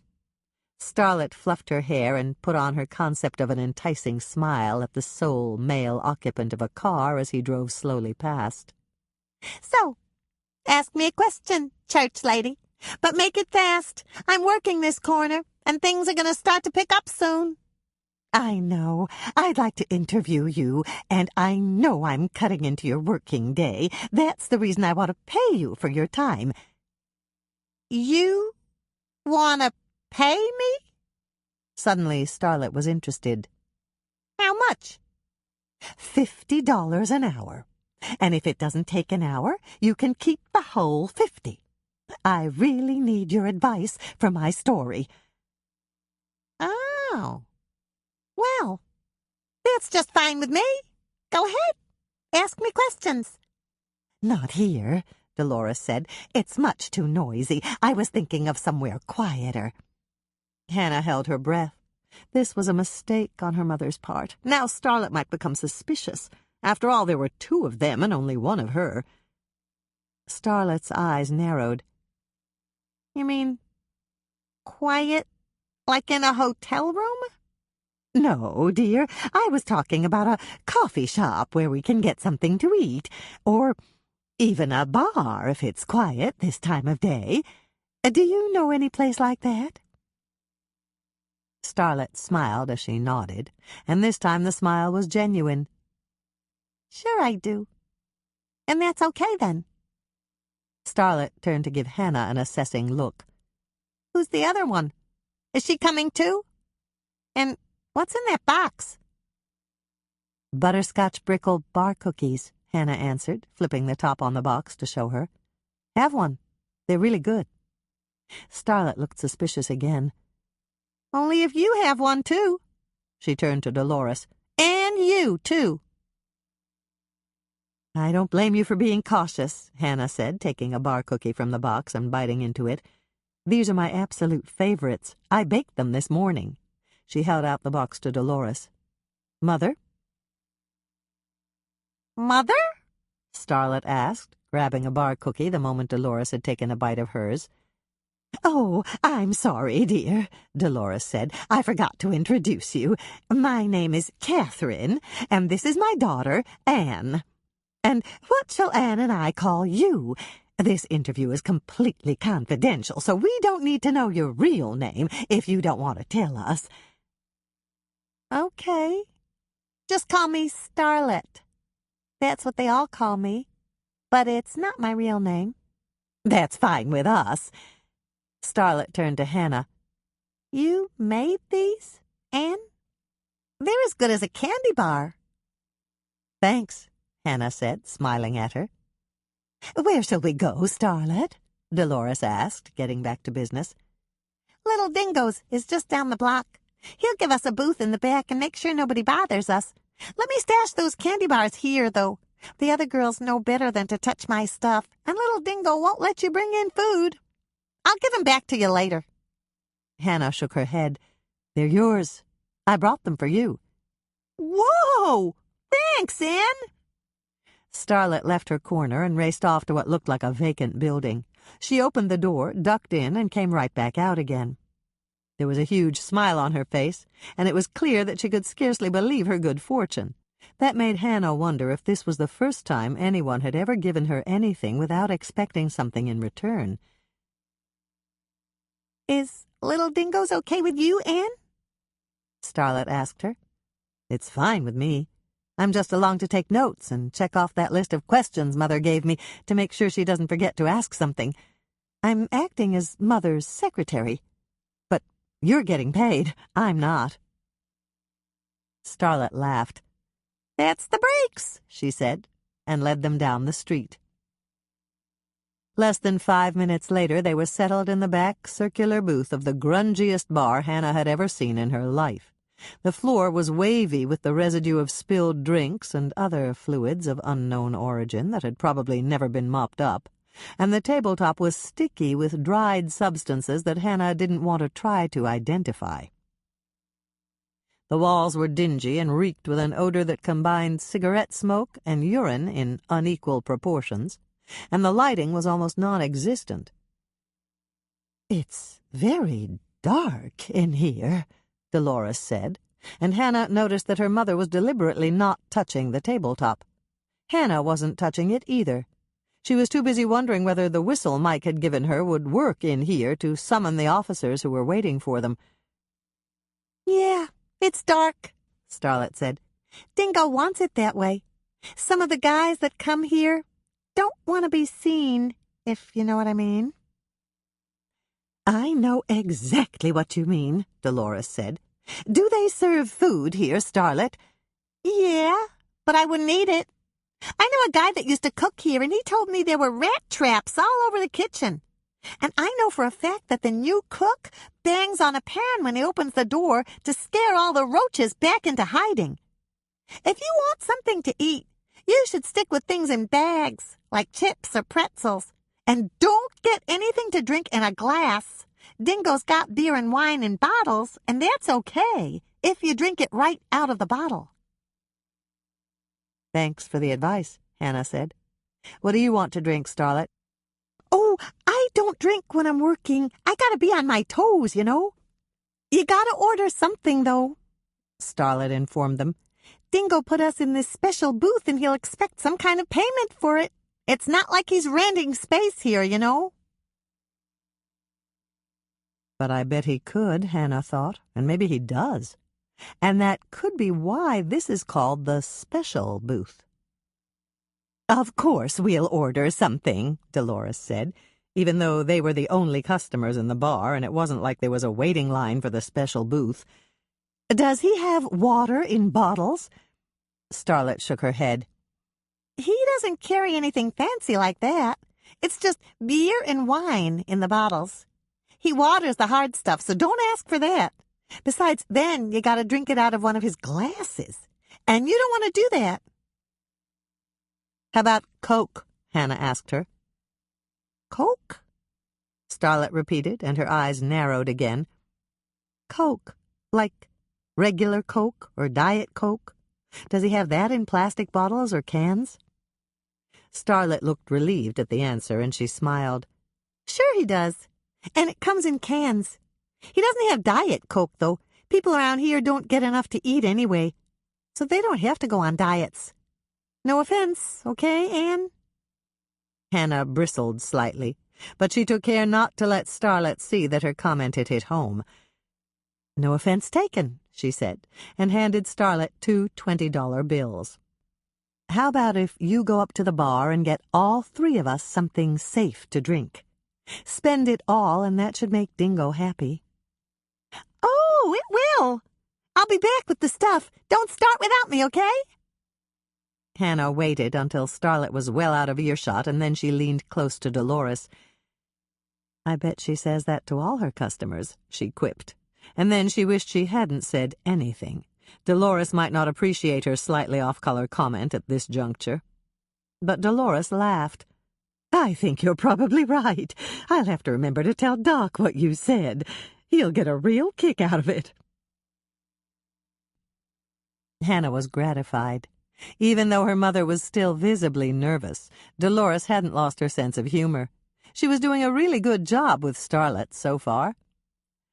The girl had bought the cover story Dolores had given her, and Hannah had no doubt that they would get the information they needed from her. Okay, we got all this, Starlet said, coming back to the booth much faster than they had expected. Just look. Hannah looked. 3 cans of Coke and 3 packages of barbecued potato chips in bags sporting a brand Hannah had never heard of. $40 was a lot to pay for 3 Cokes and 3 small bags of off-brand potato chips, but it would be worth it if Starlet kept cooperating with them. Nice, Hannah said, picking up a can and popping the top. Thank you, dear, Dolores said to Starlet, and then she opened her can. I'm not really hungry, so you can have my chips. Mine too, Hannah added. She wasn't entirely sure that the microscopic bugs that were bound to live on the tabletop couldn't somehow crawl into sealed bags. You sure? Starlet asked her. I'm sure, Hannah said. You go right ahead. And while you're eating, I'll read you the first of Mother's questions. Butterscotch Brickle Bar Cookies. Preheat oven to 350 degrees Fahrenheit, rack in the middle position. 2 cups, no need to sift, all-purpose flour. 1 cup cold salted butter, 2 sticks, 1/2 pound. 1/2 cup brown sugar, pack it down when you measure it. 2 sticks salted butter, 1 cup, 8 ounces, 1/2 pound. 1 cup brown sugar, pack it down when you measure it. 1/3 cup butterscotch ice cream topping, I used Smucker's. 1 cup butterscotch chips, 12-ounce package, I used Nestle. 1 cup semi-sweet or milk chocolate chips. I used Nestle. 1/2 cup finely chopped salted nuts. Optional. I used pecans, but any type of nut will do. Line a 9-inch by 13-inch cake pan with heavy-duty foil. Start with a big piece of foil so that you will have enough to go up the sides and leave little ears of foil sticking out. That way, when your bar cookies are cool, you can simply pull the foil up and lift them out of the pan. Spray the foil with Pam or another nonstick cooking spray. You want to be able to peel it off later after the bar cookies cool. Put 1 cup of flour in the food processor. Cut 1 stick of cold salted butter into 8 pieces and arrange it over the flour in the food processor. Sprinkle the 2nd cup of all-purpose flour over the chunks of butter in the food processor. Cut the 2nd stick of cold salted butter into 8 pieces and arrange it over the flour in the food processor. Sprinkle the 1/2 cup of brown sugar over the chunks of butter.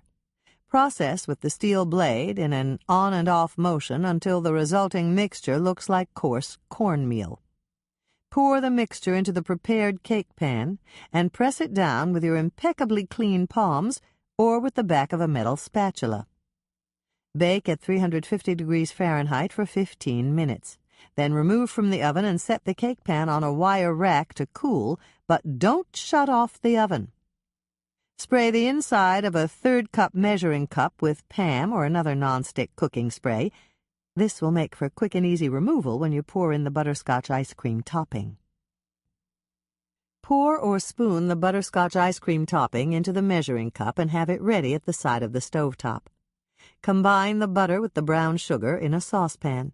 Bring it to a boil over medium-high heat on the stovetop, stirring constantly. A full boil will have breaking bubbles all over the surface of the pan. Boil it for exactly 5 minutes, stirring it constantly.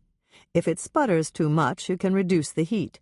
If it starts to lose the boil, you can increase the heat. Just don't stop stirring.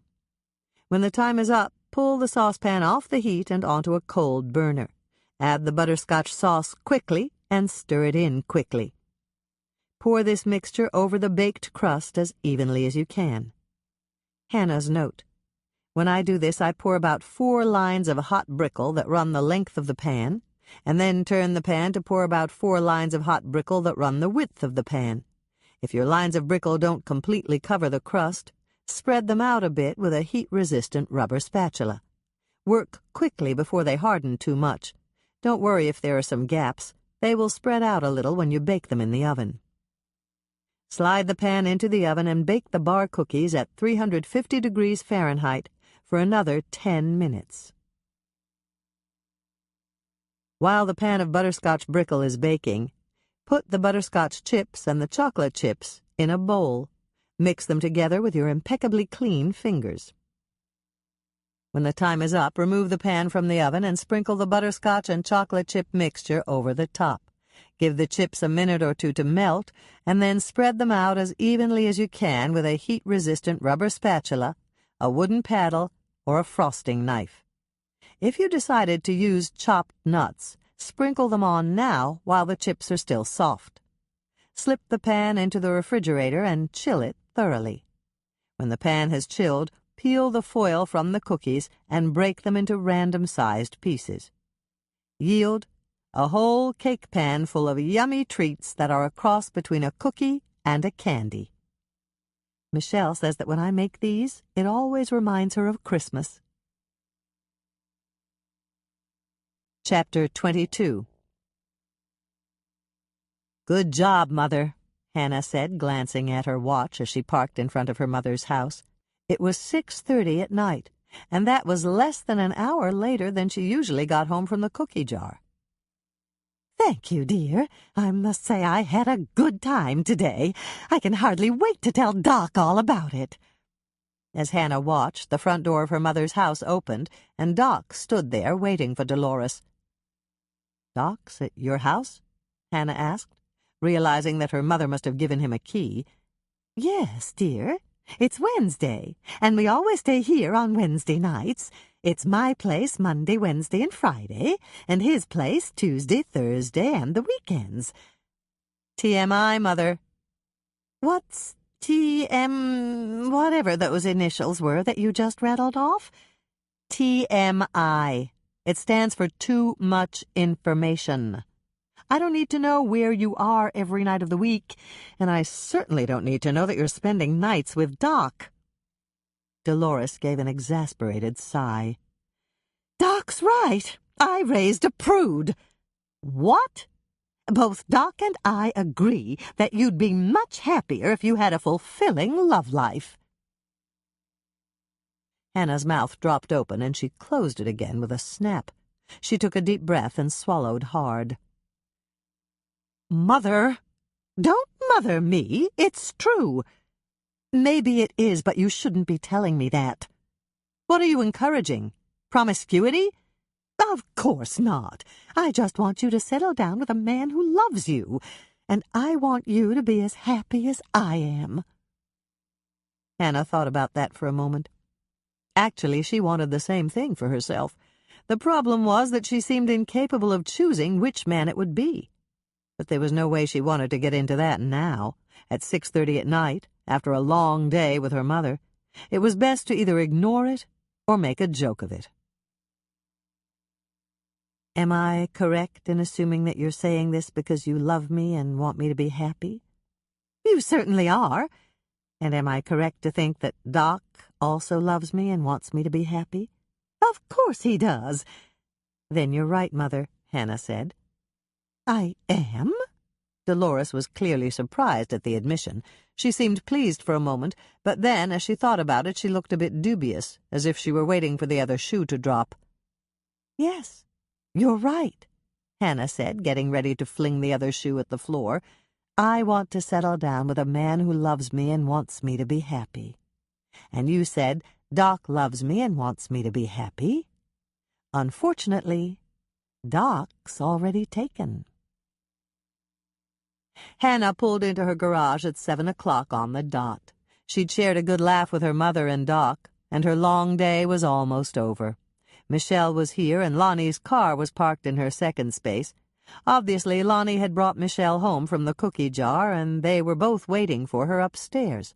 Perhaps they'd even have food. That would be wonderful. Dolores had decided that she wanted to drive straight home to Lake Eden and not stop to eat on the way. That meant Hannah hadn't eaten anything since breakfast, and she was as starved as a bear after a long winter's hibernation. When she'd locked the loaner car and climbed the steps to ground level, Hannah glanced at the visitors' parking lot. It was full, and that was unusual for 7 o'clock on a weekday night. She didn't really look at the individual cars until she noticed a Hummer parked illegally on the ring road that ran around the pond. Only one person parked there if Hannah's parking spots were taken, and that was because the guard at the gate knew his car and wouldn't call it in. Mike was here. Hannah turned, and her eyes scanned the cars in the visitors' lot. Yes, Norman was here, and so was Andrea. It seemed it was company night again, and she'd been planning to have a bite to eat with a glass of wine, and then relax on the couch in front of the television with Moisha purring in her lap. How much did her legs weigh, anyway? Hannah thought about that as she climbed the stairs. Weren't people's legs supposed to be 1/4 of their weight or something like that? But that didn't make sense. Then her legs would weigh... No, she didn't want to think about dividing how much she weighed by any percentage at all. If she did that, she'd have to recall what she'd weighed the last time she'd stepped on the scale, and that was a 3-digit figure she'd rather forget. Her legs weighed a lot, though. With each step she climbed, they seemed heavier and heavier. She knew that was probably because she was dreading the thought of acting bright and cheerful for company. Although they were her best friends and dearest family members, and she loved each and every one of them, she truly didn't feel like putting on a happy face when she was so utterly exhausted. "There's nothing for it but to do it," Hannah repeated one of her great-grandmother Elsa's favorite sayings in her mind. She forced a smile on her lips and told herself to always look on the bright side, another one of her great-grandmother's favorite sayings.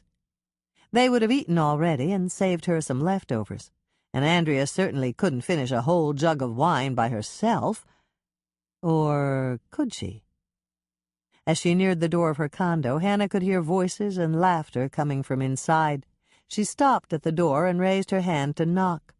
Then she dropped her arm to her side again, feeling rather foolish about what she had been about to do. It was her condo. She owned it. She didn't have to knock on her own door. Just then the door opened, and Michelle stood there looking as cute as a button in white shorts and a royal blue top. "Hi, Hannah. I thought I heard you coming up the stairs. Kick off your shoes and go make yourself comfortable on the couch while I pour a glass of wine for you. We've got food, too. I came back here at noon and put dinner in the crock pot, and Andrea brought her new whippersnapper cookies. They're really, really good." Hannah walked in and greeted everyone with a smile. Then she went straight to her spot on the couch and sat down. Her earlier ruminations seemed silly in retrospect. As usual, Hannah was the filling in a Mike and Norman sandwich, sitting between them on the middle cushion. But tonight, she didn't mind at all. It might have had something to do with the fact that Norman started rubbing the kinks out of her neck, while Mike spread some of his busy day pâté on a cracker for her. Michelle came in to hand her a chilled glass of wine and a full plate of food, and Hannah felt her spirits rise from the soles of her feet all the way up to the ceiling. She had thought she was bone-tired, but now she was beginning to feel happy and full of energy. What a great welcome! It was wonderful to be home with the people who loved you. As the conversation flowed around her and she ate Michelle's excellent dinner, she felt renewed and refreshed. "Try my new cookies, Hannah," Andrea urged her. "They're called golden raisin whippersnappers, and I really like them." Hannah's eyebrows shot up in surprise. "But you don't like raisins." "I know, but I like these cookies. I think it's the golden raisins. It's the brown ones I don't really like." Hannah reached for a cookie and took a bite, chewing and swallowing quickly. "These are great, Andrea. They're as light as air, and they have just the right amount of sweetness. Is that cinnamon I taste?" "Yes, it's in the powdered sugar I used when I coated them. I figured cinnamon went with raisins." "Oh, it does!" Michelle jumped into the conversation. "And everybody who had one at the coffee shop thought so, too. Andrea brought them in for us to try, and they were a huge hit." "Then we'll add them to the menu," Hannah promised, making an executive decision that she knew would please her sister. "Do we have to leave some for Bill, or can I have another couple of cookies?" Mike asked Andrea. "Help yourself," Andrea answered. "You don't have to leave any for him." Hannah came close to groaning. It seemed the ongoing feud was still going on, and the longer it lasted, the more difficult it would be to resolve. "Still mad at him?" Mike asked. "Yes, but I left 2 dozen on the kitchen counter for him when I left this morning, and I left another 2 dozen for Grandma McCann and the girls." Hannah breathed a breath of relief. Andrea might not know it yet, but the feud was nearing its demise. If Andrea was leaving cookies for Bill, it wouldn't last much longer. "Are you rested enough to tell us what happened in the cities today?" Andrea asked. "I don't want to rush you, but my curiosity is killing me." "Let me get you another glass of wine first," Mike said to Hannah. "How about you, Andrea? Do you want a refill?" "Yes, I just love this wine. But make it only half a glass, please. I promised Tracy I'd be home by 8 so we could read a chapter in her new book before bedtime." "I'll get it," Michelle said, jumping to her feet before Mike could even get up from the couch. This made Hannah smile. Michelle knew Mike would probably grab the jug and bring it into the living room, never suspecting that they were keeping the brand, price, and source of Andrea's favorite wine a secret from her. When the coffee cups and glasses were filled, or half-filled in Andrea's case, Hannah told her story. She made it entertaining, but she also gave them the facts they'd learned from Starlet.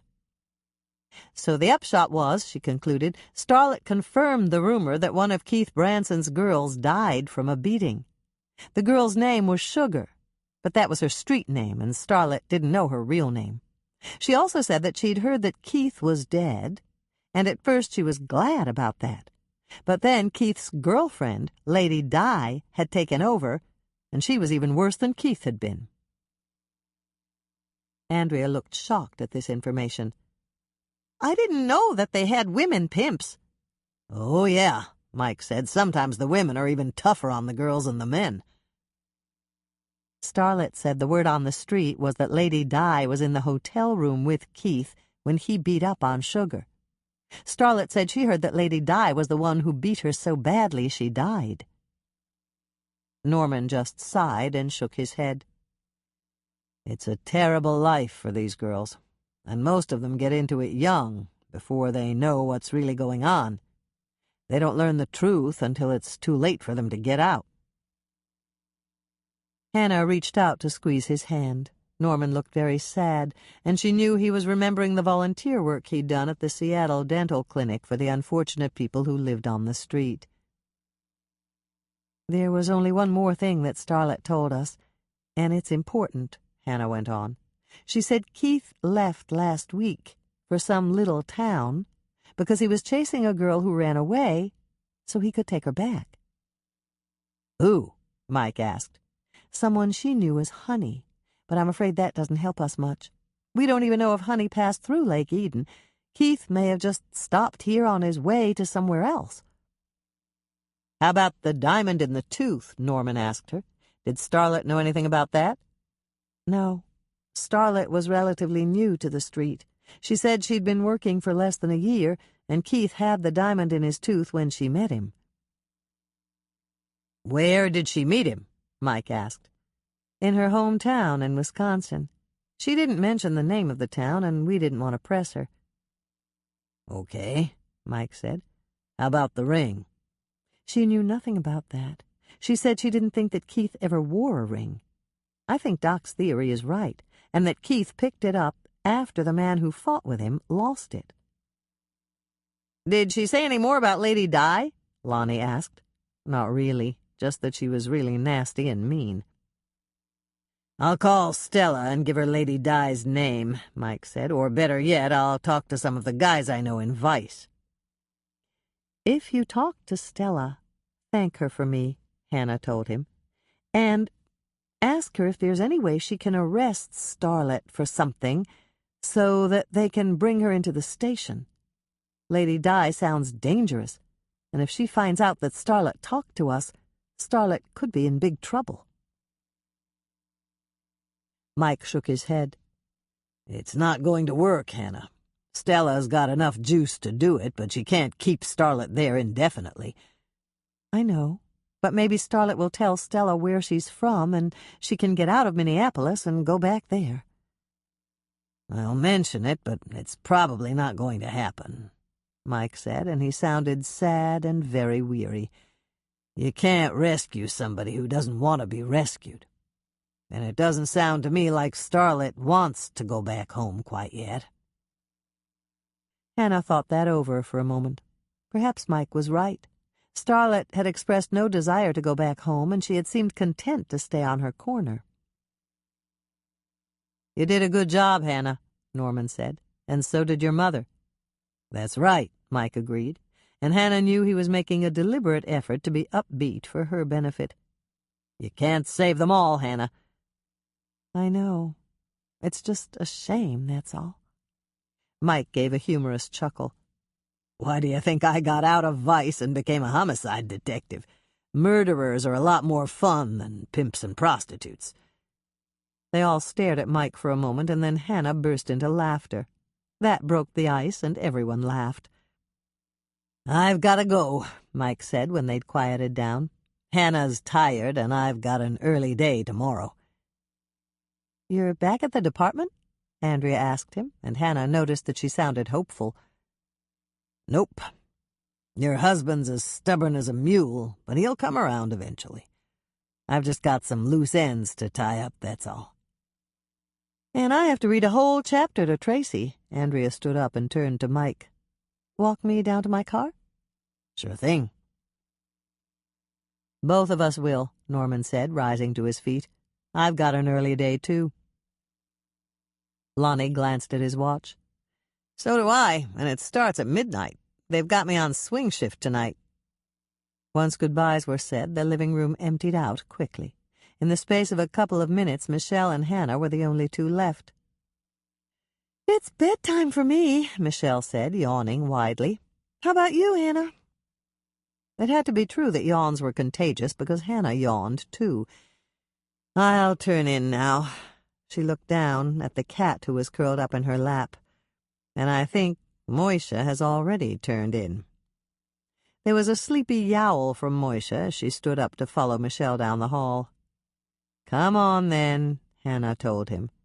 "I'm so tired tonight you can probably steal my pillow and I won't even notice it's gone." Golden Raisin Whippersnapper Cookies.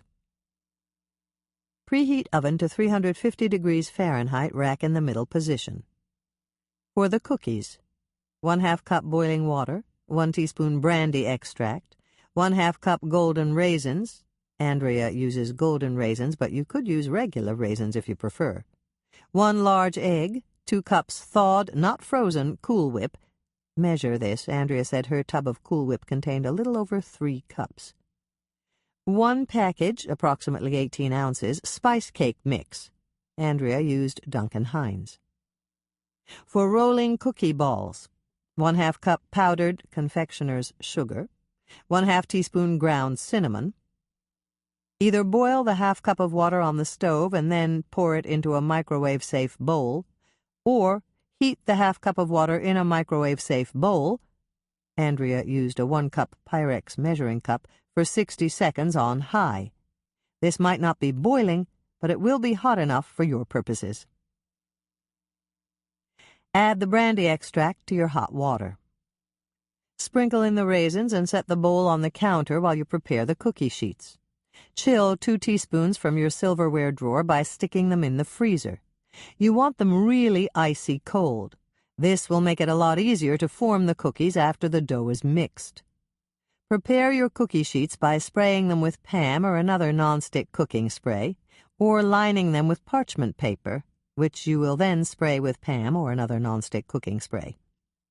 Whisk the egg in a large mixing bowl.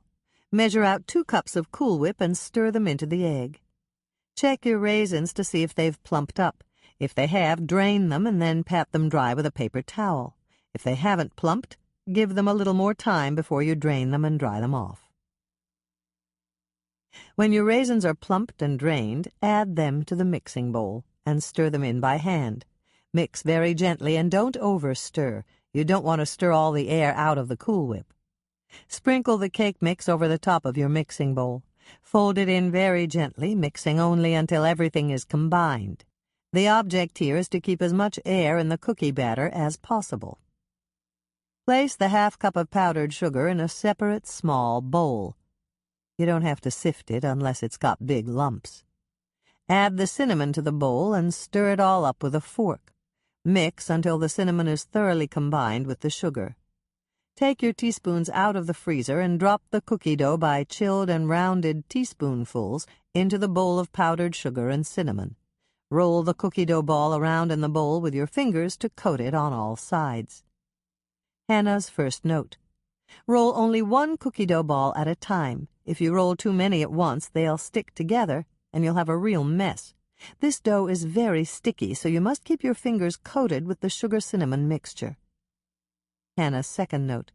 If you're really having trouble with the sticky dough, refrigerate your mixing bowl and dough for 1 hour. Then take it out and try it again. If you do this, don't forget to turn off your oven. You can preheat it again a few minutes before you take the cookie dough out of the refrigerator. Place each coated cookie dough ball on the cookie sheets you've prepared, 12 cookies to each standard size sheet. Bake the cookies at 350 degrees Fahrenheit for 12 to 15 minutes, or until they are firm to the touch when tapped very lightly on the top with a fingertip. When the cookies have baked, take them out of the oven and let them cool on the cookie sheets for 2 minutes. Then remove them to a wire rack to cool completely. Hannah's third note. If you used parchment paper, all you have to do is wait 2 minutes and then pull the whole sheet of parchment paper onto a wire cooling rack. Just leave the golden raisin whippersnappers on the parchment paper until they're cool, and then simply peel them off. Yield 3 to 4 dozen delicious cookies, depending on cookie size. Andrea likes these cookies even though she doesn't like raisins. I think it may be because of the brandy extract.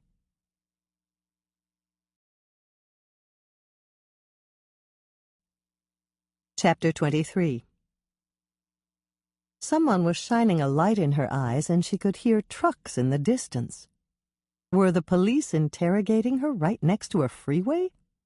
Hannah sat bolt upright in bed and blinked in the strong sunlight coming through her bedroom window. It was daylight, and it wasn't Sunday. At least she didn't think it was Sunday. And if it wasn't Sunday, she'd overslept, and she was late for work. The trucks were still rumbling outside. They must be doing some construction work in the condo complex. That was very odd. She was on the Homeowners Association board, and she hadn't heard about any repairs or new construction. The heavy equipment, whatever it was, must have frightened Moisha, because he was nowhere in sight. No Moisha on her pillow, no Moisha at the foot of the bed, no Moisha tunneled under the blankets, and no Moisha on top of the dresser staring at her with yellow eyes.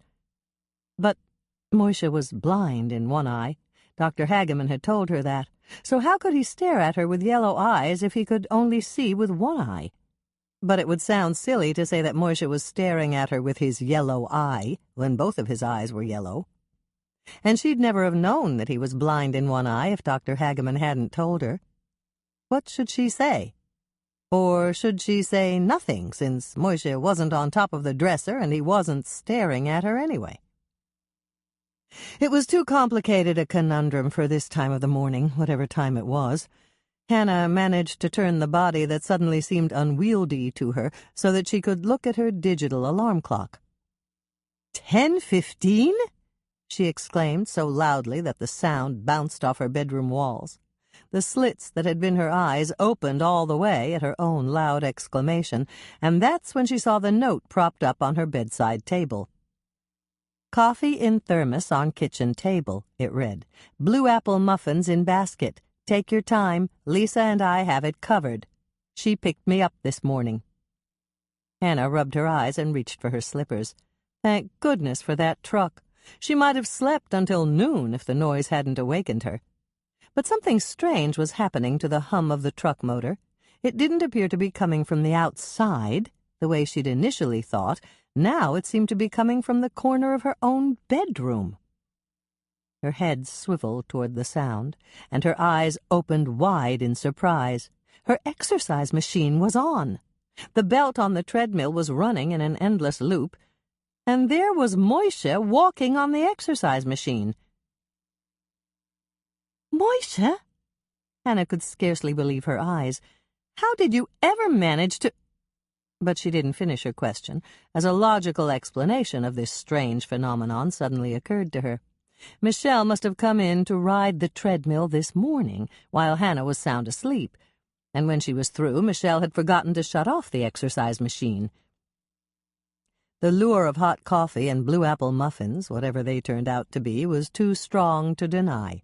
Hannah thrust her feet into her slippers, got up out of bed, and shut off the machine.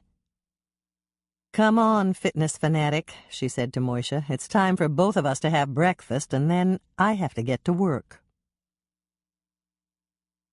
Hannah mixed up yet another batch of cookies and tried not to listen to Lisa's new story.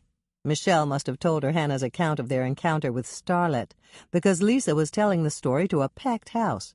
It was great for business. Hannah would be the first to admit that. But it was also a bit embarrassing. Thank goodness Dolores was busy at the hospital and hadn't popped in to have coffee with her.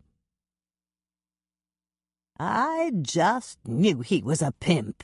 It was Grandma Knudsen. Hannah recognized her voice. "Just wait until I tell my friend Nola that I was right. I'll make her eat fricasseed crow." There was a roar of laughter from the crowd, and even Hannah had to smile as she measured out the cocoa for another batch of triple chocolate cookies. She'd just added the melted chocolate and butter to her dough when the phone rang and she hurried to answer it. "This is the cookie jar, Hannah speaking," she greeted the caller.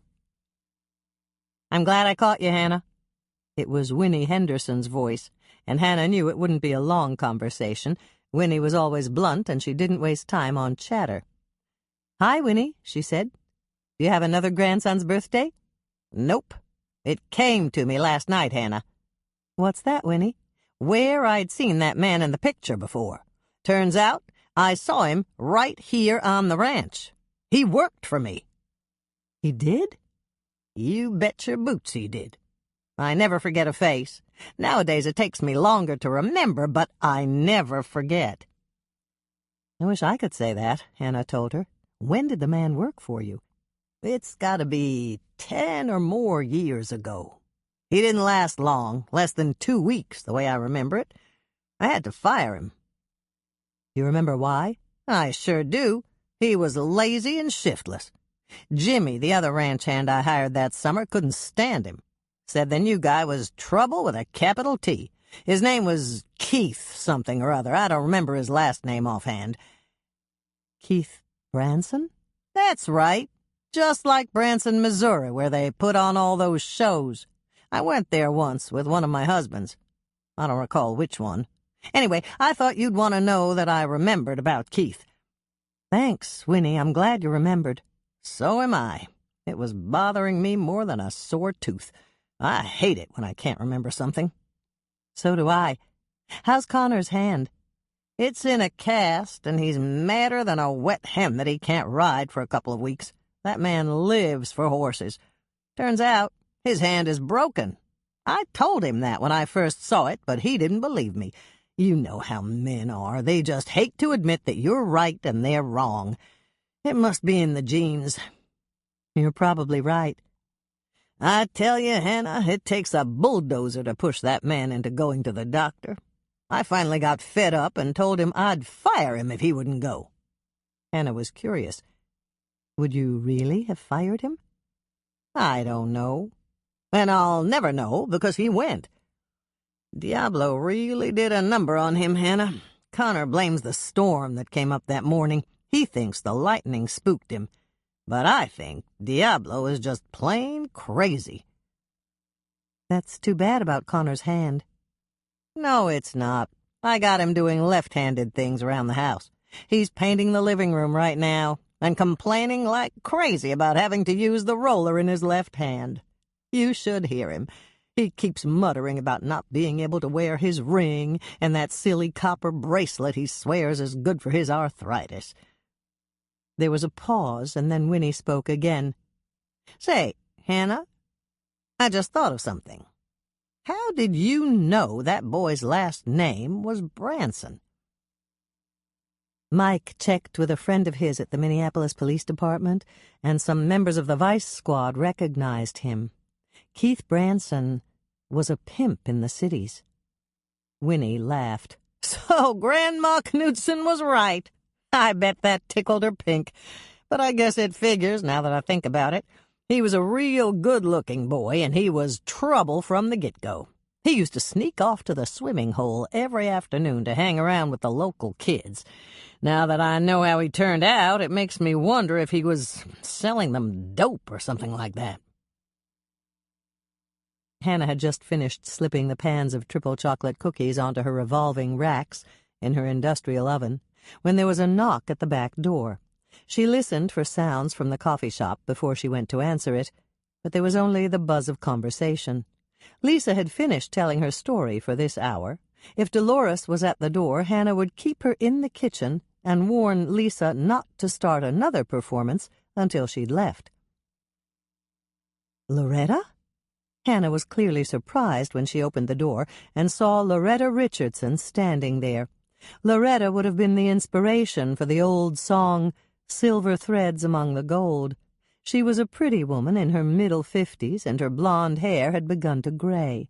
Loretta had chosen not to color it because, as she'd told Carly and Michelle, Loretta's mother had possessed the most gorgeous head of silver-white hair she'd ever seen, and Loretta was waiting to see if she had inherited the same lucky genes from her mother.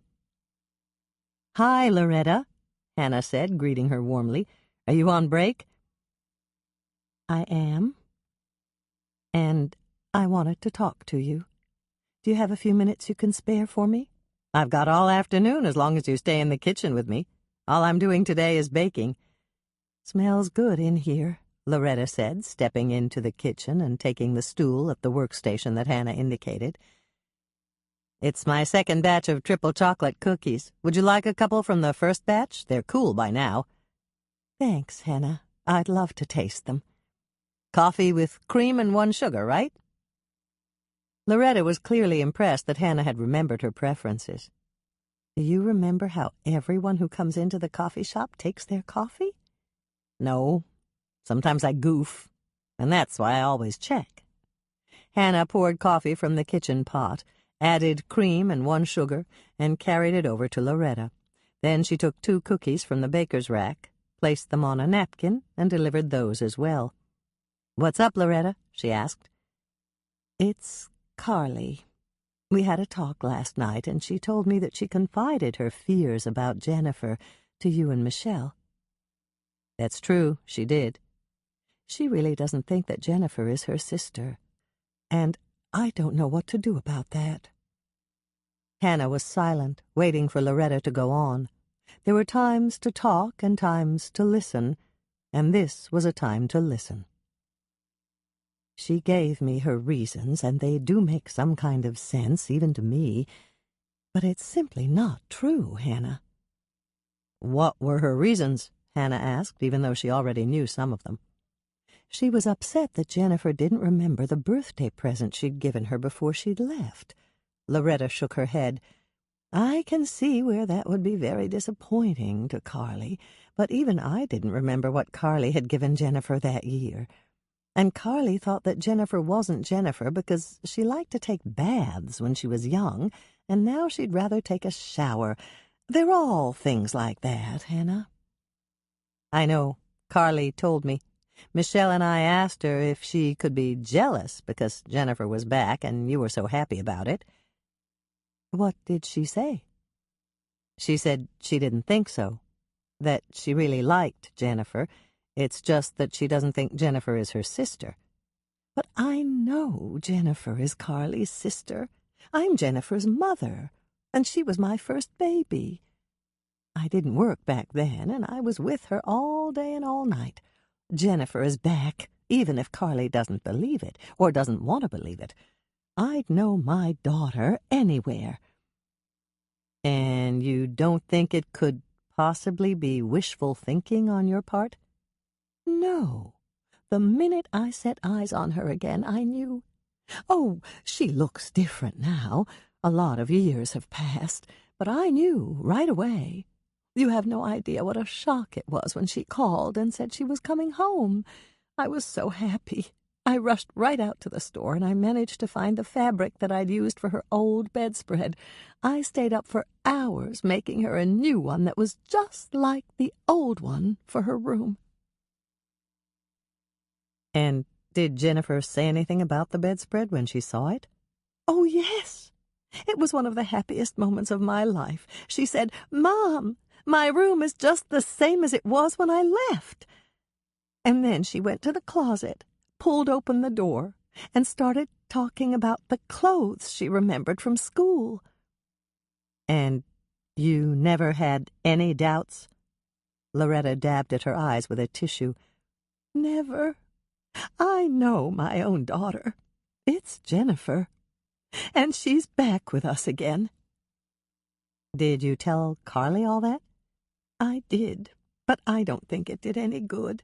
She told me she likes Jennifer, it's not that, and she doesn't think Jennifer is trying to cheat us or hurt us in any way. She just doesn't believe that Jennifer is her sister, and I can't think of any way to convince her." "How about a DNA test?" Hannah suggested. "Maybe. It would settle the question once and for all, but I worry about hurting Jennifer's feelings by asking her to agree to the test." "You wouldn't necessarily have to ask her to agree." "I know. I realize that all you need is hair from a hairbrush or saliva on something, but I really don't want to do something like that behind Jennifer's back. It's just not honest." Hannah thought about the problem for a moment, and then she sighed deeply. You're really in a jam, Loretta. I don't see any way out of it. You can't please both Carly and Jennifer. I know that, and I also know that I can't let this go on for too long without a resolution. It's a bad situation, Hannah, and it's getting worse with each passing day. The tension is growing, and I don't know how long I can stand it. When Carly told me about it last night, I didn't sleep a wink. I love both of my daughters, and I just don't know what to do. Loretta looked so depressed that Hannah's heart went out to her. "Let me think about it for a day or two," she said, even though she didn't think it would do any good. "Maybe I can come up with something." After that, they sat and talked for a few minutes, and then Loretta got up to go back to work. And at that exact instant, Hannah had an idea. She believed everything Carly had told her, and she believed what Loretta had confided today. When you believed two people with conflicting views about a third person, perhaps you should meet that third person to sound her out for yourself. When you did that, you could make up your own mind about what you thought was the real truth of the situation. "How late do you work today?" Hannah asked her. "Until 6. Then Trudy comes in to sell supplies for the 7 o'clock embroidery class." "How about Carly? Is she working today?" "Carly works Monday through Friday. Why do you want to know?" "Because I'd like to talk to Jennifer, and I'd prefer to talk to her when neither one of you are there. Would you call her and tell her I'd like to drop by this afternoon to meet her?" Loretta looked nonplussed for a moment, and then she nodded. "Of course. I'm sure she'd like to meet you, too." "I'll take her some cookies as a welcome-home present. Does she like chocolate?" "She likes it, but it doesn't like her. She's the same with peanut butter. I baked peanut butter and chocolate chip cookies when she was a toddler. Jennifer ate one, and the poor darling broke out in hives all over." "Oh, dear. Did you stop baking cookies for her?" "No. I just tried my mother's oatmeal raisin cookie recipe, and Jennifer adored those. I made a batch the night before she came home, and they were gone in less than a day." "Thanks for telling me, Loretta. I won't take her anything with chocolate or peanut butter. When you talk to her, tell her I'll be there at 4. That'll give us time to talk." "Talk? About what?" There was a wary tone in Loretta's voice, and Hannah thought fast. She seized the most plausible explanation she could devise on such short notice and answered, "I want to ask Jennifer about a job, but I need to talk to her for a while first. I'm thinking about hiring someone to help out here at the cookie jar, and it just occurred to me that Jennifer might like to ride in with you a couple of mornings a week and work here." "Oh.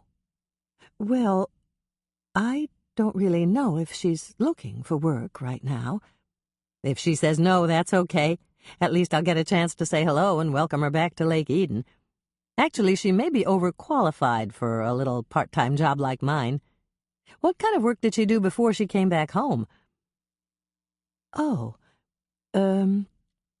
Jennifer was a shop girl, a clerk in a department store. You know, that type of thing." "That's nice. Where did she work?" "A couple of places. I don't remember the names. They were big stores, though, and she made a good wage."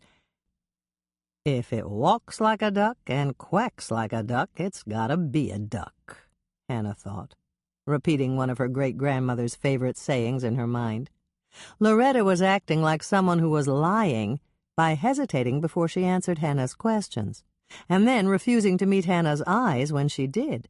As far as Hannah was concerned, that meant Loretta was a liar, and she wasn't very good at it. After Hannah had walked Loretta to the door, she came back to sit on her stool again. She had to think of a good cookie to bake for Jennifer, one that would serve as a test of her real identity. She wouldn't use chocolate, and she wouldn't use peanut butter. If Jennifer was really Jennifer, giving her an allergic reaction could be dangerous. Perhaps she'd make a sweet potato cookie. According to Carly, Jennifer had always hated sweet potatoes. Jennifer might take one to be polite, but she certainly wouldn't eat more than one. Once that was decided, Hannah got up to flip through her file of recipes. She didn't have a sweet potato cookie recipe, but she could adapt one of her existing recipes to incorporate them. As she gathered ingredients and began to mix up cookie dough, Hannah was even more determined to find out why Loretta was lying to her and what she was trying so desperately to hide. Blue apple muffins. Preheat oven to 375 degrees Fahrenheit, rack in the middle position. The muffin batter. 3/4 of a cup melted butter, 1 1/2 sticks, 6 ounces, 1 cup white granulated sugar, 2 beaten eggs, just whip them up in a glass with a fork, 2 teaspoons baking powder, 1/2 teaspoon salt, 1 cup fresh or frozen blueberries, no need to thaw if they're frozen, 2 cups plus 1 tablespoon flour, no need to sift, pack it down in the cup when you measure it, 1/2 cup whole milk, 1/2 cup apple pie filling. I used Comstock. The crumb topping. 1/2 cup sugar, 1/3 cup flour, 1/4 cup softened butter, 1/2 stick. Grease the bottoms only of a 12-cup muffin pan, or line the cups with double cupcake papers. That's what I do at the cookie jar. Melt the butter, mix in the sugar, add the beaten eggs, baking powder, and salt. Mix it all up thoroughly. Put 1 tablespoon of flour in a plastic food storage bag with your cup of fresh or frozen blueberries. Shake it gently to coat the blueberries and leave them in the bag on the counter for now. Add half of the remaining 2 cups of flour to your bowl and mix it in with half of the milk. Then add the rest of the flour and the rest of the milk. Mix thoroughly. Put the contents of the can of apple pie filling in a bowl and chop up the apples with a sharp knife. You will want some apple pieces in each muffin, so the pieces have to be fairly small. Measure out 1/2 cup of pie filling and add it to your muffin batter. Stir it in thoroughly. Hannah's note. You will have approximately 1/2 cup of apple pie filling left over. Put it in a small freezer bag, label the bag, and stick it in the freezer with the rest of the frozen blueberries that you didn't use. Then you'll have the fruits together the next time you want to make blue apple muffins. Fold the frozen or fresh blueberries into your muffin batter. Mix gently so that the blueberries will stay intact. Fill the muffin tins 3/4 full and set them aside.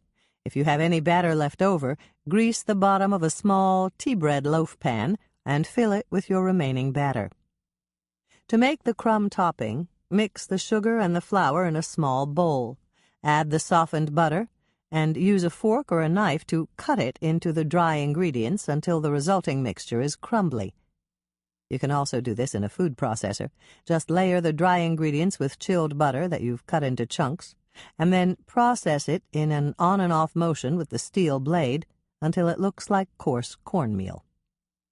Fill the remaining space in the muffin cups with the crumb topping. Then bake the muffins in a 375-degree Fahrenheit oven for 25 to 30 minutes.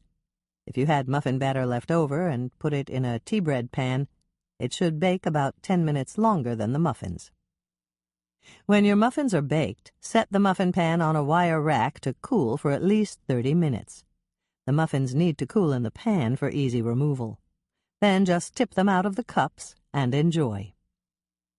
These are wonderful when they're slightly warm, but the apple and blueberry flavors will intensify if you store them in a covered container overnight. Chapter 24. The Minnesota twins were playing a doubleheader, and Hannah had the game on in the kitchen of the cookie jar. The twins and Detroit were battling it out at Target Field. The twins were winning 4-3, but the bases were loaded with Tigers. It was the 9th inning, and the new relief pitcher for the twins, who had been recently brought up from the minors, was struggling. "Strike him out," Hannah instructed the pitcher, just as if he could hear her instruction through the tiny screen of her kitchen television set. "You can do it! Come on!" It was a full count. It had been a full count for the past 4 pitches. The Tiger at bat, their second baseman, kept hanging in there by hitting foul balls. As she watched, the batter fouled off another 3 pitches. Would this inning ever be over? How long could a pitcher pitch? And how long could a batter hit foul balls that were uncatchable? The inning seemed endless as another 3 pitches were delivered and fouled off. Hannah was surprised that the announcer wasn't giving statistics about the record for the number of pitches fouled off by a single batter. 2 more pitches, 2 more uncatchable foul balls, and Hannah turned away to take a peek at the timer to see how many minutes her cookies still had to bake. And that was when the crowd roared. Something had happened. Hannah's head immediately swiveled toward the television set. Instant replay. Normally she hated instant replays, but this time she was grateful for the technology that generated the replay footage. "Wow!" Hannah gasped as the pitcher threw a wild pitch, and the Tiger on third base sprinted all out for home plate. The catcher got out of his crouch much faster than Hannah had thought was humanly possible, retrieved the ball that had ricocheted off the wall between home plate and first base, and threw a missile to the pitcher who had correctly dashed off the mound to cover home plate. The Tiger, approaching him, slid in feet first. The pitcher reached down to tag him before his foot reached the plate. And that was it. Game over, and the Twins had won. Mike had once commented that he thought baseball was as boring as watching paint dry, but he'd obviously never seen a game like this one. Hannah was smiling as her timer dinged and she opened the oven door to take out her cookies. They looked good and she was eager to taste one. "Oh, good," Michelle said as she came into the kitchen and saw that the baker's rack was full. "We're almost out in the coffee shop. Lisa's story is really pulling in the customers today." "Let's just hope it doesn't pull in Mother. I don't think she'd appreciate the people in Lake Eden knowing she pretended to interview Starlet for one of her books." "You're right, she wouldn't. I'll keep my fingers crossed that she doesn't come in." "Thanks for letting me sleep," Hannah said, smiling at her youngest sister. "But I think you should be the one to sleep in tomorrow." "I'm all right, really I am. I get more sleep here than I do when I'm at school." "Then you'd better get some more sleep at school. I know you didn't get enough sleep last night." "How do you know that?" "You were so tired this morning that you left my new exercise machine on after you used it." Michelle looked at her blankly. "But I didn't exercise this morning. I was afraid I'd wake you if I did." "You didn't use the treadmill?" "Not this morning. Why?" "Because it was running when I got up this morning. Moisha was walking on the treadmill, and I woke up to the humming of the machine." Both of them were silent for a moment, not willing to accept the only plausible explanation, and then Michelle shook her head from side to side. There's no way. I just don't believe it." "I don't either. Maybe it was a poltergeist." "I don't believe in ghosts either." "Neither do I, but that exercise machine didn't turn itself on." "That's true. It has to be Moisha. There's no other explanation." "Okay. It was Moisha. But how did he learn how to turn on the machine?" "By watching me do it. He stared at me every time I turned it on. I thought he was just curious, but he must have been figuring out how to do it by himself. You've got a really smart cat, Hannah." "I know. Sometimes he's too smart for his own good. I just hope he never learns to bake. He'll put me out of business." Michelle laughed. "I think you're safe on that score. And that reminds me, how did you like the muffins this morning?" "They were phenomenal. I meant to tell you when I came in the door, but you were busy and I forgot. And then I got busy back here and I forgot I hadn't told you. Did you write down the recipe?" "I did. I'm going to call them blue apple muffins because they've got apples and blueberries in them. They're really simple to make in a hurry.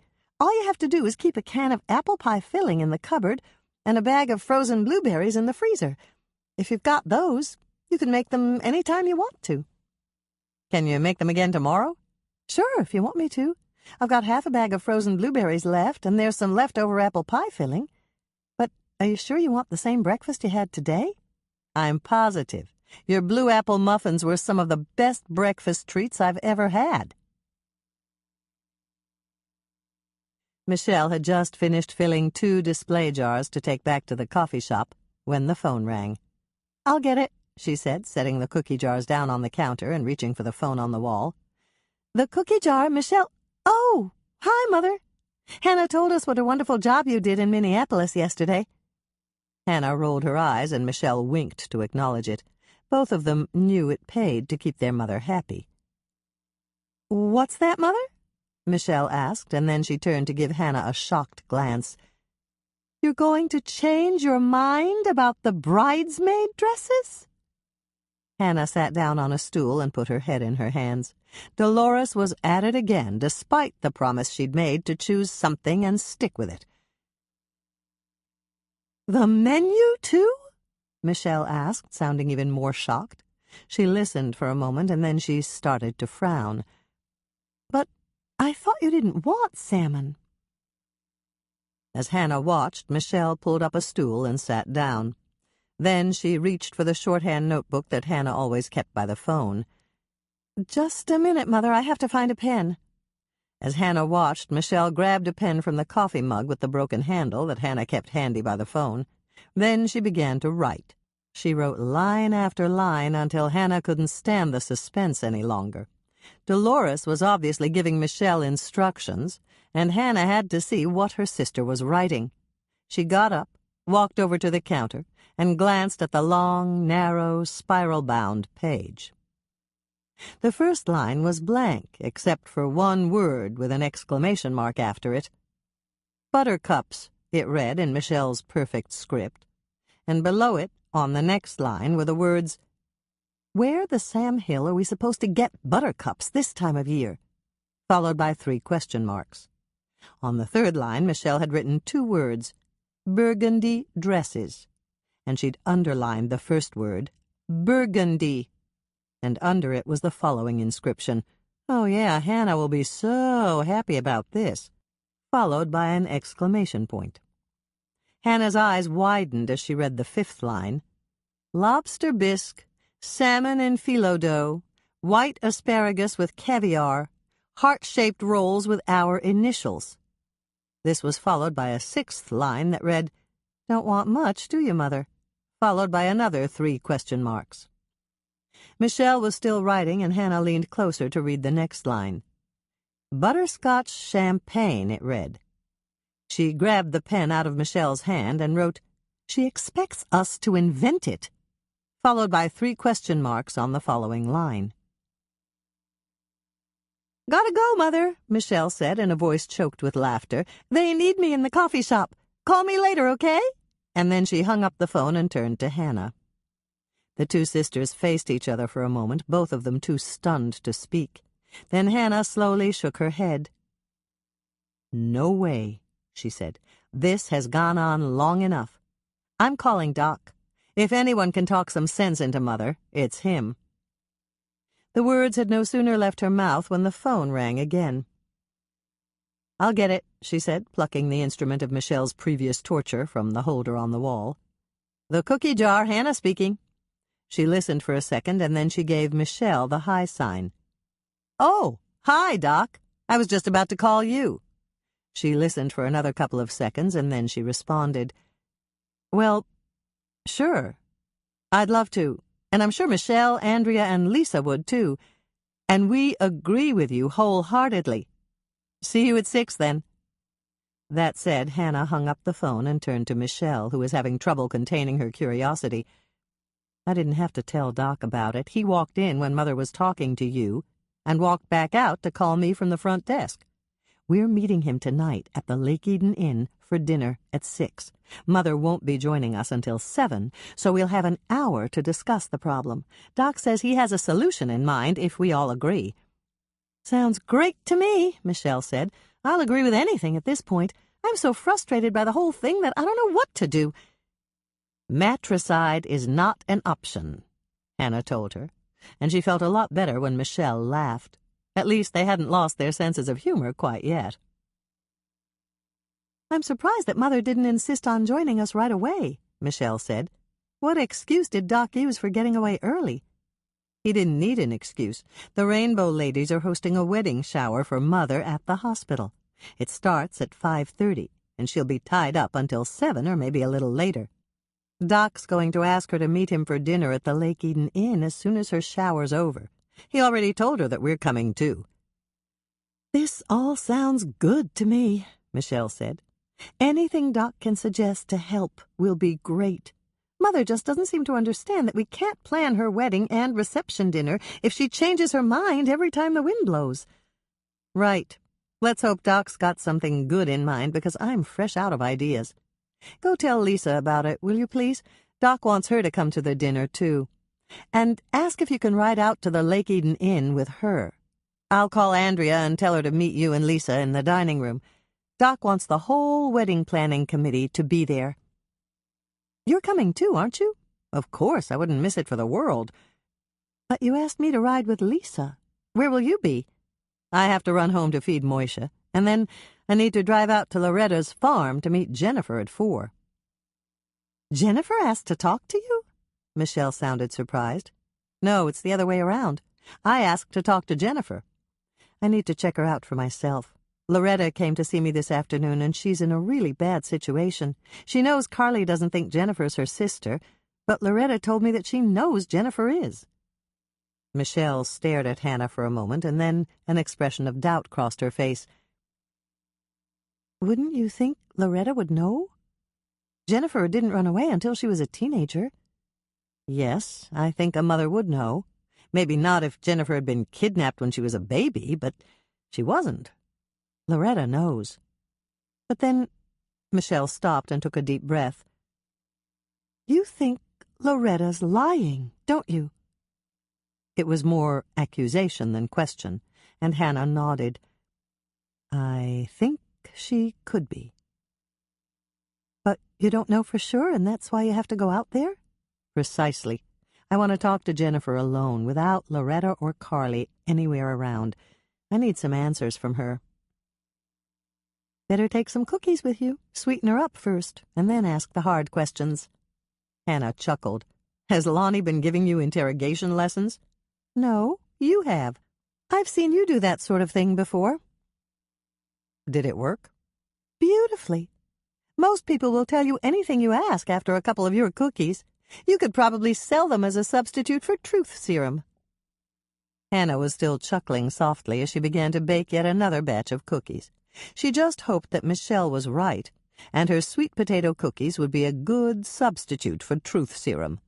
In any event, Yummy Yam Cookies, the name she'd given them, would be a double-edged sword. Either Jennifer would love them, and Hannah would know she was a fraud, or she would hate them, and Hannah would know that she was the real Jennifer after all. Yummy Yam Cookies. Sweet potato or yam cookies. Preheat oven to 350 degrees Fahrenheit, rack in the middle position. 1/2 cup, 1 stick, 8 tablespoons, 4 ounces, salted butter, softened. 1½ cups brown sugar, pack it down in the cup when you measure it. 2 large eggs. 4 teaspoons baking powder, that's 1 tablespoon and 1 teaspoon. 1/2 teaspoon nutmeg, freshly grated is best. 1 teaspoon ground cinnamon. 1 teaspoon vanilla extract. 1 teaspoon lemon zest. Zest is the yellow part of the lemon peel, finely grated. 1 1/4 cups mashed yams or sweet potatoes. You can buy these in the produce department. Cook, peel, and mash your own. Or use canned yams that you drain, pat dry, and mash. 2 1/2 cups all-purpose flour. Pack it down in the cup when you measure it. 1/4 cup chopped dried papaya. If you can't find this in your store, you can substitute chopped and dried almost anything. I've used chopped and dried dates, chopped and dried apricots, and chopped and dried candied ginger. All were delicious. 1/2 cup chopped pecans. Approximately 30 marshmallows cut in half horizontally. I used kitchen scissors dipped in water to cut these. Hannah's first note. This is much easier if you use an electric mixer, but you can also mix up the cookie dough by hand. In a medium-sized bowl, beat the softened butter and the brown sugar together until they are light and fluffy. Add the eggs one at a time, mixing them in thoroughly. Mix in the baking powder, nutmeg, cinnamon, and vanilla extract. Beat until everything is well blended. Mix in the lemon zest. Once your yams or sweet potatoes are mashed, measure out 1 1/4 cups. Add them to your mixing bowl and blend them in. Add the flour, a half cup at a time, mixing after each addition. Mix in the dried papaya and the half cup of chopped pecans. If the cookie dough is too sticky to work with, cover it with a piece of plastic wrap, pressing it down around the dough itself, and refrigerate it for 1 hour. Overnight is fine, too. Hannah's second note. If you decided to refrigerate your dough, don't forget to shut off your oven and preheat it again right before you take your chilled cookie dough out of the refrigerator. Prepare your cookie sheets by spraying them with Pam or another nonstick cooking spray, or lining them with parchment paper and spraying that. Drop the cookie dough by rounded tablespoon onto the cookie sheet, 12 cookies to a sheet. Lisa and I use a 2-tablespoon scooper down at the cookie jar when we make these. Use the back of a small spoon or your impeccably clean thumb to make an indentation in the center of each dough mound. Press a half marshmallow, cut side down, into the indentation. Bake the Yummy Yam cookies for 10 to 12 minutes, or until the side of the cookie feels firm when lightly touched with a fingertip. Cool the cookies on the baking sheet for 2 minutes, and then transfer them to a wire rack to cool completely. Yield: approximately 5 dozen soft and tasty cookies, depending on cookie size. Hannah's third note. Andrea says Tracy's friends love these because of the marshmallows, and they don't realize they're eating vegetables that are good for them.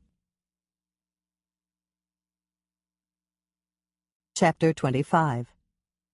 Hannah felt slightly guilty when she left the cookie jar at 2:30 in the afternoon. The cookies she'd baked especially for Jennifer sat on the seat beside her in one of her signature bakery boxes.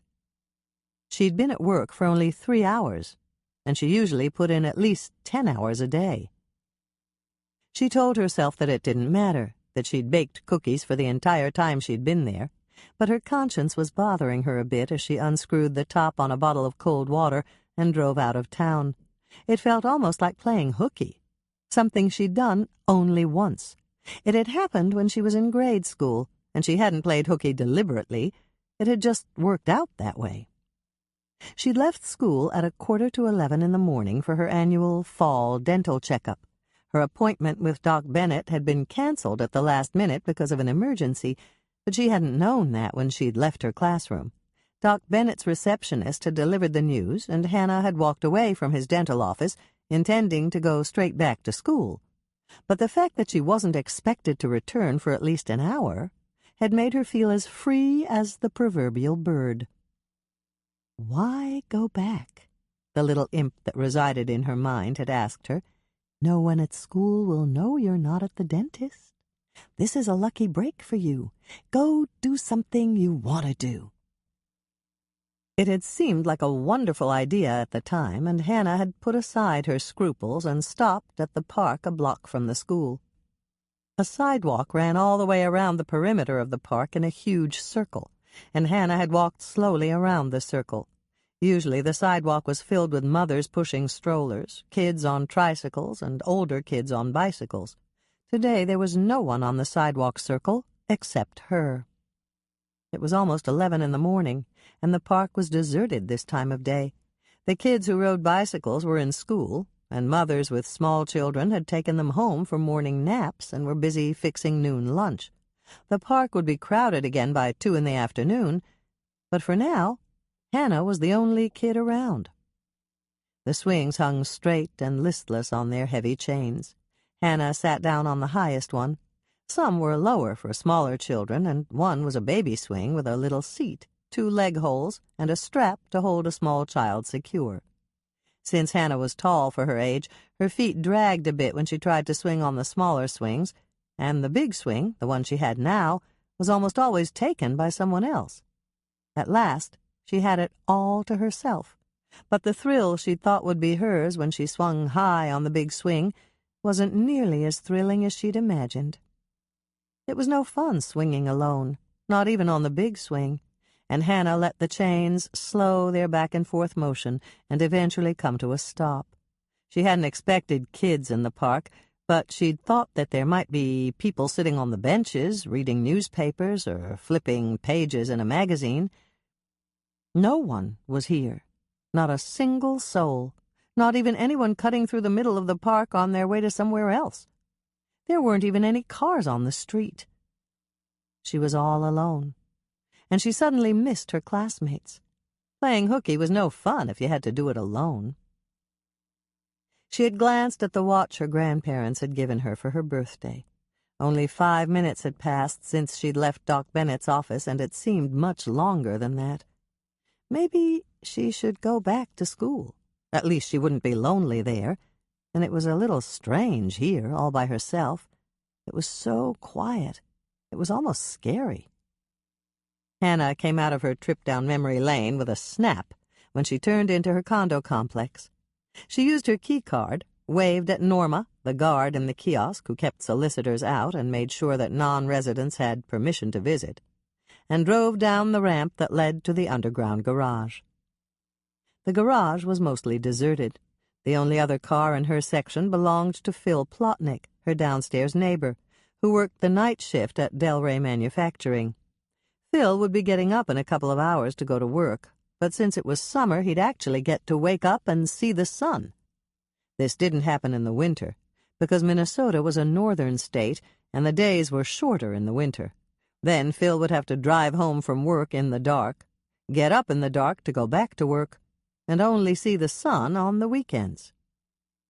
As she climbed the outside staircase to her second-floor unit, Hannah heard a noise emanating from the bedroom. This time she knew what it was, and she smiled in amusement. Moishe was on the treadmill again. If this kept up, she wouldn't have to put him on a diet. He'd lose the weight on the grand prize she'd won in the Jordan High raffle. She unlocked her front door, but Moishe didn't come out to jump into her arms as he usually did. He must not have heard her over the humming noise of the treadmill. She walked down the hall, and her smile grew wider as she watched her cat exercise. He obviously loved it, and that was fine with her. "Hey, Moishe," she said, her voice carrying over the sound of the machine. Moishe turned to look at her and hopped off the belt, hurrying over to rub against her ankles. "I know, I'm early and you didn't expect me, but you can exercise any time you want. I have to get dressed in something presentable because I'm going out to dinner with Doc and Mother." The ridge of hair began to rise on Moishe's back, a sure sign that he'd recognized the M word.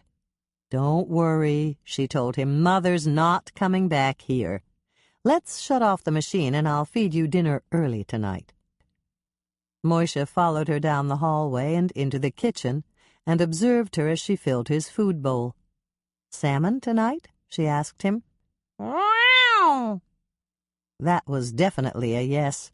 Hannah got a small can of salmon out of the cupboard, opened it, and spread it on top of his kitty crunchies. "Here you go," she said, setting his bowl on the floor. "I'm going to take a quick shower, and I'll be right back." As she passed the desk in the living room, she noticed that the middle drawer was slightly ajar. Moishe was a genius at opening drawers and cabinets, so she pulled it open to check the contents.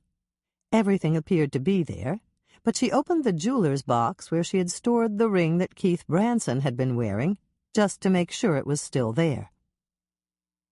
Ring. Man's ring. Her mind replayed the conversation she'd had with Winnie on the phone today. Connor couldn't wear his copper bracelet or his ring because his hand was in a cast. But what if the cast wasn't the only reason that Connor couldn't wear his ring? What if the reason was that he'd lost it and hadn't found it yet? And what about Connor's hand? He'd blamed his horse, but was that the real reason? Had Connor broken his hand in a fight with Keith Branson? Connor was usually a truthful man. Hannah knew that. He said he hadn't known Keith Branson when she'd shown him the photo.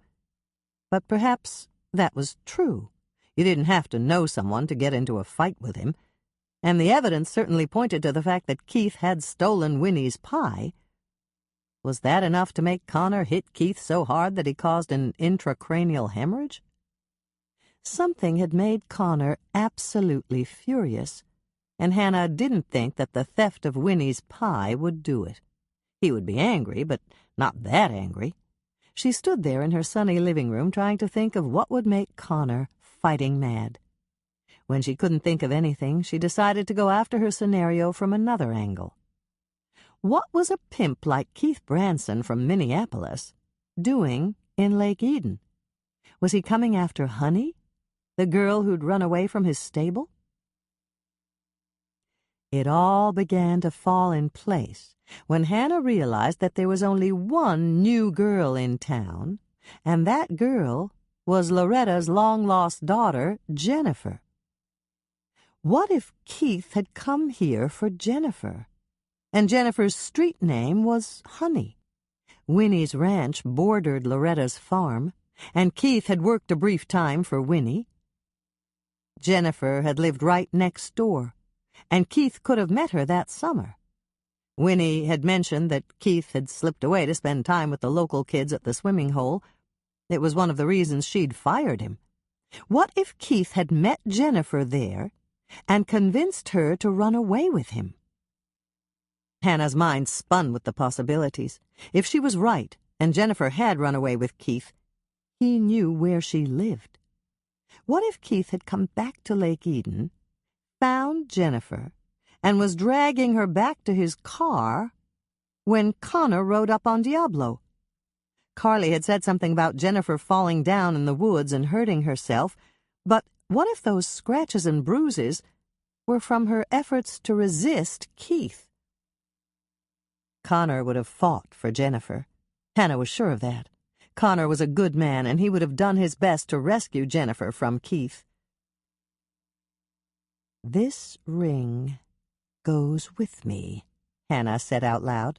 Perhaps she was indulging in a wild flight of fancy, pulling assumptions and connections out of thin air, but perhaps she wasn't. This could be Connor's grandfather's ring from a high school that no longer existed. That would explain why they hadn't been able to find the seal on the internet. There was only one way to find out if she was right, and Hannah put the ring in her purse. It was a good thing she'd made a batch of easy pralines this morning before she'd left for the cookie jar.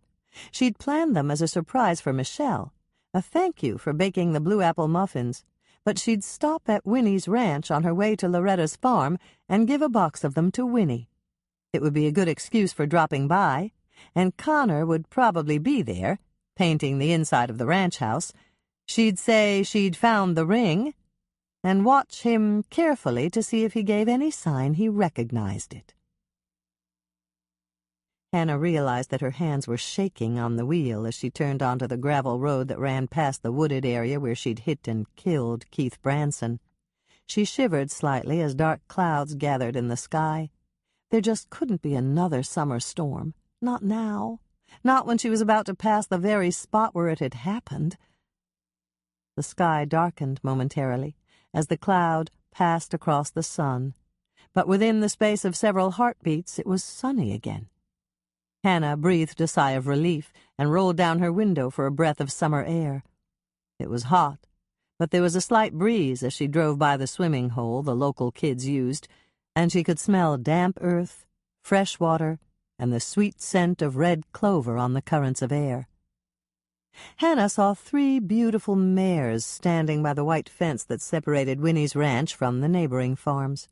Seeing the mares made Hannah smile. It looked as if they were watching for cars to pass by and speculating on where the drivers and passengers were going.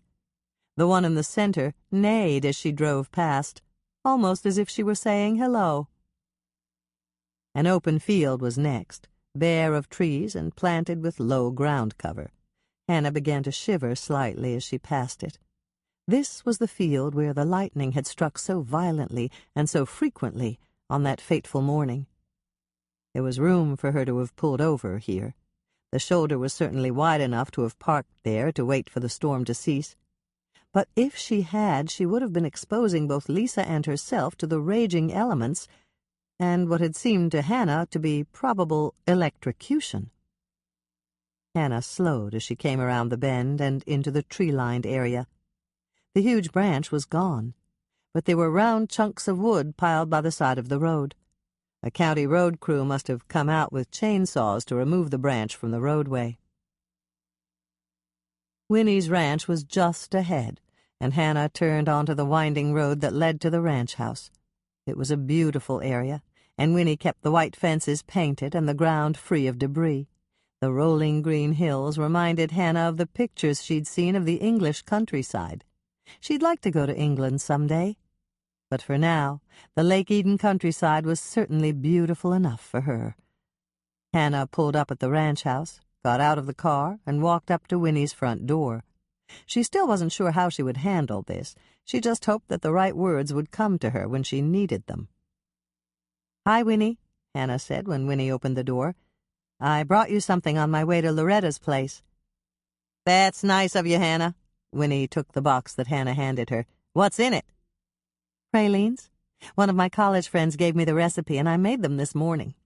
She was from New Orleans, and she claimed they were authentic." "Did I hear you say pralines?" Connor appeared in the doorway. "Nothing wrong with the man's ears," Winnie said, smiling at him and then turning back to Hannah. "Coffee? I just made a fresh pot." Hannah counted the days. Winnie always washed the giant blue-enameled pot and made fresh coffee on Sunday mornings. On the other days of the week, she just kept the pot on the stove until the level of coffee was low, and then she added more coffee and water and brought it up to a boil again. By Saturday, Winnie's coffee could double as nail polish remover. Hannah and Mike had suffered through a Saturday night cup once, and neither one of them had done it again. Winnie claimed that her mother had made coffee that way, and she didn't see any reason to change it. This was Thursday, and that was over halfway through the week. She was living dangerously if she accepted Winnie's offer, but it wouldn't be politic to refuse. "Sure," she said. "I'd love a cup of coffee, Winnie." Winnie poured cups for all three of them, and they sat at the kitchen table. They talked for a minute or two, and then Hannah pulled out the ring. "I found this on the way in," she said, handing the ring to Winnie. "It looks like a man's ring to me. Did somebody around here lose it?" "Looks like yours." Winnie handed it to Connor. As Hannah watched, Connor's face turned pale. "It's mine," he admitted. "Why didn't you tell me you'd lost it?" Winnie asked. "I would have put the boys on lookout for it." "'Cause I wasn't sure—" Connor stopped and took a deep breath. "I didn't know where I'd lost it." He turned to Hannah. "Where did you find it?" "In the woods, right next to the place where I hit Keith Branson with my truck." Connor's face turned even paler. "Yep," he said. "I was afraid of that." "What were you doing there?" Winnie asked. Connor sighed again. It was the sigh of a man who knew he'd been caught red-handed doing something he shouldn't have been doing. "I was fighting with him," he told her. "Why didn't you tell me?" Winnie's eyes flashed angrily. "Because you said you could never love a fighting man. And I want you to love me, Winnie." Hannah could see the angry expression on Winnie's face fade. "Why did you fight with him, Connor?" "He was dragging a woman through the woods. I came across them at the fence line, so I jumped the fence and punched him. And then I punched him again so hard that it knocked him out." "He was hurting a woman?" Winnie waited until Connor nodded, and then she got up, went around the table, and hugged him. "Who was it?" "I don't know. I never saw her before, but she was scared, I know that. And the minute I pulled him away from her, she ran away." "You dummy," Winnie said, and there was love in her voice. "When I said I could never love a fighting man, I meant a man who was a bully and picked fights. I never meant you shouldn't fight to defend a woman. That's what a man ought to do." "I've got to go," Hannah said, standing up. "I'll let myself out. I've got somebody else I have to see. Enjoy those pralines, both of you." "I didn't know you liked pralines," Winnie said as Hannah left the table. "I love 'em. I had some in New Orleans when I was there for the PBR rodeo." "What's PBR?" "Professional bull riders. They put on events at the New Orleans arena." "You were a bull rider?" Winnie sounded impressed. "That was my dad, not me. I've always been partial to horses." Hannah pulled open the front door and went out. One part of her investigation was over. She now knew that Connor had been the man who delivered the lethal blow to Keith Branson's head.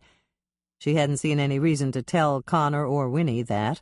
Not when she was the one who hit him with her truck and actually killed him. Connor had defended an unknown woman in the woods, and Hannah thought she knew exactly who that woman was. Easy Pralines. 1 cup buttermilk, 2½ cups white granulated sugar, 1 teaspoon baking soda, 2 tablespoons dark corn syrup, I used Caro Dark, 1/2 cup salted butter, 1 stick, 4 ounces, 1/4 pound, at room temperature, 1 teaspoon vanilla extract, 1 cup pecan pieces or 1 cup pecan halves. Halves are fancier, but also more expensive. Before you start, get out a 4-quart saucepan and spray the inside with Pam or another nonstick cooking spray. Make sure to spray the sides of the saucepan. Get out your candy thermometer. Place the thermometer inside the saucepan with the sliding clamp on the outside. Slide the thermometer through the clamp until it's approximately 1/2 inch from the bottom of the pan. If the bulb touches the bottom of the pan, your reading will be wildly off. Take the candy thermometer out of the pan, making sure you don't move the sliding clamp. You'll be attaching it again later. In the saucepan on a cold burner, combine the buttermilk, white sugar, baking soda, and dark corn syrup. Stir the mixture until it is smooth. Hannah's first note. If you do this step ahead of time and let everything come up to room temperature in the saucepan, it will take only 3 minutes or so to come to the boil, and you'll cut your standing at the stove and stirring time in half. Turn your burner on medium-high heat. Stir the candy mixture constantly until it boils. This will take about 6 minutes if you decided not to let the ingredients come up to room temperature, so pull up a stool and get comfortable while you stir. When the mixture boils, move the saucepan to a cold burner, but don't turn off the hot burner. You'll be getting right back to it. Add the butter to your candy mixture and stir it in. Stir until the butter is melted. Carefully attach the candy thermometer to the pan again, making sure it hasn't moved up or down from its earlier position. Wiggle it slightly to make sure it's not scraping the bottom of the pan. Slide the saucepan back on the hot burner and watch it cook. Stirring is not necessary from this point on. Just give it a little mix when you feel like it. Pull up a stool and relax. Enjoy a cup of coffee while you wait for the candy thermometer to come up to the 240-degree Fahrenheit mark. 240 degrees Fahrenheit is the soft ball stage in candy making. When your thermometer reaches 240 degrees Fahrenheit, give the pan a final stir, turn off the burner, and remove your saucepan from the heat. Stir in the vanilla extract. This could sputter a bit, so be careful. Let the pan cool on a wire rack or a cold burner for 10 minutes. If it's a hot day and it's hot in your kitchen, you'd better give it 15 minutes. While your candy cools, lay out sheets of wax paper on a cutting board or a breadboard. Then sit down and relax until the cooling time is up. When your praline mixture has cooled the required number of minutes, beat it with a wooden spoon until it loses its glossy look and thickens. My candy took approximately 5 minutes to reach this stage. Quickly stir in the pecans. Use a tablespoon from your silverware drawer to drop the easy pralines on the wax paper. Don't worry if your pralines are not of a uniform size. Once your guests taste them, they'll be hunting for the bigger pieces. Yield 2 dozen of the best pralines you've ever tasted. Hannah's second note. Andrea adores this candy. She asks me to make it for her every Christmas. Michelle likes it too, but she wants me to substitute a teaspoon of maple extract for the vanilla extract. She's made it that way, and she says it tastes a lot like the candy we used to get from Canada that was shaped like little maple leaves. Mother loves this candy, but she wants me to try dipping it in melted chocolate. That doesn't surprise me. Mother is a confirmed chocoholic.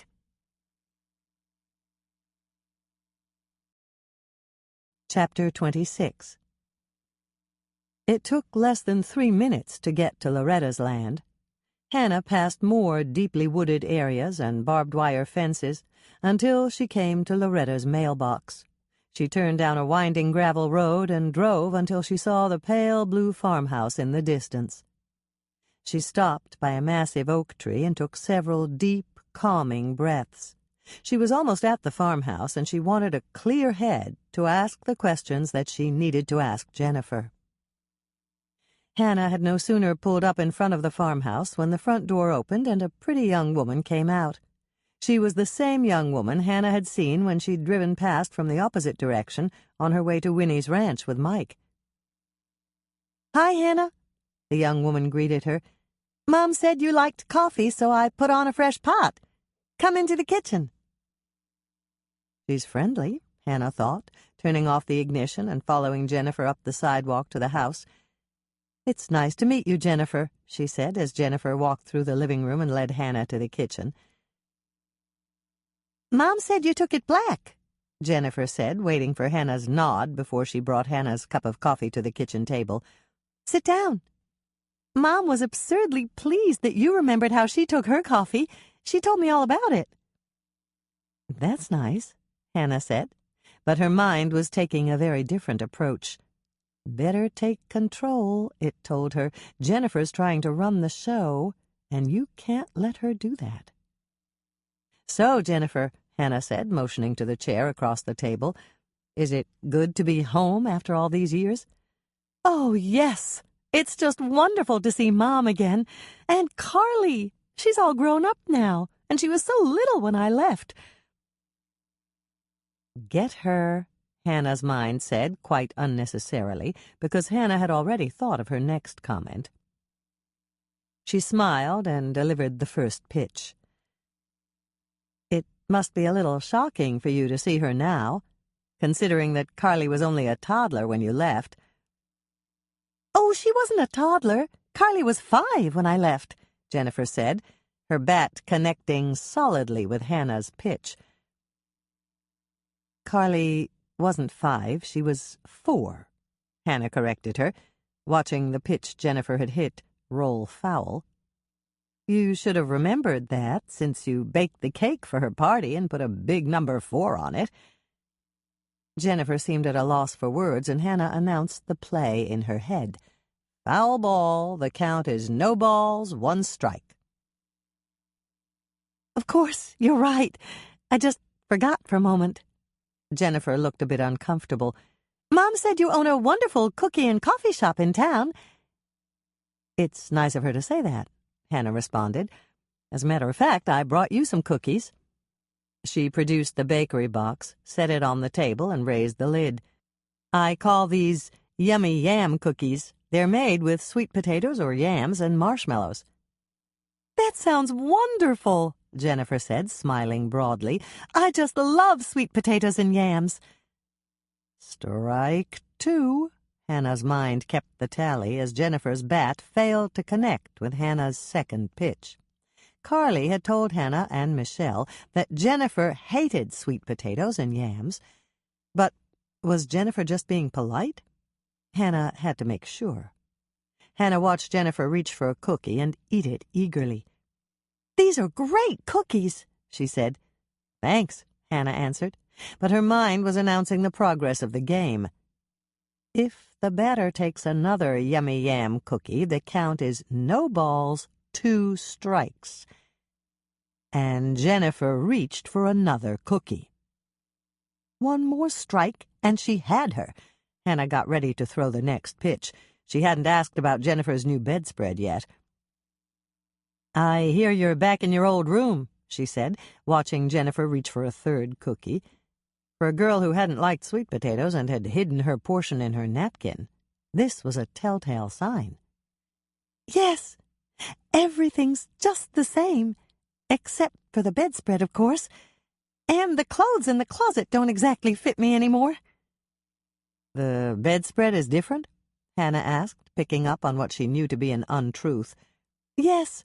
Oh, it's the same design as the one I had when I left home, but Mom found the same material and made me a new one." Hannah felt like groaning. but she managed to keep the pleasant expression on her face. She thought her last pitch would strike Jennifer out of the game, but she'd managed to fend it off. "Foul ball," the announcer in Hannah's mind called out. "The count remains at no balls, 2 strikes." Jennifer was staying in the batter's box for another pitch at least. After 5 more pitches and 5 more foul balls, Hannah was getting desperate. No matter what she did, she couldn't seem to get Jennifer to completely strike out. If she searched her heart, she'd have to side with Carly. She didn't think that Jennifer was her sister. But there was nothing in Jennifer's manner or demeanor that branded her as a liar. There was another emotion beneath her exterior, something Hannah was searching to identify. It was a powerful emotion, one that could drive a person to lie, but what was it? The answer came to her when Jennifer picked up her coffee cup. Her hands were trembling, and Hannah realized what was driving this young woman to lie. It was fear. Jennifer was terrified of something or someone. It was time to pull the best pitch out of her arsenal and force Jennifer to tell her why she was terrified. Whatever the source, it had convinced Loretta to lie for her and to pretend that Jennifer was her daughter.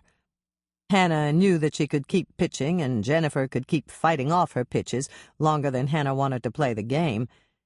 Then nothing would be accomplished. Alternatively, Hannah could borrow a tactic from the twins' game she'd seen. She could throw a wild pitch and see what happened.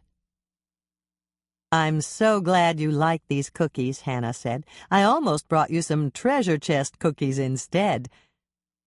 I love these, but the treasure chest cookies sound interesting too. What are they? They're a basic sugar cookie dough with a hidden surprise baked inside. I used miniature Reese's peanut butter cups in the last batch I made. That would be incredibly good. Jennifer's hands stopped trembling for several seconds as she thought about it. I just love the combination of peanut butter and chocolate. I used to make myself peanut butter and chocolate fudge sandwiches. I bought the fudge ice cream topping, you know? It's not expensive and it goes a long way, and it's so good. I remember one week when I ate peanut butter and chocolate fudge sandwiches 3 meals a day. "Strike 3, batter out," the announcer in Hannah's mind declared. "Team Hannah has won the game." "Okay, that's it," Hannah said, grabbing Jennifer's hand and holding it tightly. "I know you're not Jennifer Richardson, and I can tell you're terrified. I also know you convinced Loretta to lie and say you're her daughter. I'm wise to you, Jennifer, or whatever your name is, and you have to tell me what's going on if you want me to help you out of the jam you're obviously in."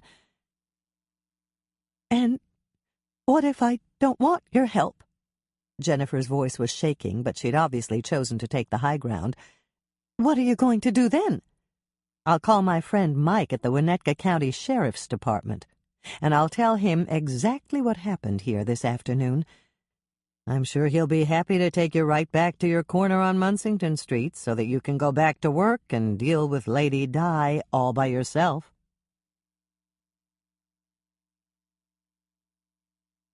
Chapter 27. Of course, Jennifer had caved in. She was too frightened to do anything else, and Hannah's head was swimming as she drove back to her condo. What Jennifer had told her wasn't exactly a surprise. Mike had often said that there were no coincidences in homicide investigations, and this investigation had turned out to be a homicide. It was a homicide that hadn't occurred in Lake Eden, but it was a homicide nonetheless. The real truth was even more shocking than Hannah had imagined. The woman who'd pretended to be Loretta's daughter had been the real Jennifer's best friend when they were on the streets together in Minneapolis. They'd both been in Keith Branson's stable, and neither one of them had seen any way out of the life they'd been duped into leading. Loretta's daughter had been known as Sugar, and Sugar was dead. Keith Branson and Lady Di had beaten Sugar so badly when Sugar had attempted to come back home that she'd died of her injuries. The woman who'd pretended to be Jennifer was Honey, and she'd been the one to find Sugar after the beating. Honey had managed to move Sugar to an abandoned building, and she'd done her best to nurse her back to health.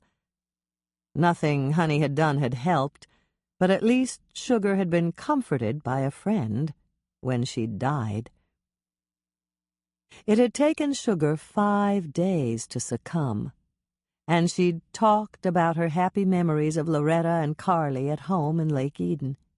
It had seemed idyllic to Honey, who had never known more than a series of foster homes before she had run away with Keith. Near the end of Sugar's brief and unhappy life, she had made Honey promise that she would go to Lake Eden and tell Loretta how much she regretted what she had done, and how she'd never stopped loving her mother and her little sister. Honey had used the last of her money to buy a bus ticket to Lake Eden. In reality, she'd had no choice. Keith and Lady Di were already searching for her, and she knew exactly what would happen if they found her. Hannah looked over at her passenger. Honey was crying softly. "When did you tell Loretta?" she asked her. "The first day when I got there. Carly was at work, and I told Loretta everything. She invited me to stay right there at the farm. She said she'd figure everything out, and the farm was the safest place for me. Since I looked so much like Sugar, she said to pretend I was her daughter." "But Keith figured out where you were." "Yes, and Lady Di sent him to bring me back. That's how I got hurt that day in the woods. I told Loretta and Carly that I tripped and fell, but it happened when I was trying to fight Keith off." Hannah turned off the gravel road and onto the highway. "Did you punch Keith in the face?" "No, the man did that. He was a really good fighter. I could tell that with the first punch he landed." "Do you know who the man was?" Hannah glanced at Honey, but she quickly focused on the road again. Traffic was heavy, and she needed to pay attention to her driving. "I don't know who he was. He just came out of the woods on a horse and pulled Keith away from me. And when they started to fight, I ran away as fast as I could." "Where did you go?" "Back to the farmhouse. I was going to pack a bag and run, but Loretta came home. She said she heard that there was a man killed on the road that ran past the farm, and she drove right home to make sure I was all right." Honey gave a little sob, and Hannah looked over at her passenger again. Honey's face was still tear-streaked, but she looked more at peace than she had since Hannah had first met her. Perhaps that was because the truth was out, and Hannah had promised to help her deal with the fallout. "Are you okay?" Hannah asked her. "I'm okay. It's just that nobody ever cared that much about me before. And I'm worried about Loretta and Carly. What if Lady Di figures out where I went, and she comes out to the farm to kill me?" "You won't be there. That's why you're going to my place. I called Mike and left a message for him. He'll probably be waiting for us at my condo. Between Stella and Mike, they'll figure out a way to keep you safe until it's time to testify against Lady Di and put her away for good." "But will Loretta and Carly be safe?" "I'll call the shop and tell Loretta to stay with Trudy tonight just in case, and Carly can stay at my place with Michelle, or go to stay with any of her other friends. If Lady Di does drive out to the farm, the only person she'll find there is a deputy who'll arrest her." "Okay, then. That's all good." Honey breathed a deep sigh of relief as they pulled into Hannah's parking spot. "Are we here?" "We're here. But I guess Mike's not, at least not yet. He would have parked in my other spot." Hannah motioned to Honey, and both of them got out of the car. Hannah led the way up the stairs, unlocked the door, and caught Moisha in her arms. This elicited a laugh from Honey, the first laugh Hannah had heard from her, and they went inside. "I called Norman to come and stay with you so you won't be alone," Hannah told her. "He should be here any minute. Just help yourself to anything you want in the refrigerator, and don't let anyone in." How about this Norman? I'm supposed to let him in, aren't I?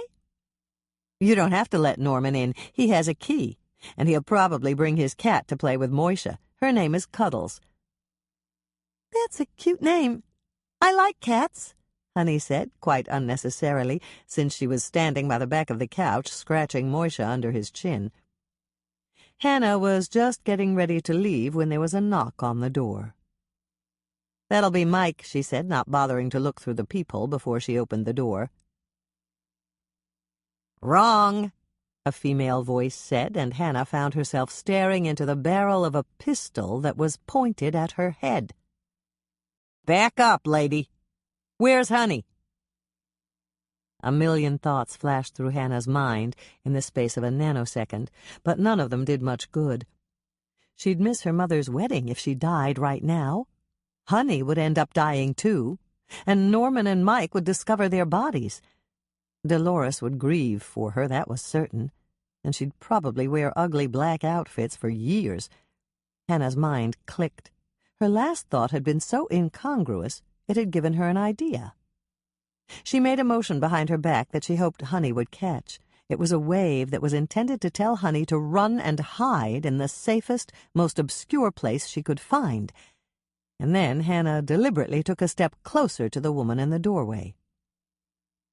"Wherever did you get that incredibly horrible outfit?" Hannah asked in her best authoritarian voice. "What?" Lady Di was clearly taken aback, and she did as Hannah hoped she would do. She looked down at the outfit she was wearing. "Mistake," Hannah said, grabbing the barrel of the gun and knocking it away. At the same time, she planted her foot in Lady Di's midsection and kicked her back as hard as she could. It worked almost like it had in the movie Hannah had seen with Mike. There was only one exception. She didn't have a black belt in any martial art. The pistol did fall over the rail to the ground below, just like it had in the movie. And Lady Di did stagger back a half step or two, but she recovered her balance much more quickly than the villain had in the movie. And she came after Hannah with a vengeance. As Hannah turned to run she knew not where, she heard a sound she recognized from the end of the hallway. The exercise machine was on, and the treadmill was running. Hannah dashed down the hallway and into her bedroom, making a sharp turn just inside the doorway. She saw an orange and white streak as Moisha jumped off the treadmill and slid under the bed at high speed. At almost the same instant, Hannah scrambled over the mattress and dropped to the rug between the wall and her bed, feeling frantically for the bowl of flour she kept under the bed. She pulled it out and popped up just in time to see Lady Di step squarely on the belt of the treadmill. Time slowed to a crawl for Hannah as she watched Lady Di recover her balance once. The woman must be in incredibly good shape, probably enhanced by using Keith's girls as punching bags. Then Lady Di managed to stay on her feet a second time by windmilling her arms and grabbing at the handlebars.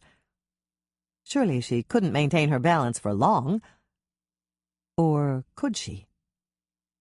Hannah didn't want to take the chance. There was too much at stake. She sidestepped around the edge of the bed and planted herself in front of the handlebars. Then she ripped off the lid she kept on the top of the bowl. "This is for sugar," Hannah exclaimed, throwing the bowl of flour squarely into Lady Di's face. Lady Di let out a sound that was part scream and part growl as she lost her grip on the handlebars and fell, head first, on the belt. The belt kept moving, carrying her backward, and she crashed into the bedroom wall at the back of the machine. It should have been over, but Lady Di would not give up. She attempted to make her way to the handlebars again by crawling. "Hands up!" a male voice yelled, and Hannah's head swiveled toward her bedroom doorway in time to see Norman sprint forward to pull the plug on the machine. "I said, hands up! I'm a dentist!" What happened next made it fairly obvious to Hannah that Lady Di must have suffered some brain damage when she fell and hit her head on the machine. She just sat there wiping the flour from her eyes and laughing. "So what you gonna do, Mr. Dentist?" she asked. "Pull my teeth?" "I don't pull teeth for free," Norman replied, raising Lady Di's pistol and pointing it at her head. "But I do occasional charity work, and ridding the world of someone like you falls into that category. You can put your hands up, or you can be my next tax deduction. It's your choice." "Thanks, Norman. I got her now," another male voice said. Hannah glanced at her bedroom doorway to see Mike standing there, and she watched as he grabbed Lady Di, hauled her to her feet, and cuffed her.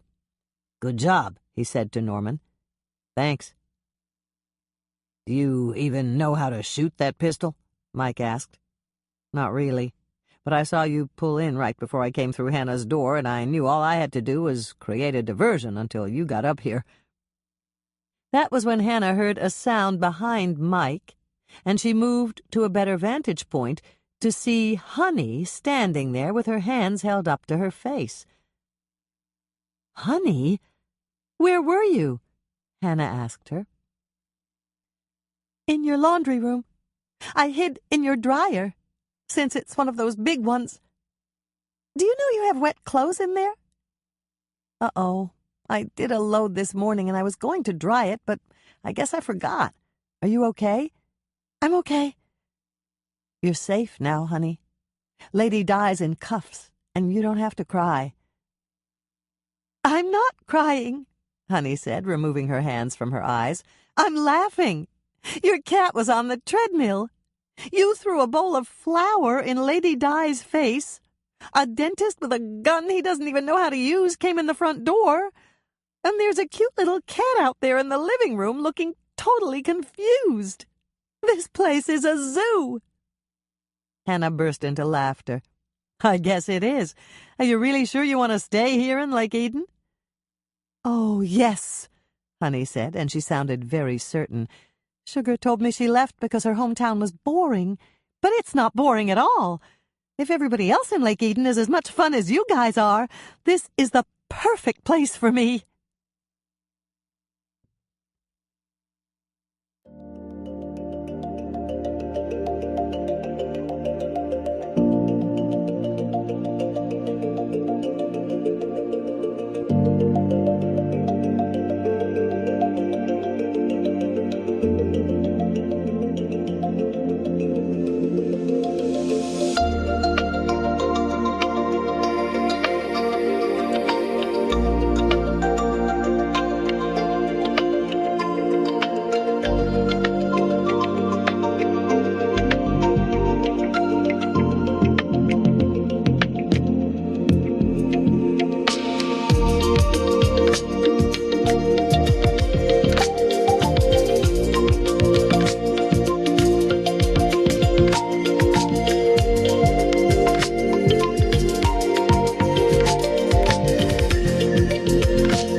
Chapter 28.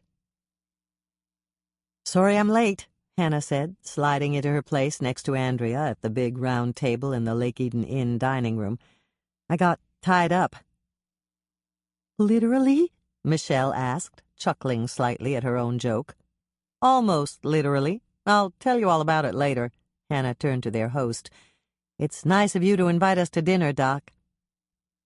"I enjoy your company, but that's not the only reason I invited you to join me here tonight. I waited until you got here to start, but I planned this evening as a dinnervention." "Dinnervention?" Hannah asked, beginning to laugh. "That's right. It's a combination dinner and intervention. Laurie's causing a problem for all four of you, and I have a solution.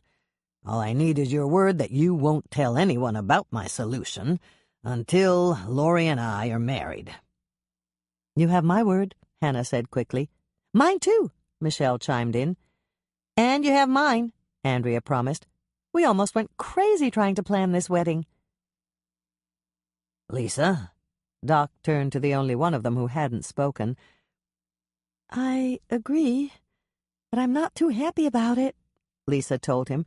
"When I married Herb, we promised we wouldn't have any secrets from each other, except for Christmas and birthday presents and little things like that. But this isn't little, and it's a secret." "You can tell Herb," Doc assured her. "I'd like you to warn him not to tell anyone else." "I can do that. Herb will never tell. He keeps secrets better than anyone I've ever known." "It's fine, then." Doc looked around at each of them. "If Laurie gets even a hint of this, it's not going to work." Hannah was about to ask what Doc's solution was when Sally brought an appetizer tray. "Check this out," she said, setting it in the center of the table. She turned to Doc and asked, "Did you tell them yet?" "Not yet. We were just waiting for Hannah to get here. You can bring the drinks, Sally, and once you do that, please sit down and join us. You're a part of this, too."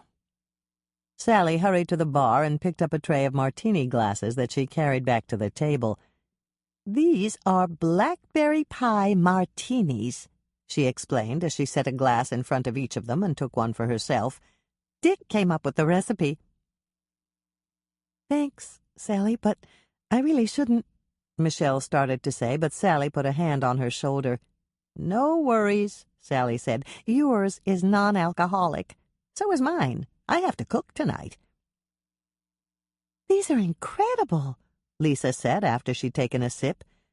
"Yes, they are," Hannah agreed with a smile. That was everyone's cue to compliment Dick's martinis, and Sally looked very pleased. "I'll tell Dick you liked them." "So, what's your solution, Doc?" Hannah asked, unable to contain her curiosity any longer. She hoped it was a good solution. Someone had to take charge of this runaway wedding train, and Doc Knight was the only one who could do it. "I'll tell you in a minute," Doc said, motioning toward the pretty lazy Susan that Sally had put in the center of the round table. "What do you think of Sally's appetizers?" "I think I'm happier than I've been all day," Hannah said, helping herself to a toast point with smoked salmon and herb-studded cream cheese. She pointed to the neighboring section on the swiveling tower. "Are those Bill Jessup's misdemeanor mushrooms?" "You betcha," Sally said, grinning from ear to ear, as Hannah added 2 to her appetizer plate. And then Sally proceeded to name the appetizers in each section of the tiered tray. "My favorite deviled eggs," Michelle said, taking one with smoked salmon and another with ham salad. "What could be better than this?" Baked brie with apple and cinnamon, Andrea said, helping herself to a big slice. These olives stuffed with blue cheese are the best, Lisa offered her opinion. No, the haggis is. Haggis? Hannah gasped, staring at Doc's side of the Lazy Susan. Where's that? It's not haggis. It's Mike's Busy Day pâté, Sally told them. It just looks different because I piped it on a triangle of pumpernickel bread. We only have 10 minutes or so until Mother gets here, Hannah said, glancing at her watch as they finished their martinis and Sally's busboy arrived to take away the appetizer tray. You'd better tell us your solution now, Doc. It's simple, Doc said, smiling at all of them. I'm going to kidnap Lori and drive her to the airport. We'll board a plane to Las Vegas, first class, of course, and get married at the Little White Wedding Chapel. By Elvis? Lisa asked, who had obviously heard of the Little White Wedding Chapel. No, by a minister. They have regular services, too. I called to find out. After the ceremony, you girls will spend the night there and fly back to Lake Eden in the morning to get ready for the reception dinner. Lori and I will stay a second night and then fly back in time for the reception. There was silence for a full minute as they all thought about it. It was an incredible plan. And then Sally spoke.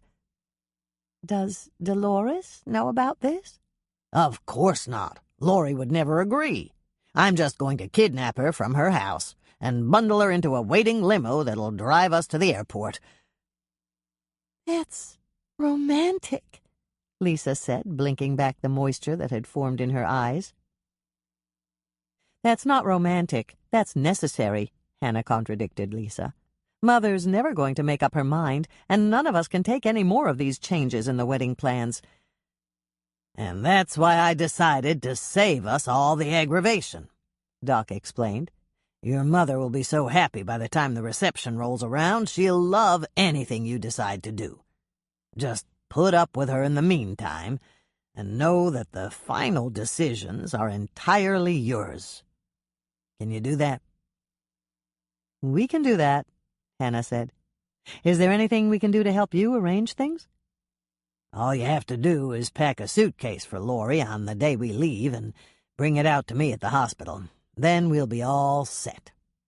Doc looked around at their shocked but delighted faces. So, what do you think of my solution?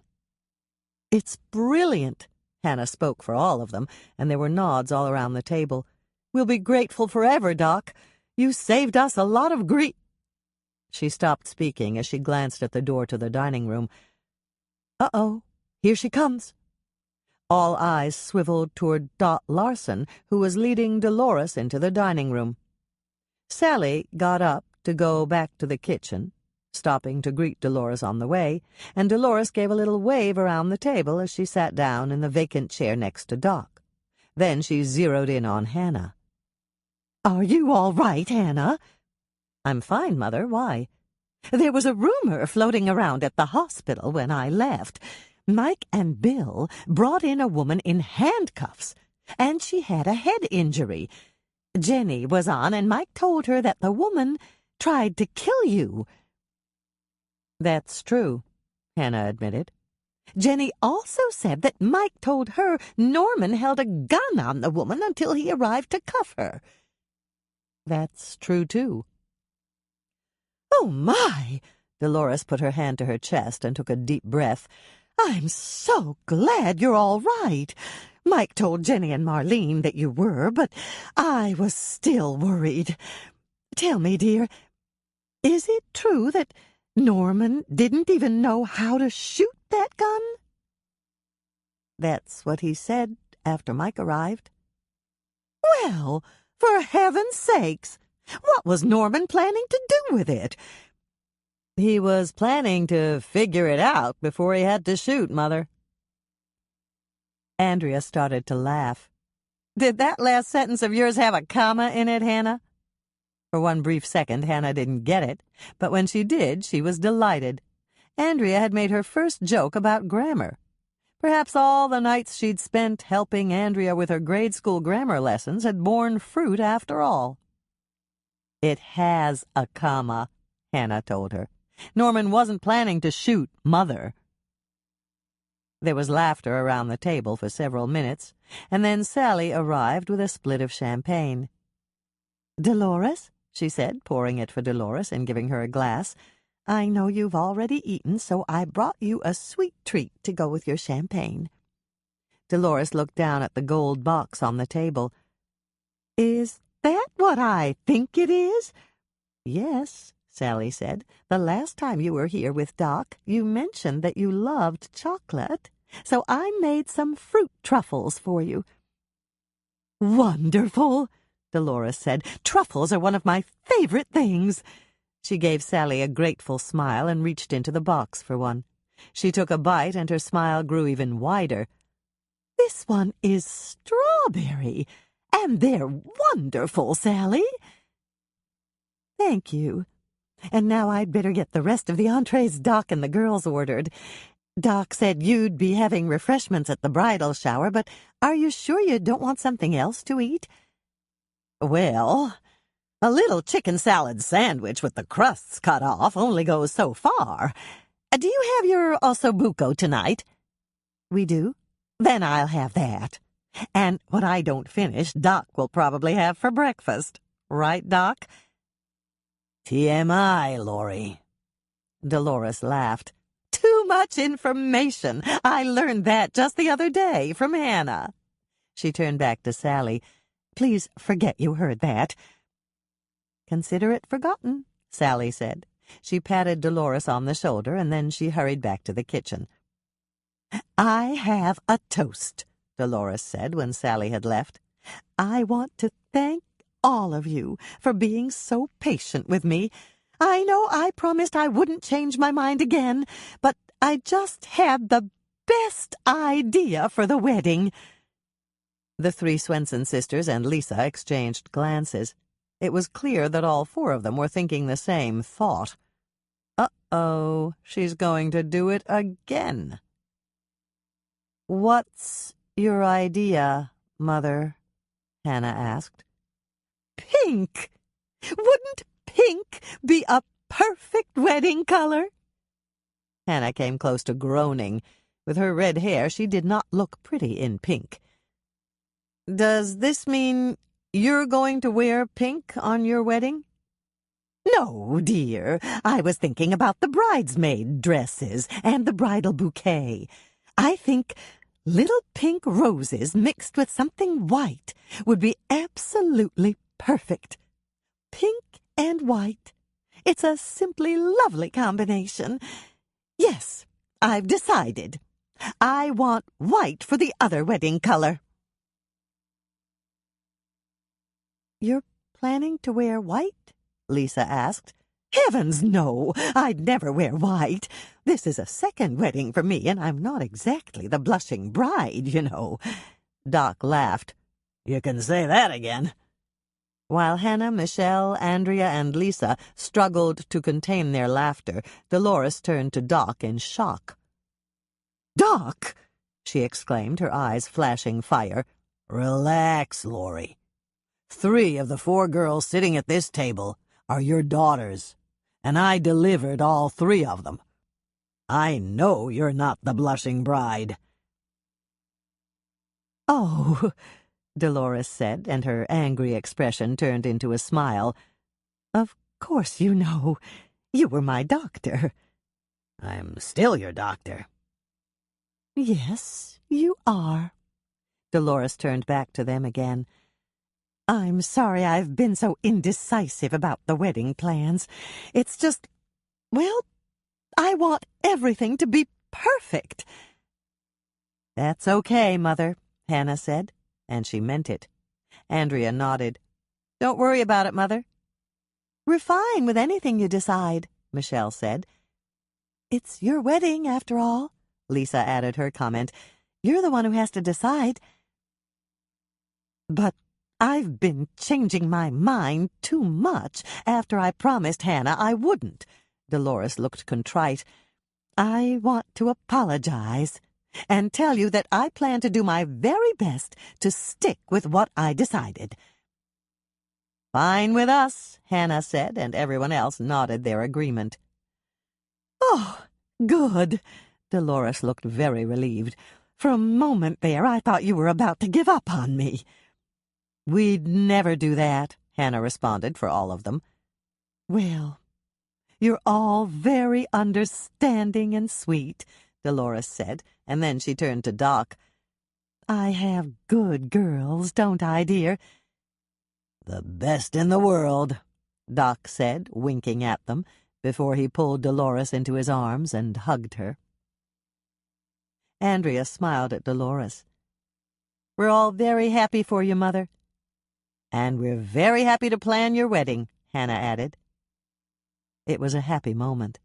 The wedding planners were saved future aggravation, and Doc had accomplished that. As far as everyone at this table was concerned, Dolores was marrying the perfect man for her, and for them, too. And then the roof came crashing in, metaphorically, of course, because Howie came up to their table. "You all look very happy," Howie said. "We are," Dolores said, smiling at him. "What's the good word, Howie?" Howie looked slightly embarrassed. "I'm afraid it's not very good, Dolores. Can I see you in private, Hannah?" Hannah felt her heart rate escalate. Howie looked very solemn. "Of course," she said. "Is this about the trial?" Doc asked him. "Yes." "When is the wedding?" "September 20th, Dolores told him. "And of course you and Kitty are invited. I'll get the invitations out soon." "Thank you," Howie said politely, and then he turned to Doc again. "I really should talk to Hannah in private." Hannah made a move to get up, but Doc motioned her back down to her seat. "If this is about the trial, it concerns all of us. What is it, Howie? Spit it out." "Hannah?" Howie turned to her. Hannah swallowed hard. She was terribly afraid that their happy evening would be spoiled, but now that Howie had brought it up, there was nothing to do but discuss it in front of her family. "Go ahead, Howie. Tell us all." "Your trial is scheduled for the first week in September, Hannah. That means it should be over by the time your mother gets married." "Thank goodness for that," Dolores said, looking very relieved. "Hannah's a bridesmaid, you know." "I know," Howie said, turning back to Hannah. "I need you in my office next week to discuss strategy." Hannah nodded. Her mouth was too dry to speak. She wanted to ask him if everything was going to be all right, but perhaps the question was better left unasked for now. "I'll be there." She forced out the words, and then she turned to her mother. "Don't worry, Mother. You heard Howie. Everything will be settled by the time you get married." Dolores smiled and motioned for Sally to bring an extra chair for Howie. "Champagne?" "Just one glass. I have to meet a client at my office." "At this time of night?" Doc asked him.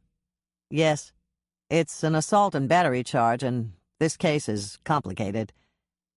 "You work too hard, Howie," Dolores said as Dot arrived with a chair for Howie and poured champagne for him. As the conversation flowed around her, Hannah managed to keep the smile on her face.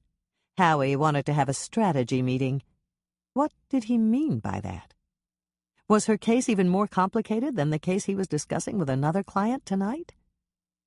Somehow, Hannah managed to keep the fixed smile on her face, but she didn't meet anyone's eyes, especially not Howie's.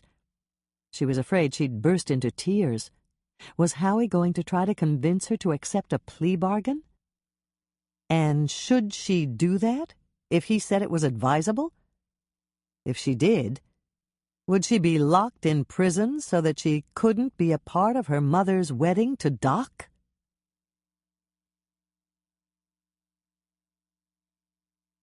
Blackberry Pie Martini. To make this drink, you will need a martini glass, a martini shaker, or a pitcher filled with ice and a drink strainer. The rimming mixture. 1/2 teaspoon ground cinnamon, 1/4 teaspoon ground nutmeg. Use the store-bought kind. It's ground finer than if you grate it. 1/4 cup white granulated sugar. The drink. 2 ounces of Tito's handmade vodka, 1 ounce triple sec, 3/4 of an ounce fresh lemon juice, 2 ounces Torani blackberry syrup, or fresh or frozen blackberry puree. The garnish. Blackberry as a garnish. Mix the cinnamon, nutmeg, and sugar together in a saucer or small salad plate that is slightly larger than the rim of your martini glass. I used the cap of my flower jar turned upside down to do this. It fit perfectly. Dip your impeccably clean fingertip in a bit of lemon juice and run it around the rim of the martini glass. The object here is to make it wet on top of the rim so the rimming mixture will stick. Turn the glass upside down in the shallow bowl and move it around a bit so that the rimming mixture coats the tip of the rim. Set the rimmed glass on the counter while you make the drink. Combine the drink ingredients in a martini shaker. Add ice and shake for 5 to 10 seconds, but not long enough to melt the ice cubes. Strain the mixture into your rimmed martini glass, add the blackberry garnish, and serve.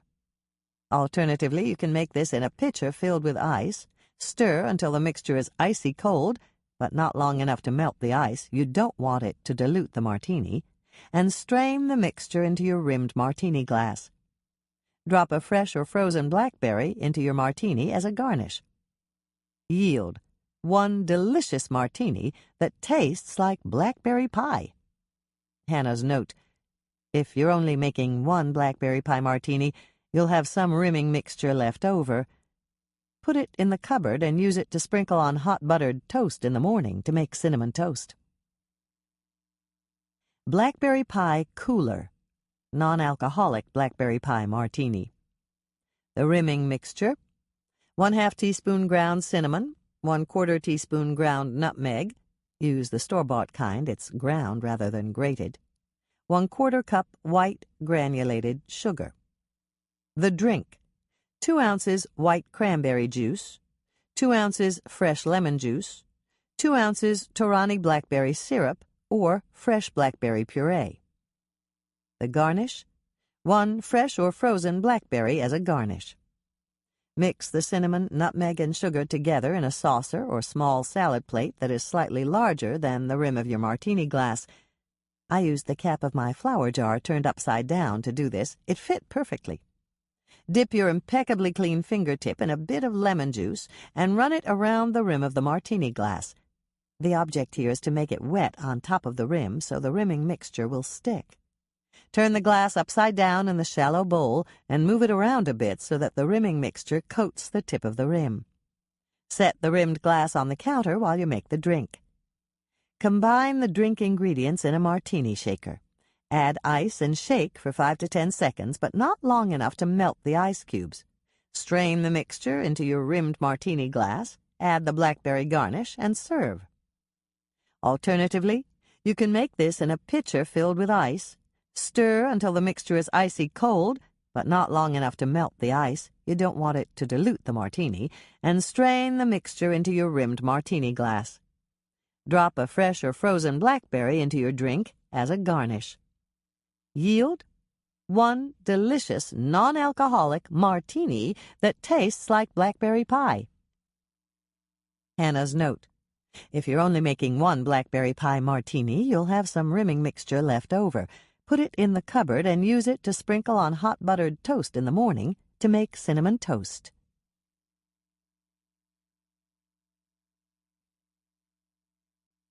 A letter from Joanne Fluke. Years before Hannah Swensen unlocked the back door at the cookie jar, I went to visit a friend and her newborn daughter in Las Vegas. I flew out of Minneapolis in the middle of a snowstorm, happy to be escaping the cold Minnesota winter. When we landed in Vegas, I met my friend and switched to sandals for the drive to her place. As I stuffed my snow boots in my suitcase, I thought of how wonderful it was to breathe warm air that hadn't come out of a furnace vent. We drove out of town and took the road to Mount Charleston. Soon there was snow on the ground, and it got deeper and icier as we climbed higher. I thought I'd be relaxing by a pool in the warm sun, but it seemed that I was returning to cold weather much sooner than I'd expected. We walked into their log cabin near the mountain top. Their access road wasn't plowed, and residents had to park on the shoulder of the highway. It wasn't far, and I marveled at the breathtaking scenery. How gorgeous! And how glad I was that I had my snow boots. By the time we turned in for the night, I was imagining what might happen if someone lived in an exclusive high-rise condo in this beautiful but terrifyingly isolated place. What if there was a blizzard? And what if a killer terrorized the residents who were stranded with no help from the outside world? This was the moment I knew I had to write Dead Giveaway and set it high on Mount Charleston. I hope you enjoy reading it when it's re-released in May 2014. Even though I know it's fiction, I still can't reread it without shivering. The end.